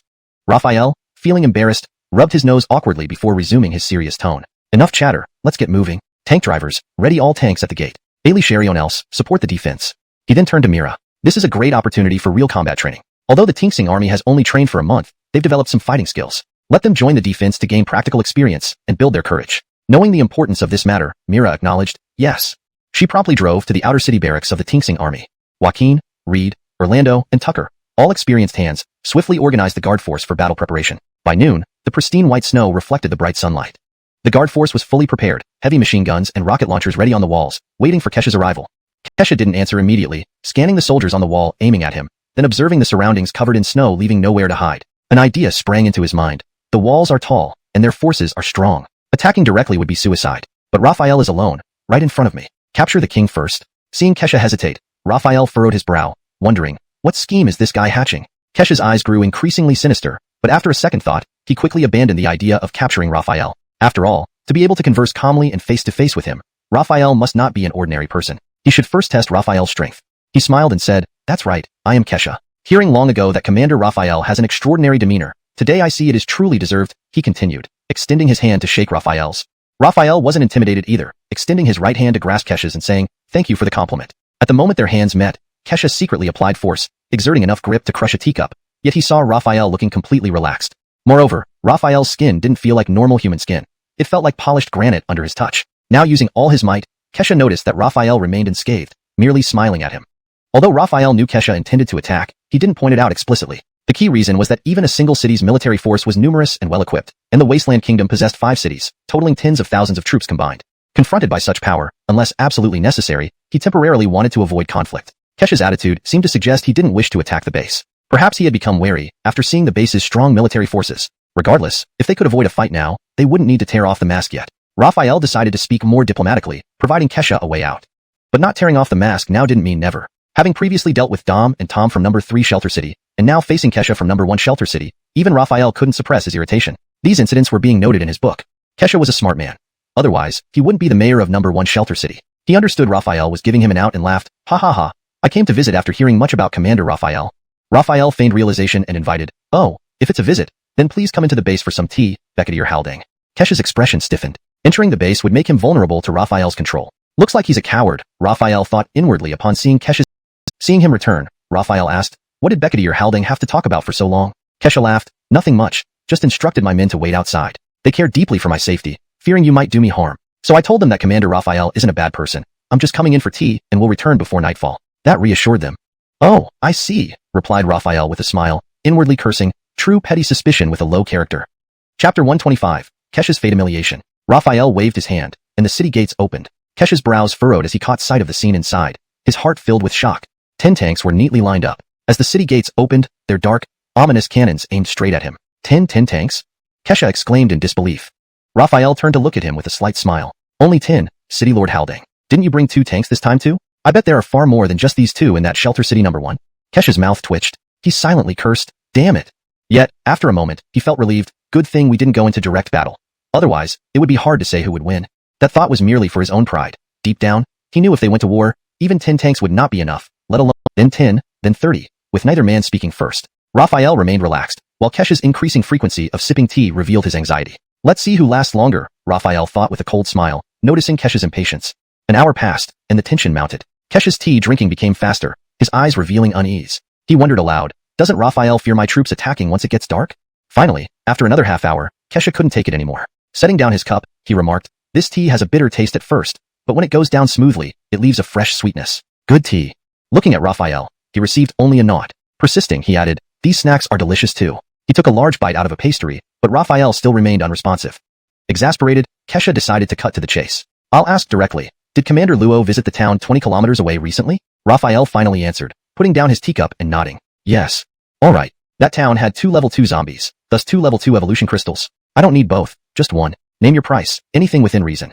He's straightforward, Raphael mused, shaking his head. No. Kesha clenched his fists tightly. Evolving to level 2 requires only 1 crystal. If Commander Luo crystal, this was his next best option. But Raphael still refused. None. You. Kesha nearly exploded in rage, but reason prevailed. He stood up and said pointedly, it's always better to have a friend than an enemy. Are you really unwilling to do business with me? Raphael spread his palms open, giving no response. Fine. Goodbye. Angry, Kesha stormed out of the base. Raphael did not stop him. Once he left, Raphael retrieved a recorder from his pocket and pressed play, replaying their conversation. Simultaneously at the city gate, Watching Kesha's troops withdraw, Raphael smirked. Mira approached, handing him a phone and saying, everything was recorded. Checking the gallery, Raphael saw pictures of Kesha's army. Smiling, he gave the phone back to her. Have Aurisai edit these photos to create an oppressive vibe. Make the army look as threatening as possible. Mira nodded and left to carry out the order. Seeing Raphael's expression, Mira couldn't help but comment sarcastically, my esteemed commander, not to criticize, but you're being quite underhanded. Raphael didn't care at all and chuckled. If a man doesn't do things for himself, he invites destruction from heaven and earth. Besides, I'm not doing this for myself. I'm doing it for all of humanity. If Raphael patted her shoulder and laughed, following me, you'll continue to learn new things. Trying to push his hand away, Mira then recalled Beketrigo's manner toward Raphael in Fate City and mimicked it. She blinked her big eyes and said in a tender voice, I'll always follow Brother Halden. You mustn't reject me. Instantly frozen, Raphael finally reacted after more than 10 seconds. He swallowed and reached out, touching the back of his hand to Myra's forehead, then his own. This puzzling reaction left Mira baffled. She asked, Brother Halden, what's wrong with you? Oh, nothing, Raphael said. Just checking if your forehead is warm. If it's hot, you might have a fever and need to go to the hospital for injections and medication. Biting her lower lip, Mira clenched her fists and coldly muttered, I'm leaving. Turning around without looking back, she left, leaving Raphael bewildered. He muttered to himself, what's gotten into her? Why did she suddenly get angry? During the day, everything was calm, but as night fell, the wind picked up along with heavy snowfall. At Shelter City number 5, City Lords Beckenshin. On the balcony of the second floor, Beketrigo stood with her arms behind her back, looking at her city contentedly. In less than half a year, the city had grown from empty to housing 30,000 civilians and 7,000 soldiers. The teeth and spat out, that damned Raphael. I tried talking to him reasonably, yet he refused me flatly. He utterly humiliated me. When I have the chance, I will tear him to pieces. Bang! The wine bottle exploded in his grip, shattered by his sheer strength. Beketrigo deduced internally. Judging from this, Kesha didn't attack the base, but instead tried to negotiate for the level 2 evolution crystal from Brother Halden. Given his current mood, Brother Halden obviously didn't give it to him. It's strange that even in such rage, he didn't attack the base, which suggests the base's military strength has grown considerably. But now, he seems to hold a deep grudge against Brother Halden. Understanding Kesha's temperament well, she knew he kept his cool only when faced with overwhelming power. Deeply fond of Raphael and disliking Kesha, she preferred to see the latter embarrassed. Despite feeling a bit glad inside, she hid her true feelings and maintained a facade of neutrality, considering the unity within her faction. Translation complete. Chapter 126, Reunion with Beketrigo. Mobile Base City. Raphael lay on a recliner, staring at the ceiling, lost in thought. Having already met Kesha, should I still make the trip to Shelter City number 5? All he said about returning the level 2 evolution crystal and made no mention of his cousin Joe. Has he abandoned Joe? Shadow flashed past as Kesha blocked her path. His fiery gaze seemed to pierce through Beketrigo's clothes as he leered, Beketisi, Brother Halden here is so riled by Raphael. Why don't you cool me off? Disgusted, Beketrigo retorted, you're drunk? I'm not. Kesha grabbed at her, saying, I'm an evolved human, a super strong one. I can't be drunk. Beketrigo shook off his hand. Stepping back a few paces, she angrily warned, if you don't stop, I won't be nice. Kesha laughed, his gaze sinister. Tell me, what does the old emperor have that I don't? A handsome face? Muscles? Am I not better than that wrinkly old man? Enough. Beketrigo snapped, don't sully our relationship with your filthy thoughts. Our relationship is perfectly normal. Don't slander it. Fatemf. Kesha scoffed. Normal? Haha. Even ghosts wouldn't believe that. In the old man's military base, aside from his soldiers, only you can enter freely, getting anything you want. When you wanted to establish Shelter City number 5, he directly gave you 1,000 troops and forced me to provide 10,000 citizens from City number 1. How can this be a regular relationship? Damn it, I'm having you today. Kesha lunged at Beketrigo, who bristled with rage, immediately slapping him hard across the face. Slap. The sharp sound echoed in the hall, lingering. Where's your discipline? No unauthorized entry into the Becketier's mansion. They spoke in unison, exuding a powerful aura. Swish swish. At the same time, Army number 1 raised their weapons. Someone barked, cut the crap. Didn't you hear the Becketier scream? Step aside, or there will be consequences. With that, Army number 1 advanced a few steps. Though it wasn't their territory, their resolve was unshaken. Army number 1 numbered 10,000, while Army number 5 was 7,000. Plus, the equipment of Army number 1 was clearly superior, causing many from Army number 5 to sweat despite the winter cold. Click. Angelodinely, the Becketier's doors opened. Beketrigo emerged, her face icy cold, followed by Kesha, whose face was flushed red, saying nothing. Beketrigo's frigid gaze swept over Army number 1, the bone-chilling intensity causing them to involuntarily retreat. Her gaze then fell on Army number 5, and she sternly ordered, put down your guns and disperse. With the Becketier's command, Army number 5 put down their weapons and retreated. The remaining members of Army number 1 glanced at each other, lowering their guns without waiting for Kesha's command.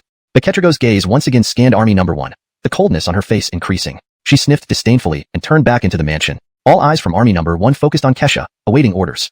His eyes flashed with disgust but merely responded with an, oh, dismissing the matter. Base City, City Gate. Seeing Zhang Haoling tying a large bag of sweet potatoes to the top of the SUV, Raphael couldn't help but comment, aren't those sweet potatoes too heavy for you? Zhang Haoling chuckled, not heavy at all. Good food never weighs much. It was also a precaution for future reference. Should his meals be deducted again, he could use these sweet potatoes as substitute. Translation completed. adhering to natural English phrasing while maintaining the original tone, structure, and continuity. Can you drive? Raphael asked Zhang Haldang. Zhang Haldang nodded and replied, yes, I can. All right, I'll sit in the back and you drive. Raphael tossed the car keys to Zhang Haldang and climbed into the back seat, not wanting to drive as it would be exhausting. Zhang Haldang gladly took over the driving task, sat in the driver's seat, and skillfully started the vehicle. Just as he was about to leave, someone blocked the front of the SUV. Court-Lieutenant Luo, someone's here to see you.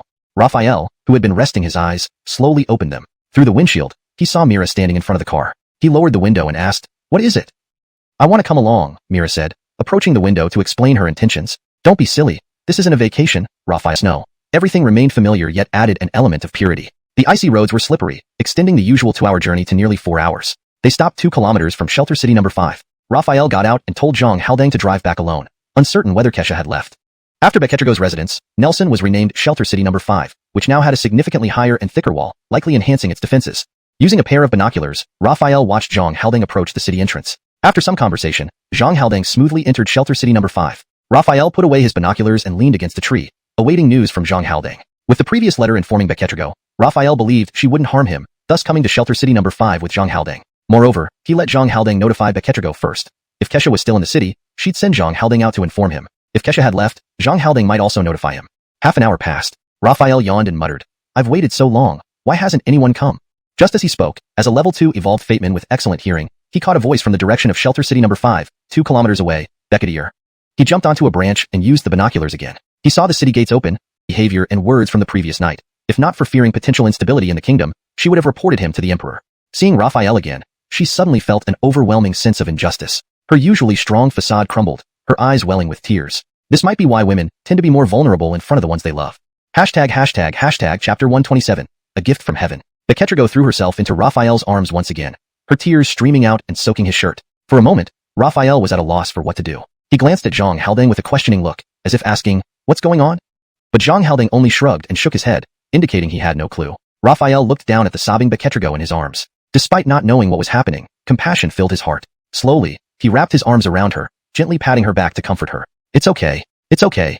After some time, Beketrigo finally stopped crying, feeling somewhat relieved. She pulled away from Raphael. Seeing his damp shirt, she exclaimed in concern, Brother Haldang, let's get back to the city quickly.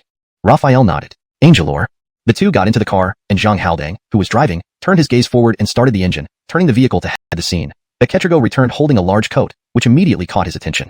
Beketrigo opened the coat and offered, Brother Haldang, try this on and see if it fits. To his surprise, the coat was for men, exuding an air of maturity and sophistication. Clearly designed for a successful man, this puzzled Raphael. What was a man's coat doing in Beketrigo's private room? Could it belong to someone who had won her heart?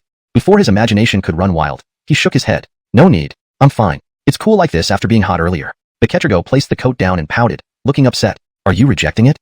No. Raphael waved his hands. How could I? This coat has its own owner. I shouldn't take it. How did you know? Beketrigo was surprised. She explained, this coat isn't prepared for you. It's intended as a gift for the Elliot. Since I haven't given it yet, it technically doesn't have an owner. Just put it on for now, and we can find another one later. Gift for the Elliot, not someone else's? Oh.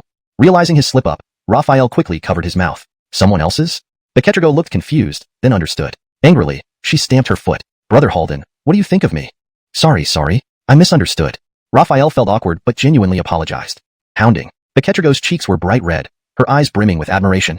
What's happening? I came here to ask questions, not start a relationship, Raphael thought, forcing himself to breathe evenly and ignore the incident. Changing the subject, he asked, by the way, what's your relationship with the Elliot? Why are you giving him a coat? Seeing Raphael pull back, Beketrigo felt disappointed. Her heart rate slowly returned to normal, but the blush remained. Recollecting herself, she smiled. The ruler? We're quite close. Would you like to know? Closely related? Raphael guessed. Are you family? Well, kind of. The closest possible relation. He's my father, Beketrigo giggled. Learning the ruler was Beketrigo's father, Raphael's eyes widened in surprise. Now, what should I do? He looked at her and asked, do you have any siblings? I'm an only child, Beketrigo replied. Hearing this, Raphael couldn't help but lick his lips, an absurd idea forming in his mind. To win over Beketrigo, marry her, and call the ruler father-in-law. He chuckled at the thought. Noticing Raphael's laughter, Beketrigo called out, Brother Haldang. Note, the translation retains the original paragraph structure and line breaks as instructed. The tone and much is obvious and doesn't need elaboration. But before that, he sent people to infiltrate the base to gather intelligence. What could be the intention behind this? Could it be that he acted under your father's orders to investigate the base as part of a plan to launch a future assault? It absolutely couldn't have been my father's order, Beketrigo said urgently. The 4 protection cities originally operated independently as separate survivor enclaves, with the city lords having extensive autonomy, including the authority to recruit troops and establish weapon production lines. However, advanced weaponry isn't something anyone can produce easily. My father's military base has the capability to do so he signed treaties with the 4 city lords. My father provided them with high-powered weapons in exchange for their allegiance and cooperation in forming an alliance dedicated to protecting survivors. Each city pledged to support the others unhesitatingly in times of trouble, thus the Wasteland Kingdom was born. So that's how it is, Raphael exclaimed, surprised. I thought the other protection cities were like this one. Beketrigo shook her head helplessly. My father established this 5th protection city and appointed me as its lord out of necessity. The power held by the 4 city lords is immense. Currently, my father's forces can still suppress them, but as time passes and their strength grows, they could pose a serious threat if they unite against him and attempt to seize the military base. A fatal situation indeed. Therefore, my father bought this city from Brother Hall, removed her shoes and coat, and placed her in bed, tucking her in. Walking out of her room, he gazed at the snow-covered landscape, deep in thought. The Wasteland Kingdom, 4 protection cities each ruling themselves and plotting to seize the military base. After much contemplation, he concluded with one thought, a gift from heaven. Raphael was pleasantly surprised. This is a gift from heaven. If the Wasteland Nation's ruler and I join forces, dealing with the 4 protection cities will be a piece of cake. But this collaboration comes with conditions. Otherwise, why would I expend my resources? However, this decision isn't within Beketisi's power. It rests solely with the Wasteland Nation's ruler. If he agrees, everyone benefits. If not, I still need to persuade him. Yet convincing him is far from easy. I don't know his temperament or preferences. I lack direction. Right, Beketisi, as his daughter, she must understand her father well. Once she sobers up, I should ask her thoroughly. Looks like a trip to the Wasteland Kingdom is inevitable. Unnoticed, snow began to fall again, and the northern wind grew colder, but Raphael didn't feel the chill. His heavy coat shielded him from the cold, keeping him warm. Chapter 128. Visiting the Wasteland Kingdom's ruler. Oh my goodness, what is this? It's so delicious. By the fire, a soldier from the 5th Guard City took a big bite of a hot sweet potato. Its soft and sweet taste made him look as if he was savoring a gourmet dish. What else could it be? A sweet potato. Zhang Haodeng said with a mouth full of sweet potato, speaking indistinctly. Shua, shua, shua. The sound of footsteps on snow caught the soldiers' attention. They turned to see Raphael walking over. Upon seeing this, Zhang Haodeng immediately stood up, smiling broadly. Commander Luo, why are you here? Your city lord has passed out from drinking. Bored and aimless, I followed the smell of sweet potatoes. Raphael approached the fire pit, and one of the men scooted over to make room. Raphael squatted down, picked up a stick randomly, and fished out a roasted sweet potato from the fire. He rolled it in the snow to cool it down, then peeled off the burnt skin to reveal the golden flesh inside, emitting a tantalizing aroma. He took a big bite, savoring its rich flavor. The base residents had cultivated these sweet potatoes using organic fertilizers. They were absolutely natural. Zhang Haodeng squatted next to Raphael and laughed heartily. I never expected Commander Luo to be so approachable. I thought you were very serious and didn't dare speak to you when we were in the car. Ha ha ha. Raphael also laughed. You need to be serious when necessary and relax. Go on now, she dismissed. With Zhang Haodeng leaving, only Vivian standing and Raphael squatting with half a sweet potato and black ash around his mouth remained. Vivian slowly squatted down next to Raphael, gracefully unlike Raphael who spread his legs wide and rested his hands on his knees. You're awake, Raphael commented. Vivian nodded, her eyes twinkling. I thought you might leave without telling me. So, you were here. Raphael laughed lightly. I have something important to discuss with you. How could I leave without saying goodbye? Really? Vivian asked curiously. Didn't we finish talking during the welcoming banquet? What else do you need? There's always more to talk about, like the snowflakes falling from the sky. When spring comes, they melt away only to return again in winter, Raphael said, shifting to the main topic. Earlier, you mentioned that each of the 4 cities operates independently and poses a significant risk of rebellion. After some consideration, I've thought of a solution. Really? Vivian exclaimed happily. Brother Halden, you have a way to prevent the 4 cities from rebelling. Raphael nodded. Yes. However, this plan isn't within your authority alone. You'll need your father's approval. Then tell me your plan, Brother Halden, and let me analyze whether my father will agree, Vivian responded. No problem, Raphael said. But circles represent the Kingdom Army and your 5th protected city, your family's force. The other large circle represents a major power, while the 4 small circles represent the 4 cities. Using a charred stick, Raphael drew another large circle encompassing the 4 smaller circles, equal in size to the other 2 large circles. He pointed and explained. This is the combined force of the 4 cities. How do we defeat them? Then he drew a line connecting the 2 large circles. Uniting 2 major forces can beat the 4-city alliance. And the other major force is me, the base. Vivian understood. Raphael's idea was for her family to join forces with the base to wipe out the 4 cities once and for all. But why would Raphael offer help, and what was his motive? So she asked, it's indeed a good plan, but why would you help us? Raphael smiled and raised 2 fingers. After achieving our goal, the populations and resources of the 4 cities, I want 2 of them. 2/10? Vivian gasped. Exactly, 2 cities, Raphael confirmed. What? Vivian jumped up, startled, thinking she heard incorrectly. You want the population and resources of 2 cities? Yes, Raphael reiterated firmly. Despite her feelings for Raphael, Vivian knew that the populations and resources of 2 cities were immense, too much for her father to possibly agree to. Angela numbers, instructed them on some matters, and then left the city with Raphael in a vehicle heading toward the base. In the car, Raphael was driving while Vivian sat in the passenger seat, gazing out at the snowy landscape. She casually asked, did you name the base, Brother Halden?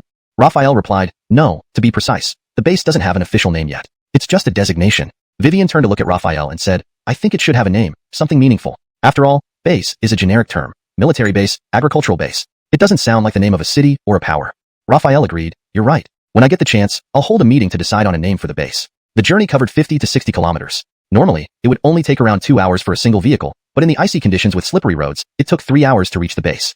It was Vivian's first visit to the base. Seeing the tall and sturdy concrete walls, even as the daughter of the Wasteland Kingdom's ruler and a city lord, she was greatly surprised.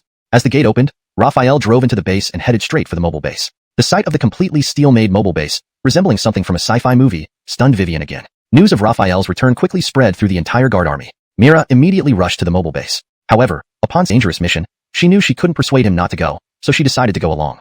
But Carmelo, as the Skywalker army's captain, you still need to. Raphael started but was interrupted. That's easy. I'll let Iggy manage temporarily, Mira cut in. Iggy. Raphael rubbed his chin, considering for a moment before nodding. Iggy is trustworthy. All right, you can come along. Mira beamed, yes. Raphael continued, it's late. Everyone go rest. Remember, Carl and Baron, meet me at the mobile base entrance tomorrow. Yes, they replied. Ailey Cherion returned to their respective residences except for Vivian and Mira. Vivian wasn't from the base, and she stayed because Raphael hadn't arranged accommodation for her. As for Mira, her intent gaze revealed her intention to keep an eye on this couple to prevent any inappropriate behavior. Thinking it was convenient that Mira stayed, Raphael told her, Carmelo, take Wensu to the nunnery and ask Becketster Mingxin for a room. Mingxin was the nun's religious name, which the residents had spread. Otherwise, Raphael wouldn't have known it. He turned to Vivian, sorry Wensu. Accommodation in the base is limited, so please bear with me. Vivian smiled and shook her head, it's fine. Let's go, Mira said irritably, having witnessed their friendly interaction. She promptly dragged Vivian out of the mobile base, regardless of whether Vivian agreed, heading toward the nunnery. Chapter 129.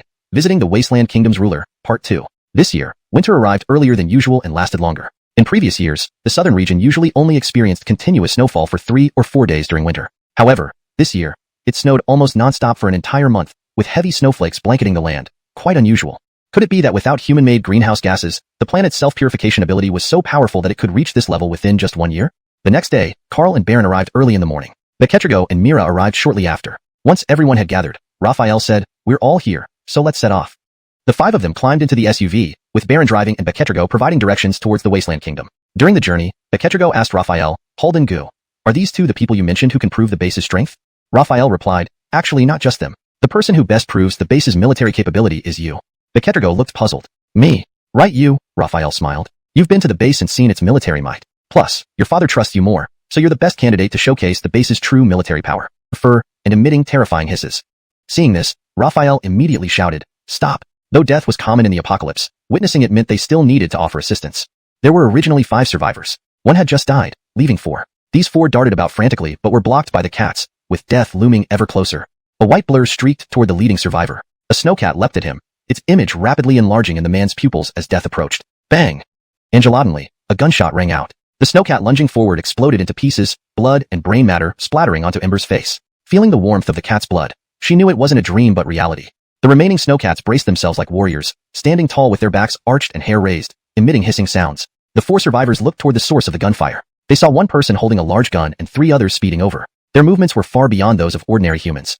As a level 2 evolved being, Raphael moved much faster than the others. In a few seconds, he reached the scene. Drawing his knife, he faced the oncoming snowcat, swiftly dispatching it with a swift strike. A spray of blood stained the snow red, steam rising from the cold ground. With its cries, Raphael discerned its message. It wanted a one-on-one fight. Do you want to challenge me individually? Raphael took a step forward, unfazed. SSSSSS? Seeing Raphael accept the challenge, the level 2 snowcat instantly assumed a fighting stance.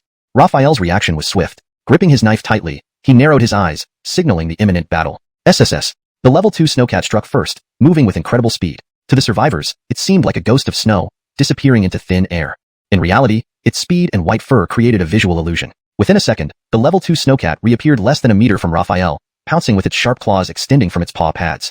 Unfazed, Raphael met the attack, confident in his superior strength despite being of the same level. Having consumed multiple near level 2 and level 2 evolution crystals, his prowess far exceeded that of ordinary level 2 evolved animals.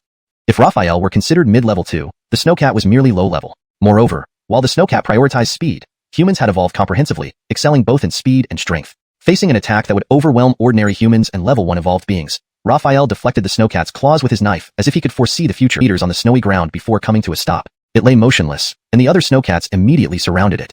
Meow. The group of snowcats emitted pitiful cries, their eyes filled with hatred and fear. Then they turned and fled, cleverly scattering in different directions to avoid being captured all at once. Chase them for 2 kilometers. Raphael ordered. Carl and Baron immediately chased after them. Raphael walked over to the level 2 snowcat, picked it up by the tail, and hoisted it up. The meat of a level 2 evolved animal was edible and highly nutritious, so he didn't rush to extract the level 2 evolution crystal from its head. The 4 survivors hurriedly ran up and knelt before Raphael, bowing deeply. Thank you, noble one, for saving our lives. Get up quickly. We're all modern people, no need for kneeling. Raphael waved his hand. You were just lucky we happened to pass by. The 4 survivors stood up hurriedly, repeatedly saying, yes, yes. Raphael sized them up, 2 men and 2 women, with a woman leading them. He asked, what's your name? The woman glanced around, then pointed at herself timidly. Are you asking me, noble one? Yes, you, Raphael replied. She quickly answered, my name is Desiree. Raphael asked, which faction do you belong to? Desiree dared not lie. We are. Raphael replied, let's wait for Carl and Baron, then we'll leave immediately. Thank you for saving us, Desiree said gratefully to Mira. If it weren't for Myra's timely shot, she might have met the same fate as her companion. Thus, she felt more indebted to Mira than to Raphael. Mira responded politely, you're welcome. She added kindly, there are zombies and evolved animals everywhere now. Your current situation is very dangerous. Brother Halden suggested you walk southeast and enter that large city to ensure your safety. Unsure if Desiree had taken it to heart, she simply replied, yes, yes, thank you for the guidance. Shortly after, Carl and Baron returned, each carrying several snowcats. Without further concern for Desiree and the others, Raphael and his 3 companions returned to the car and continued their journey. Desiree watched the vehicle depart, then gazed southeastward, muttering to herself, a large city. Do you think the large city those 2 spoke of is really different from other shelters? Someone asked. Desiree shook her head. I don't know. Becatybe it's different. Maybe it's the same. Another person asked, should we go there? The people we encountered don't seem bad. Perhaps that city is indeed different from other shelters. Entering there, we might truly live without worry. Noted. Raphael muttered to himself. After another 10 minutes of driving, the vehicle speed gradually slowed down. Through the windshield, Raphael saw a 3-meter-high wall that looked very solid. Soldiers standing guard at the gate stood proudly, exuding high morale, not inferior to the guards of the military. A soldier walked over, holding out his hand to stop the vehicle. After it stopped, he saluted and said, military restricted area. No entry for civilians. Perla got out of the car and approached the soldier. Seeing her, he quickly saluted and said, Miss Cortezu, these people in the car are my friends, and I brought them here to see Commander for important matters, Perla said. The soldier, despite knowing Perla was the commander's daughter, insisted, Miss Cortezu, you can enter naturally, but your friends cannot enter without the commander's order. Perla frowned and said, all right. She returned to the car and apologetically said, sorry, Brother Halden. You need to wait here for a moment while I get Father's permission. Raphael nodded understandingly. Go ahead. Perla quickly returned through the main gate, bringing back a document stamped with an official seal and handed it to the guard. After verifying it without any issues, the guard immediately opened the gates and raised the red and white pole. Returning to the car, Perla apologized again, sorry to keep everyone waiting, and drove into the military base. Perla continued to explain while driving, the areators, with only a long table and some chairs. At the head of the table sat a man, with another person sitting closely to his right. The man at the head of the table had black hair intermixed with white, appearing around 50 years old. Despite his age, he had a ruddy complexion and a robust spirit.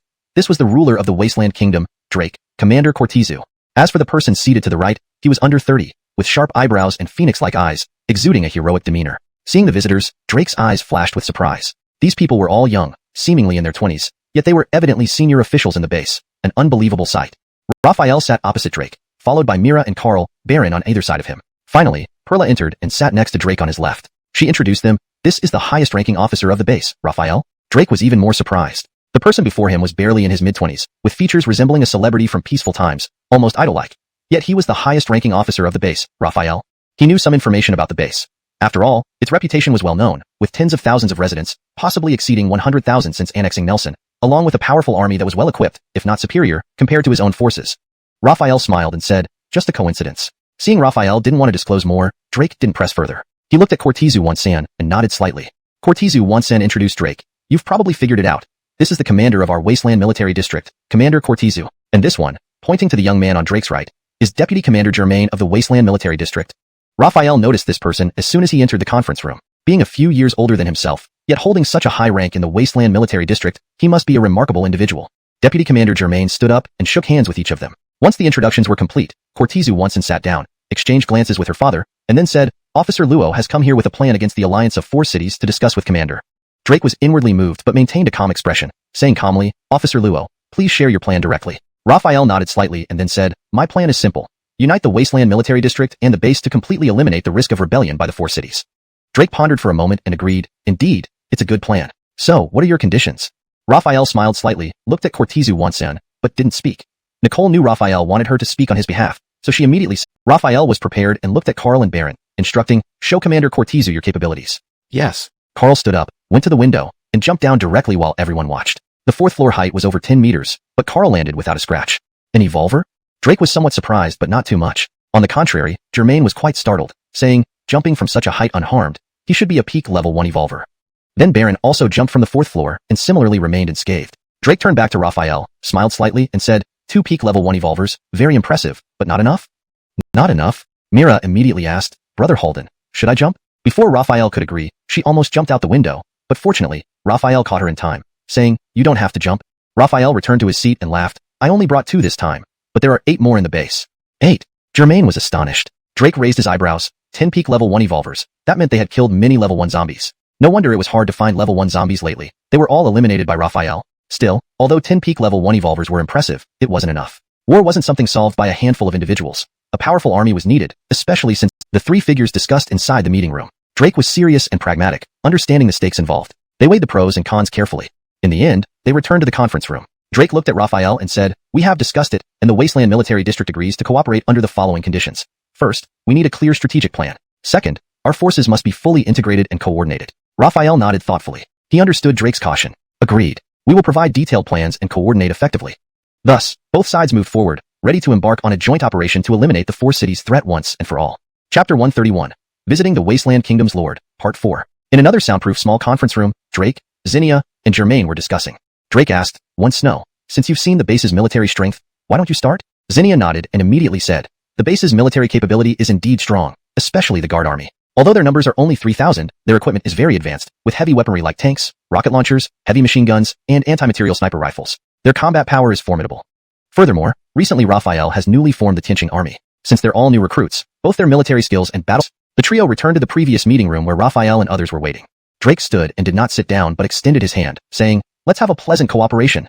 Raphael was surprised for a moment before smiling, standing up and shaking hands with Drake, replying, let's have a pleasant cooperation.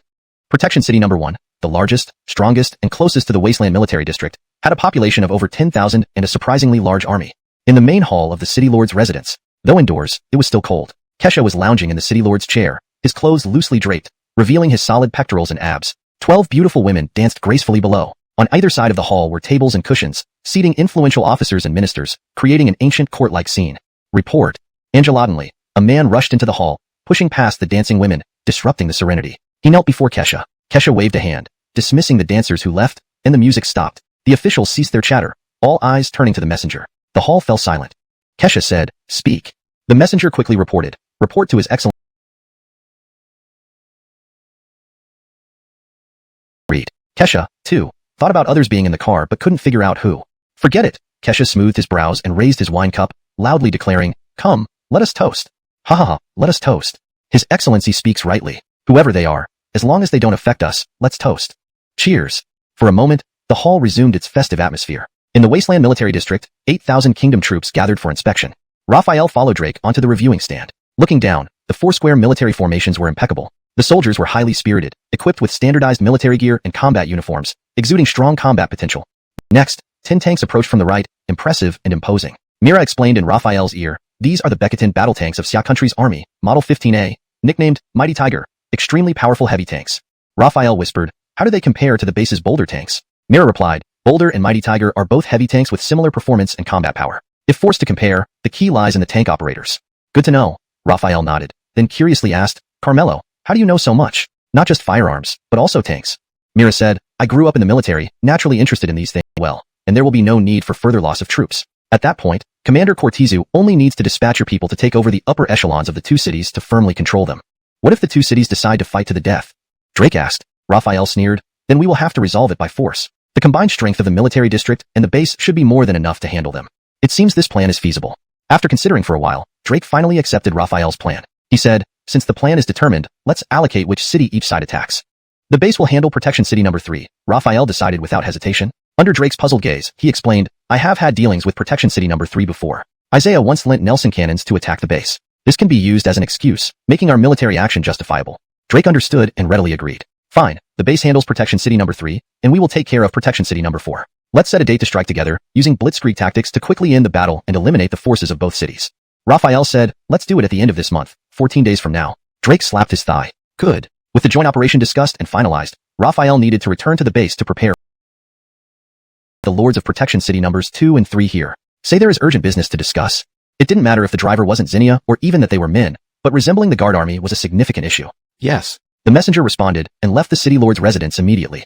With such developments, Kesha lost interest in the revelry. Waving his hand, he dismissed the dancers and ascended the stairs to the highest point of the city lord's residence. From this vantage, the scene outside contrasted sharply with the revelry within. The streets were eerily empty in broad daylight, with patrol soldiers posted every 100 meters. Turning his gaze to another direction, he saw many farmlands with greenhouses. Occasionally, gaunt civilians emerged from the greenhouses, each showing signs of malnutrition on their faces. Note: the translation has been done keeping the original structure and style intact, maintaining character names in pinyin form as requested, ensuring fluency and accuracy.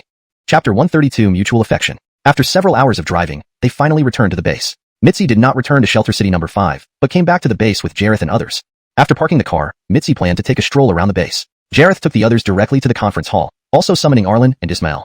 As everyone gathered, the meeting began, sorrow deepening. Jareth questioned. In the Wasteland Military District, Commander Cortizu said you seemed familiar. Did he know you before? Angelo Xuanhuan shook her head slightly, saying, he's a soldier, and I grew up in the military. Perhaps he saw me before, but I don't remember him. Jareth asked curiously, you mentioned growing up in the military. Both your parents were soldiers. What specific positions do they hold? Angelo Xuanhuan replied, they never told me their exact positions. I didn't care to find out, only knowing that people called them commander. Damn. Jareth raised an eyebrow, surprised. A second-generation military member. I'm not a second generation, Angelo Xuanhuan explained. My grandfather was also a soldier. A third generation? Jareth was even more astonished, never imagining Angelo Xuanhuan came from such an illustrious background. If the apocalypse hadn't happened, he would have been an ordinary citizen, while Angelo Xuanhuan would have been a lady of nobility, with no intersection between their lives. Only fate could bring such people together. Alishan hearing about a third generation, Angelo Xuanhuan shook her head and whispered, actually, my great-grandfather was the commander of Zhongbei province in Daqing country. Jareth sharply inhaled, stepped back a few paces, and stared wide-eyed, re-evaluating Angelo Xuanhuan carefully. Yinji, what's wrong? Angelo, not a saint, he naturally kept his distance when viewing from afar, but up close, every sense heightened, and who could remain calm? His Adam's apple bobbed as he swallowed hard. Unconsciously, his arms tightened around Angelo Xuanhuan, drawing her closer to his body while subtly shutting the door. Feeling the door close, Angelo Xuanhuan trembled slightly, staring at Jareth. She whispered, breathily, I love you. For simple words surpassed thousands of expressions. Jareth felt as though struck by lightning, his heart rate increasing. Blood surged through his veins. He opened his dry mouth, unsure what to say. Ultimately, he abandoned words and kissed Angelo Xuanhuan deeply, letting actions speak volumes. Feeling the warmth on her lips, Angelo Xuanhuan's eyes sparkled with happiness, closing them slowly. Time slipped by. The next day arrived without much ado. The prolonged snowfall and sub-zero temperatures finally ceased. Today, the sun shone warmly, inviting comfort. Residents, long confined indoors, emerged to clear snow from greenhouses or place stools outside to bask and chat. Haven't you heard? This morning, Annabelle passed by the mobile base and saw Commander Angelo Xuanhuan and Commander Yin together. Heard it already. Also heard that Seeing her resolve, Jareth agreed, all right, I'll arrange transportation for you. Angelor. Cortizu Xuanhuan nodded in agreement. The three of them went to the parking lot. Arlo walked straight to his designated vehicle, a modified off-road car, took out the keys, and handed them to Cortizu Xuanhuan, saying, drive safely. Seeing that Arlo actually gave his personal vehicle to Cortizu Xuanhuan, Wendy felt a pang of unease. She bit her lip and watched as Cortizu Xuanhuan got into the off-road vehicle and drove away. As she watched the SUV disappear into the distance, Wendy released her lips, which had turned slightly purple from biting, and then glanced at Arlo, noticing a trace of disappointment in his eyes. It seemed she had made a decision. A look of relief appeared in her eyes. Wendy hugged Arlo from behind and whispered, actually, I don't mind. Arlo held her hand, looked one last time in the direction where the SUV had vanished, and finally said, let's go back. Chapter 133. Halkson has an incident. In the hall of the City Lord's residence in Shelter City number 1. Today, there were no singers and dancers or powerful military officers and ministers present. Only 4 people were there, one of whom was naturally Kesha, the City Lord of this first Shelter City. Another person would be recognized by Raphael as Isaiah. The other 2 were the City Lords of The other 3 showed signs of shock. Tracy hurriedly asked, where did you get that information? Kesha explained, 3 days ago, Perla brought several people into the Wasteland military zone to meet the old man. So what? Tracy was confused. How did this relate to the National Lord targeting them? Kesha glanced at her and continued. My spies stationed on the route leading to the Wasteland military zone reported that the people Cortizu Xuanhuan brought to meet the old man might be from the base. Base? Tracy still didn't understand. I think it's the base ruled by Raphael, Justino spoke up. Kesha nodded. Exactly. Justino stroked his chin and said, I've heard the base is very strong, but I don't know just how strong. Indeed, very strong. I've seen the Guardian Army's equipment. It's as good as or better than the old man's Kingdom Army. Alishan, though their numbers are fewer, I can confidently say that neither my City 3 nor Tracy's City 4 could defeat them, Tom added. Upon hearing this, Tracy was greatly astonished. She had always focused on developing her City 4, so she hadn't noticed this formidable power nearby. Kesha shook his head after listening to Tom. It's not just that. His words immediately drew the attention of the other 3. He continued, I've been to the base. It's far more powerful than you can imagine. Alishan with my 20,000 troops and 4 tanks, we wouldn't stand a chance against the base. During this time, they also started working alongside the Guardian Army to defend the base and perform routine patrols. These past days saw a gradual warming trend, causing the snow to start melting. However, this made people feel colder due to the heat absorption during the melting process. In the mobile base, Raphael lay on a recliner, wrapped in a blanket, drinking the last of his happy water. He couldn't help it. It would expire otherwise.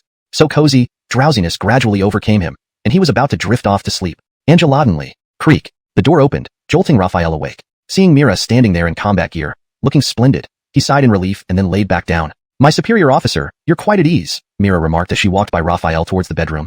Raphael laughed and replied, isn't this preserving energy for the battle in 5 days? He then complained, imagine, as the supreme commander and ruler of the base, I should be commanding from afar and winning battles miles away. But alas, lacking capable generals, I have to go into battle myself. Mira, now in casual clothes, emerged from the bedroom and scoffed. Are you ashamed of yourself? Aside from the Guardian Army, who else do you trust? Caution is always better, and our numbers aren't too many right now, so I can manage. Raphael stood up from the recliner, walked behind Mira, asking, have you investigated anyone she came into contact with? Was she drugged? Auric responded, I arranged an investigation right away. Ali Sharion she interacted with were ordinary residents who couldn't possibly possess such drugs. Additionally, tests confirmed she was not poisoned. We should visit her, Mira suggested suddenly. Raphael nodded. All right, let's go to the hospital. The three arrived at the hospital and, led by Auric, came to Halkson's ward. At this moment, the ward was crowded with doctors, even including the hospital director Gerald. They knew that the little girl on the bed had a close relationship with the commander, so they worked diligently, all hands on deck. Hearing the door open, these people immediately noticed Raphael's arrival and spontaneously made way for him to reach the bedside. Raphael walked to the bedside. Halkson lay quietly on the bed, her complexion normal, as if she were simply sleeping. Halkson's brother, Jaren, leaned over the bed, worry etched on his face. Seeing Raphael, he was about to get up to greet him. However, Raphael held him down and asked, how is Nianxin? Jaren shook his head and said, her heartbeat and breathing are normal, but she just won't wake up. Raphael then looked at the group of doctors, questioning them with his eyes. The doctors all shook their heads. Gerald spoke on behalf of all the doctors, saying, this kind of never gone out. How could she have come into contact with an object containing immense life energy? Raphael pondered deeply. After a while, he realized, right, Nianxin hasn't left, but it doesn't mean those she contacted haven't been outside. With this thought in mind, Raphael stood up and said to the doctors, there are other patients waiting for you. Dismiss yourselves. As the doctors left, Raphael patted Jaren's shoulder and said, don't worry, nothing serious has happened to Nianxin. She will wake up within 3 days at most. Really? Jaren looked at Raphael with pleasant surprise. Raphael answered very confidently, yes, really? Receiving such a firm answer, Jaren breathed a sigh of relief. It wasn't that he pretended to believe it. Deep down, he trusted Raphael because Raphael exuded an air of mystery and reliability. Since Raphael said his sister would wake up, then she surely would. Raphael turned to Auric and said, gather all the people who have had close contact with Nianxin. I need to ask them some questions. Auric thought Raphael had discovered something and hurriedly replied, yes, sir. Exiting the hospital, Mira looked at Raphael and asked, do you know why Halkson fell unconscious? Was she poisoned? You said she would wake up within 3 days. Do you have a definite way to find the antidote? Raphael shook his head and said, Nianxin isn't suffering from a sudden illness or poisoning. He leaned closer to Myra. Ding. Detected an object containing a large amount of life energy. At this moment, the system's voice rang out suddenly. Raphael was startled, but quickly regained composure. He hadn't expected that the person possessing an object with a large amount of life energy would be Desiree. This was convenient. He wouldn't need to spend time investigating each person individually. He waved his hand and said, all right, Desiree stays, the rest can leave. Ali Sharion else was dismissed, leaving only Desiree behind. She felt uneasy, wondering what the commander wanted from her. Was it just because they met once, and he wanted to catch up? But they only met briefly, so there wasn't much to talk about. Or did he fancy her, and want to do something inappropriate? While she had some charm, she couldn't compare to the breathtaking beauty standing beside him. This seemed unlikely. After much thought, she still couldn't fathom why Raphael had only kept her behind. Auric, you may go now, Raphael said. As you wish, sir, Auric bowed and left. After Auric left, Raphael looked at Desiree and said, come inside. Not understanding why Raphael kept her, Desiree was quite anxious but dared not refuse. She cautiously entered the mobile base. Bang! The door closing behind her startled Desiree. She swallowed, feeling both nervous and fearful. Cold sweat dripped. You little thing, playing dumb with me. Then don't blame me, Kale thought, smiling faintly. He stood up from his chair, placed his hands behind his back, walked behind Amy, and said, in my heart, I treat Megan like my own younger sister. She is now unconscious due to close contact with you. Hearing this, Amy became anxious and tried to explain herself. However, Kale gestured for her to stop and calmly said, I know, you definitely didn't poison her. Relieved, Amy breathed a sigh of relief, but then Kale shifted his tone, becoming stern and harsh. But, it's still related to you. A chill swept through Amy as she felt the coldness in Kale's eyes. It was like 2 sharp blades piercing her heart, reigniting her fear, which now grew stronger than before. Thud. Amy fell to her knees in front of Kale, banging her head on the ground, pleading for mercy. Sir, I truly had no intention to harm your sister. I only spoke a few words with her, nothing else. Kale remained indifferent and unmoved. Turning towards Wendy, Amy begged desperately, please, kind soul, save me. At this point, only Wendy could help her. Seeing Amy's state, Wendy felt unbearable pity. She hurried to Kale's side, tugging at his clothes and whispered softly, "She's already like this, let it go."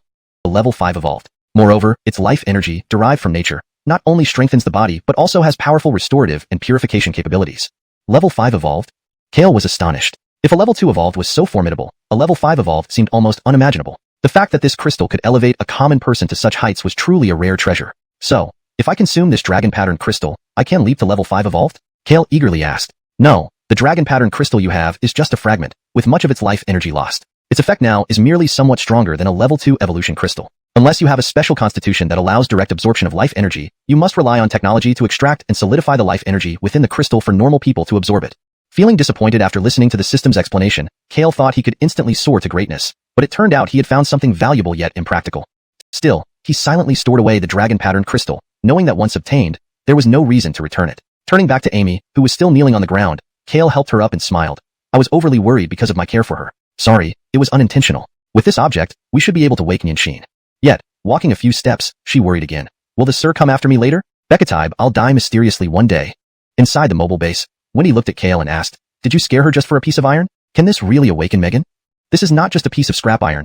It's valuable, Raphael said after taking a sip of water, which had quenched his thirst after all the talking. He handed over the dragon pattern crystal to Mira and explained, this is called a dragon pattern crystal. It contains a vast amount of life energy and is extremely precious. What's life energy? Mira asked, puzzled. Forgot she wouldn't know. Raphael explained, Cortez energy is the force contained within evolution crystals. You mean this thing is like an evolution crystal? Then you should eat it quickly. Mira held the dragon-patterned crystal fragment and tried to stuff it into Raphael's mouth. Ugh. Raphael hurriedly stopped her and spat a few times. That's disgusting. It's unwashed. Moreover, you can't ingest dragon-patterned crystal directly. Otherwise, it'll be see you tomorrow, and I might have to use tools to scoop it out. Ah, so it can't be ingested directly? Then how do we absorb its life energy?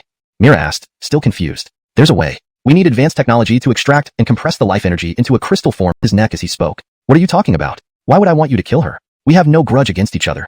Raphael said, I just want you to get her some food and other necessities as compensation from me when you have time. Oh, I see. Alric awkwardly scratched his nose and replied, understood, sir. Leave it to me. Thank you. Raphael nodded slightly and was about to leave when suddenly he heard screeching brakes and then a guard shouting from atop the wall, halt! Who's there? Looking in the direction of the sound, Raphael felt puzzled, wondering what was happening. Without hesitation, he leaped onto the wall, and the guards immediately saluted him, sir.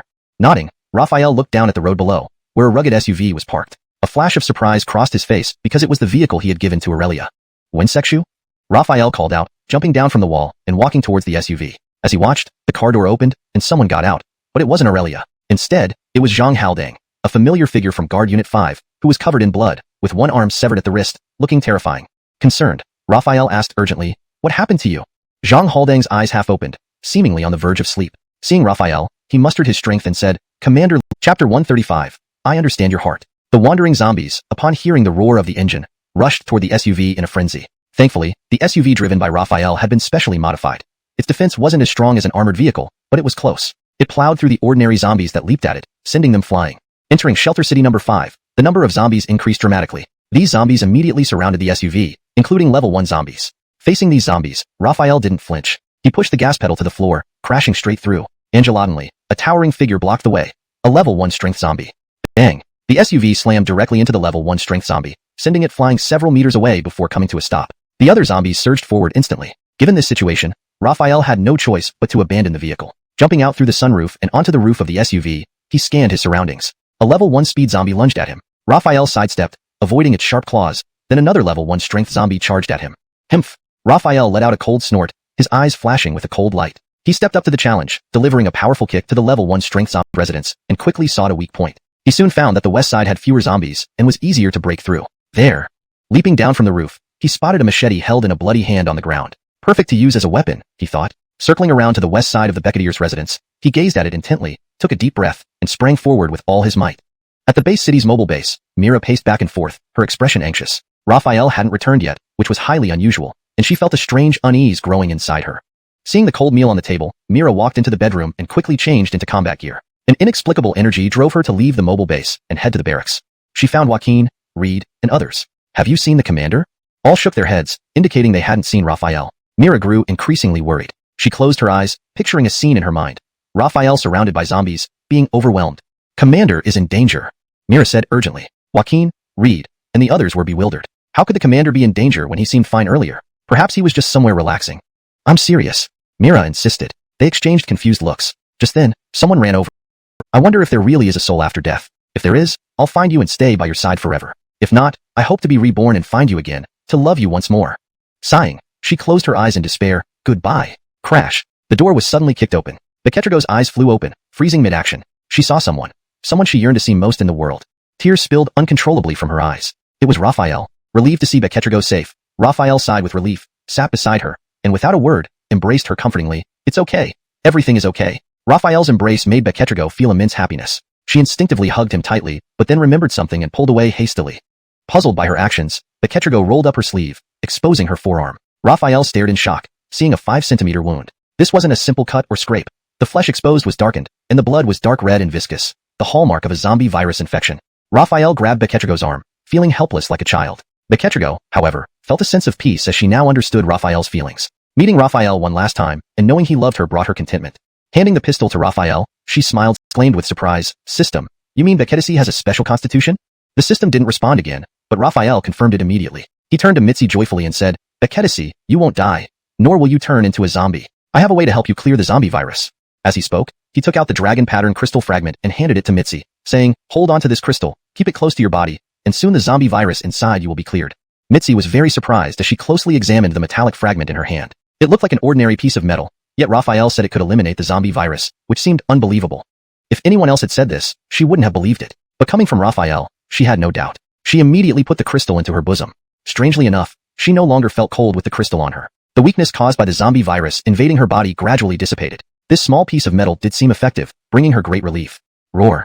Evolved zombies' roars echoed constantly. By now, Shelter City No. 5 was completely overrun by the zombie horde. Thinking about the tens of thousands of residents and soldiers, the joy that Mitzi had just felt quickly turned into sorrow. She murmured, I failed them. Asked immediately. No, this woman is a peak level 1 evolver, and she absorbs life energy much faster than ordinary people. She should wake up in about 4 hours. That's good. Raphael breathed a sigh of relief. At least it wouldn't take too long. He looked down at the peaceful Mitzi in his arms and smiled, gently stroking her hair. 3 kilometers outside Shelter City No. 5. An army of 5,000 soldiers was encamped, equipped with light machine guns, homemade repeating rifles, rocket launchers, and a tank. Inside the temporary military command post covered in military green canvas, Tom sat in the command chair, flanked by several officers. How is the situation in Shelter City No. 5? Tom asked. One officer replied, Shelter City No. 5 has been overrun by the zombie horde. There are likely no survivors left in the city. Standing up from the command chair, Tom frowned deeply, asking, has the mayor's residence also been attacked? That cannot be confirmed with certainty due to the excessive number of zombies. Our forces can't enter to check, but based on estimates, the mayor's residence has probably been breached, the officer responded. Tisk. Tom crossed his arms behind his back, frowning. I had hoped that Shelter City No. 5 and the zombie horde would fight each other to exhaustion, allowing us to reap the benefits. Who knew that the induced zombie horde would continually... Raphael opened his eyes, frowning slightly. His ears twitched as he heard dense gunfire. Why is there gunfire? Raphael thought to himself, could Carmelo have sent reinforcements? Although he had left without saying anything, Zhang Haldang was being treated at the base hospital. If one inquired about the 5th refuge city, Myra's shrewdness would allow her to guess that he had come here. Therefore, worried for his safety, she would undoubtedly send troops led by Joaquin and Reed for reinforcement. Thinking this way, Raphael sighed in relief. If the guard army really came to aid, they wouldn't need to wait until dawn. Lowering his gaze to the sleeping Beketrigo, he thought of Mira. Raphael's expression turned bitter as he murmured to himself, how should I tell Carmelo?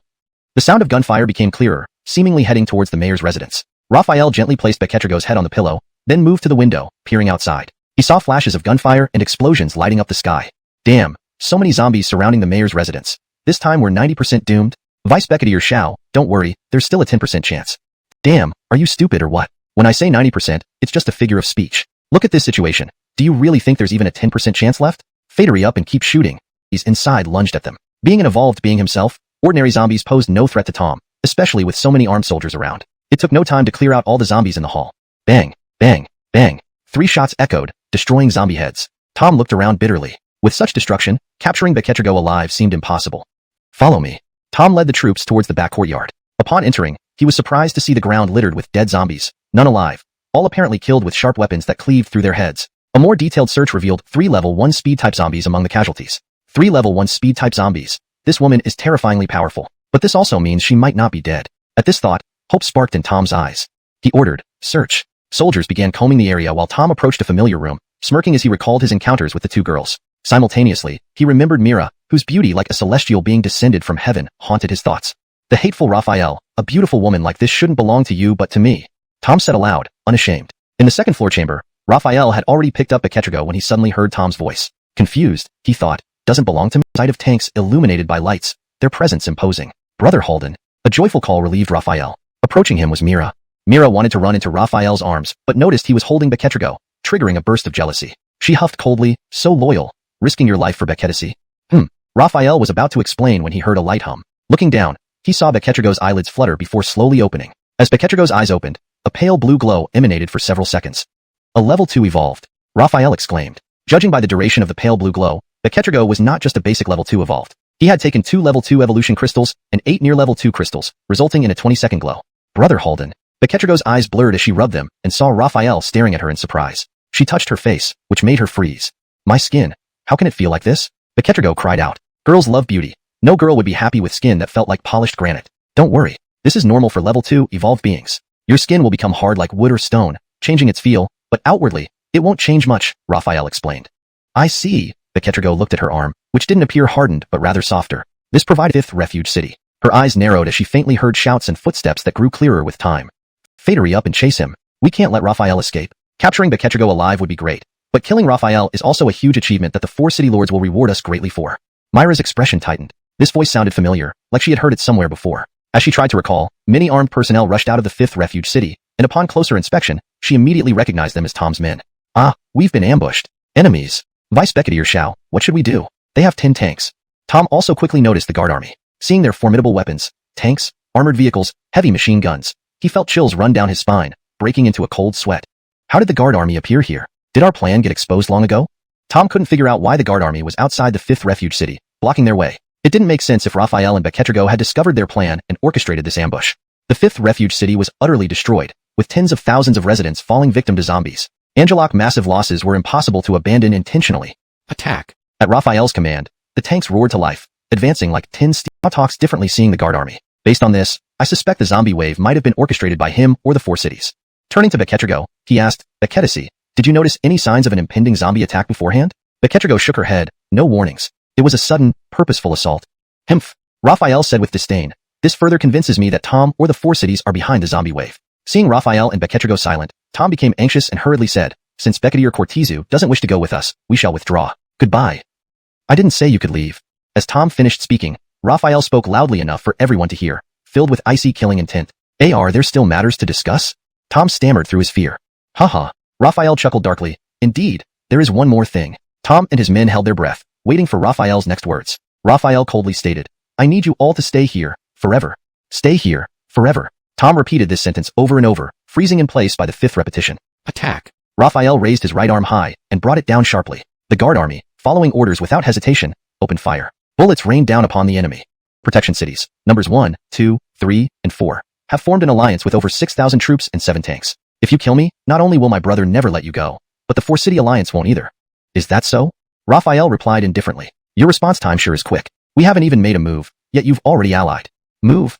Tom exclaimed, suddenly realizing Kesha's prediction was correct. So it seems Kesha was right. The base and military district really have united, and the ruler intends to deal with us? Raphael was surprised that Kesha had guessed correctly. How did Kesha know about my alliance with the Wasteland Military District? If I tell you, will you spare me? Tom asked. After learning about the alliance between the base and military district targeting the 4 cities, he knew threats of military might wouldn't work on Raphael. Raphael coldly smiled. Do you think you're in a position to negotiate with me? Speak or die. I'll talk. Feeling Raphael's intense killing intent, Tom trembled in fear. Kesha planted spies along the crucial route to the Wasteland Military District. When Nicole led her guards there, those spies observed everything from afar, but she wasn't entirely certain they had allied. Raphael continued, You mentioned the 4 cities forming an alliance. Have you combined your forces?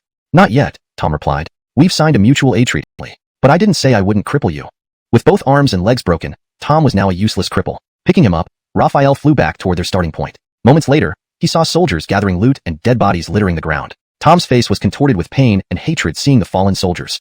Arriving before Nicole, Raphael threw Tom to the ground. He confirmed orchestrating the zombie attack to capture you and threaten Commander Cortizu. Nicole's face turned cold. You ingrates. A sherry weapon your city possesses came from my father. Yet you think nothing of rebelling and biting the hand that feeds you. Despite his agony, Tom sneered. Gratitude? Bah. Old Mandrake doesn't care what the world looks like. Angel revival and becoming stronger are paramount. Why waste such advanced weaponry on defense and zombies? They should be used to forcibly annex nearby forces and expand outward. That's what the Wasteland Kingdom should look like. Not being restricted by him and expecting voluntary allegiance. People only follow for weapons.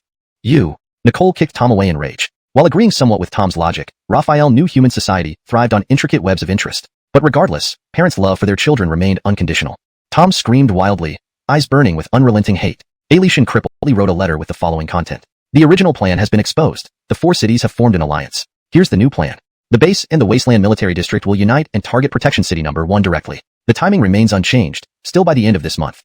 Sealing the letter, Raphael called for Baron and instructed, take this letter to the Wasteland Military District. Baron replied, yes. After sending Baron off, Raphael left the mobile base and headed straight for Ulrich's office, pushing the door open without knocking. Ulrich, who had been slacking off, was startled to see his superior arrive. He quickly stood up to greet Raphael, saying, Sir, it is truly an honor to have you visit. Enough, Raphael interrupted his flattery and ordered. Have Arlen build a small villa inside the inner city. It doesn't need to be luxurious, but a couple of floors will suffice. Yes. Ulrich responded, then cautiously asked, is this villa intended to be your residence, sir? Not for me, Raphael explained, but the person staying there holds a significant position as the mayor of a city. We can't just settle them anywhere. Remember, it doesn't need to be extravagant, but it should be decent. Ulrich answered, understood. After settling the matter, Raphael was about to leave when he remembered something. Oh, by that, go back to your own business. With that, he leaped over the crowd into the convent, heading straight for the courtyard behind. Hold it. What kind of pervert dares intrude on holy ground? A clear voice sounded, and a figure blocked his way. A gentle breeze carried her familiar scent towards Raphael. It was the young nun, Lucky. Raphael, isn't it improper to barge into the courtyard without greeting first? The nun held her staff in one hand and placed the other on her hip, glaring. Ah, my mistake. Cortestal Becketster, I need to see someone in the courtyard. Excuse me. Raphael walked past her. Wait, why are you still barging in? Lucky blocked him again. Raphael asked, puzzled. Didn't I greet you? Why won't you let me in? This counts as greeting, the nun rolled her eyes. You need to register with my master. Once she approves, you can enter. This place houses female disciples. If anything happens, I can't take responsibility. What could happen? I just need to see someone. Raphael tried to move forward, but Lucky still stood in front of him. Frustrated, he grabbed her staff and sternly ordered, move aside, or I won't be polite. I won't let you pass unless you step over my dead body. Lucky closed her eyes and stood firm. All right, you win. Raphael sighed and turned toward the prayer hall, which puzzled him. Isn't Becketisi here? Hey, LSP Raphael, you're looking for Miss Cortezu, right? She isn't here. She just left the convent with Miss Angelo, the little nun Lucky said. Why didn't you say so earlier? Raphael retorted. You didn't ask, Lucky shot back, rolling her eyes. Where did they go? Raphael asked, not wanting to argue further. Don't know, the little nun Lucky replied without hesitation. They left the convent. You don't know where? Raphael pressed. The legs and brains belong to them. Where they go, I wouldn't know, Lucky said. Realizing nothing more could be gained from further questioning, Raphael left the convent, wandering aimlessly while muttering, Miss Angelo must be Carmelo. How did they end up together? Not to fight, I hope. Unbeknownst to him, he had arrived at the mobile base. The gates were wide open, and inside, women's voices echoed. Raphael recognized Myra's and Beketrigo's voices. The guards stationed outside saw Raphael approaching and saluted, greeting him, Greetings, Commander. As soon as they spoke, the voices inside abruptly stopped. Raphael gave the guard a stern look, seemingly saying, You didn't have to be so polite. I wanted to listen longer. Shortly after, Myra and Beketrigo walked out. Both looked normal, with no injuries or disheveled hair, indicating they hadn't fought. Raphael sighed in relief. Myra maintained a calm expression, glanced at Raphael, and huffed before entering the mobile base. Beketrigo approached, calling out, Brother Holden. How did you two end up together? Raphael asked in surprise. Beketrigo explained, Carmelo came to comfort me. Comfort you? Raphael was even more surprised, unable to believe it. Beketrigo nodded emphatically. Yes, she saw I was upset about City 5 and offered her support. Honestly, Carmelo is not only a good person but also has excellent leadership qualities. At least that's true. Myra is my woman, Raphael thought to himself. Changing the topic, Beketrigo asked, I heard you're changing the battle plan? Raphael's expression grew serious as he nodded. Yes, the 4 cities have become suspicious of our previous plan. We must change it. That's wise, Beketrigo agreed. Those 4 cities are like ungrateful white-eyed wolves. Haven't my father's contributions of resources been enough? We've given them several tanks, yet they show no gratitude. Indeed, in this apocalypse, many people's humanity seems lost, Raphael sighed. It's not that most people's morality has vanished, but rather those who survive and gain power often do so by any means necessary. Really? Beketrigo asked eagerly. How? You see, the fish should be prepared like this, Myra explained. Raphael tried to get their attention, but they were absorbed in their cooking discussion. He scratched his head awkwardly, thinking, these two were at each other's throats earlier, and now they're best friends. Women are strange. Ignoring him, Myra and Beketrigo continued chatting. Sleep-deprived from the night before, Raphael felt drowsy and walked into the bedroom, falling asleep instantly. Vroom vroom vroom. 2 vehicles sped past. In the lead SUV, Baron glanced at the rearview mirror, noticing 3 Phaeton Vs trailing closely behind, filled with armed soldiers intermittently firing. Beep beep. Angelodinly, an alarm blared in the vehicle. Baron glanced at the dashboard. The fuel depletion warning light flashed. Damn it, how did it run out already? Baron cursed, frowning. With no fuel left, the SUV slowed down. The 3 Phaeton Vs swiftly caught up, blocking the front. 12 heavily armed soldiers stepped out, brandishing semi-automatic rifles, and opened fire on the SUV without a word. The SUV, modified for some bullet resistance, couldn't withstand 12 guns continuously firing. Soon, it became riddled with bullet holes, smoke billowing from the engine. 2. Evolved zombie. A voice suddenly rang out, immediately drawing the attention of the zombies. It was the soldier who had been punched away by Baron. He hadn't died but had only fainted. Now he had awakened.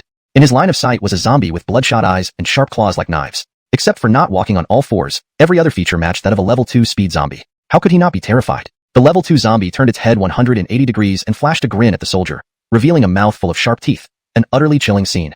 Whoosh! In a blink, the level 2 zombie appeared before the frozen soldier. Thud! In the next second, the sharp claws pierced through the soldier's chest and then slowly retracted, clutching a still warm, slightly pulsating heart. The level 2 zombie hungrily stared at the heart, opening its large mouth and swallowing it whole. Roar! With the fresh heart consumed, the level 2 zombie let out a howl to the sky. The red in its eyes diminished slightly, and its 2 fingers retracted uncontrollably back into the flesh. It squatted semi-upright like an ape, scratching its forearm for effect, then looked at the other bodies. Jumping over to them, it sniffed around and made a face of disdain. Nevertheless, it pulled out and devoured the hearts of each corpse one by one. By now, Baron had already seen the buildings of the Wasteland military zone and stopped the vehicle at the entrance, facing the Esiaguaser and handing it to Drake, saying, "Commander Cortizu, this is the message from my superior." Drake accepted the letter, which bore only 5 words on the envelope, for Commander Cortizu only. He opened the envelope and read the letter aloud softly. The original plan has been exposed. The 4 cities are now partially allied. There is a new plan. The base and the Wasteland military zone will join forces, targeting Shelter City 1 directly. The time remains unchanged, still by the end of this month. After reading the content, Drake frowned deeply. He folded the letter and put it back in the envelope, looking at Baron and asking, "What does Raphael mean by saying the plan has been exposed?" "I don't know the specifics either. Last night, Shelter City 5 was attacked by zombies. By the time we arrived, the entire city's tens of thousands of people were dead. However, Vice City Lord Tom of Shelter City 3 brought several thousand troops out of the city, intending to kill my superior." "What?" Drake exclaimed in shock. "A zombie wave hit Shelter City 5?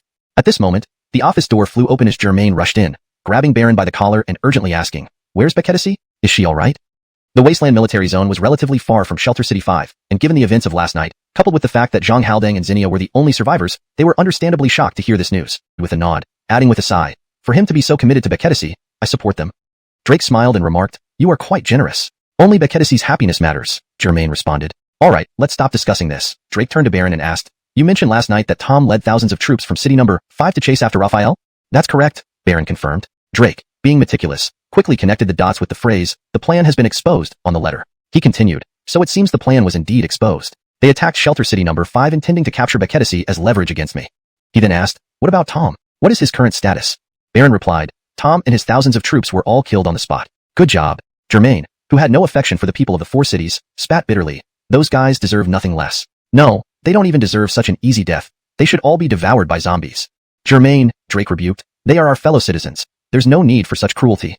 "Fatemf, we consider them fellow citizens, but do they regard us as such? In their minds, there's only interest and more interest. We provided them with so much equipment and weapons, and in return, we received countless betrayals, both overt and covert. Don't you think they— Let's go." Baron left without delay, and Germain followed closely behind. Upon arriving at the parking lot beneath the office building, Baron shook hands with Germain. "Deputy Commander Xia, you've done enough. Alright, take care on your way. See you at the end of the month," Germain said. "See you at the end of the month," Baron replied, turned around, and got into his Fatemer. The vehicle started up, and he subconsciously glanced at the dashboard, noticing the gas tank was full. He chuckled, "The Wasteland Military District sure is thorough." Buzz. The roar of the engine sounded as Baron pressed down on the gas pedal and drove away. Germain stood still for a moment, watching the car disappear before returning to the office building. Base. Inside the mobile base, the bedroom was dim. Raphael's eyelids flickered open, revealing darkness everywhere. The outside world was equally dark. Clearly, he had slept until nightfall. Trying to sit up, he realized he was covered with a blanket. He distinctly remembered falling asleep without covering himself, so it must have been Mira who covered him, making his heart feel warm. Turning on the light made him squint from the sudden brightness, taking some time to adjust. Stretching. The daytime sleep had refreshed him for the evening. Leaving the bedroom, his eyes landed on Mira, who sat at her designated office chair, reviewing documents, to save someone in a zombie-infested place. "Aren't you mad that I saved Beketrigo?" Raphael asked. Mira replied, "While I am angry about you and Beketrigo, it's not because you saved her. I'm upset that you didn't even inform me before going alone. If something happened to you, what would happen to the base, the 100,000 residents, and me?" Mira added. Raphael pulled Mira's hand and spoke sincerely, "Rest assured, I will never leave you behind." Mira gently leaned against Raphael's shoulder and softly said, "That's what you promised, never leaving me." Raphael stroked Mira's hair, admiring her rosy cheeks and inviting red lips. Angelatinely losing his appetite, he leaned in, slowly kissing her inviting lips. Angelatinely. Reporting to the commander, Baron requests an audience. A guard's report shattered the perfect moment. Raphael's lips were just 2 centimeters away from Mira's when he raised his head, took a deep breath, and cursed, "Why do you always pick the worst times?" Mira stepped away from Raphael's shoulder, standing up and consoling, "Baron must have important news to report after delivering the message." She walked toward the bedroom. "I'll wait for you once you're done." Entering the bedroom and closing the door, Mira prepared herself. Raphael, instantly agitated, trying hard to suppress his restlessness, shouted outside the door, "Come in, Lord." All of them died. He sighed. "All right, I know. You may leave." The messenger left, and Kesha furrowed his brows, lost in thought. Time flew swiftly. 2 days before the end of the month. Under the cold moonlight, the northern wind blew desolately. Though the snow had melted, the air remained icy. Outside the base, 3,000 guardsmen gathered, with hundreds of armored vehicles neatly lined up and 10 tanks at the front. The morale was sky-high, ready to pierce through the heavens. With such overwhelming force, this battle would ensure Kesha's downfall. "Fian, you must protect the base well with the Tianqing army," Raphael instructed earnestly. Mira nodded vigorously. "Rest assured, as long as I'm alive, so is the base." Raphael turned to look at the Tianqing army on the city wall. They gazed at the Guard Corps with reverence. Despite being fellow defenders of the base, the Guard Corps were always the first to charge into danger. Alishan when they were mere civilians, the guards protected them, and now as Tianqing soldiers, they were still under the protection of the guards. Raphael shouted, "Brothers, the base is in your hands." "Rest assured, Commander, as long as we are alive, so is the base." The Tianqing soldiers responded in unison. Their voices resolute, their expressions determined. Raphael felt reassured. With such a force defending the base, tune, praise of water melody. But may we live long, sharing the beauty of this full moon from afar. Although it was the first time Perla heard this poem, she sensed the deep longing for loved ones and softly asked, "Are you missing someone, Brother Halden?" "Yeah," Raphael sighed, retracting his gaze from the moon. "I wonder how my family and old friends are doing. They'll be fine. Perhaps one day, you'll see them again," xuanhuan comforted him. Raphael smiled bitterly. No need to worry about their safety, but meeting them might never happen. Though he had been in this world for a long time, he tried to reassure himself to make peace with his current life and let go of thoughts from his former world. Yet, it wasn't easy. Those people and places from his 20-plus years of life weren't so easily erased by any breeze. Though Perla didn't understand fully, if they were fine, why couldn't he see them? Though information was scarce in this world, given enough time, there should be a chance. She didn't press further, only accompanying Raphael and admiring the beautiful yet chilly moon. "Hey!" While gazing at the moon, xuanhuan suddenly spotted a dark speck quickly crossing the silver disk, exclaiming in surprise. Hearing her voice, Raphael looked over. "What's wrong?" xuanhuan pointed at the moon. "I just saw a black dot fly across the moon." Raphael gazed at the moon for a moment. "I don't see anything." "Bekatib, you're seeing things." xuanhuan rubbed her eyes. The moon remained unchanged without any black dots after such observation. She probably did see things and said, "Bekatib, I was mistaken." Raphael observed the moon for a bit longer, suspecting a flying insect passing by, creating the illusion of a black speck flying across the moon. Just as he turned away, another black speck streaked across the moon. Chapter 140. The Death of Kesha, Part 2. Buzz. A man rode a motorcycle from afar at high speed. The guards did not stop the motorcycle, but allowed it to rush into their ranks. The motorcycle came to a halt beside an armored vehicle. The rider dismounted, clad in night-crawling attire and wearing a helmet. After removing the helmet, revealing his true identity, it was Carl. He propped up the motorcycle and called out to the armored vehicle. "Report to the officer. Approximately 7 kilometers ahead is Shelter City number 1. Click. The door of the Jeep opened from inside, and Raphael stepped out, asking, "How long will it take for the guards to march the 7 kilometers? Carl thought for a moment before replying, "It should take about half an hour." Raphael rubbed his chin, contemplating silently. He then glanced at the sky. The moon was directly overhead, suggesting it was around 1 or 2 to him. Yet no matter how hard he tried, he couldn't pinpoint what it was. As time passed, sleepiness began to creep over him. Perhaps due to exhaustion from earlier activities, his eyelids grew heavy and slowly closed. But just a few minutes later, his eyes snapped open, filled with fear as beads of sweat formed on his forehead. Every time he closed his eyes, he saw Shelter City number 1 falling, himself being throttled by someone's hand around his neck, unable to break free. His vision blurred under the suffocating grip. Angeladonly, his sight cleared, and he saw the face of the person choking him. It was Raphael. He jolted awake in terror. "Casimir." Kesha gritted his teeth, his muscles tensing up. "Cough, cough, my lord. I can't breathe, cough." Hearing Ember's voice, Kesha turned to see her on his right, her face flushed red, eyes bloodshot, clearly struggling for breath. Seeing her struggle, Kesha didn't release his arm but instead smirked nastily. Meanwhile, Ember on his left had also awakened, terrified by the scene yet afraid to make a sound lest she provoke Kesha into choking her too. Kesha took great pleasure in watching Ember struggle, her strength gradually fading. Just as she was about to suffocate, he finally released his arm. She gulped in precious air like a fish back in roars. They immediately put away their food and picked up binoculars to observe. Alishan without binoculars, the scout could see a mile ahead, a cloud of dust rising, accompanied by the movement of troops. Using binoculars made it even clearer. A disciplined and spirited army marched in unison. Kingdom Army. The scout staggered, almost falling. Bekachine guns, cannons, tanks. Each weapon was designed for city assaults, making it clear that the Kingdom Army's target was obvious. Panicked, the scout quickly packed his gear, muttering, "I need to report this to the Lord immediately." Bang! Angeladonly, a gunshot rang out, a bullet shattering the scout's skull. His body instantly collapsed. Among the advancing Kingdom Army, Germain stood on top of a troop carrier, holding a sniper rifle, smoke still curling from the barrel. Lowering the rifle, he sneered, "Kesha, don't think we didn't know about your spies here." The commander simply turns a blind eye. Looking southward, he murmured, "I wonder how far along Raphael is, and whether he can reach here by noon to launch a pincer attack on Shelter City No. 1. At the temporary encampment of the guards, the sun was nearly at its zenith, just 30 minutes shy of noon. Raphael's army is attacking the south gate. A soldier rushed into the Lord's residence, reporting urgently, "The Kingdom Army, attacking the city." Kesha immediately understood where the ominous premonition had come from. He shouted loudly, "Why are you only reporting this now? Didn't I place scouts on the roads?" The soldier trembled, replying, "Sir, I don't know. Waste of space." Kesha cursed and didn't ask further. Instead, he ordered, "Ali Sharion, follow me to defend the city." The numerous officers and ministers quickly scrambled up, rushing out of the Lord's residence toward the south gate. Kesha coldly snorted, saying with a ruthless tone, "Although the Kingdom Army is strong, my 20,000-strong army is no pushover. Moreover, we have the advantage of defending the city. Let's see if they can break through my walls."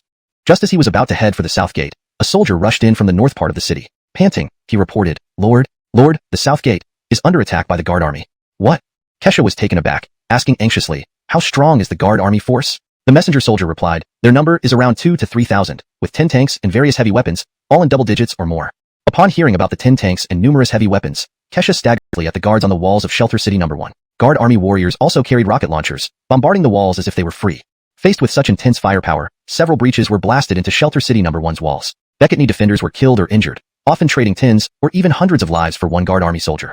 ##### North Gate. The Kingdom Army also launched their attack, holding a significant advantage. They too deployed 10 tanks, though fewer heavy machine guns, armored vehicles, and rocket launchers compared to the guard army, and ammunition supplies were not as generous.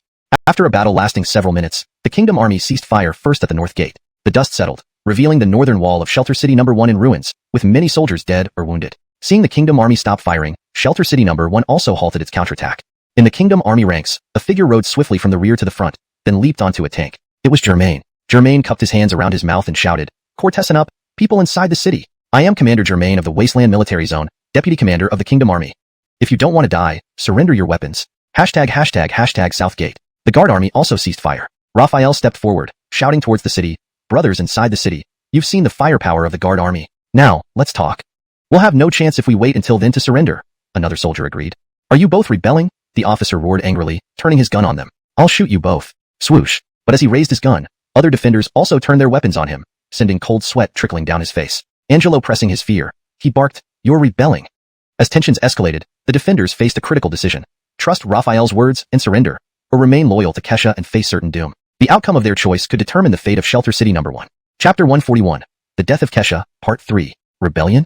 As the words rebellion fell from the officer's lips, a voice suddenly echoed behind him. He felt a cold object press against the back of his head. Then, the person behind spoke again. "Nathaniel, you may not fear death, but your brothers still wish to live. If you want to resist to the death, we won't stop you, but please don't drag us into it."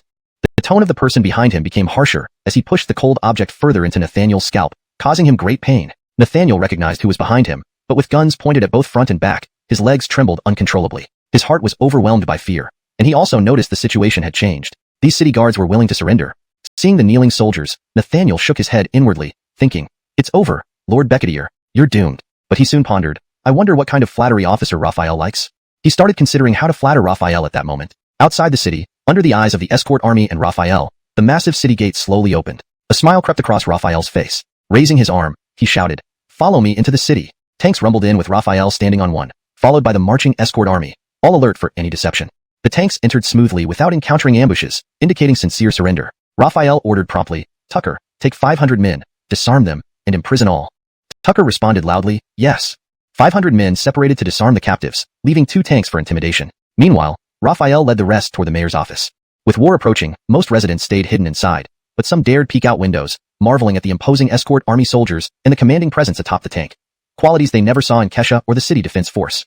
Raphael sensed the civilians' curiosity rather than hostility, so he didn't intervene. Bang! Whoosh! Angelodinly, cannon fire rattled the ground, scaring people watching from windows to pull back. Ahead loomed a luxurious building decorated elaborately, guarded by gilded lions. Though not solid gold, it indicated immense expense. However, gold held little value now. Virum. The roar of engines alerted Raphael. Cannons turned toward a convoy emerging from behind the mayor's office. More tiger tanks followed by Esiagwo Kingdom soldiers in familiar uniforms. Among them was a familiar figure, Germain. Delighted, Raphael called out, "Brother Germain." Germain replied jovially, "Commander Luo, you arrived before me." Laughing heartily, Raphael went forward and shook Germain's hand firmly. Click. An unexpected shutter sound made Raphael look over. A cute young female soldier was photographing him and Germain. Raphael teased, "Brother Germain, did you bring a photographer to war?" Before Germain could respond, she explained, "This is a historical moment. It must be recorded." Raphael nodded, seeing reason. He thought, "Beckett sense. Next time I'll bring photographers too. Beckett-type photos of our past victories can be retaken." Germain smiled and suggested, "Let's not dawdle. People are waiting for us at the mayor's office." Following Germain's gaze, Raphael grinned, "True, someone familiar awaits. Wonder what his face will look like seeing me here." Germain agreed, "It will be spectacular. If you want my death, you'll have to come along." Hearing this, Raphael was immediately alarmed. He turned and shouted to the guards and kingdom soldiers at the door, "Retreat!" Simultaneously, he pulled Germain away rapidly. Kesha stomped on the floor, activating a hidden mechanism. Boom! An explosion roared through the mayor's office, sending wild flames spreading across the entire hall within seconds. Raphael, moving at full speed, dragged Germain out of the building just in time. Sensing the heat wave rushing behind them, they leapt forward, narrowly escaping the deadly blast. Boom! The mayor's office of Shelter City No. 1 collapsed, burying everything inside, including Kesha. "Good thing I was cautious. Otherwise, I'd have died with that bastard Kesha," Raphael said, brushing dust off his clothes. "Thank you," Germain bowed respectfully to Raphael. Raphael waved it off, saying grandly, "No need to be so formal." The massive explosion at the mayor's office drew the attention of everyone in Shelter City No. 1. Some soldiers who were still resisting kneeled down, dropping their weapons, now realizing resistance was futile. The mayor was dead. What was the point of fighting? Those who had already surrendered secretly congratulated themselves. It seemed like a wise decision. Various officers of Shelter City No. 1 frowned angrily, saying, "Wei Shui loves you so much. I hope you don't mess around." Raphael chuckled, "You misunderstand. I mean the women Kesha abducted are living beings. It's a pity if they die like this." Hearing this, Germain's anger subsided. He teased, "Commander Luo truly has a compassionate heart." Raphael smiled without confirming or denying. Since the virus outbreak, Raphael had been a ruler without experiencing the brutalities of cannibalism, thus maintaining a compassionate heart. This was quite natural. Under the searches of the guard and kingdom armies, numerous items buried in the rubble were recovered. As Raphael had guessed, many women were found, but most were dead. Only a few survived, and among these survivors, only 1 or 2 were unharmed. The rest suffered various injuries. Seeing these women, Raphael furrowed his brow slightly because they somewhat resembled courtesan Wei Shui. This Kesha, thinking he can defile Wei Shui like that. Before Raphael could react, Germain angrily cursed. Translation continues, following the guidelines and maintaining coherence with the previous content. Chapter 142, The Reactions of the Shelter City Becketteers. At this moment, Mitzi arrived in an armored vehicle. Seeing Hall, she immediately greeted him, "Hall, all 4 cities are under our control. You can inform Commander Cortizu about sending people to temporarily take over Shelter City No. 1. Hall replied, "Commander has already chosen the new mayor of Shelter City No. 1. It's xuanhuan. That's why she has been the deputy mayor here for so long. Previously, Haldang Fangling's influence was too deep-rooted to remove, so xuanhuan was passed over for the role, leading to the establishment of Shelter City No. 5. Now that Shelter City No. 5 is destroyed, xuanhuan is the most suitable choice. I'll arrange for someone to return to the Wasteland Military District and report these developments to Commander Cortizu, who will likely send assistance to aid xuanhuan in managing Shelter City No. 1. Jareth nodded slightly and continued, "Then it's settled." Hall left to dispatch personnel back to the military district to report to Cortizu Zhengqiu. Jareth and Mitzi stayed behind. Jareth said, "xuanhuan, although I want the resources and population of 2 cities, I didn't specify which ones. Since you'll be managing Shelter City No. 1, I won't choose it." Mitzi responded, "Yinji, I swear to follow you wherever you go. I don't want to be the mayor of Shelter City No. 1. Seeing her sincerity, Jareth chuckled softly and patted her head. "Following me doesn't mean you have to be by my side all the time. But I want to be by your side always." Their conversations remained scarce. Soon after, Commander Cortizu sent her to be the deputy mayor of Shelter City No. 1, and later to establish Shelter City No. 5. Because of Shelter City No. 5, it seemed all her luck had led her to meet Jareth, with whom she fell in love at first sight. She remembered his swift rescue, their kiss, his towering presence breaking through despair, and the warmth of his embrace before death. This man gave her warmth she had never experienced, security she had never known, and the concept of love. Reflecting on everything, Mitzi made a clear decision. Looking at Jareth with boundless tenderness and determination, she said, "You are enough for me." Jareth was taken aback. "But Commander Cortizu, I'll explain to father. Please, don't make me leave you." Mitzi embraced Jareth, burying her head in his chest, pleading through her tears. Sighing, Jareth spoke earnestly, "I understand." His tone shifted, "Mitzi, on orders of the highest authority of the base, I invite you to join the Guard Corps. Do you accept?" Mitzi burst into laughter amidst her tears, quickly standing at attention. Mitzi willingly joins the Guard Corps and swears allegiance to Commander. Haha. They both laughed wholeheartedly. Time passed swiftly, and it was already midnight. Over 20 kilometers away from Shelter City No. 1 was Shelter City No. The soldier answered, "At noon today, Kingdom forces and the Guard Corps attacked from 2 sides. By 1 p.m., the 1st Defense Army surrendered." "What about Haldang Fangling? What happened to him?" Jeffrey pressed. "Becketteer Haldang detonated explosives and perished without a trace," the soldier reported. "Ah." Jeffrey collapsed in his chair, dizziness overwhelming him as he fainted. At Shelter City No. 4, a woman's silhouette reflected on the bedroom window. Standing at the door, one could hear Becketteer Chinchi's voice inside. Ha ha ha, little one. Already tired? Becketier, you're incredible. I can't hold. Note. The final section seems inappropriate for translation based on its content. For further assistance with appropriate text, please let me know. The seductive sounds echoed clearly to the ears of the patrolling soldiers below. Unabashed, they began to chatter among themselves.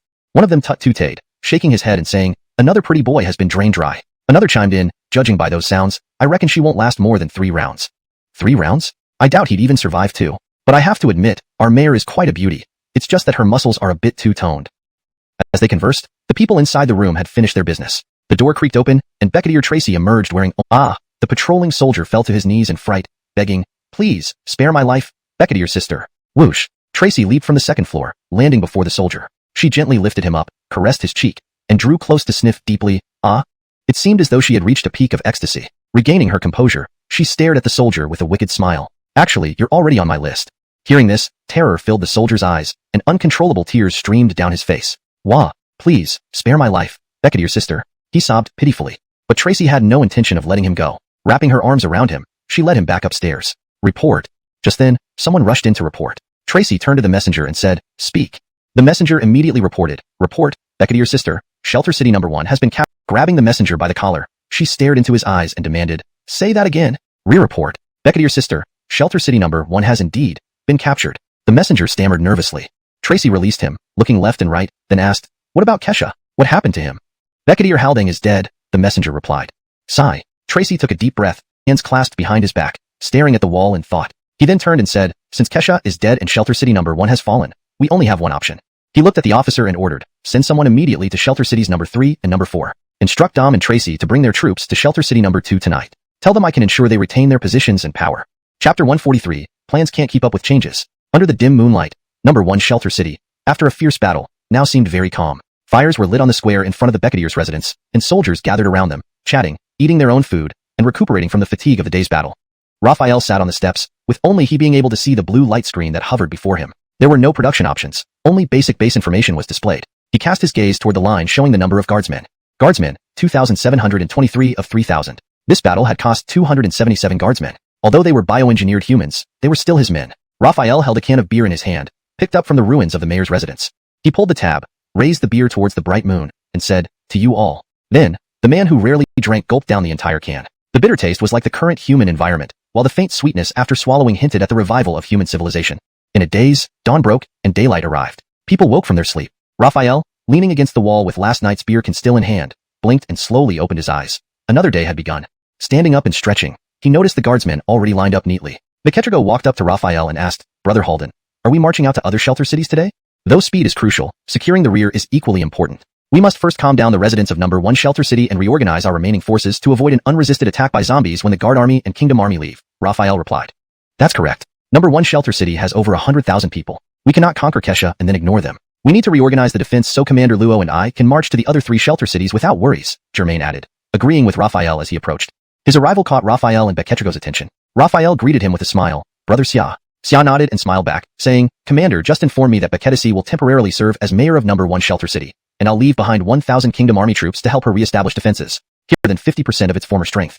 Against the other 3 cities, they might not stand a chance against number 2 Shelter City, but they would have no fear against numbers 3 and 4. In the military meeting tent on the square in front of the Becketier's residence, Raphael and Xia discussed their plans. Raphael said, "Numbers 3 and 4 Shelter Cities are weak and far away, so we don't need to attack them urgently. Instead, number 2 Shelter City, nearly as strong as number 1, and only 20 kilometers away, poses a significant threat. Once we capture it, the remaining 2 cities won't pose much trouble, possibly even surrendering." Xia touched his chin thoughtfully, finally agreeing, "Yes, capturing number 2 Shelter City will make subjugating the others easy. What are we waiting for?" Raphael slapped Xia's shoulder, his eyes sharp. A spark shone in Xia's eyes, and he smiled. "We've delayed for 2 days. We can't waste any more time. The Guard Army is coming for number 2 Shelter City," Raphael declared. "The Kingdom Army is also on its way," Xia added. The combined force of the Guard Army and the Kingdom Army marched towards number 2 Shelter City. Xia had been impressed by the Guard Army's equipment and weapons 2 days ago. Hundreds of armored vehicles, 10 tanks, and numerous heavy weapons. An incredible sight. Today, it was still awe-inspiring, with Kingdom Army soldiers gazing in. Raphael recognized one, murmuring, "Becketier Isaiah of number 3 Shelter City." Turning to Ember, whose sweet face contrasted with her muscular build, Xia remarked, "That's Tracy, the mayor of number 4 Shelter City." Raphael was surprised. The simultaneous appearance of the mayors of numbers 3 and 4 along with superior forces made him speculate. Based on this, the remaining 3 shelter cities have joined forces. Translation notes. Ensured names were accurately represented in pinyin. Beckett contained the original tone and style. kept the paragraph structure intact. Ensured natural and fluent English. Germain nodded slightly. Reaching the position of deputy commander of the Wasteland Military District, he was naturally very astute, and given the current situation, even a layman could see through it, let alone him. Turning to look at Raphael, Germain asked, "What do you think? Should we attack or not?" Silent for a moment, Raphael finally answered, "No rush. Let's talk to them first." "All right," Germain agreed. He then moved and jumped onto the top of a nearby tiger tank, his gaze sharp as he looked at Justino and the other two and shouted, "Since you know you failed to greet us properly, why don't you quickly open the city gates and let us in?" "Ha ha ha." Justino laughed aloud before saying, "Deputy Commander Xia, your word steady and live on with dignity and freedom. So, Commander Luo, Deputy Commander Xia, I request that you withdraw your troops. Let us live separately without interference. Of course, I won't let you go empty-handed. The third and fourth shelter cities will be my gift for your withdrawal." Hearing this, Isaiah and Tracy were shocked, looking at Justino in horror. Germain, hearing such terms, jumped off the tank and came to Raphael, saying, "Without bloodshed, obtaining control of the third and fourth shelter cities is quite an attractive condition. What do you think?" Raphael's eyes sparkled but did not answer immediately. Instead, he walked forward, staring at Justino for several seconds, then smiled slightly, looking at the numerous guards on the city wall, shouting loudly, "Fellow soldiers, if you open the city gates and surrender, I, Raphael, swear that I will not kill any of you. If I break this promise, may I be struck by lightning." Seeing Raphael inciting the soldiers to surrender, Justino couldn't help but smile confidently. These soldiers were all from his direct command, although some of the heavy weapons came from the other two cities. He was confident in his men because he treated them as people, not tools like Kesha did. After speaking, Raphael observed the soldiers' reactions closely. Their expressions remained firm, showing no signs of wavering. This solidified his decision. And Isaiah walked into the city tower. Inside the tower, Tracy and Isaiah immediately exploded in anger. Impatient by nature, Tracy demanded, "Justino, you originally told us to unite against the enemy, but now you've betrayed us." Isaiah also glared angrily, siding with Tracy. Justino smiled coolly and retorted, "Do you really think the three of us combined could withstand the Kingdom Army and the Guard Army? Do you believe Raphael and Germain would withdraw without any conditions?" "You're right. Alishan, if Kesha were still here, our four cities together might not stand a chance against the firepower of the Kingdom Army and the Guard Army," Tracy angrily questioned. "But why weren't the conditions to let you go based on the second shelter city instead of our third and fourth shelter cities? You didn't consult us beforehand. Weren't you just selling us out to preserve your own interests?"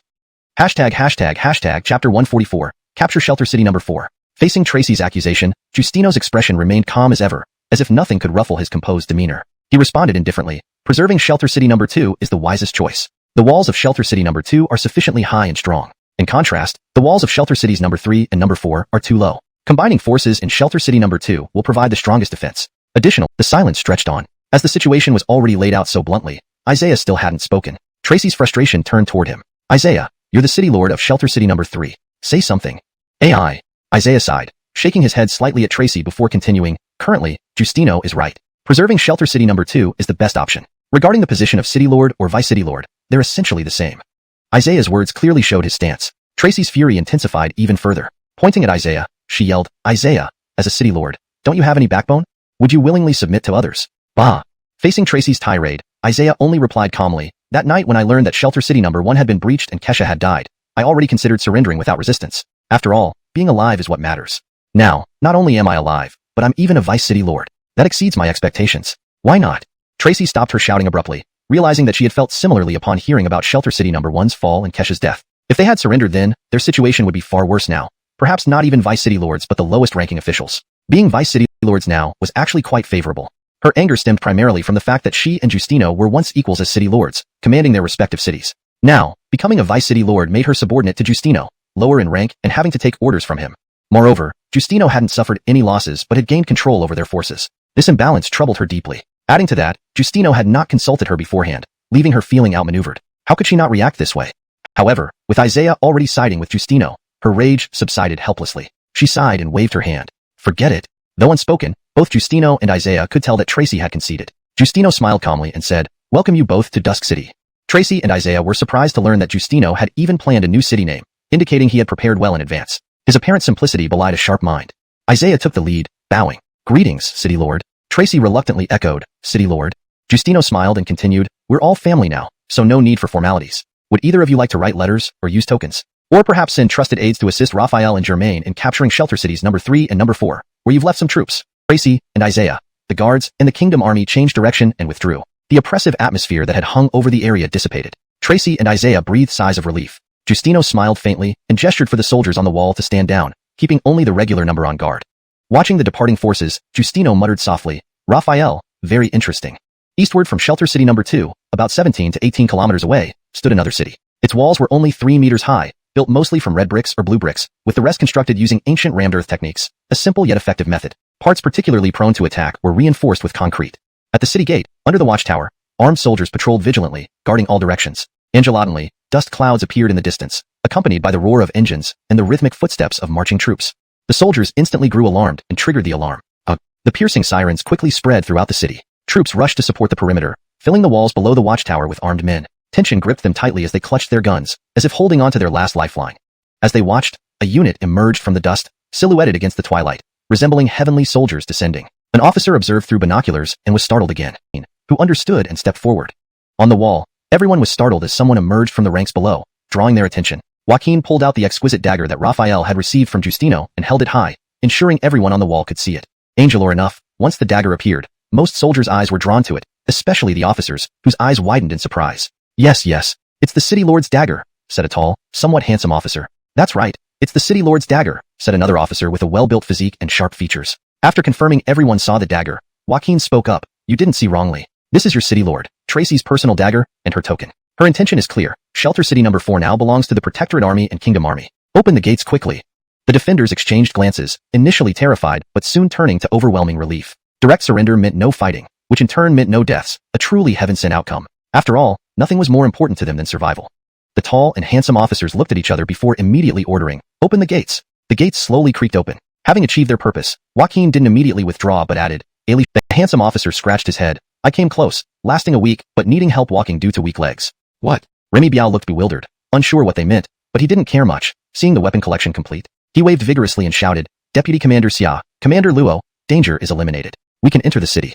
Raphael and Germain immediately ordered the troops into the city. Shelter City No. 4 was now in their hands. Raphael and Germain led their forces to the City Lord's residence and ordered a thorough search to prevent any incidents like those in Shelter City No. 1.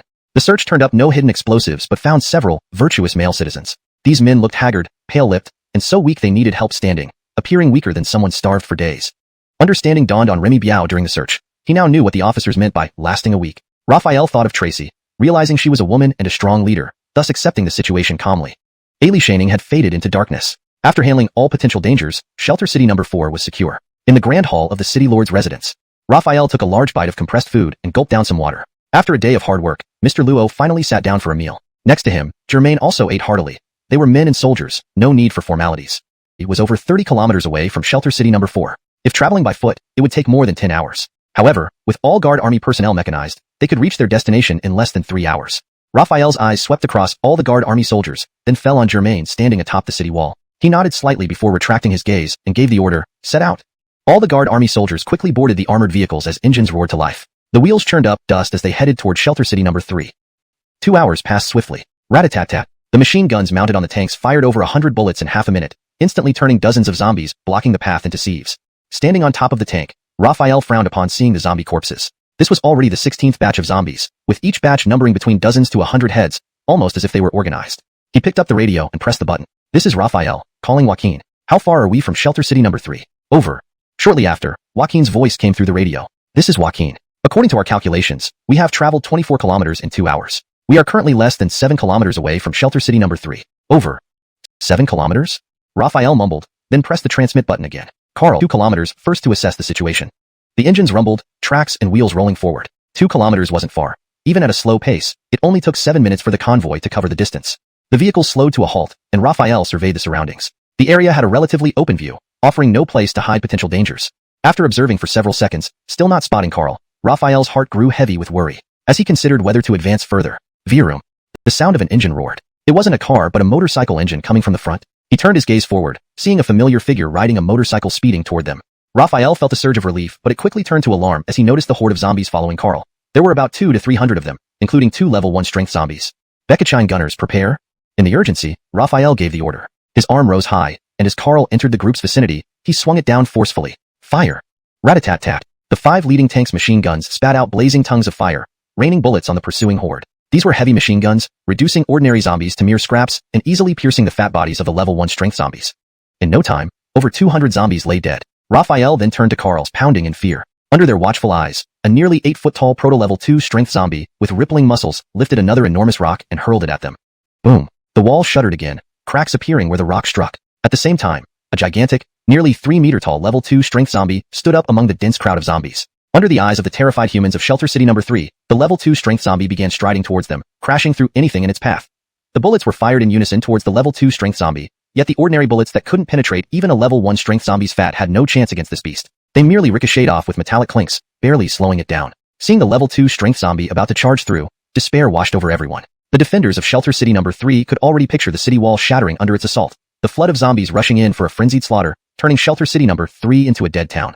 Just at that moment, boom, boom, cannon fire erupted as 2 shells pierced the air. One struck the level 2 strength zombie's shoulder, sending it sprawling as a large chunk was blasted away. The other missed its target. Boom, boom, boom. 3 more cannon shots rang out, not targeting the level 2 strength zombie, but aiming at the proto-level 2 strength zombie, lifting a massive boulder. Raphael smiled faintly. Both level 2 zombies shared the same level, yet the brute strength type was simple-minded compared to the speed type which would flee once realizing it was outmatched. However, Raphael preferred these straightforward zombies because they were easier to handle. Without waiting for orders, 5 tanks trained their guns on the level 2 strength zombie. Boom, boom, boom. 5 armor-piercing shells struck the zombie in rapid succession, killing it instantly without question. The barrage of gunfire and cannon blasts continued, thinning the ranks of zombies. Within 20 minutes, the remaining zombies were wiped out. Raphael ordered his men to finish off any stragglers and clear the corpses to reopen the path. The people of Shelter City Number 3 cheered and celebrated wildly, overwhelmed with gratitude for their salvation. Clank clank. The city gates swung open, and soldiers and civilians rushed out, eagerly helping to clear the zombie corpses, paving the way for the guard army to enter.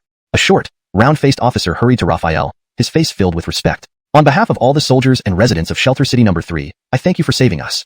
Raphael replied, you needn't thank me. Once you learn my true purpose here, your gratitude might wane. The officer's respectful demeanor didn't change. Sir.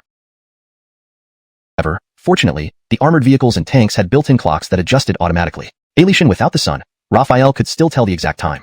It was now 2:29 in the afternoon. The city lord's residence had already been thoroughly searched. No dangerous items like hidden explosives were found. Instead, they uncovered more than 10 beautiful women. In this end-of-the-world era, people's desires were infinitely magnified. The weak and timid could only dare to think, but not act as they did before the apocalypse. On the other hand, those in power dared to do what they desired since this world lacked order. Report. At that moment, Joaquin and Reed returned after counting the people. A robust report startled Raphael, who gulped down his partially chewed compressed rations. Luckily, he had only bitten off a small piece. If it had been larger, it might have stuck in his throat, leaving the brave hero and level 2 evolutionist to depart this world forever. Patted his chest, Raphael complained. You guys need to change this habit of walking soundlessly. Otherwise, you'll scare me into getting ill. After complaining, he asked, have you finished counting the numbers? Joaquin replied, reporting to the commander, the population count for Shelter City 3 is complete. Including ordinary residents and cattle were brought by Tom when the city lord should be Isaiah. So he asked, isn't Isaiah the city lord? Why are you all brought by Tom? A voluptuous woman with naturally seductive eyes answered, Isaiah and Tom are brothers, but they have completely different personalities. Isaiah has no interest in women, while Tom is a pervert who can't resist pretty girls, much like a poodle. Ah, lady, your analogy sounds self-deprecating, or rather, insulting yourself and your fellow sisters. If Tom is a poodle then, Raphael couldn't help but tease. The woman's expression turned serious, and behind her, the other women stared with wide eyes, intensely focused. Ah, Commander, don't be so mean, Ember said coquettishly. Her was incredibly alluring. If Raphael wasn't resolute, he might have lost his composure. Seeing Raphael was receptive, Ember accidentally exposed half of her shoulder, revealing a patch of fair skin. She moved closer flirtatiously. Hold it. However, the 2 soldiers stopped her, keeping her at a distance. Blinking her seductive eyes, she looked extremely enticing, saying coyly, it was just an analogy, Commander. Don't be so harsh on me. Battle-hardened Raphael felt unnerved and instinctively took several steps back. He sternly warned, don't act like that. My father named me. My elder sister is named Jean Fatiha, my second sister is named Dean Fatiha, and my father decided to continue the sequence, naming me Tong Fatiha, Kimber explained, somewhat embarrassed. Raphael teased, your father sure knows how to give names. Seeing Kimber's exasperated face, Raphael decided to stop teasing. This woman is naturally alluring. Maybe giving her some favors will make her loyal to the base. Angeloc people might be useful later. Cough, cough. Raphael cleared his throat and looked at the other women. All right, I know your backgrounds. Since none of you committed atrocious crimes, I won't be difficult. You can go now. The women looked at each other, amazed. They never expected this leader to let them go so easily, which didn't fit the image of an end-of-the-world ruler. I said you can go, Raphael repeated. Finally assured, the women smiled gratefully. Encountering a good leader, they knelt and thanked. Thank you for your kindness, Commander. Most of them got up happily and left the city lord's residence. But 3 women, including Kimber, stayed behind, surprising Raphael. Why aren't you leaving? He asked. The women said in unison, we wish to serve, Commander. How can you volunteer yourselves like this? Raphael said, I'm not paralyzed and don't need any service. Leave now. Do you know who I am? Raphael asked directly. Kimber replied, you are my commander. Raphael looked puzzled, saying, I mean, do you know who I am? You're my commander, Choo-Choo's commander, Kimber cooed seductively. Raphael felt uncomfortable, replying helplessly, I mean, do you know who I am? You're Choo-Choo's commander, Kimber insisted, still speaking in a seductive tone and batting her eyes flirtatiously. Kimber. Raphael barked sharply. Startled by being addressed by her name, Kimber trembled and finally realized Raphael was seriously questioning her. She immediately put away her flirtatious demeanor and stammered, I don't know. Aha, that's more like it. If you don't know, just say so. Putting on those acts not only irritates people but wastes time. Raphael sighed in relief, then introduced himself. My name is Raphael. You might have heard of me. Raphael? Kimber repeated, trying to recall, but eventually shook her head. No, I haven't. You haven't heard of me? Raphael staggered, almost falling over. He always thought he was quite famous. How could someone here not have heard of him? Was Kimber trying to provoke him?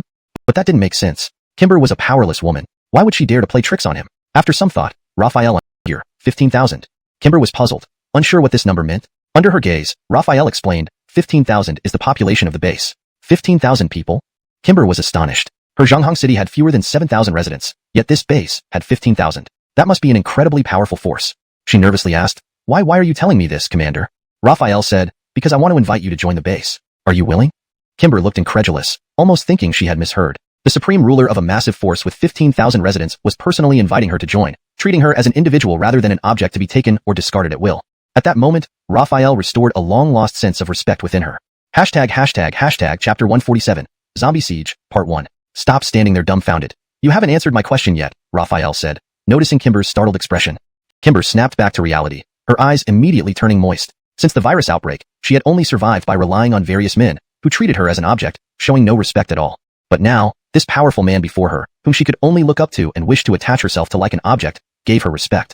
Regular resident, it wouldn't count as a significant favor. Moreover, if he needed her in the future, she might not be loyal to the base, posing a high risk of betrayal. As for a managerial position, that was out of the question. Beckoning someone who had just joined and traded their body for benefits into a manager would cause other managers and residents to think poorly of the base. After careful consideration, Raphael decided to assign Kimber the honorable role of a teacher. Though her flirtatious mannerisms might corrupt students, as long as supervision was strict, it should be fine. Decided, Raphael asked, What skills do you have? Without hesitation, Kimber replied, I can do many things, like dragon poison drill, lotus sitting Buddha, mouth flower, you name it. Damn, you're quite the skilled woman, Raphael muttered, momentarily speechless. After a few seconds, he continued, Is that what I meant? I asked what practical skills you have, like farming, weaving, etc. Oh, those kinds of things, Kimber understood. Farming, weaving, animal husbandry, construction. These are. Under Raphael's gaze, Kimber admitted, I don't know how to do any of these. Sigh, Raphael exhaled, feeling exasperated. Conversing with her was truly unbearable. She listed skills she didn't even possess. Wasn't that redundant? Taking a deep breath to calm down, Raphael spoke in the morning. Could it be an enemy ambush? At that moment, Joaquin rushed in and reported urgently. Report, sir. A large number of zombies are attacking from the south gate. What? Hearing a large number of zombies attacking, Raphael stood up abruptly from his seat, surprised. Impossible. We killed thousands of zombies today, including level 2 zombies. Angelock, a massive zombie horde, would have gathered most of the zombies from several kilometers around. How could they gather another wave so quickly? Joaquin insisted. It's definitely a large-scale zombie attack. Let's go and see. Since Joaquin was certain, there must indeed be a large zombie attack. Time was of the essence, so Raphael rushed to the south gate. His speed was incredible, reaching the south gate in less than a minute. On the wall of the south gate, guard army soldiers lined up, continuously firing their guns, casting numerous lights like lamps, illuminating everyone's faces. Jumping onto the wall, Raphael looked down and saw the densely packed zombies below, more numerous than during the day. Swoosh! Angelotantly, a sound tore through the air as a dark shadow flew swiftly from the zombie horde toward the wall, moving faster than ordinary guard army soldiers could shoot. Only Raphael could clearly see it. A level 2 speed-type zombie. Cortesca ghost in the dark, it instantly clawed through the chest of a guard army soldier. Level 2 speed-type zombie, despite its swift speed and sharp claws, had very weak defenses, making it easier to kill by striking its vital points. Once the level 2 zombie was killed, the zombie horde outside the city lost control. Yet these mindless common zombies still charged forward relentlessly, driven by the rich scent of flesh and blood within the city. They braved the gunfire in an attempt to breach the city walls for a feast. However, the guard army's firepower was incredibly potent. Alien when facing several times their number in armed humans, they did not falter, let alone a group of mindless, weaponless zombies that only knew how to charge forward. Moreover, with elite level 1 evolved fatemans like Joaquin and Reed, and a level 2 evolved fateman like Raphael present, even if another level 2 speed-type zombie or other evolved zombies broke through and attacked the wall, the guard army would feel no pressure at all. After about half an hour, the gunfire gradually ceased. The dense footsteps and guttural growls from the throats of the zombies outside the city grew quieter and finally disappeared entirely. The light from flashlights became the only source of illumination after the gun flashes subsided. Raphael used this light to see the countless corpses outside the city, which evoked the phrase, mountains of bodies and rivers of blood. He retracted his gaze and carefully searched along the wall. Soon, he spotted a thumb-sized stone emitting a faint green glow quietly lying by the wall.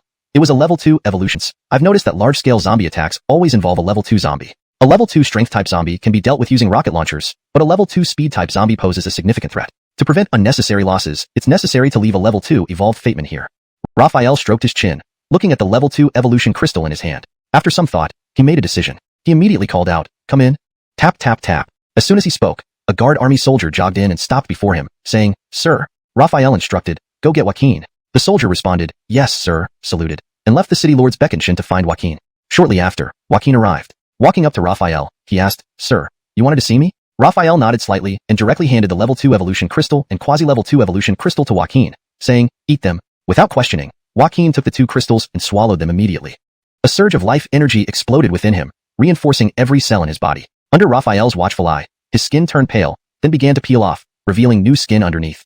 For minutes later, Joaquin completed his transformation, revealing baby-soft skin that looked delicate but was as hard as wood or stone. He abruptly opened his eyes, which glowed with a pale blue light for 5 to 6 seconds, signifying that Joaquin had now become a level 2 evolved fateman. "I feel immensely powerful, much stronger than before," Joaquin said excitedly, clenching his fists. "The continuous large-scale zombie attacks today are too strange. Tomorrow, I'll head to Shelter City number 1 to meet Germain. If there's another attack while I'm away, you must lead your brothers to defend the city." Raphael instructed. Understood. Joaquin stood at attention and acknowledged solemnly. After dismissing Joaquin, the grand hall of the city lord's beckonshin fell silent again. Raphael gazed at the ceiling, lost in thought, and eventually drifted off to sleep. Cluck cluck. The rooster crowed, signaling dawn. Raphael woke up from his light slumber. He washed up quickly, summoned Joaquin, Reed, Orlando, and Tucker, and briefed them on some tasks, emphasizing once more the importance of defending the city and ensuring the safety of the civilians. Then he drove a jeep towards Shelter City number 1. Meanwhile, 30 kilometers away from Shelter City number 3, in Shelter City number 4, the residents had already woken up. The presence of the Kingdom Army didn't significantly change their lives. People went about their daily routines, eating and working as usual. The most noticeable changes were the more professional patrols and friendlier treatment from the soldiers. Ran towards the south gate to organize the defense. Germain looked at Baron, seeing him lost in thought. He assumed Baron was worried about Raphael waiting anxiously at Shelter City number 1 and said, "Brother Baron, given the emergency, I will explain the situation to Commander Raphael once we reach Shelter City number 1.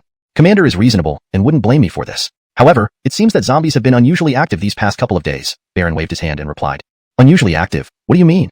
Germain asked, puzzled. Baron explained, "Yesterday, when the commander led us into Shelter City number 3, we encountered several waves of zombies within a few kilometers, each wave consisting of nearly 100 zombies. Upon reaching Shelter City number 3, we were besieged by a large number of zombies. Thankfully, our guard troops arrived just in time to save the thousands of people inside the shelter. Today, another large group of zombies attacked Shelter City number 4, which is quite peculiar." After listening, Germain pondered but couldn't come up with any plausible reason. So he said, "Bekatibe, it's just a coincidence." Baron rubbed his temples and replied, "Perhaps."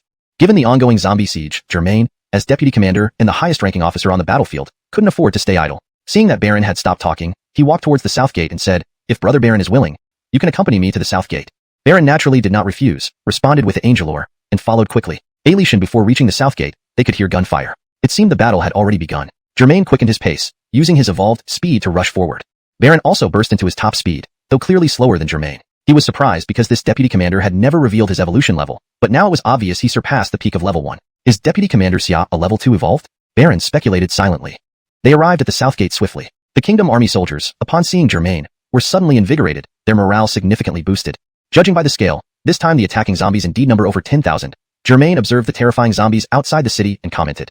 With the Kingdom Army's combat capability and advantageous defensive position, these mindless zombies rushing under gunfire shouldn't pose much threat. Baron walked up next to Germain and remarked while looking outside. "You're right. Mindless zombies charging into gunfire are indeed not much of a threat." Germain nodded slightly and then repeatedly scanned the crowd, seemingly searching for something. He muttered, "Angeloc, a large-scale zombie horde cannot gather autonomously. And considering their somewhat orderly movement, quasi-level 2 zombie steadied itself and charged forward. Meanwhile, the soldier had switched to armor-piercing rounds, aiming the rocket launcher and kneeling down to stabilize his aim on the quasi-level 2 zombie. Bang! Roar! At the moment the rocket launcher fired, a roar echoed. The same instant Germain and Baron noticed it didn't come from the quasi-level 2 zombie. Hearing this, the quasi-level 2 zombie hunched its body.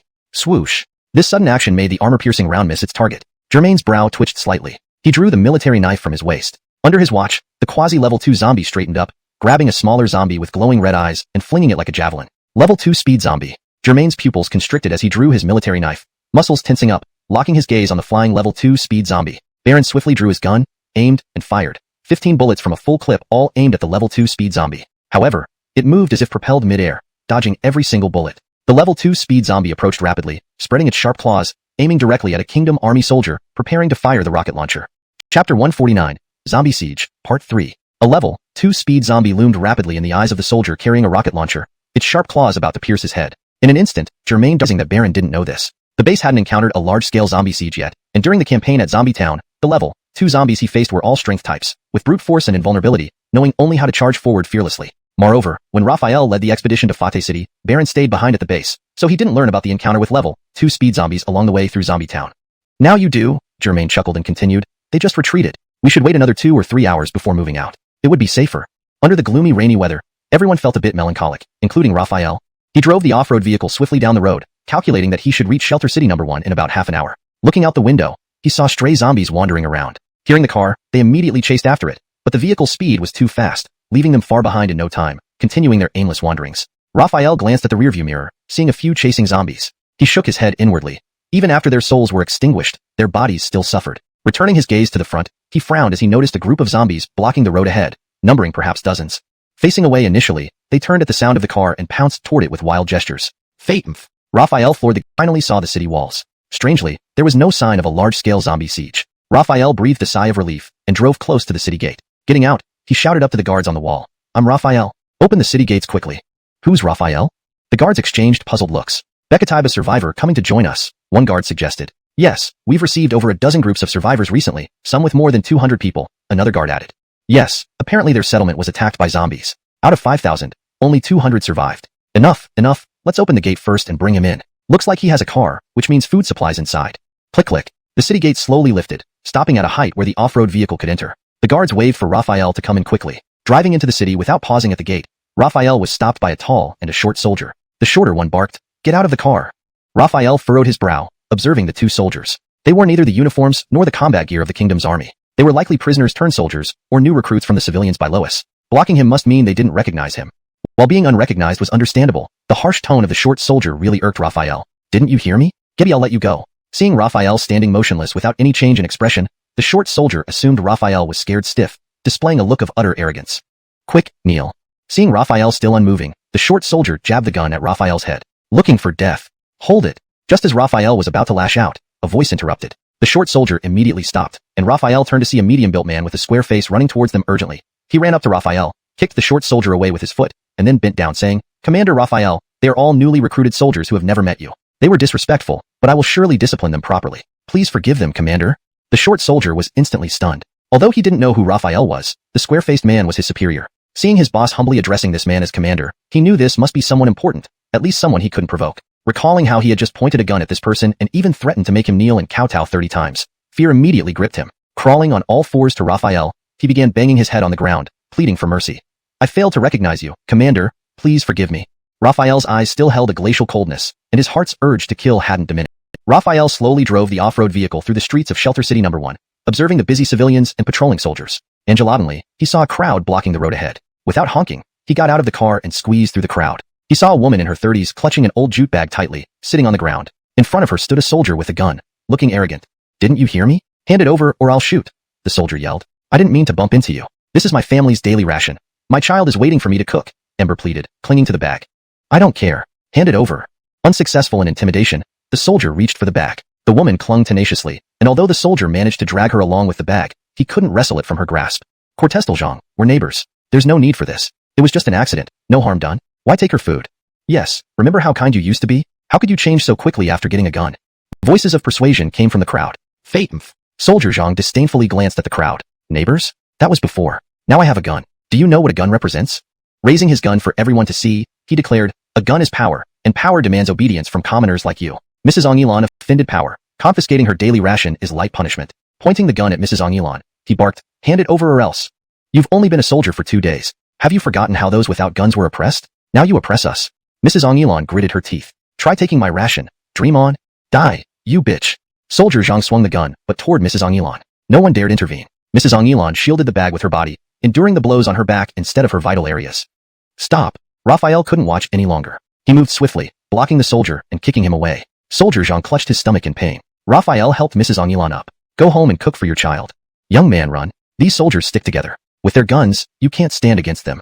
Right, run?" The crowd urged him to leave. Alicia Mrs. Ongilan advised, "Thank you, kind sir. Cortesteljean has changed completely since joining the military. He oppresses us mercilessly. Run while you can. When his allies arrive, it will be dangerous." Chapter 150, Zombie Siege, Part 4. Casimir clearly heard what the people in the crowd were saying and couldn't help but look at Private Clive, who was writhing in pain on the ground. Disgust flashed in his eyes. This truly validated that oppressed people often became even worse oppressors once they gained a little power. Move aside. Move aside. The crowd suddenly parted to let several patrolling soldiers with guns walk in. Leading them was a tall, burly man with dark skin. He saw Clive lying on the ground moaning in pain and barked, "Who did this?"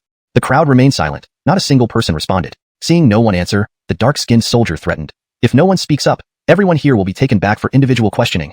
This clearly had an effect. Although no one answered, everyone's eyes shifted toward Casimir. Alishan Bekadam Ongilan quietly distanced herself from him.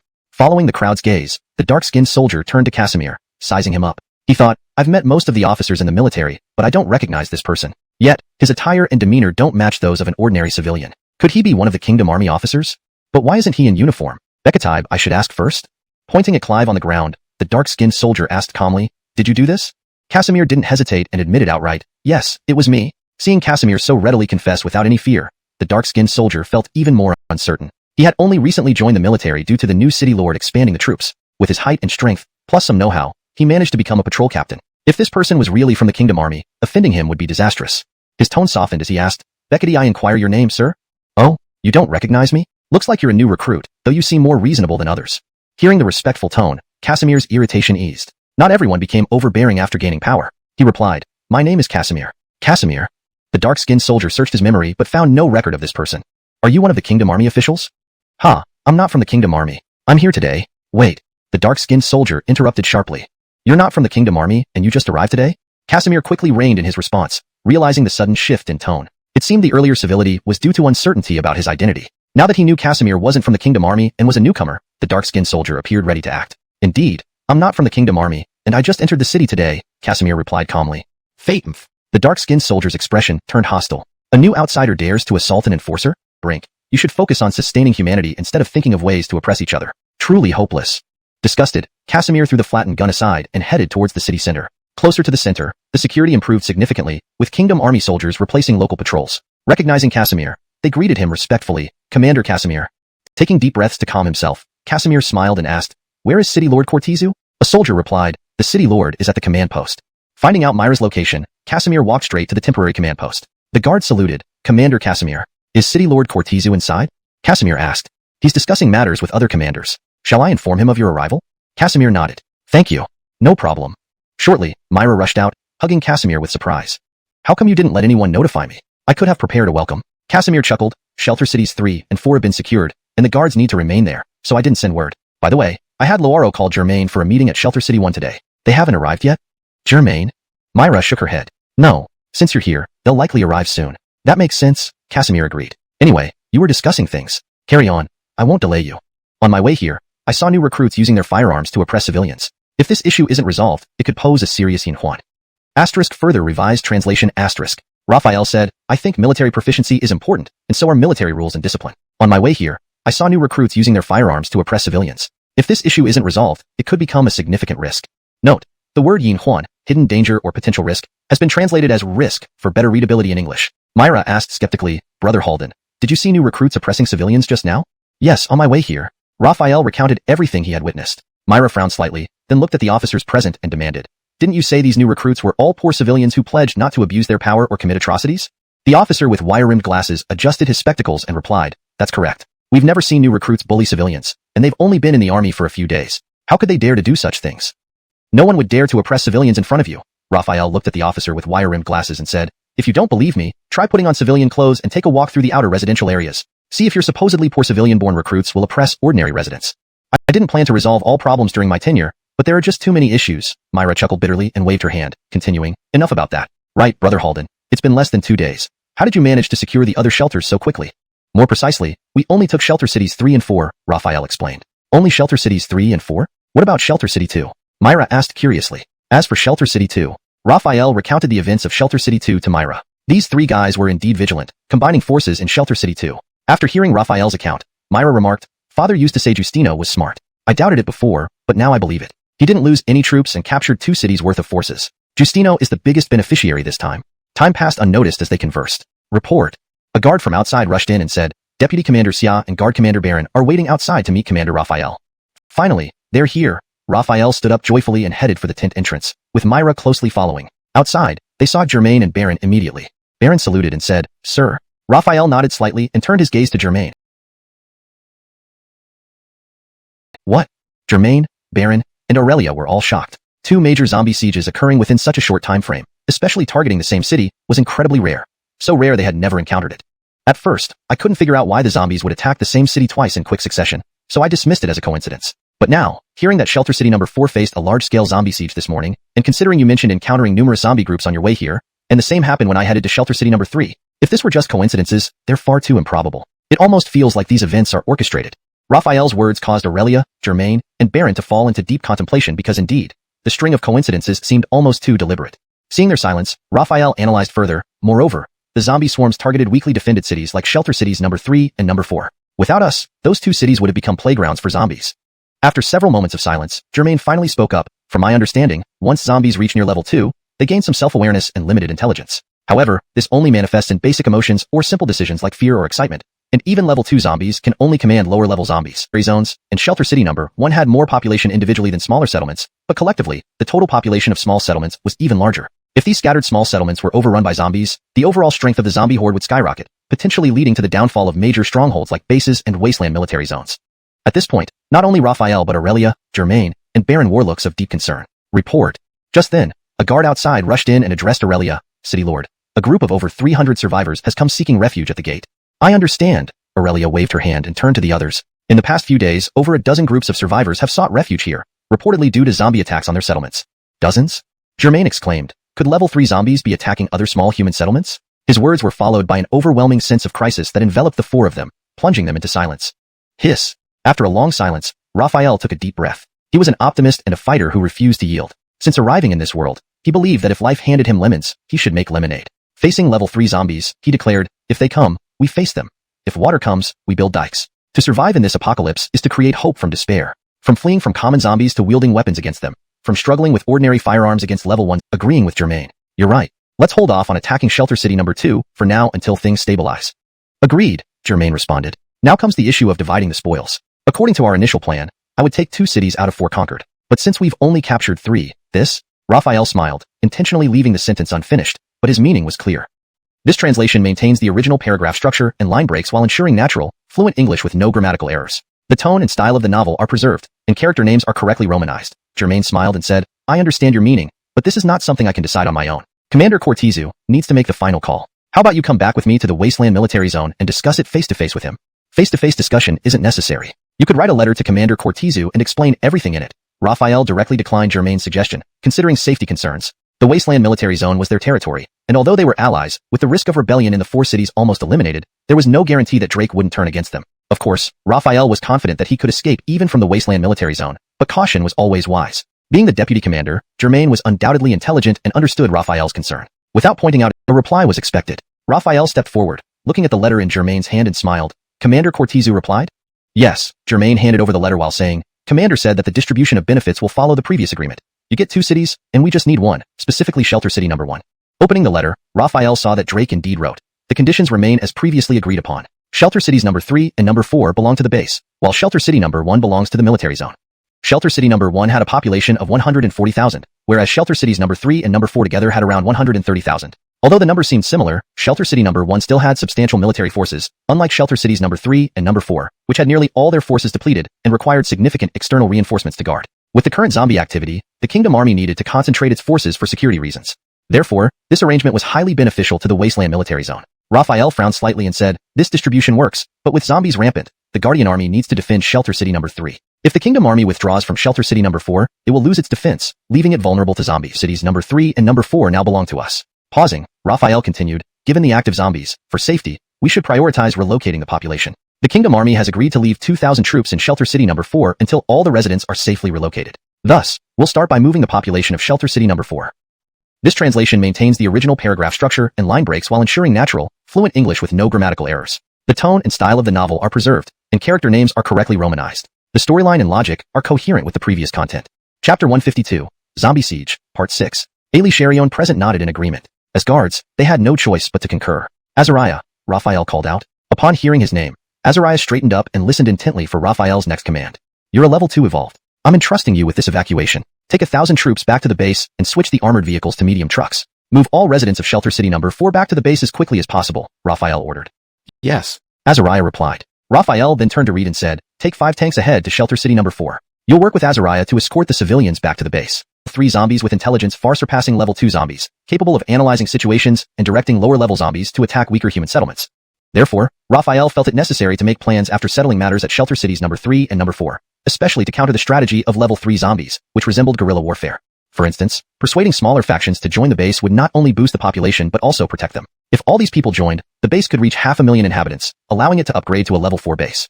Although he didn't know exactly what new weapons or equipment a level 4 base would unlock, based on Raphael's speculation, it would be impressive. After all, a level 3 base already unlocked tanks. At that point, dealing with level 3 zombies wouldn't be a problem. They'd simply witness the power of human civilization. It was now the 7th day. In the evening, the fading light cast beautiful red clouds across the sky. However, the busy residents of shelter city number 4 had no time to appreciate the beauty. On top of the city wall, Raphael stood with his hands behind his back, gazing at the colorful twilight. Feeling sentimental, his eyes revealed a hint of melancholy. After dusk came darkness, and humans naturally feared the dark, yearning for light. Just then, the roar of engines reached his ears. He looked into the distance, and after about 5 minutes, the discussion remained the same. So Raphael finally spoke. "The new place will definitely be better than Xuanhuan City. You'll see once we arrive." "Better than Xuanhuan City? Is that true?" "I think Xuanhuan City is quite good as it is." Raphael ignored the comments and bluntly stated, "You'll know whether it's better when you get there. Moreover, whether you go or not, it's my decision. You have no choice." Raphael would never have spoken so dominantly before, but the situation demanded swift action to move the population back to the base to plan against level 3 zombies. His words immediately silenced the crowd, who looked at him with a mix of fear. Waving his hand, Raphael declared, "All right, go pack your things. Remember to bring only essentials. Heavy or useless items should be left behind. Meet at the square in front of the city lord's mansion tomorrow morning." As the crowd dispersed, Raphael summoned Azariah, instructing him, "Get the soldiers to line up the vehicles. Tomorrow, the civilians will load directly onto them. Once full, depart for the base. Let Alric arrange registration upon arrival." "Yes," Azariah replied. The next morning, countless civilians gathered at the city lord's mansion square. Most brought only essential items, while a few still carried bulky. Chapter 153, Zombie Siege, Part 7. After several hours of travel, the convoy finally arrived at the base. Seeing the familiar large city they had been away from for days, Raphael let out a long breath of relief. Only here did he feel secure. The guards accompanying them were also delighted to be back. They would finally be able to enjoy the fresh fish from the aquatic base. However, the people in the truck bed remained huddled and standing, unable to see the approaching city. Their faces showed confusion and worry, typical human reactions to uncertainty. "Hey Bellamy, when do you think we'll reach this new place? How are those who left earlier?" A young man in his 20s asked an older man in his 40s or 50s. "How should I know?" Bellamy glanced at the youth, speechless. Do you think they're all ready?" The young man gestured a throat-slitting motion. "Impossible." Bellamy flatly denied, then looked at the young man as if he were a fool. "If they wanted to kill us, why go through all this trouble and use so many trucks? It's a waste of fuel. Back in Xuanhuan City, it would have been easier just to gather us together and mow us down with machine guns. Besides, they saved us from zombies. Why save us only to kill us? That would be ridiculous." The young man scratched his head, laughing nervously. "You're right. So, what do you think they're taking us to this new place for?" "To work." Just as the young man finished speaking, a gust of wind blew up his greasy bangs, followed by a stench that spread throughout the small space. "What's going on? Who farted?" "Bioweapon." Amidst the commotion, the auntie didn't blush, shouting indignantly, "Who is it? No respect at all." The young man was speechless, wanting to say he'd never seen such shamelessness. At the front, Raphael stood on top of the tank. Seeing the enthusiastic residents and the reverent gazes of the Tianqing soldiers maintaining order, he couldn't help but smile genuinely. Turning around, his eyes caught sight of a familiar figure in the crowd. Without hesitation, he leaped down to her, leaving a cleared path. "Feiyuan." Raphael stroked Myra's cheek gently, his voice tender. "Brother Halden." Mira suddenly threw herself into his arms, her voice choked with emotion. "I missed you." The crowd, including Tianqing and guard soldiers, cheered as if celebrating the return of the guards, welcoming new survivors, and blessing Raphael and Mira. After the affectionate reunion, Mira pushed him away, breaking into a smile. "Ailey Sherion's waiting for you." Raphael laughed. "I'll handle the matters first, then come back to you at the mobile base." Mira blushed deeply, pushing him again. "Fine, hurry up." Returning to the convoy, they continued into the planned residential. Military strength, 2409/3000. Existing structures, armory, level 3, vehicle factory, level 3, mobile base, level 3. Almost 300,000? Raphael noted. Need another 20,000 to upgrade to level 4. Before the apocalypse, H City had 7 million residents. Alition if 6/7 turned into zombies, the remaining 7th still numbers over 1 million. With 300,000 people in the base, and another 300,000 combined from Shelter City 1 and Shelter City 2, taking them over would bring the total to 500,000. Unfortunately, it's quite difficult. However, there are many small settlements. If we incorporate all of them into the base, the population should surpass 500,000. Raphael shook his head. For now, let's expand the base space first. Population matters can be considered later. Raphael mentally commanded, System, open wall construction panel. Ding. Host transferred to wall construction. The image on the blue transparent screen changed to a map centered around the base, spanning 50 kilometers. In the upper right corner of the map, there was an arrow. Raphael tapped it lightly, revealing 3 options: Level 1 wall, Level 2 wall, Level 3 wall, unlocked. He clicked on Level 3 wall, and after a shimmer of starlight, the unlocked immediately summoned Joaquin, Reed, and others. He ordered, "You and the Tianqing army will clear the new district." New district? You've built a new district? Joaquin asked curiously. Yes. With the population exceeding capacity, expansion is necessary. Get to clearing it, Raphael said. Yes, they responded. As they prepared to depart, Raphael asked, "How long will it take?" Based on past experience, Joaquin replied, "About 2 hours." 2 hours? Raphael chuckled. This new district is pretty large. Are you sure 2 hours will do? A bit large? Joaquin was puzzled but, thinking it couldn't be too much bigger, answered firmly, "Sir, 2 hours will suffice." "All right, I'll give you 2.5 hours, Raphael said, suppressing a laugh. "Come find me at the mobile base after that. If it's unfinished, there will be consequences."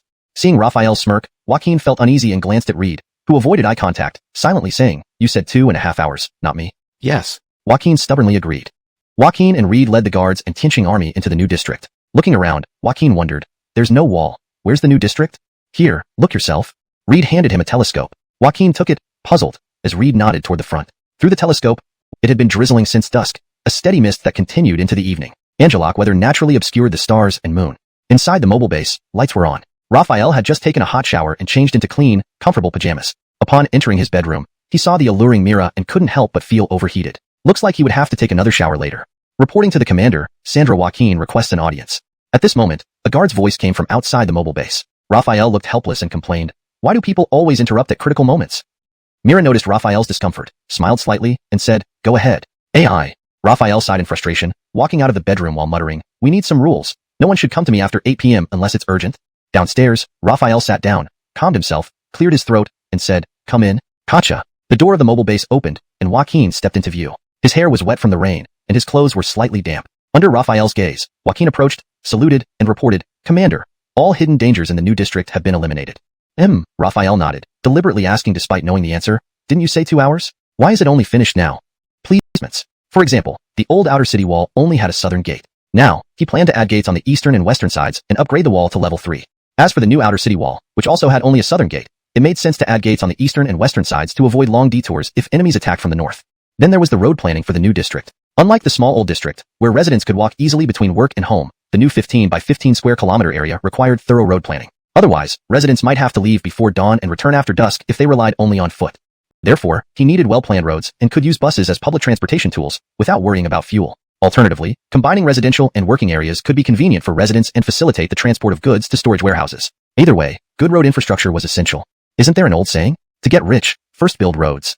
Right, not trees. Raphael rubbed his temples, having a rough plan but leaving the details to the supervisors and managers. Closing his eyes for a moment, he collected his thoughts. 2 minutes later, he reopened his eyes, glanced upstairs, and smiled wickedly. He quickly strode back upstairs. The next day, in the conference hall, the room was filled with various department heads.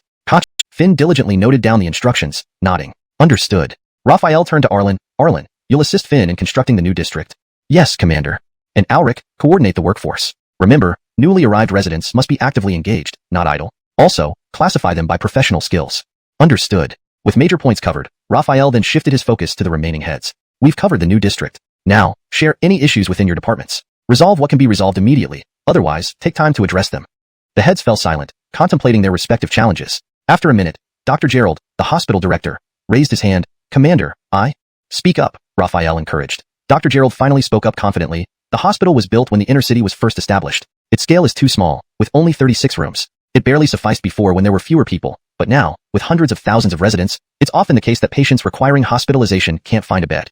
He continued, then there's the environment issue. The current conditions in the hospital aren't ideal and negatively affect patient recovery. And another problem, he added, is that there are far too few doctors. With hundreds of thousands of people, we have only 10 nurses being harassed. Some people who are not sick deliberately feign illness just to harass the nurses. Base regulations prevent us from refusing treatment. So even if we know their intentions are malicious, we still have to admit them. These nurses have no place to vent their frustrations, and several have developed neuroses. Upon hearing all this, Raphael frowned deeply. He had always focused on how to improve the base's infrastructure, increase food production, and make life more convenient for residents, but had overlooked the need to manage and regulate resident behavior. Rubbing his chin thoughtfully, he mused, comprehensive laws and regulations must be established, and institutions similar to police stations should be set up. To prevent wrongful convictions and misuse of power by law enforcers, a supervision bureau should also be created. Population growth is crucial, but stability within the base is equally important. In summary, a stable population is the most critical factor. Having made his decision, Raphael addressed the department heads. Your concerns are timely. While these issues currently have a minimal impact, if left unchecked, they could severely undermine the peace and stability of the base over time. Therefore, we must address and solve them. He then instructed, Alric, you'll need to find some helpers to draft a set of laws based on pre-apocalypse national laws that will be suitable for the base. Necessary personnel? Of course, you can start recruiting now, but given the current hospital's limited space, start by adding a few more staff to ease the burden. Gerald and Liv were elated. Angeloc's staffing level would rival a top-tier hospital from before the apocalypse. They stood up immediately to express their gratitude. Thank you, Commander. Raphael waved a hand, dismissing the formalities. No need for thanks. You're doing this for me, for yourselves, and ultimately for the betterment of the base and the improvement of everyone's living standards. Seating themselves again, Gerald and Liv couldn't help feeling fortunate to have a commander like Raphael. Other settlements rarely considered healthcare and public security. Rulers only cared about end results, regardless of how the masses obtained them. Alright, are there any other issues? Raphael's gaze swept over the conference room. Seeing nods and silence from the department heads, he declared, since there are no other concerns, the meeting is adjourned. Ailey Sherion, back to work. Chapter 155, Zombie Siege, 9. As if recalling something, Raphael suddenly called out to Alric. This drew the attention of the other supervisors, but they soon turned away and left the conference hall. It was evident that Alric had been summoned for another matter, and they had no place interfering. Alric, who had just stood up, turned his head upon hearing Raphael's call and asked. Raphael sighed. Not only had he not decided on a name, but he felt even more troubled. Closing his eyes briefly, he rubbed his temples and murmured to himself, what's wrong with me lately? Always feeling irritable. Could it be because of the weather?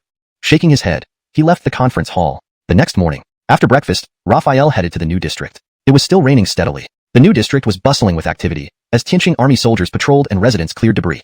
Approaching the city gate, Raphael gazed at the level 3 wall. Built within days, this was his first time personally inspecting it. The wall must be about 8 to 9 meters high and wide. A structure like this would be almost impervious to artillery unless attacked with overwhelming force. Raphael quickly estimated its dimensions, took a few steps back, bent his knees, and leaped effortlessly onto the wall, showing no signs of strain. Good control this time. Didn't embarrass myself, he thought. Already stationed on the wall were Tianqing army soldiers who saluted and greeted him. Sir, this level 3 wall's gate was far more elaborate than a level 2 one, featuring a towering watchtower large enough for several dining tables. Its steel doors and massive lock made it perfect for storing ammunition, ensuring supplies could hold until reinforcements arrived. Tap tap tap. Footsteps approached from behind. Raphael turned to see Mira walking over. They stopped at a distance of about 500 meters, fearing an ambush by potentially merciless defenders. They sent a few representatives forward instead. The representatives kneeled dramatically when they reached the wall. One middle-aged man, emaciated and probably around 40 or 50 years old, pleaded, Great sir, please take us in. The soldiers watched Raphael and Mira for orders. Stepping forward, Raphael asked loudly, Who are you, and where do you come from?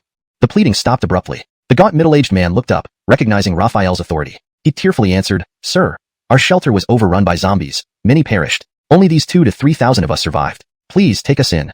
He prostrated deeply, followed by the other representatives. Another group of survivors from a breached shelter? Raphael's brow furrowed deeper, growing concerned. In his mind, he thought, during my time at Shelter City Number 1, the largest group of refugees was no more than 200 or 300. Now, we have 2,000 to 3,000. This shelter must have been quite substantial to house so many.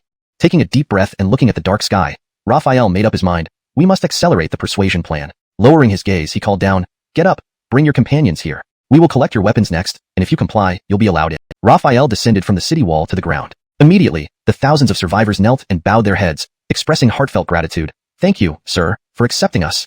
All right, get up. Despite Raphael's words, they continued kneeling and bowing, leaving him quite helpless. He raised his voice slightly and said, Please stand up. I don't encourage this formality here. Your greatest gratitude is to follow the rules and avoid trouble. Fatum. At that moment, SUV came from the inner city. 5 people got out, led by Alric with his registration team. Alric ran up to Raphael with a smile and said, Sir, I'm here. The other 4 individuals were thrilled to have such a close encounter with Raphael. 2 young girls even looked starstruck. Raphael glanced at Alric, not letting him start the registration immediately but asked instead, I asked you to find some articulate people. How is that progressing? Alric smiled and said, I've found nearly 100 candidates. They are waiting for the debate this afternoon to screen out the best among them. So, it can be finalized this afternoon? Raphael asked. Alric considered for a moment and replied, latest by 8 o'clock tonight. Raphael felt delighted inside. With these people selected, the persuasion plan could be implemented. Previously, the Guard Corps' expeditions had located many smaller factions while searching for survivors. The base now occupied a vast area, and the new district's roads were not fully constructed. It took nearly 10 minutes to reach the original outer city area.